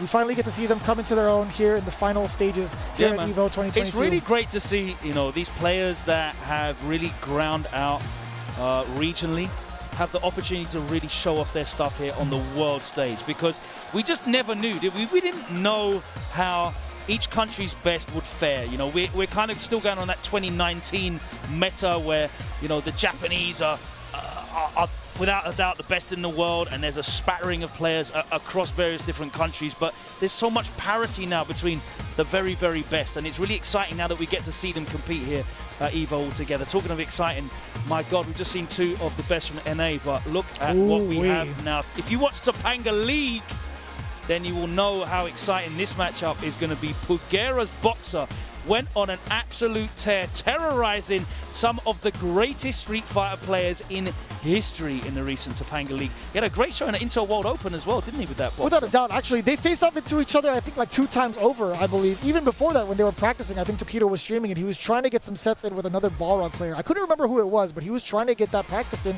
and also even tried to use Balrog just in case to kind of figure it out. There was that same era during the Intel World Open. He was trying to utilize that Balrog. Pugera, man, so dangerous. It's really great to have him here. Tokido, of course, we know his pedigree. He's moved across the cast, and I'm very interested to see who he pulls out. Is he going to be a Luke? Yeah, so he had mentioned that a couple of times on his stream and has made it very known that he will pick Luke for certain matchups. I haven't seen it exactly when he's been able to do so. Again, there's been just so many matches throughout the weekend, but let's think about it a little bit. Would you rather have the Urien play off against the Balrog or the Luke? I think Luke could do the job. I think so. It's very interesting to see that Tokido now is fully embracing the leverless controller as well. He was switching between. Do you remember? He would use the leverless for the charge characters and use the stick for like Akuma or like characters he needed to do DPs with, for example. And I think he's completely all in now on this leverless controller. So that's quite interesting to see that the future of fighting games. He's even got the sleeve on. Serious gaming. Hey man, that just gets the blood flowing, right? There's got to be some sort of like circulation tech for the forearm. Those fingers. I kid you not. When you work at a computer for like 5 to 6 hours, you really start to feel the strain. Yeah, that RSI is real. Man, that's old folks are really feeling it. But either way, let's take a look at what the selection is going to be. Yes, character select is the important one. And I love talking about Urien. Right. A lot of the talk when it comes to the current meta of the game, the general consensus is that Urien has been severely weakened and may not be enough to combat some of the top tiers. But I say nay, because Tokido has proven it pretty much all weekend that you definitely can if piloted correctly. I mean, that could be like the blanket statement too. You could just say like, hey, any character is viable if you pilot them correctly, right? I didn't see what Pugera went in terms of his V-Skill V-Trigger loadout, but I presume the V-Skill 1 would be great here. We've actually talked about this too. I think even despite the nerfs to like V-Skill 2, I think even if there's matchups where it concerns fireballs, he doesn't really give a damn. He would actually still stick with V-Skill 2 because of the potential that he would get off of that. Round 1. He is using it. Fight. Yeah. I definitely remember us having this conversation overseas. Oh my god. Starting things off with the snap kick. See, now you gotta start remembering the special normal names. That's the Jammers EXT. They just quarrel everything. It's just quarrel, headbutt, quarrel, flick, quarrel, tickle, all of them. Nice check on the dash. No tech from Pugera. From the liberation there from Tokido, you could actually see what he was trying to do. He thought he was going to cancel into the EX Fireball. It never came, and Tokido gets off scot-free there with a pressure. Could have been a frame trap into EX Fireball, right? Yeah, exactly. That's, I presume, what he was expecting. Tokido had the bar for it. You saw the startup earlier. Didn't actually get to catch him meaty. Tokido found a way to... Oh, boy. Why not? Why not? Nowhere. It's always going to be coming when you're Urien, right? Like, I mean, he doesn't really need bar for anything else anymore. It's not like he's going to use EX Headbutt, right? So it's only dangerous in between strings. Yeah, exactly. And you have so many other options in between strings. Like, that's when you can start backdashing and V-shifting without any real fear, so... If you're really brave, sneak a crouching jab and then probably canceling the EX Chariot Tackle, hit or block, right? Again, interrupting the movement, that crouching jab could lead to just so much. Oh, that was interesting. Does have the charge up on the V-Skill. Using it like a real reversal. Oh my god! I didn't even hear what that was. It was 3. Chunk. did a chunk. He goes for the side switch ender. I like this. What are you going to do now, Pugera? Oh, no, the block's done. Balrog a little heftier than most. This is going to be tough. Pugera, one touch away. That's a punish. No, poor spacing. Taquito was just moving on in there. Yeah, he wasn't even trying to give. I guess to the dash straight. Exactly. Yeah, I think he was banking on that. He's like, I'm going to force Pugera to make this error because I'm going to make him think that he could probably get this estate and fight from the mid ground. And it's so easy now to just move and block, dash and block on those leverless controllers. That is a huge factor also. Yeah, like being able to walk back and block instantly is so good in this game. Nice spacing on that violent knee. Oh, there's a big punish coming. That's going to be just fine. Oh, that could have been big for Pugera, but no conversion. Oh, manages to make that anti-air whiff, plus frames on the charge roundhouse. Power bomb. Tex. The bravery. Onto the other side. Tried to bait a throw with that light punch headbutt. Yeah. Oh. Pugera hasn't really been actively throw-teching on defense, though. I think this is the only round where we actually seen it. Oh my god, just dashing up in front of Taquito's face. No check on the dash, though. Oh, speaking of. That time. Didn't go for the EX. No corner carry. Didn't even try to charge up a V-skill. I don't think he could have, actually. Oh my god, you're dead. You're so dead. Oh, nasty. Did you hear what number it was this time? There was a ton of damage behind it. I'd imagine it was like 3 or 4. I get so excited when I see tap being used again that I just forget to pay attention to what the number is. Because it pleases me so much to hear tap. Don't lean back so far in your chair. Jeez, don't get that comfortable. And of course, having access to tap means that you don't necessarily need to rely on that V-skill 1, of course. Oh. Yeah, I mean, there are certain sequences where you can kind of get like breeze through the block string if there's a fireball follow-up. Oh, my lordy. Oh, yeah, that's what I'm talking about. Taquito, again, trying to fish for a normal with that crouching heavy punch. Pugera, 100% on it, getting the whip punish. And no checks on the double dash. So scary. But Pugera's not even maintaining charge up until that point. Still maintaining that charge. Taquito is still the one pushing through, pushing forward. Once he loses his turn, nope, doesn't matter. Gets in the right range to get a whip punish. How's he going to activate here? Question. There we go. The chariot tackle. Oh! Juggle. Oh, what an awkward sequence. Oh, no. Don't get thrown. Oh, he knew it. Oh, wow. Oh! You are actually so sick. No fear. Pugera really let it get away from him there. He put him back in the corner. An amazing situation for him. And there was a pretty significant smile there on Taquito's face. He's like, hey, I'll take those. I thought you would be able to react and block that. I was ready for the next step, but all right. We'll take it. Takes that shimmy, gets the charge. Dear Lord! It was a 4. See, I'm paying attention now. That's all I'm trying to listen to. Let's just not commentate and listen to tap. Down for that. Oh, we kind of have to. Wow. Oh, boy. Double dash again. Pugera has been sitting still a lot of the time. Taquito's been moving forward again and again. Oh! Funny did open him up. No! My God, the hit confirmed. And they have to take this mix up. What's it going to be? Back dashes out. What is happening? There's been so many checks, I feel like. That was the counter hit conversion. Critical art. That's going to be more than enough damage. Oh my God, I like you all. Nice one, James. Oh, and finally he gets him. He finally gets him to bite on the throw when it really mattered. And Taquito takes it past Pugera. What a fantastic set that was with the much maligned, no longer fancied Urien. Made that character look very solid. They're just, when I watch these Urien players now, they're just really very solid in terms of their use of his medium buttons.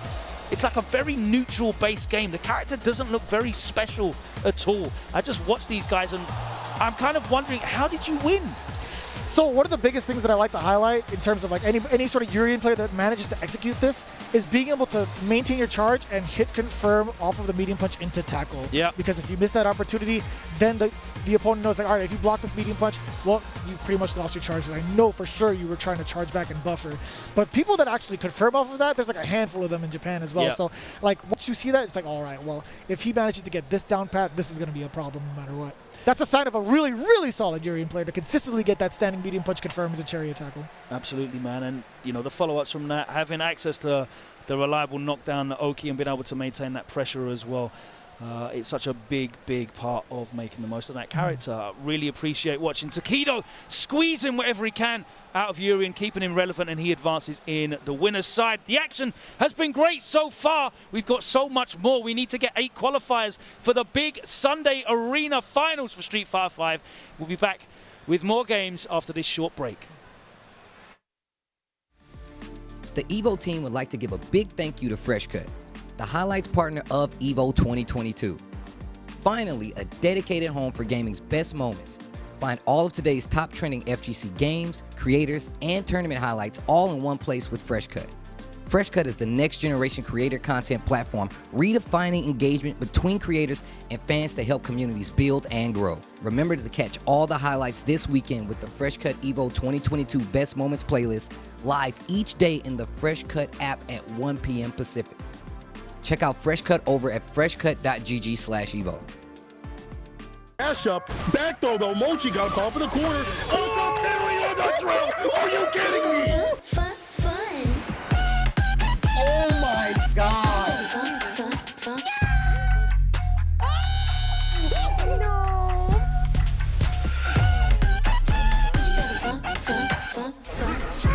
Let's go! That's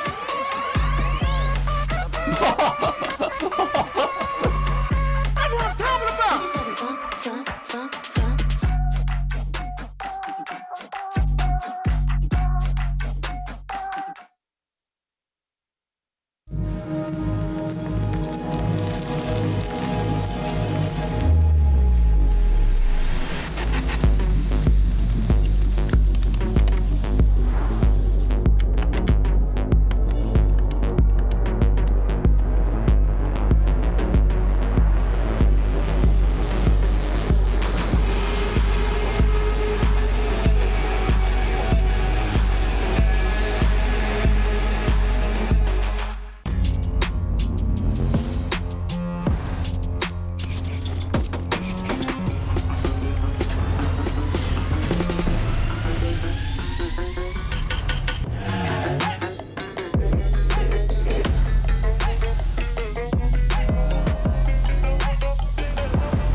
Thank you to Hori for their continued support of EVO.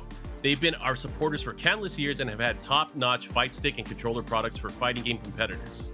Their newest product is no exception, bringing you the Hori Fighting Stick Alpha for PlayStation 5, PlayStation 4, and PC. Check it out for yourself over at horiusa.com. US's only hope. This was their year at Evolution, and it's falling apart. Tokido marching, showing how much he means to him. Last year was supposed to be his year. He flunked out of Evolution, 0-2 out of Capcom Cup. He is now up 2-0 in the reset here at EVO.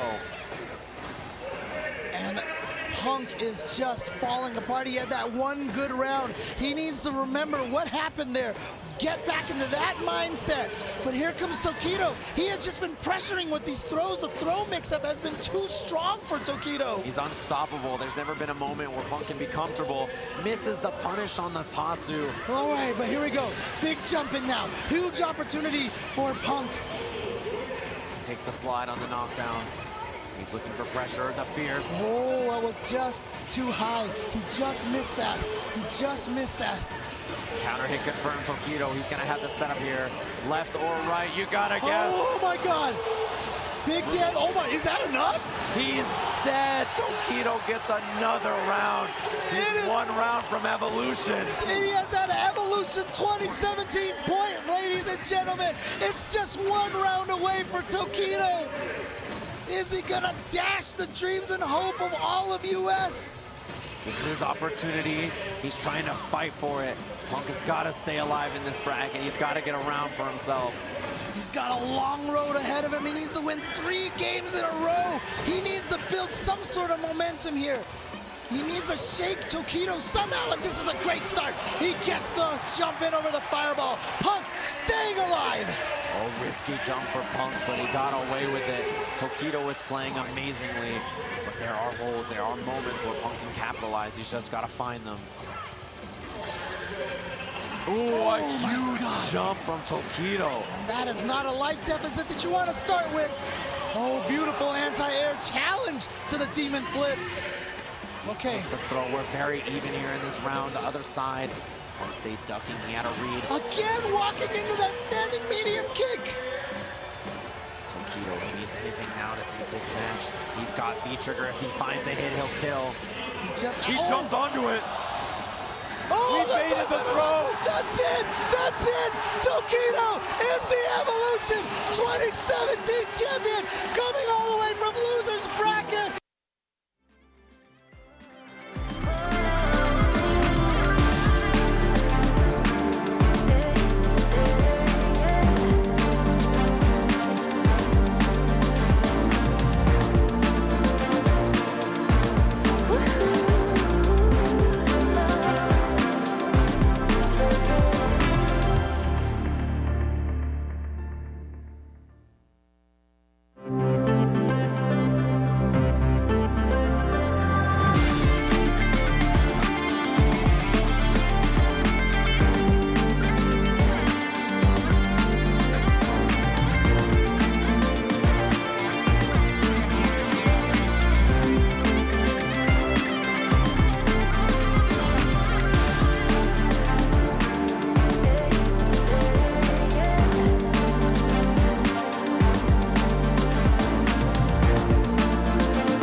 We weren't going to keep you waiting for any longer because there's going to be so much action to go through as we wind down to get into our top 8. Again, Vicious here with Logan-sama to deliver all of the action for the fighting game fans here at Evolution 2022 live in Las Vegas. Again, we were going through a lot of the pools so far, trickling down into what was it, top 40 something, top 48?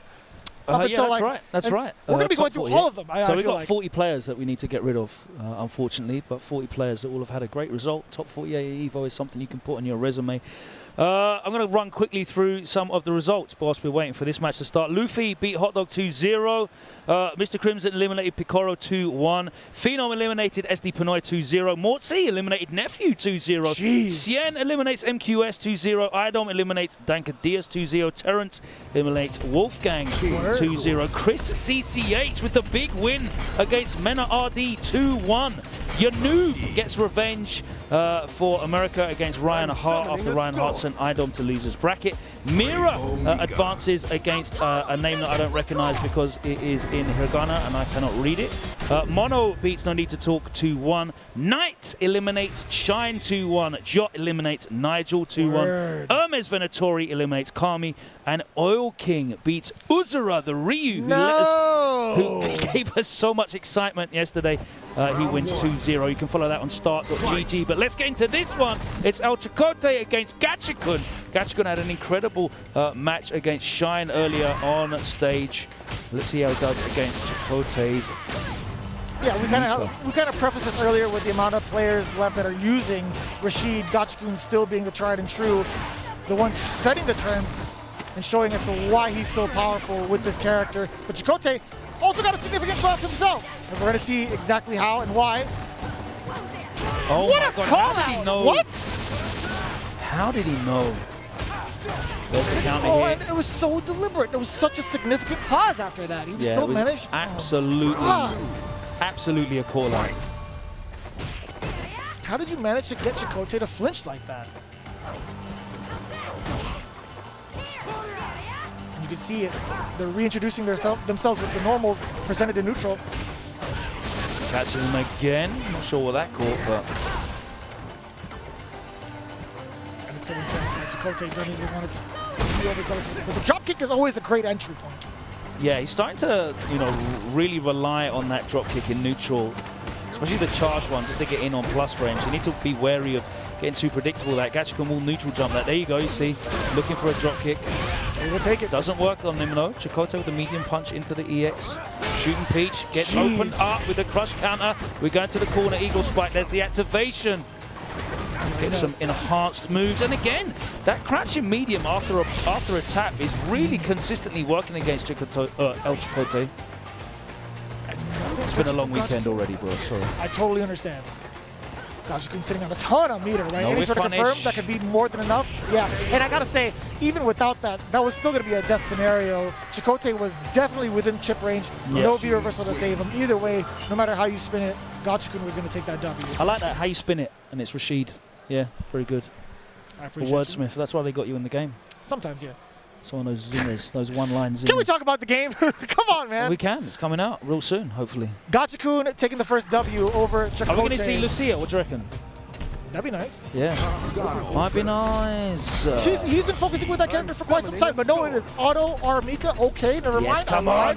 Yes! It has to be this way. It has to be this way. He spent too much of an investment on both his streams and his tournament experience with his character. I really enjoyed when GamerV brought her out in Saudi Arabia, actually. That was really fun to see Lucia doing some work. So let's see.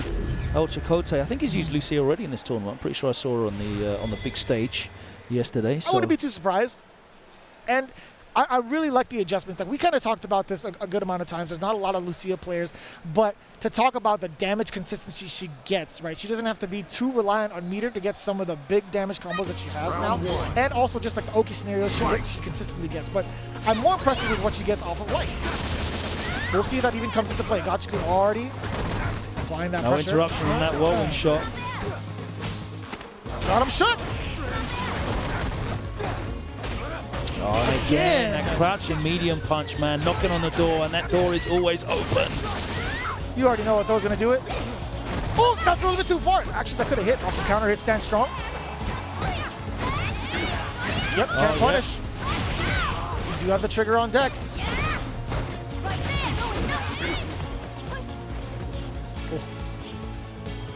A little bit more intimidating for Chakotay, if you ask me, considering he's just one touch away. That medium kick actually stuffing out Gachikun's attempt to throw out a fireball. No whirlwind here, but the storm is coming.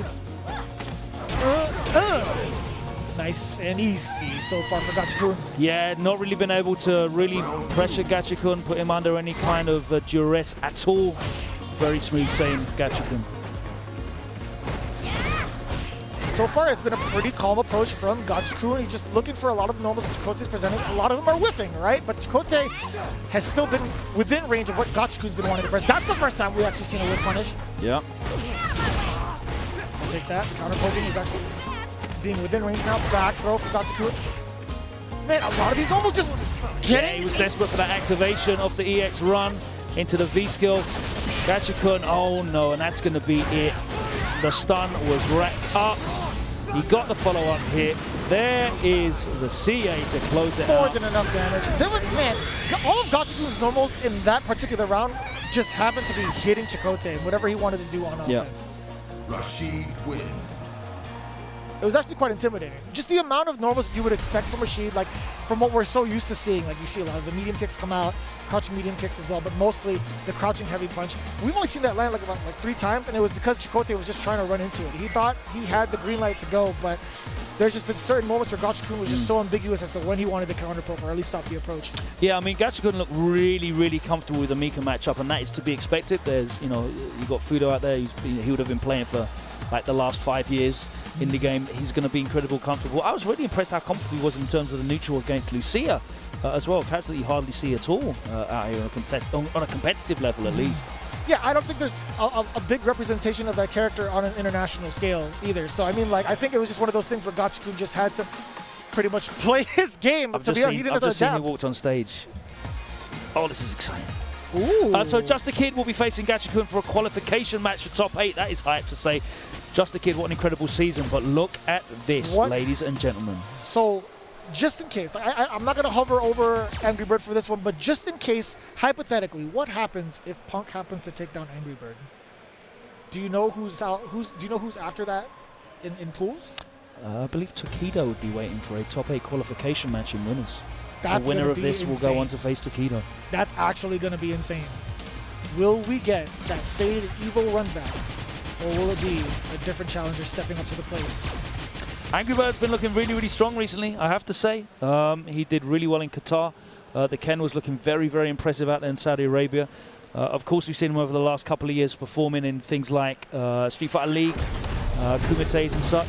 Right. But I think, you know, now that he has this roster of characters, which is very weird because it's like he's flipped around. He's now maining the characters that Big Bird used to use in Season 2, Rashid and Ken. So we'll see. He pulled out the Zeku yesterday when we watched him play against IDOM in the NA versus EU. And he's locked in. It's really impressive to see how much he's grown over the years. I mean, like, he's always been a very, very strong competitor, but now... Are we talking physically as well? Because he's looking swole. They're taking their physical health into consideration because it also sharpens the mind as well. Again, these guys are buff, like super buff. I actually haven't been able to see any of the birds this weekend. But either way, talking about the plethora of characters, being able to sharpen his mind in terms of getting that matchup experience, right? If he doesn't get to play some of the folks that he'd like to, all because of the pandemic, he had to pick up those characters instead. All right, Ken Masters against Karin Kanzuki. Jesus, that's so terrifying. Bro. Word? Yeah. Early use of the B shift to get out of that Ken Oki. Look at this, it's just so intimidating. What are you going to do past the fireball? One of the things that I find really interesting about Angry Bird's Ken playstyle is a very different Ken. Like, he's really come at it without any preconceptions. He really, really does use, oh my god, he really does use the low forward fireball at max range a lot, where it's very difficult to do anything about, other than like blow through as a block string. And he uses this V-Trigger 1. He really utilizes the new change of the V-Trigger 1 where you can cancel the fireball into a run for plus frames. But did you even see like where he was using the fireballs? I don't even think it was backed by medium kick or crouching medium kick as much, right, as you were mentioning. But that is what I love to see. His hit confirms are the confirms are insane. Consistent. Both of these guys, of course, to be expected. Kind of in dangerous territory. That could have been. Yeah, he'd already committed to that max range fireball. And you can see that a lot. He's going to go for that max range fireball just to poke away. Oh my goodness. Could have been to critical art. Oh boy. All right, he's going to use the Wreckers just to get a bit of corner carry rather than... Oh, no! You love to see it. You love to see it. Didn't use the CA. Interesting. It might bite him. It might bite him in the end. No, I take it back. No, he's going to get it done with only using one bar. Taking full advantage of that walk speed, man. Yep. Very so terrifying. Like dangerous. you said, like, as she starts encroaching in your space, it's very scary. Very scary. We kind of experienced that right out the gate, too. Just Punk moving on in there. But Angry Bird, this is where he kind of shines, right? If his normals aren't going to be within range, he still has that fireball tool to keep Punk in check. It's too difficult. I feel like it's really difficult to even try to react at that range to jump. Absolutely. It's really more of a poke at max range rather than like a zoning tool for Ken. Oh my God. And everything is working for Punk now after that first round from Angry Bird. Looks really strong. He's no shot now with the punish.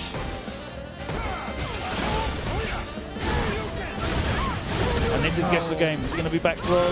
No! EX% up. Jesus. That was so sneaky. All right, and these guys are having a great time playing. You love to see it. I mean, I feel like that could have worked. I feel like that could have worked. Both of these guys catching each other with the plus on whiff throw. Very, very good stuff. This is a very evenly balanced match.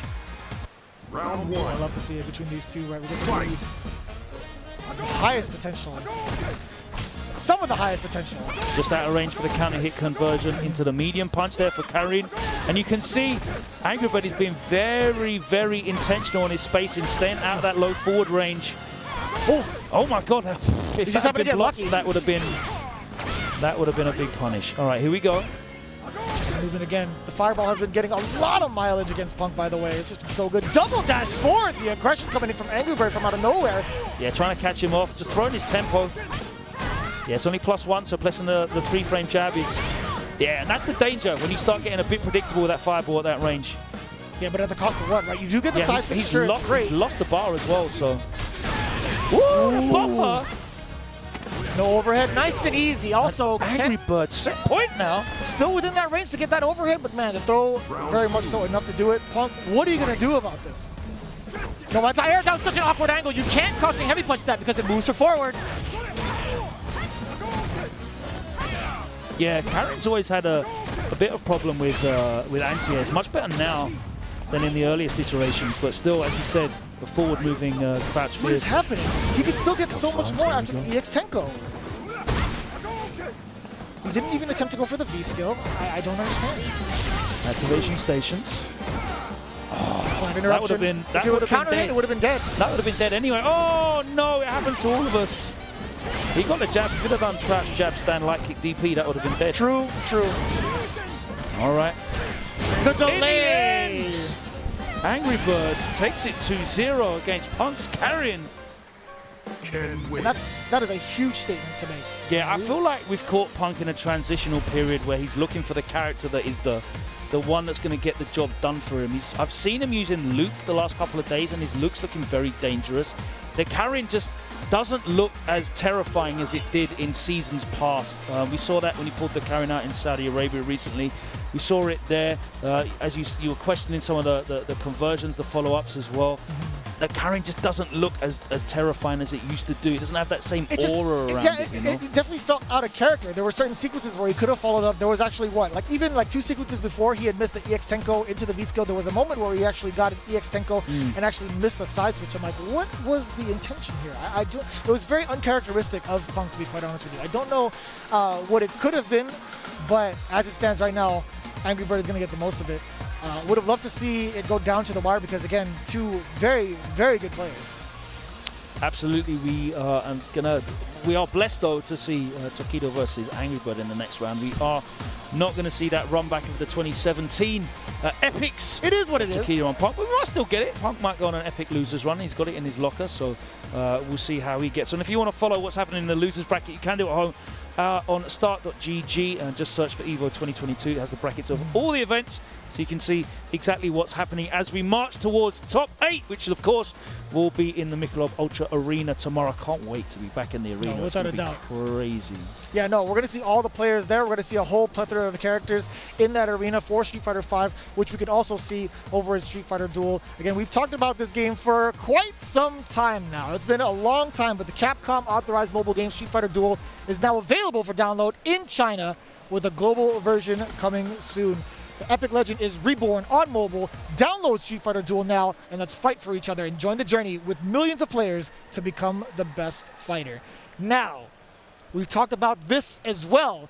Would you like to do the honors for this one specifically? Because we have announced Street Fighter League for US and Japan this year, but something real special is happening across the pond. The home of Street Fighter team competition. Europe, the place that kicked it all off with the Gfinity Elite Series. You're not wrong. And had all of you guys copying us. Finally, we get our own Street Fighter League, the strongest. It's going to be the strongest region. You know it is. We're going to win EVO this weekend. We've got all the Red Bull Kumite titles. And we're going to have the best SFL Europe. I have to just stare at him because we lost this weekend. That's all I can say. Most of the time, last night.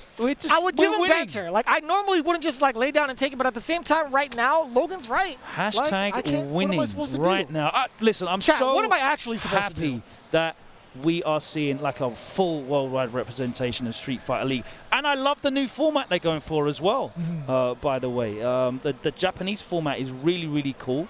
I like that. I've really enjoyed the Japan season. And I hope we see more of that. I can't wait for Street Fighter League to open up. Logistically, there's going to be so many more players stepping up to the bat, and it's not going to be a situation where somebody has to be forced to use a different character. It's going to be very exciting to see. Yeah, I can't wait for it coming this year, of course. So much more to come this year. So many more games to come today. But I believe we are going to be going on a short break, and we'll be back on the other side with more games as we work our way through this first round of Winners Top 48. We're going to give you as much as we can, as many games as possible, but let me tell you, you will be seeing all of the qualification matches right here on the stream, so don't go anywhere. Go and get yourself, perhaps like go to the refrigerator, get yourself a beverage and some snacks, because we're here for the long haul today, and we'll see you on the other side. Shoutouts to Astro Gaming, the audio partner of EVO 2022, providing audio for EVO tournament stations with their A40 headset and Mixamp Pro TR products so competitors can have an amazing tournament audio experience. Go visit astrogaming.com to pick up your own A40 headset, Mixamp Pro TR, or audio-related accessories.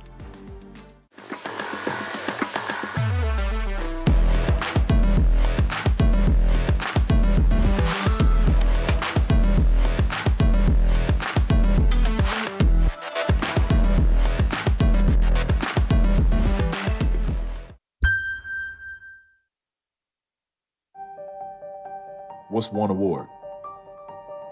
Is one award enough?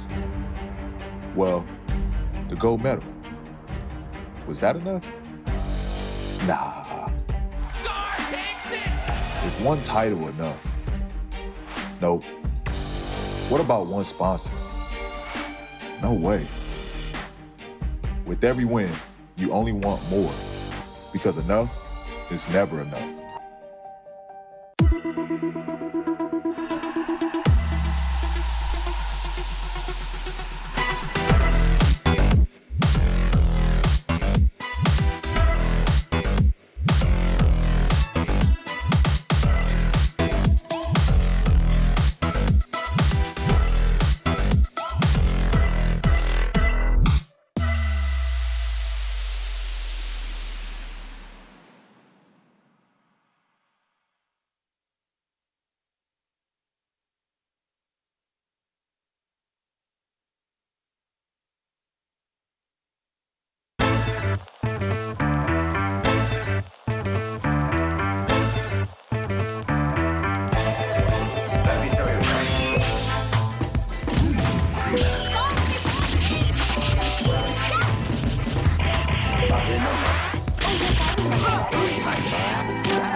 I'll handle this one personally.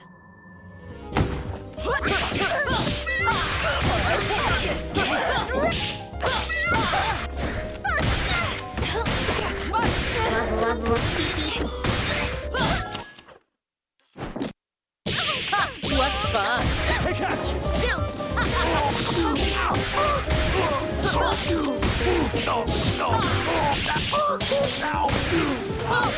This is how it's done.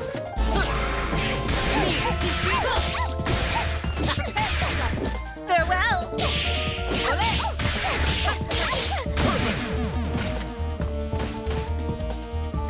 Who was she again?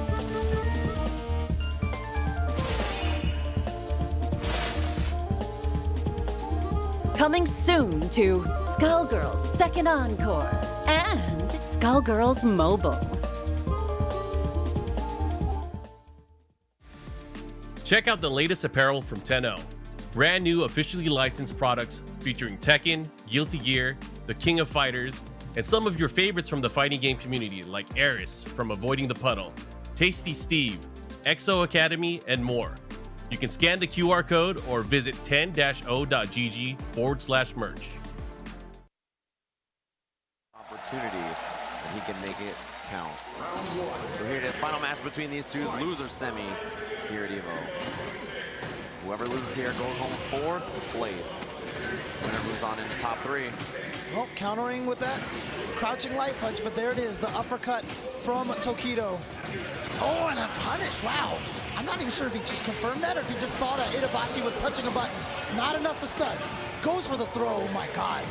Trying to clip him just to get that stun, but you know what? It's not gonna happen anymore. But, oh wait, never mind, it did because those are all lights, so they didn't kill.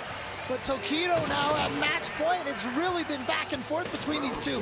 None of these games have been close. It's like been domination from one player or the other. Whoever can find their momentum, get that offense going. And Tokido has shown how powerful it is. Headbutts one fireball, but not the second.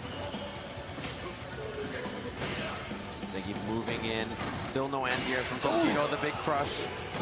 Goes in for that safe jump timing. Okay, there it is. That wake up EX SPD works for Itabashi this time. Here comes the mix up. Stay back down. Don't you go anywhere. Very close to stun the back roll. He chases it down. We are going to a final round here. Who is gonna move on here? It is the last game, last round between Tokido and Zangief. Very fitting that it is this game 5 where we have the closest game between these two players. Tokido, resources on deck, so is Itabashi. Finally an anti-air. And then he's walking up for the throw, yeah.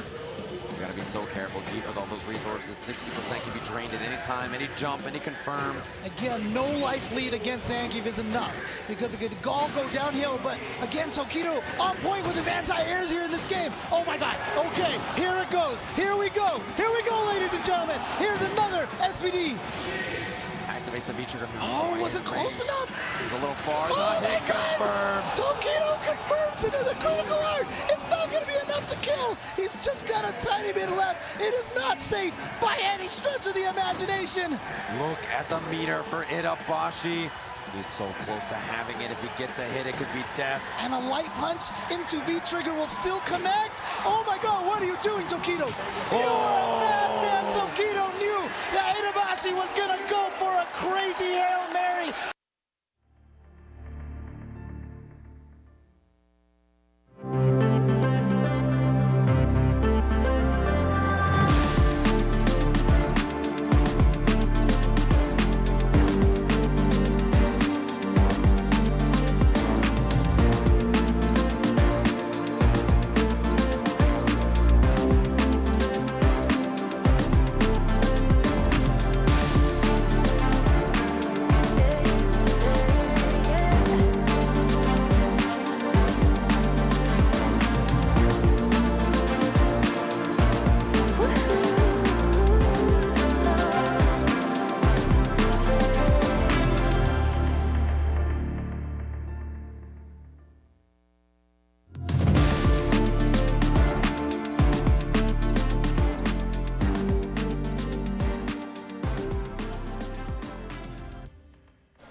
We hope you got all the refreshments you need because this action is not going to stop. Man, I was already stumbling over it, not even thinking about it because I'm pretty fast, yes. Yeah. I do speak kind of fast. Thank you, Logan. I appreciate that heavily. Going into the top 8, right, we have so much more to update you on. Actually, I'm fogging up my glasses just talking about it.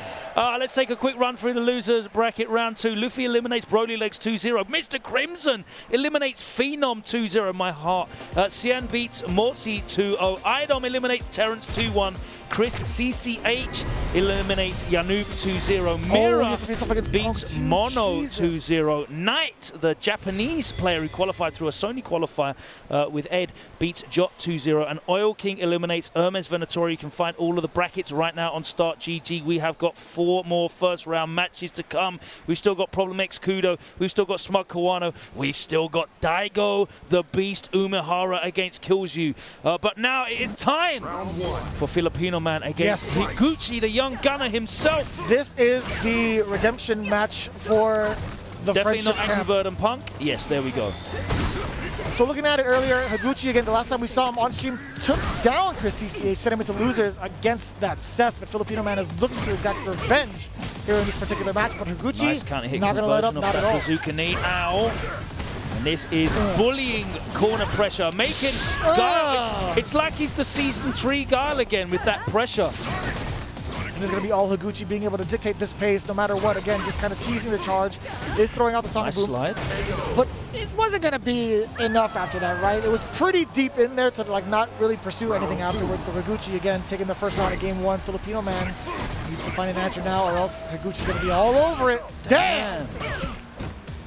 We both said it in stereo. It was nice. That was nice as well.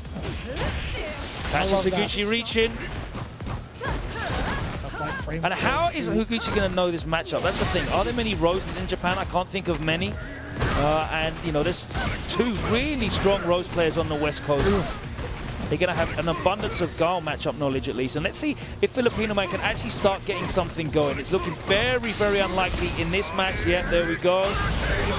You cannot be reversal that. It's too far away. There's nothing. The block stuns run out. I feel like It's there a hasn't real been trap. anything specific that Higuchi has like needed to adapt to, other than that one sequence where and that's the Filipino Man had like hit him with like a maybe like a throw. Filipino Man has not had the opportunity to really start playing yet. Like that V-trigger use is so good. He's so good with that. We've not had an opportunity to see him really like make the most of these tarot cards. Not one bit, right? Still trying to get these counter pokes going, but Filipino Man, even if he's trying to hit max range, it's whiffing. It's just like very straightforward Street Fighter 5 play. It's just plus frames, shimmy, frame trap, staying out of range of that stand fist. Not really much to fear, as you said, after that slide. You're gonna have to start taking some more risks. So Higuchi now trying to get the offensive, the standing heavy punch. This is gonna be great. There we go, off the wall. Continue the combo after. Look at the red on the screen. That is a ton of damage. Burnt the full V-trigger on that. One more for the stun. Word? Yeah, he committed to the, oh my god, just catches him on the toes. And this is what we needed to see, exactly this. Once Filipino Man is actually able to get his game moving, then we'll see how Higuchi deals with it. I don't think we'll ever see Higuchi jump in on Filipino Man so long as he has that trigger again. Just an FYI, that's exactly how he took a ton of damage just off of that. Man, that's a whiff punish if I've ever seen it. Damn! Yeah, it's really difficult to deal with that jump forward when she's got that option there. But Flash Kick is very good for it, but if you catch Guile standing up, of course. Oh, you saw Filipino Man reaching frames ago. You saw the startup of that animation throw, do it. Anton, you. Filipino Man does that raw activation plus frame. You have to take all rise. of these throws. You have to take all of these throws. Yeah, this is smart. He's got the health to do it as well. And now that V-trigger's gone. He can get a hit confirm into a CA. Oh my god, he actually risked the jump. I can't believe he risked the jump. I wonder if he would have been able to catch that jump roundhouse with a raw critical art. Considering how it traded with the anti-air, right? Oh, this is going to be huge damage. That's a setup with the soul punish. The attack still going to be plus frames. Oh man, that wasn't the sequence that he wanted. Filipino Man could have delayed that standing medium punch for the proper frame trap. Yeah, starting to get away with just raw jump-ins. It's a legit mix-up with Guile standing because obviously the flash kick covers so much range. It's very good. If you catch Guile standing, then he catches him standing anyway. You're dead. CA, there we go. And this is what we were waiting for. Filipino Man getting the offense running. Higuchi is just blind guessing. He doesn't really know what's happening here. And Anton loves it as well. He's so animated. He's so full of energy and life. I really love seeing him play on stage. This is him powering up. The more buttons he mashes down, the more he feels himself. We've seen hints of this, shades of this, even back then in Street Fighter 4 when he played off against Sakonoko. He was mashing for his life in between rounds to get his rhythm going. And I kid you not, that is proper lore when it comes to Filipino man. All right, Higuchi going back to the character select. It's not going to be to change character though. He is very much a Guile main, but certainly going to be taking a little bit of time to think about what just happened to him.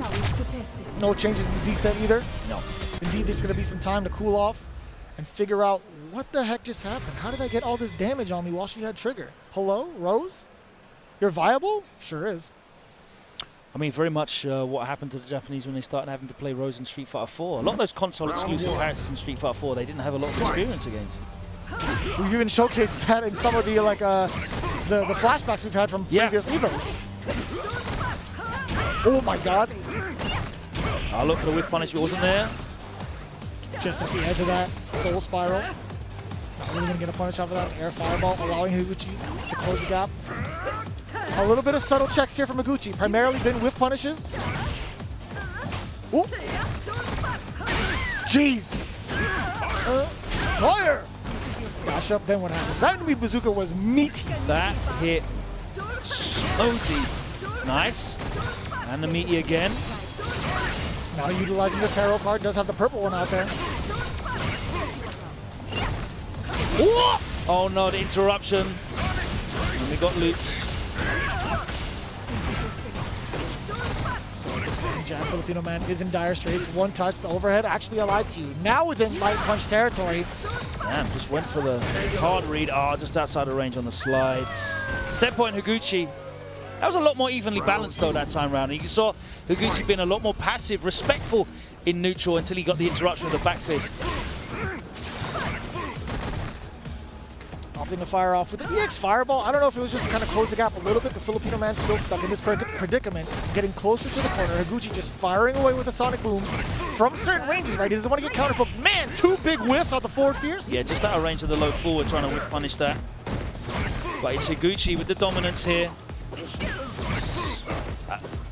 Every time we've seen it so far, Anton hasn't been able to fight his way out of the corner. Look at the calculated range from Higuchi. And again, he's risked that sweep a lot. Crush counter, you get to pick up, that's right. He doesn't know! No, that was a crush counter. He was forced to get that. Yeah, of course, sorry, my bad.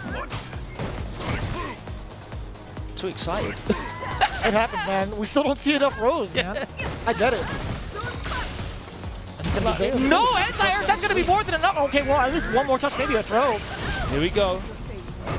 Yeah, no throw take that time. Activation, what are we going to do? Oh, walk into the jab. It was so anticlimactic in the end. He was banking on Higuchi trying to play defense. There was going to be a sequence of frame traps that maybe Anton would, or Filipino man would have tried to confuse Higuchi with, but he wasn't even going to take that risk. He's like, you know what, I'm just going to stop you right there and use this crouch jab. And it worked out. It makes sense because we saw Higuchi take all of the throws the first time he activated and was pressuring him in that situation with the life lead. But that time, no. He said, I'm having none of it. Close it out you with had to. jab. Yeah, I mean, like it's great too because like you take the throws, you would be able to take 3. It probably would have killed Higuchi if you took all 3, but you also can't just sit there and take it, right? Because if you take it, then the OTG is going to happen, you're going to get the full sequence, etc. Right? So that was a really tough predicament. I didn't think Higuchi was going to actually fire away with the crouch jab because maybe if Anton took like a step less and did standing medium punch, it would have been pretty much death. But Yes, it was a good call. It was a very good read. But that's the game, right? That's the read, yeah. If I'd have walked up a little bit less and gone for the frame trap, I'd have killed you. Precisely. But I tried to walk in a little bit further, and I got jabbed to death. And that's just how it is. That's literally just what the game's built around. You know, how many frames am I able to squeeze out here? What pressure can I apply in these situations? Are you going to respect me? Are you not? Higuchi in the end decided, and that makes sense as well because you know it's a very prevalent thought and theory in all kinds of competitive games. I know you're deep into like the card games as well. In that, like, if I don't know exactly what you're capable of, then I just need to kill you as quickly as possible. I just need to close it out. I don't need to try and counterplay you and deal with any of your stuff because when you're dictating what's happening, the ball's in your court and it's a losing game for me. And Higuchi said, you know what, no. I don't even have to play that if I am not even really in that situation yet. I'm not in the danger zone quite yet, right? I could actually alleviate this from happening. But we're going to see Smoke. I didn't recognize Kawano because I didn't see what color his hair was this season. I didn't recognize Kawano because he wasn't wearing like a Balenciaga sweater or like Louis Vuitton pouch. Is he still part of that Street Fighter V J-pop band? I don't know. I feel like they're still together, right? Can someone in chat tell me about that? Because I feel like they're still together, right? All right, it's time for the mayor though. Very excited to see Smug here on the big stage. Super excited. And what was the last time we really seen him on like the big stage like this? I genuinely cannot recall. I mean, he was over at like Combo Breaker. I don't know how he did at CEO, if he had gone to CEO, but the last time I saw him wasn't he at Combo Breaker. Yeah, he's done pretty well. Brought the boxer out as well, so that was always fun to see. We saw the G, I think, yesterday. Jim Carrey style, that big yellow trench coat. The mask, yeah. Yeah. So he's still keeping both those characters active. It's an interesting pairing, right? It's not like a super powerful pairing at the moment because I think like Boxer's very solid, but he has losing matchups. G's a lot better than people give him credit for, I think. Like, I think he's overlooked. And I've seen a couple of G players come through. Okay, and we're going to see some G again here today. You know, of course, he's not like I touch you once and then you have to guess the game. Not at all, not anymore, yeah. One of the things, again, with command grab is that it's not going to be doing as much damage, but one of the things that we also like to talk about is Colleen, right? There's been some significant changes to how she plays. Oh, yes. All of the Colleen players, I feel, are suffering for the sins of Kawano, who dared to beat so many of the legends of Street Fighter over there in Japan with this character, and she suffered pretty badly, man. I think the V-trigger changes are really, really harsh for her. Everything outside of that, right? It's been so difficult for her to consistently get anti-airs going. You would have to resort to either doing the counter or even like an air grab, which are both very good, but at the same time, it requires the counter's so risky, and the air grab requires a lot of focus as well. Immediately going into the ranges where Kawano would love to play, and checking Smug has no fear, but there is risk. That roundhouse is pretty heavy. Oh. Yeah, that is still such a great anti-air. It may not be as obnoxious as before, but it's still, again, very consistent. Yep. And that's what Kawano was banking on the whole time, right? If you're going to play outside of my roundhouse range with fireballs, I'm definitely going to react to you. Yeah, being able to jump over that fireball and whiff and get a big punish is really significant here. Is he going to get the stun? Yes, he is, and that should be the round. More than enough with damage to spare. And it was just that one sequence. Kawano was just waiting for Smug to commit to that fireball range outside of what Kawano was doing. And then that was all she wrote. Again, going right into the fireball, but the roundhouse exchange from Kawano. Back throw now. What's the button? Dash up. Try to bait something. Nice. Air grab. You had time for the air grab still? What a whiff. Beautiful buffer. Oh! Oh, so dangerous. We saw Smug suffer pretty badly the other day trying to use command grabs over and over and it not really working. We'll see whether that scarred him a bit, if he's still going to go for those. It's such an important part of G's pressure. Also dangerous. The roundhouse from max distance to Smug does not have the V-trigger yet, but if he blocks one more normal, that's exactly why Kawano's been a little bit reluctant. Oh, and he does get it off. That's going to be the round. No, he dropped it. Oh. Ooh. Kawano deliberately stopped trying to play the counter hit game, or the counter poke game. He didn't want to give Smug that V-trigger for free off of that last block. He wanted to find a way to land that hit. Oh boy. You see the buffer from those stand light kicks specifically. Yeah, EX smash over is behind that, waiting. You tried to dash up in front of Kawano? He's occupying the space. Immediate checks. Forward throw now. Watch out now, crouching the medium punch, the vanity step. What's going to happen? Respecting these plus frames. One more for the stun. And he gets out the dash. The fuse? Oh! The frame trap afterwards? You can't press after that. Oh, he doesn't get like a follow-up. No, cancel off the light. Oh, what is going on? There were so many fumbles coming from the side of Smug. The whip throw, Kawano now activating. Forward throw. What's going to be the sequence? Stand medium punch to keep him in check. It's so intense. Kawano doesn't have to overcommit to anything, but he's still going in, as he should. Trades. Yeah, immediately after the tech throw, the two exchange on that standing light kick. Nice and easy for Colleen and Kawano. There's a lot to be said with Smug, with the way he's been trying to play, right? He can't really play the counter poke game that he is very much so proficient at. Again, he's buffering. G has one of the best buffable normals in the business. Bro, the crouch and light punch is incredible as well. He's getting a little bit scrappy as well, like the exchange, the scramble in the corner. Definitely didn't come off for Smug. Very unfortunate. He'd already mentally committed to certain things, and you know when you get that counter hit chat, but you've already committed to other stuff following it up. It looks like a big drop, but just wasn't your time. He's taking his pressure, jumps out, nice. The counter, come on now. The parry in full effect now. Kawano, a couple of frame kills there. The avoid tech, man, that was again. It worked so at that space. That's going to be more than enough. Kawano, again, making quick work here. Getting himself at match point. Look at the amount of life just hanging down from Kawano's name. This is looking very, very, very difficult here for Smug. Not even able to get anything going. And Kawano's just really good at controlling the space and occupying it with buttons. You're talking about how good bufferable G's buttons are, but Kawano's really made that standing medium punch, standing light kick that Colin has at a cancelable look incredibly strong. Can go right into EX Parabellum if need be. Yes.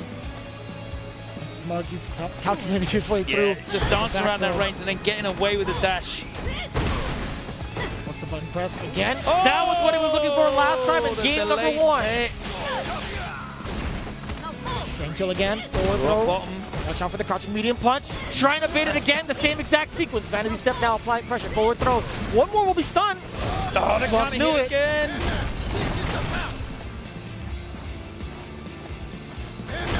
Yeah, Smug is trying to catch movement from Kawano. And he was kind of teasing the idea earlier, but he's sitting back. No mix-ups here. Whoa! Command grab? No! Oh, it was coming, no matter what. All right, cashes out immediately. No more scaling. Not quite dead. No! Oh my God, the punish was completely whiffed. Very lucky from the side of Smug, but he can't take anything else. Yeah, neither can Kawano. Kawano going for that shimmy again, and Smug sticking out that long crouch and light kick to stop him. That's one set point saved, and Smug starting to get some offense moving here, but again, the command grab's not coming off for him. That sequence from Kawano, right? It's worked 2 times over. He didn't get a reaction the third time. Smug is now keen to that exact strategy. Going to the corner. I'm loving it right now. Smug, what are you going to do? You tried to command grab Kawano, sniffed it out.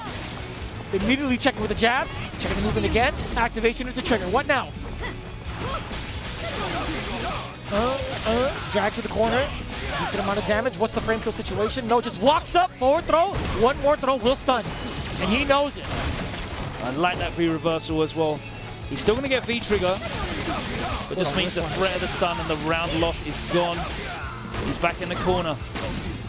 Brave tech. That was a brave tech. And again, he sticks that long shoe. Still able to counter. Oh my God, Kawano. And that is it. Smug started to fight back, but Kawano, the control was too good. That corner pressure, man. It was too tough for Smug to kind of figure out what he was supposed to do on defense. It was just a little bit too late for him to actually figure out like what sequences Kawano was going for. A little intimidated by the frame kills. Again, he has like a whole wheelhouse of frame kills, but it leads to the same thing, really. Yeah. Wasn't really able to get a lot of V-trigger offense going as well with G. The command grabs were not there either. Not even being able to like dash low to check the movement. Kawano, no, he was so good at walk blocking, right? And he teased the idea as well, right? So like the walk back immediate crouch block, it's so easy to do on the leveless controller. And Kawano's so good at that. He just, as you said, he was searching for those ankles because it's so good for G when he's able to convert off that EX smash under, but it wasn't to be.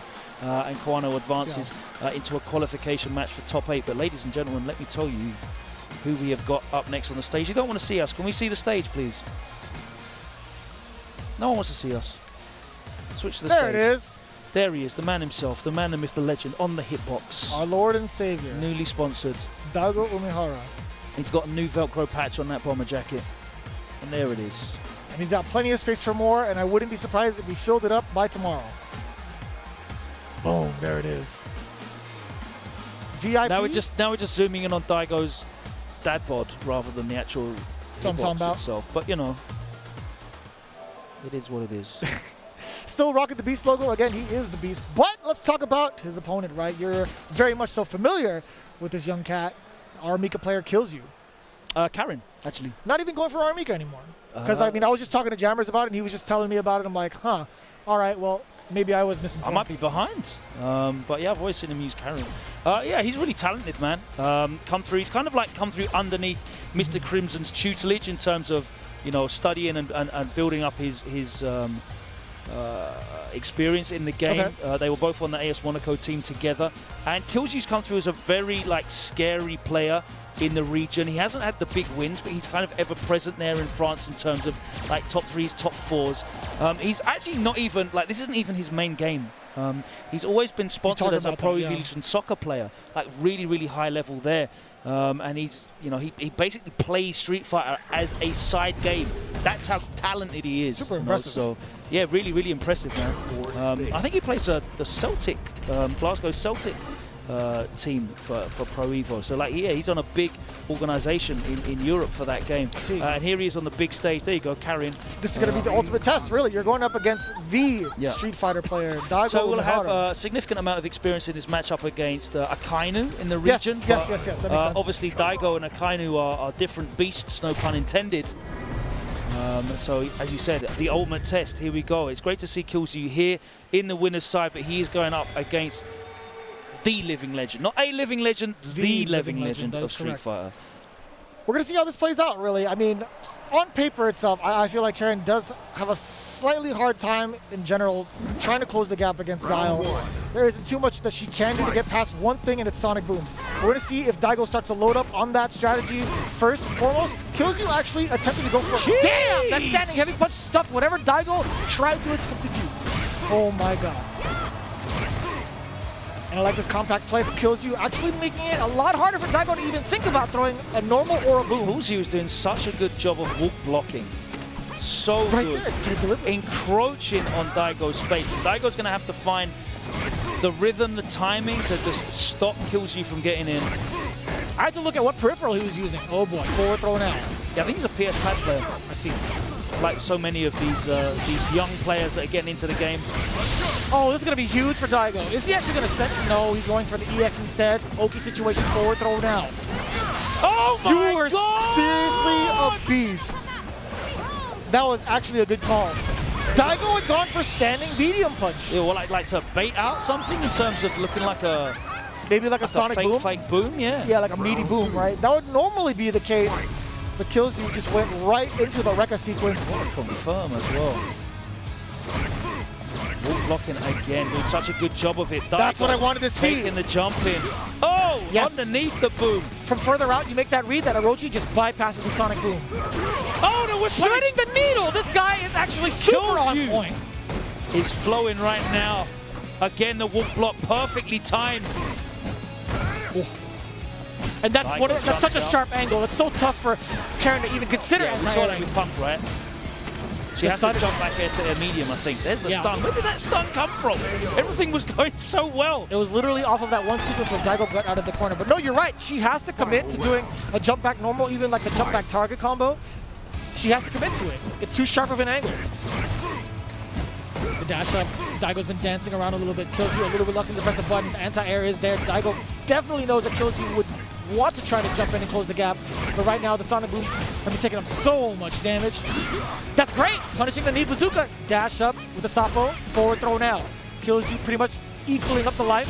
Daigo definitely fighting out of the corner. He is not afraid to throw those been moves. Doing so well to just bully Daigo to the corner. There's the EX boom. And it's starting to go well for Daigo now. Not punishing that V-shift. Pick it up. Again. Finds another way to land this boom, man. That crouching medium punch confirmed. Oh my god, just stuffed whatever Daigo did there. Nasty. Now pressing a single button. No, the whip punish could have been there. I almost pushed Logan off his chair. I'm sorry. You need a little bit more strength to do that, sir. It almost worked. Oh, I rolled a little bit. No. It's fair enough. Daigo is so good fighting with his back to the wall.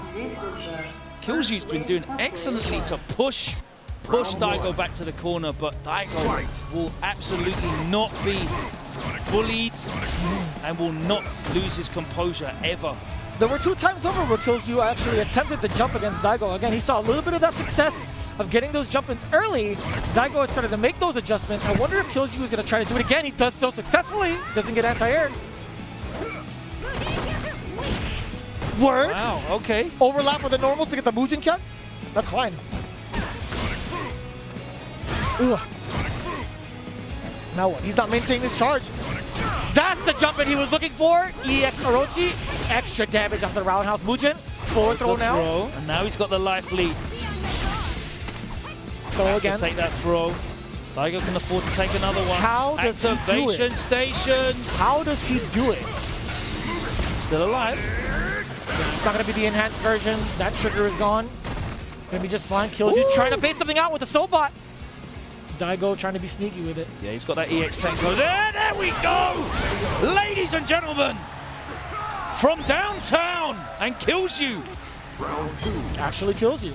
Again, not being able to surpass the Boom without meter, by the way. It's a whole different story when she has access to EX support. Yeah, and he hasn't really been using that. Oh, no confirm. That could have been huge.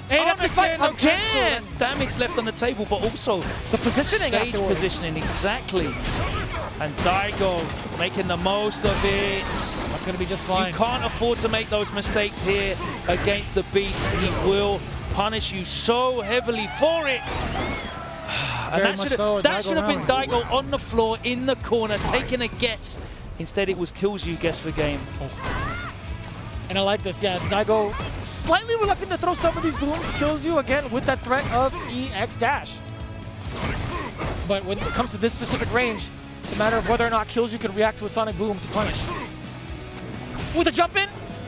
Oh my god, catches Daigo reaching. EX% how to finish the damage. Finish the combo, I should say, with the damage. Taking on stun and damage onto that with the EX.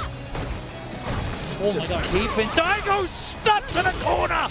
There's the Point. stun. Is it going to be enough? Yes, it is. It all comes at the end. What about the scaling? Yeah, it doesn't EX. matter. Bro, it's all specials and heavies. And Jesus. kills you. Comes back from set down to level it up 1-1 with the Beast himself, Daigo Umehara. This young man from France looking to make a name for himself, Mr. Crimson in losers. It's Kills You who's fighting through the winner's side right now. Oh, got a little bit of the movement there. Full conversion for Daigo now being able to set the pace. That could have been huge if the medium punch had connected for Kills You. Checking the movement. Daigo is steady as a rock. Oh my god, Daigo's respecting all of this, loads of negative frames, but Daigo doesn't want to interrupt. And he's back to the corner again. Oh, that's huge! Counter hit conversion! Orochi into the corner, trying to bait a normal, but no, Daigo does get thrown. He's just sitting there and taking it. A couple of crouching medium punches, a couple of frame traps too. Could be frame trap scenarios. Need to respect the activation potential. Watch it now. Watch it now. We've seen a lot of these highlight clips come from crouching jabs into booms. Watch out.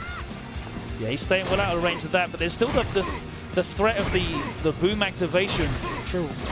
There we go. But walks and blocks and puts him back in the corner. Excellent play. That throw did about 220.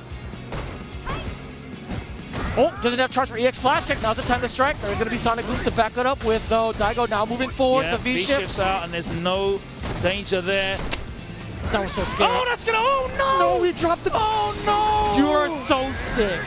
That's going to be just fine, though. You're fine. Kills you. My God, he went for the throw anyway. The jump back, jumping it again. Kills you is one sequence away. That's going to be critical art. You already know. Spend it all. That's good. Spend it all. It's and great. Kills you. Daigo doesn't have any meter to spare going into the next round either, so that was a very excellent choice. Look at now. Kills you not having access to any of that EX for the Tenko through the booms, though, is a big deal. But it is set point.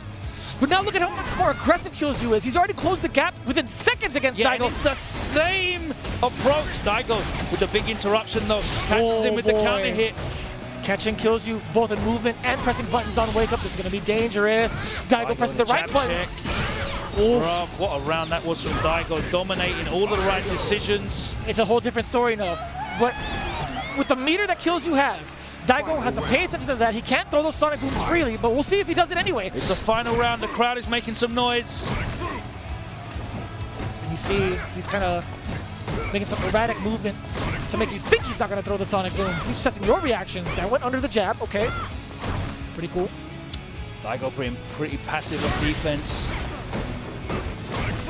No buttons here from the side of Kills You yet. Look at that. That erratic movement right there makes it so ambiguous as to when he's going to throw out that Sonic Boom.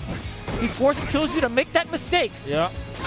Oh, that is huge. My word. And that is a great time to use that meter forward throw now. Doesn't get any media after that. Yeah, the reversal for the knockdown and the pressure. Daigo tries to jump out, but he gets the corner back. Oh boy, the he was delay ready. jab, looking for an EX flash kick, the Umi flash kick. Daigo, the activation. Mini booms coming out. V-shift's Excellent out, V-shift. so smart. Now Good call out. that V-trigger's gone. The sweep anti-air, the patented Daigo special. But it is a lot of resources here for KillsU. Both players can kill off a single touch, by the way. KillsU, if he gets the right sequence into trigger, it could lead into... Roundhouse activation is coming any minute now. Oh my god. Oh, he's gonna dash in front of his face. KillsU is still getting himself within range. That roundhouse so good. Oh, here it comes. The activation. What happens now? Is he gonna take all the throws? He's waiting after another one. If he throws again, it's gonna be over. He's got V-gauge now. Oh my god.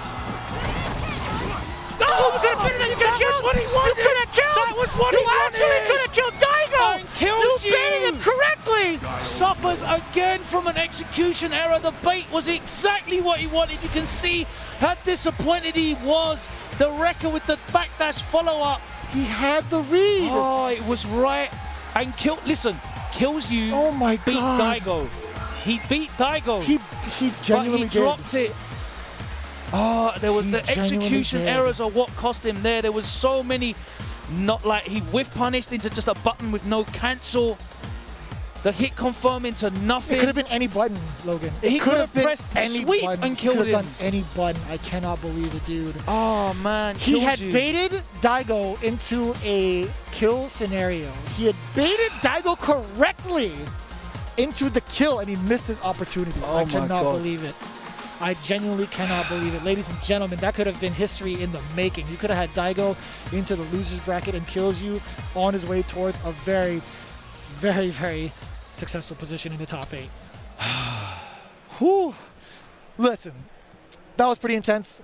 Too intense for me. We're getting a little too old. Ladies and gentlemen, we highly encourage you guys to get some refreshments. Be sure to come back for more of the Street Fighter V action as we get closer and closer to the top 8. You don't want to miss it. We'll be back here with more Street Fighter V at EVO. Thanks for watching and supporting EVO 2022. Speaking of support, you should support our monitor and headset partner, InZone from Sony, the newest brand in gaming gear providing you top-of-the-line equipment.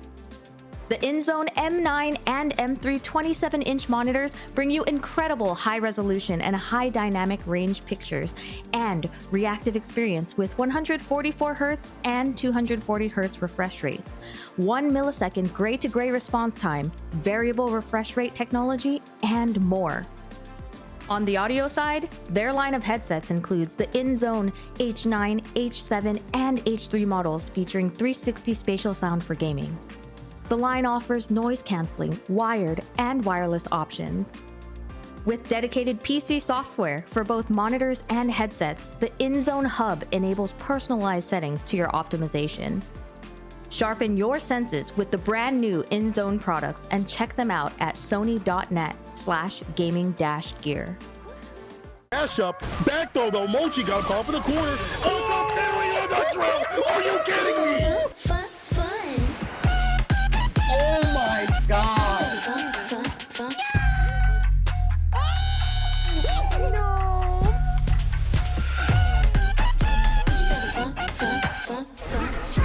Let's go!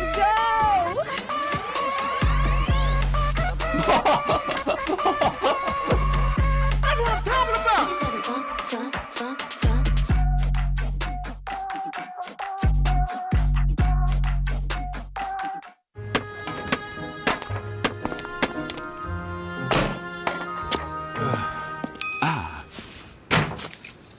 Red Bull gives you wings.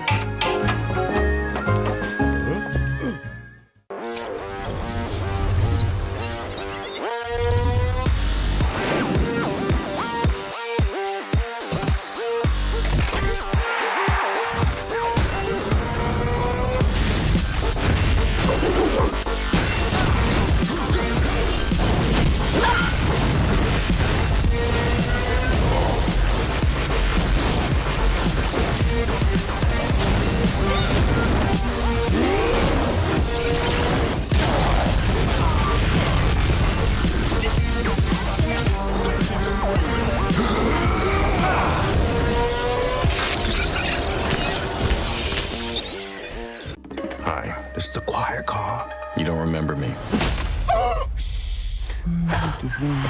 Now. Talk to me. I'm not the only one doing a job on this train. Enemies. I recognize that guy. He was in Mexico. Tequila? Become. When we get off this train, the White Death waits for you with his army of assassins. Allies. We need to come up with a plan. Was that a snake? It would appear so. Bullet Train, exclusively in theaters. Now playing. Rated R.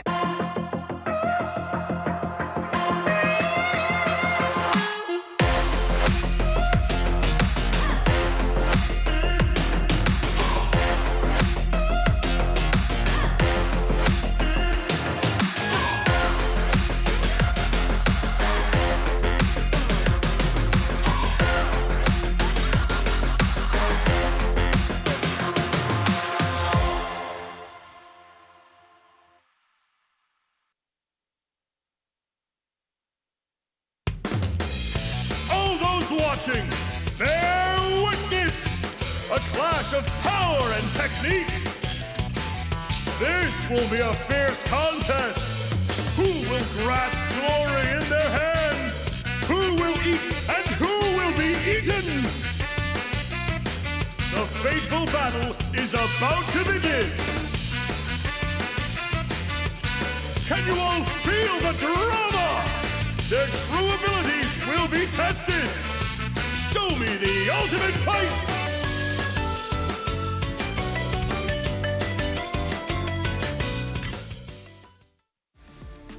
PlayStation Tournaments brings competitive play to all skill levels in the FGC. You can compete for cash prizes, virtual currency, and more.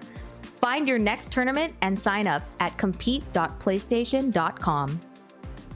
Even if it had been Antier, you know, he wouldn't have died or anything. It's not a ton of damage. It would have been positioning. But still, great game for MOV. Kind of a little staggered approach with those crouching light kicks, but then too far for that combo to connect. Great so punish. he's going to get punished, yeah. Antier, no, he didn't trust it. Maybe he just didn't pull the trigger. And now, Goichi. Okay. Both of them doing the exact same moves 2 times in a row. And a rare throw tech from Goichi not to handle air legs too well. We saw MOV go down 2 earlier and make the comeback. You gotta wonder if that's gonna be a factor again. There's the confirm close to stun. Oh, the but wake still up. wake up buttons. No fear from Goichi. Gonna, cancel the V trigger. Straight on the jab. Oh, and that was so strong from MOV. He did not stand up, or he didn't stand up to block the overhead. Instead said, I'm going to interrupt this with my own button. Why block it when I can punish it? And then an MOV just throwing out the EX lightning kicks, catches Goichi by surprise to take that round. And yeah, he's 1 round away now from tying it up 2-2. Well, both of them going up for air legs and an EX bird kick. They have both gone to that so rarely. Right. And yet both players trying to be very aware of it, very cognizant of that move. Yeah, always respecting it and considering it as an option, but you know, it doesn't come out too often. Now, critical engage on deck for Goichi. Antier is good in the front. Yeah, the forward dash. He thought it was going to make it behind there, but stayed in the front. MOV now going air to air, and the air lightning kicks, like I said, just catches you and juggles out of the air like that. Gotta be careful. The trigger on deck for both players. Under the fireball has critical art and Just spends goes it. raw into the super. Is this going to be enough to kill? It's not, but does he quick rise afterwards? Yes. Does. Into the fireball, safe setup. Yeah, not too much pressure, and now MOV with the full critical art bar. Oh, the Antier was so early he recovered those. So fortunate for him. Speaking of recovering in time, oh no! Just got caught by the rapid short on the way down. Goichi now, match point over MOV. I wonder if it was one of those situations where Goichi thought he was going to go for instant air, instant head stomp for the quick overhead. Yeah, who knows? In that situation, Goichi stayed clutch. Walk up throw.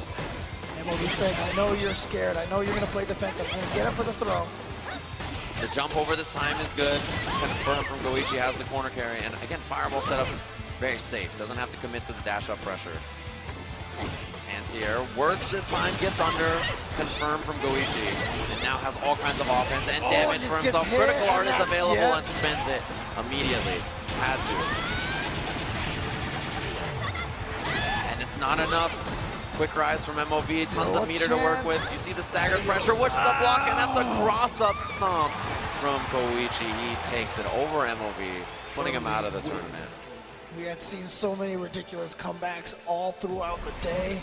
Not gonna happen this time.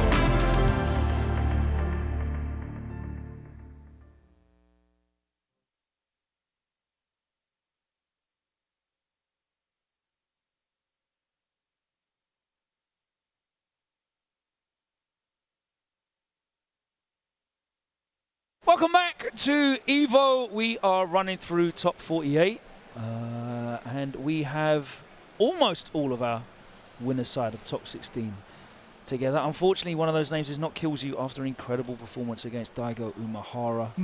Wasn't able to close it out in the end, but what a game. Don't sound too gloom about it, man. We still have plenty more Street Fighter 5 matches to go. Bracket.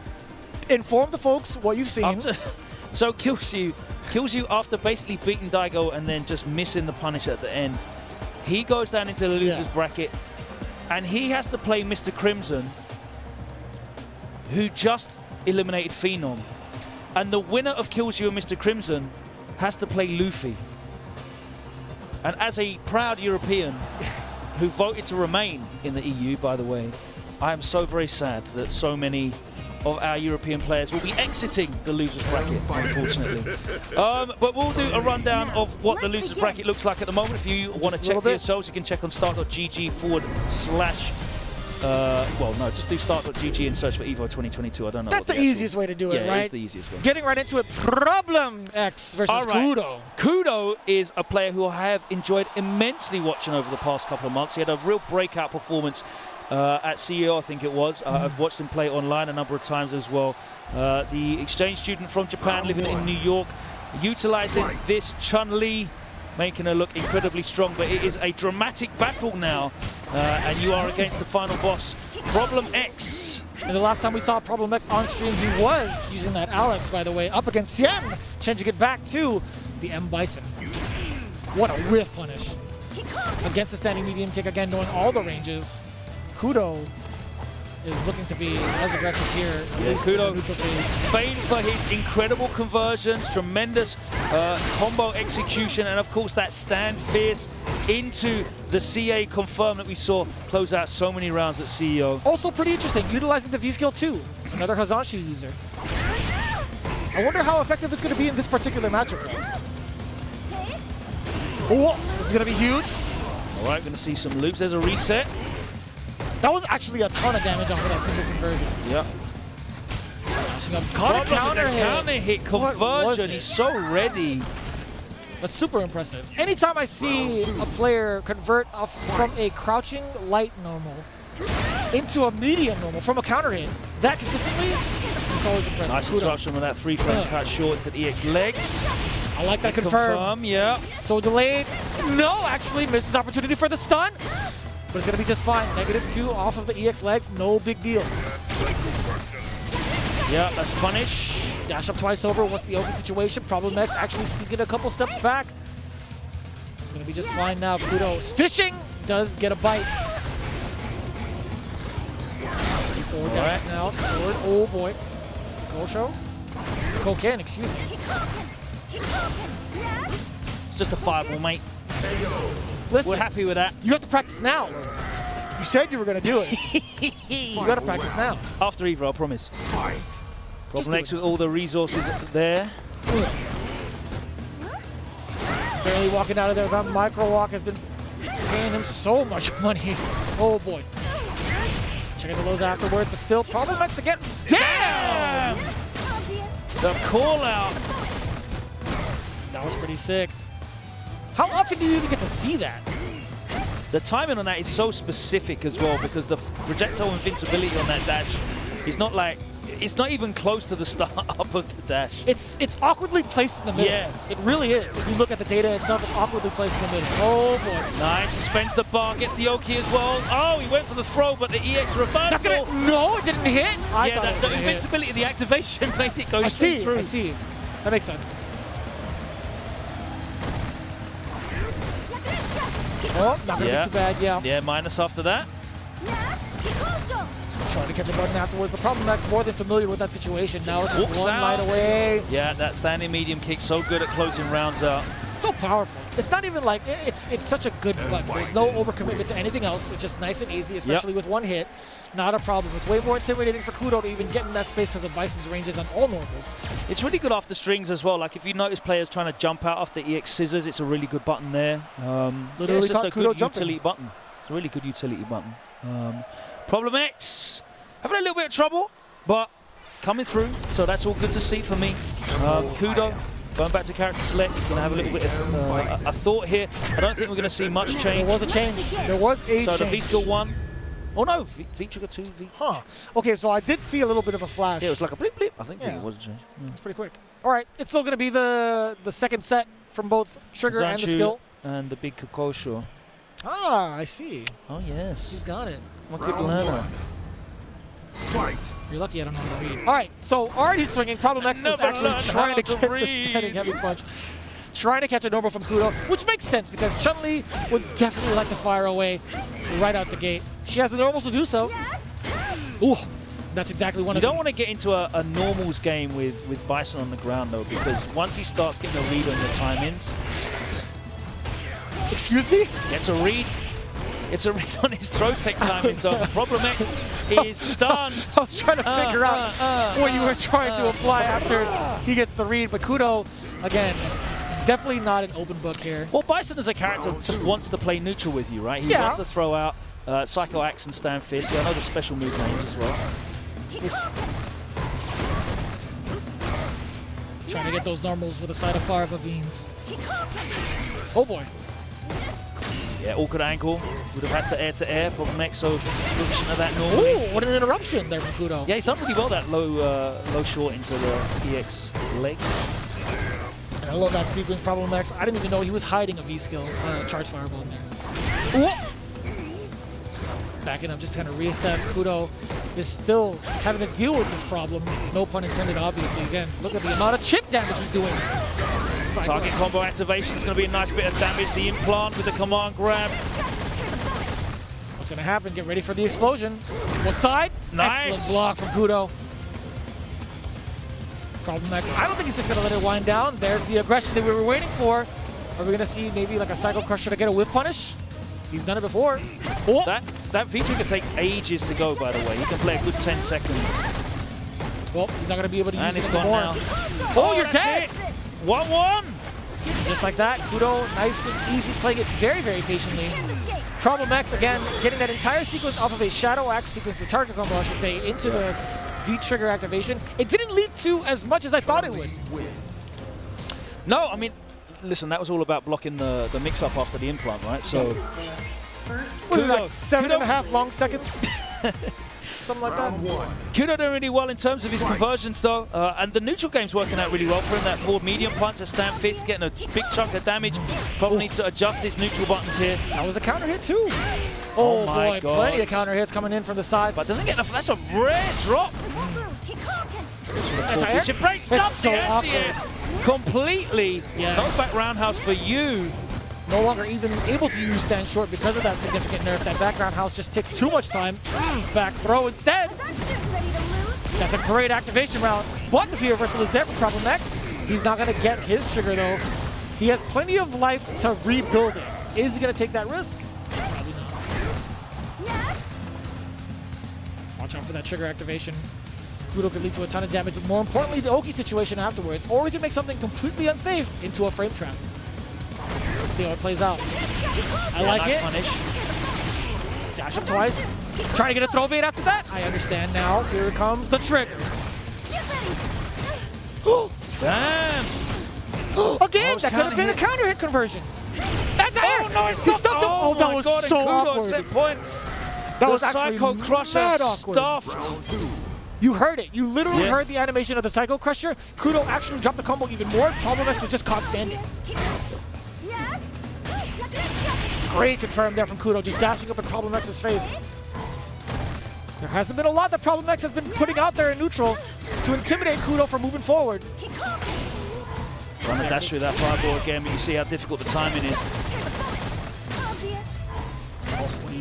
Now, finds the mark. There's a knockdown. Trying to go for maybe a back throw. Kudo just firing away with the normal. Snap! That roundhouse is going to catch even from behind. Still managing to maintain the charge. Kudo is all over it. One more for stud. Problem X with the interruption, though. So brave. That was a guess for set situation. What a time of year reversal. That's going to be more than enough. Problem X falls short because of the cross-up against Kudo. Kudo's going to be moving on, I believe, into top 8. No, that Just was that's one top more 16, game? so Okay, one top more. That was 16, the I last first round match of top Ooh, 42. Remember, wee. we had the top 42 qualifier from Problem X True. and Sian at the start. It's true. What an incredible run this young man is on. Kudo has been so impressive every single time I've seen him play, really making the most of this Chun-Li.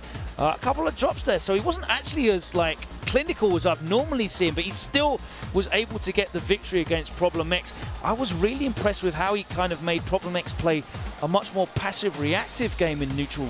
Hardly any normals seen from Bison, It and was that's so very, surprising. very different to what you'd normally expect from Bison in the neutral. He was almost exclusively using the double knee press as the using the right names, using the scissors as the neutral tool rather than the Psycho X and the stand fierce. Or even the stand medium punch. That occupies a good amount of that range, and it's just not even as punishable as something like a heavy punch or even like the Psycho X, right? He started to use it as he got towards the corner, but it was a little bit too little effort too late, right? What was really, really good as well, really getting a lot of mileage for Kudo, was that low short into the EX legs. Yes. It's always been a good interruption because it's a 3-frame cancelable low into a safe special move. It's so good to throw out and just make people second guess putting any kind of delay in their strings. So powerful. There's literally a song with a line in there that talks about low short into EX legs, right? Again, it's one of the things it's non-committal. Like even if it hits or if it's blocked, if it hits, it's great. If it's blocked, okay, you don't get punished for it. Not a big deal. Absolutely, Kudo advancing. He will face Kawano. Every match now in Winners is a top 8 qualification match. And first up, we've got some slides. Man, you were going to tease me into the next matchup, but instead you teased me with something bigger. The European Street Fighter League coming your way this year in 2022. It's going to be extremely hype. Again, it's going to be all on Capcom Fighters as well as Capcom Fighters _JP, or of course, Big up the Capcom Fighters JP crew. That's correct. As well as the traditional US Street Fighter League, all in 1 year. How are we going to fit all of that into Capcom Cup? Who knows, bro? I would Who love knows? to see it, That's going to have to be a festival of Street Fighter. The Capcom authorized mobile game Street Fighter Duel is still now available for download in China with a global version coming soon. The epic legend is reborn on mobile. Download Street Fighter Duel now and let's fight for each other and join the journey of millions of players to become the best fighter. The QR code there is on your screen if you want to find out more in China, coming soon globally. People don't know this, but Logan is a lot funnier than you pretty much give off. I think, the macho man kind of look, it doesn't really show how funny you actually are. Thank you so much. I genuinely need that, though, just to let you know. I think you're a real funny guy. Going into it right now, Gachikun versus It's Just all a good. Kid. Just a Kid. What a run. We just had Kudo, who's had an incredible breakout couple of months. But what a breakout year Just a Kid has had. The MVP of the Midwest. He won the CPT qualifier for Capcom Cup for NA Midwest as well. This jury is doing bits. He is going up against a former Capcom Cup champion, though, in Gachikun, and this Rashid looking very dangerous. What are you giving me, the spirit fingers? I mean, especially for our NA representative, without a doubt. Again, he puts the best in the mid-best and is taking out some of the best today. You know what? He is actually the only Native American, because I'm not including Kudo, in winner's side of top 16. Just a Kid, the only one. We'll see if he continues to do that and run that streak against someone like Gachikun. Slightly dangerous now, already into the corner. Man, whipping that throw, I should say, in front of Gachikun. Not a good deal. Here we go now. Attempting a lot of the buttons, no escape options for Just a Kid thus far, and the stun is there. How many times has he been caught with his hand in the cookie jar? 2 times over, more than enough for Gachikun. Looking like a real typical Rashid round, to be quite honest with you. That was looking like Rashid rounds of years gone by. And sadly looking like jury rounds of years gone by as well. You're not wrong. But she is much improved. Let's see if Just a Kid can show off some of that. Just a bit shy of getting that buffer from that standing heavy punch against Gachikun, but it's going to be just fine. You're going to charge one of the fireballs in front of his face. Here comes that V-trigger one, though. What are you going to do about it? Forward throw now. Still susceptible to the frame trap. No, the anti-air is there. Not too bad, though. You get out of the corner. Absolutely. Good use of the V-reversal as well. Still going to get the V-trigger, so no problem there. Just getting that pressure off. Nice anti-air. Gets the store. Oh, you could have uppercut on that. Needed to uppercut the EX one or... Even just regular. Yeah. Oh. There's plenty of time to do it. What happens now? Just Kid just actually needs one sequence while he's in Feng Shui engine. Nice! Yep, He's going to be able to do it without 100%. spending the CA. Only 2 bars needed. Ready to get through that whirlwind shot, the projectile invincibility of the flip. You see a little bit of unfamiliarity from the side of Gachikun. Didn't know he was going to be projectile invulnerable at the quarter circle back kick. And it's still first frame as well. Like, it's really damn good. It's overlooked. And it's safe on block. It's ridiculous. It's such a good move. Continue now. Windshield wipe. Man, stopping dead in his tracks. Gets to charge up the V-skill as well. Either gets to use it as a combo extender or to punish a whirlwind attempt. Or tornado, I should say. Dashes underneath, but Gachikun ready. Is it? Ooh. Oh, he almost got the call out. There's good anticipation from just the kid. Puts himself Gachikun back in the puts himself corner. In the corner now. Full critical art on deck. Could lead to a lot of damage. The V-skill's still available for just the kid. No anti-air. Back throw now. What's the situation? The medium kick counter hit. Nice. No block string here. Oh, that shouldn't happen anymore. That should not happen anymore. There is a way to throw out a normal and still be able to recover in time to block. It's not the same as it used to her be. light kick fast enough for that yet? I think you said that last time we saw him. Her stand jab is still fast enough for that. Okay. Yeah, just any sort of meaty light would be able to get around that particular scenario. But I'd imagine he was trying to go for something a little beefy. Maybe like a stand medium punch to get his frame trap route started. Here we go now. Tech. Man, the pinwheel just in front of his face after the tech? I can't believe that actually hit. Find his way out of the corner. Oh! Check the roundhouse ended up finding the fireball instead. And now Gachikun. Oh! Nice counter hit conversion off of the crouch jab, checking the movement from Gachikun. Keeping Logan completely speechless on that one. The crouch counter now, what's going to be the situation? 15 dashes to the corner, but Gachikun not respecting it at all. That was correct. Ready with the anti-air. There's the activation now as well. Oh. I was born in the schmicks. You merely adopted it. Oh! That's such a good chase down. And it's so important too, because had Gachikun just sat there to block it, it would have been frame trap city. It could have been a throw. It could have killed with the throw anyway. Oh, you can't do that. No, Gachikun has been caught 3 times in that sequence. Yeah, Just the Kid's so good at interrupting. And there's the chase down. There's the stun, and Just the Kid with some real big man damage. Gachikun looking for an activation. He wants it. Oh, the raw jump in and again. He's missing anti-airs left, right, and center. Oh my God, the comeback is on. Where's the roundhouse? Oh, he just full screen activation. Then what? You still get the throw? You still went for it. Gachikun had deliberately waited for something. Did not expect it to be the throw. You could see the head tilt. That is the patented head tilt of like, huh, I didn't think you'd do that. It's a cultural thing. I remember Zach Bennett used to do that as well, and he's Japanese. So definitely, you know. I would have known. I was waiting for you to kind of elaborate. Counter hit, yeah, full conversion into the medium kick, and now finds Just to Get into this corner, pushes Just to Get into this corner. And it's barely been 9 seconds. Oh my Lord. That only took like what? Less than 15 seconds. Jeez, I respect it. I respect it. But then what happens? Out of the corner, and then what? Gachikun pretty much gets to control the space. Just the Kid getting baited with the throw yet again. Look at that match point for Gachikun.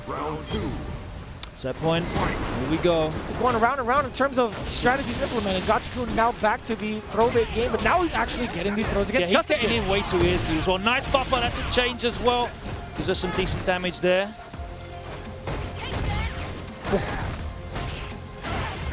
What an interruption on the dash forward. You saw it. Hey, that's fine. I mean, that's okay. Anti-air this man. Oh, dashes out. That works as well. Oh my word. Make the most of this. EX? No, he's going to do the pinwheel in there. Oh, he did it again. That was crouching medium kick. Oh, you're actually dead. God. Not bad. Not too bad. Gachikun, you could see him kind of straighten up. I was waiting for like a huge sigh of relief from his body language, but yeah, I feel like there was that sequence from David or from Just a Kid where he had a little overzealous thinking that Gachikun wouldn't go for the EX spinning mixer, but that pretty much. I mean, he showed it so often, and it was one of those things where I don't think you're going to do it, but he did it. that's like, all you can really say. I didn't think you were going to do it, but you did 3 times over in that set. Yeah, and he had safe meaty pressure, as you pointed out. Like he had the option, but he wanted except for the one time where he went for low medium kick. I do not know. I do not know what to tell you about all that, because he had it right the first couple of times where he baited it out, right? He went for a lighter, normal, faster recovery to get that kind of pressure going. That meaty pressure could lead to so much, right? Stand jab could go into like stand medium punch for a frame trap. That stand medium punch could go into a different set of rounds. Yeah, she's actually got plus frames now. She does. She definitely does. So yeah, there was just so much more that Just a Kid could have utilized in terms of his offensive pressure on wake up, right? So, I don't know. That crouching medium kick, a little questionable. Yeah, I also felt like Gachikun was really just traversing the neutral really easily as well. Like the corner carry. We know Rashid, from when he first appeared in the game, we were just in awe of his corner carry. It was like one touch, immediately you're in the corner from Season 1. As soon as you saw like players like Gachikun emerge using Rashid, it was really impressive. But just the way in which he was able to like lay down that neutral game and land, that and that exactly, and just carry him there and get that corner pressure. He was able to start to get Just a Kid teching as well.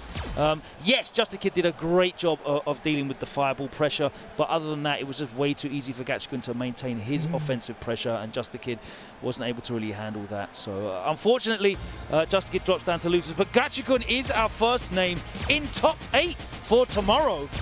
Which of these 2 Japanese players is going to be joining them in our first winners semi-final? It's Daigo versus Higuchi in a matchup that I've enjoyed multiple times over the last couple of years. And if you don't know, you might be surprised to find out that Daigo has a losing record in this head-to-head in the battles of the Guiles. You're not wrong. Yeah, Higuchi has had the better of Daigo, even outside of like the CPT, right? Yeah. There's been multiple instances even on Street Fighter League and even just in other exhibitions as well. And it's very impressive to see Higuchi, the way he's pretty much transformed himself from the early stages of his battle gameplay to even this current phase of the game. Yeah, he's just a little bit more offense-minded. I don't want to say like he's a little bit more crazy, but like he's just more smothering in terms of not crazy, his I think it's very deliberate in terms of how he places his normals and what he wants to do for you, or do to you, excuse me. And it's a different kind of pressure you get from his Sonic Boom game. I think Daigo's is a little bit more passive, reactionary. Higuchi is one that sets the pace offensively. But we'll see how it plays out. It's going to be a whole different story when it comes to Daigo. Absolutely, man. And it's very difficult to know which Daigo is going to turn up as well. He sometimes he loves giving you off-speed curveballs in terms of how he's going to play. Nice anti-air. Opens him up. We saw the counter hit. Medium punch. That was a very meaty bazooka knee. Gucci spending that bar. That was beautifully placed from Daigo, punishing that V-scale. Gucci trying to find his way out of the corner again, using the boom to kind of create a space first to allow him this dash. And now look at the spacing. Oh no, the drop. That's a huge drop. Very uncharacteristic of Higuchi. Now it's all turned around. It's Daigo that needs to fight. And again, Daigo does the same as Higuchi. He uses that EX boom as a method to fight his way out of the corner. He does manage to follow it up with the combo into the end of the round. Already off to a pretty solid start from Daigo now. He's the one that's chucking a lot of the booms offensively, and with the meter being spent early. Look at the exchange now. Stereo Guile. Mirror image. The same idea. Nice use of normals there to anti-air. Still in time, too. I was very impressed. Oh, boy. How did that go over the... I don't know. All right.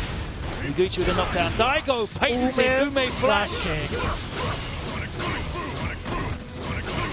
A lot more activity on the screen in regards to the fireball game. Daigo Umehara again, trying to set so precedent. good in terms of resource management. Like as soon as one of the guys has the EX there for the boom, they kind of dictate the pace of that fireball game. There's the activation though. Oh, the reset. What was that? Wait. Oh boy. One more touch. Daigo's got the activation of his own though. He caught him he gets the moving. hit. And he's got a lot of pressure still. He's going to bring it back. Couple of booms. Daigo, oh my god, he just walks in and doesn't even make it. I was just going to say, Daigo had the advantage because he's got the EX bar. I don't know what they're talking about there. Huh. Daigo had pulled down his mask, talked to Higuchi about that matchup. They are going back to the battle settings. But again, as you mentioned, there wasn't any sort of reason for Higuchi to just run into that V-skill boom like that. No, I mean, it's very interesting because Daigo obviously had the advantage there, and he had the EX boom ready to use at any point in that game. He had the V trigger gauge lead as well. Higuchi actually wasn't able to really get any of those small booms out. In the end, he had to spend one just to keep pace with Daigo in the fireball game as well. It's very interesting to see they're both using very similar strategies in situations as well. Both using the EX booms to try and fight their way out of the corner. Some really innovative anti-air, very on point in terms of awareness of what he can and cannot anti-air Higuchi. But Daigo, in the end, his pressure game, I think, is the thing. And I highlighted Higuchi being very good with the pressure game and kind of being a bit more offensive, but it's Daigo's pressure game that's really been the decider here, as these guys are still talking to each other. Hopefully everything's okay and they're going to be able to go back into the game. But Daigo with the lead as he looks to qualify for top 8 tomorrow. It feels right. We're back offline. We're back at EVO, and we are looking at potentially seeing Daigo in top 8 in the main arena. That's how, like, that's a big nature is healing moment for me, you know. And talking about the gameplay itself, right? When we were thinking about the sequences where Higuchi had gotten opened up, there were 2 sequences where Higuchi had chosen to use movement as an option on wake up or a button press, right? We didn't expect Daigo to really kind of like start going off with some of these meaties. I wanted to see if he would just kind of like back down and wait for Higuchi to spend a meter and see if he was going to be offensive about it. But it's no, I'll take this risk. I'll definitely just try to set the precedence here with offense. He took risk on defense as well. The Umi flash kicks were working out for him as well. So it seems like Daigo's come in with a very confident play style. He's just going to commit to his reads and see how it works out for him. It's 2 out of 3 as well. So I guess you have to just open up with a bit of momentum here. See if it's going to carry through. Crush counter. This is so fun to watch because it's literally just mirror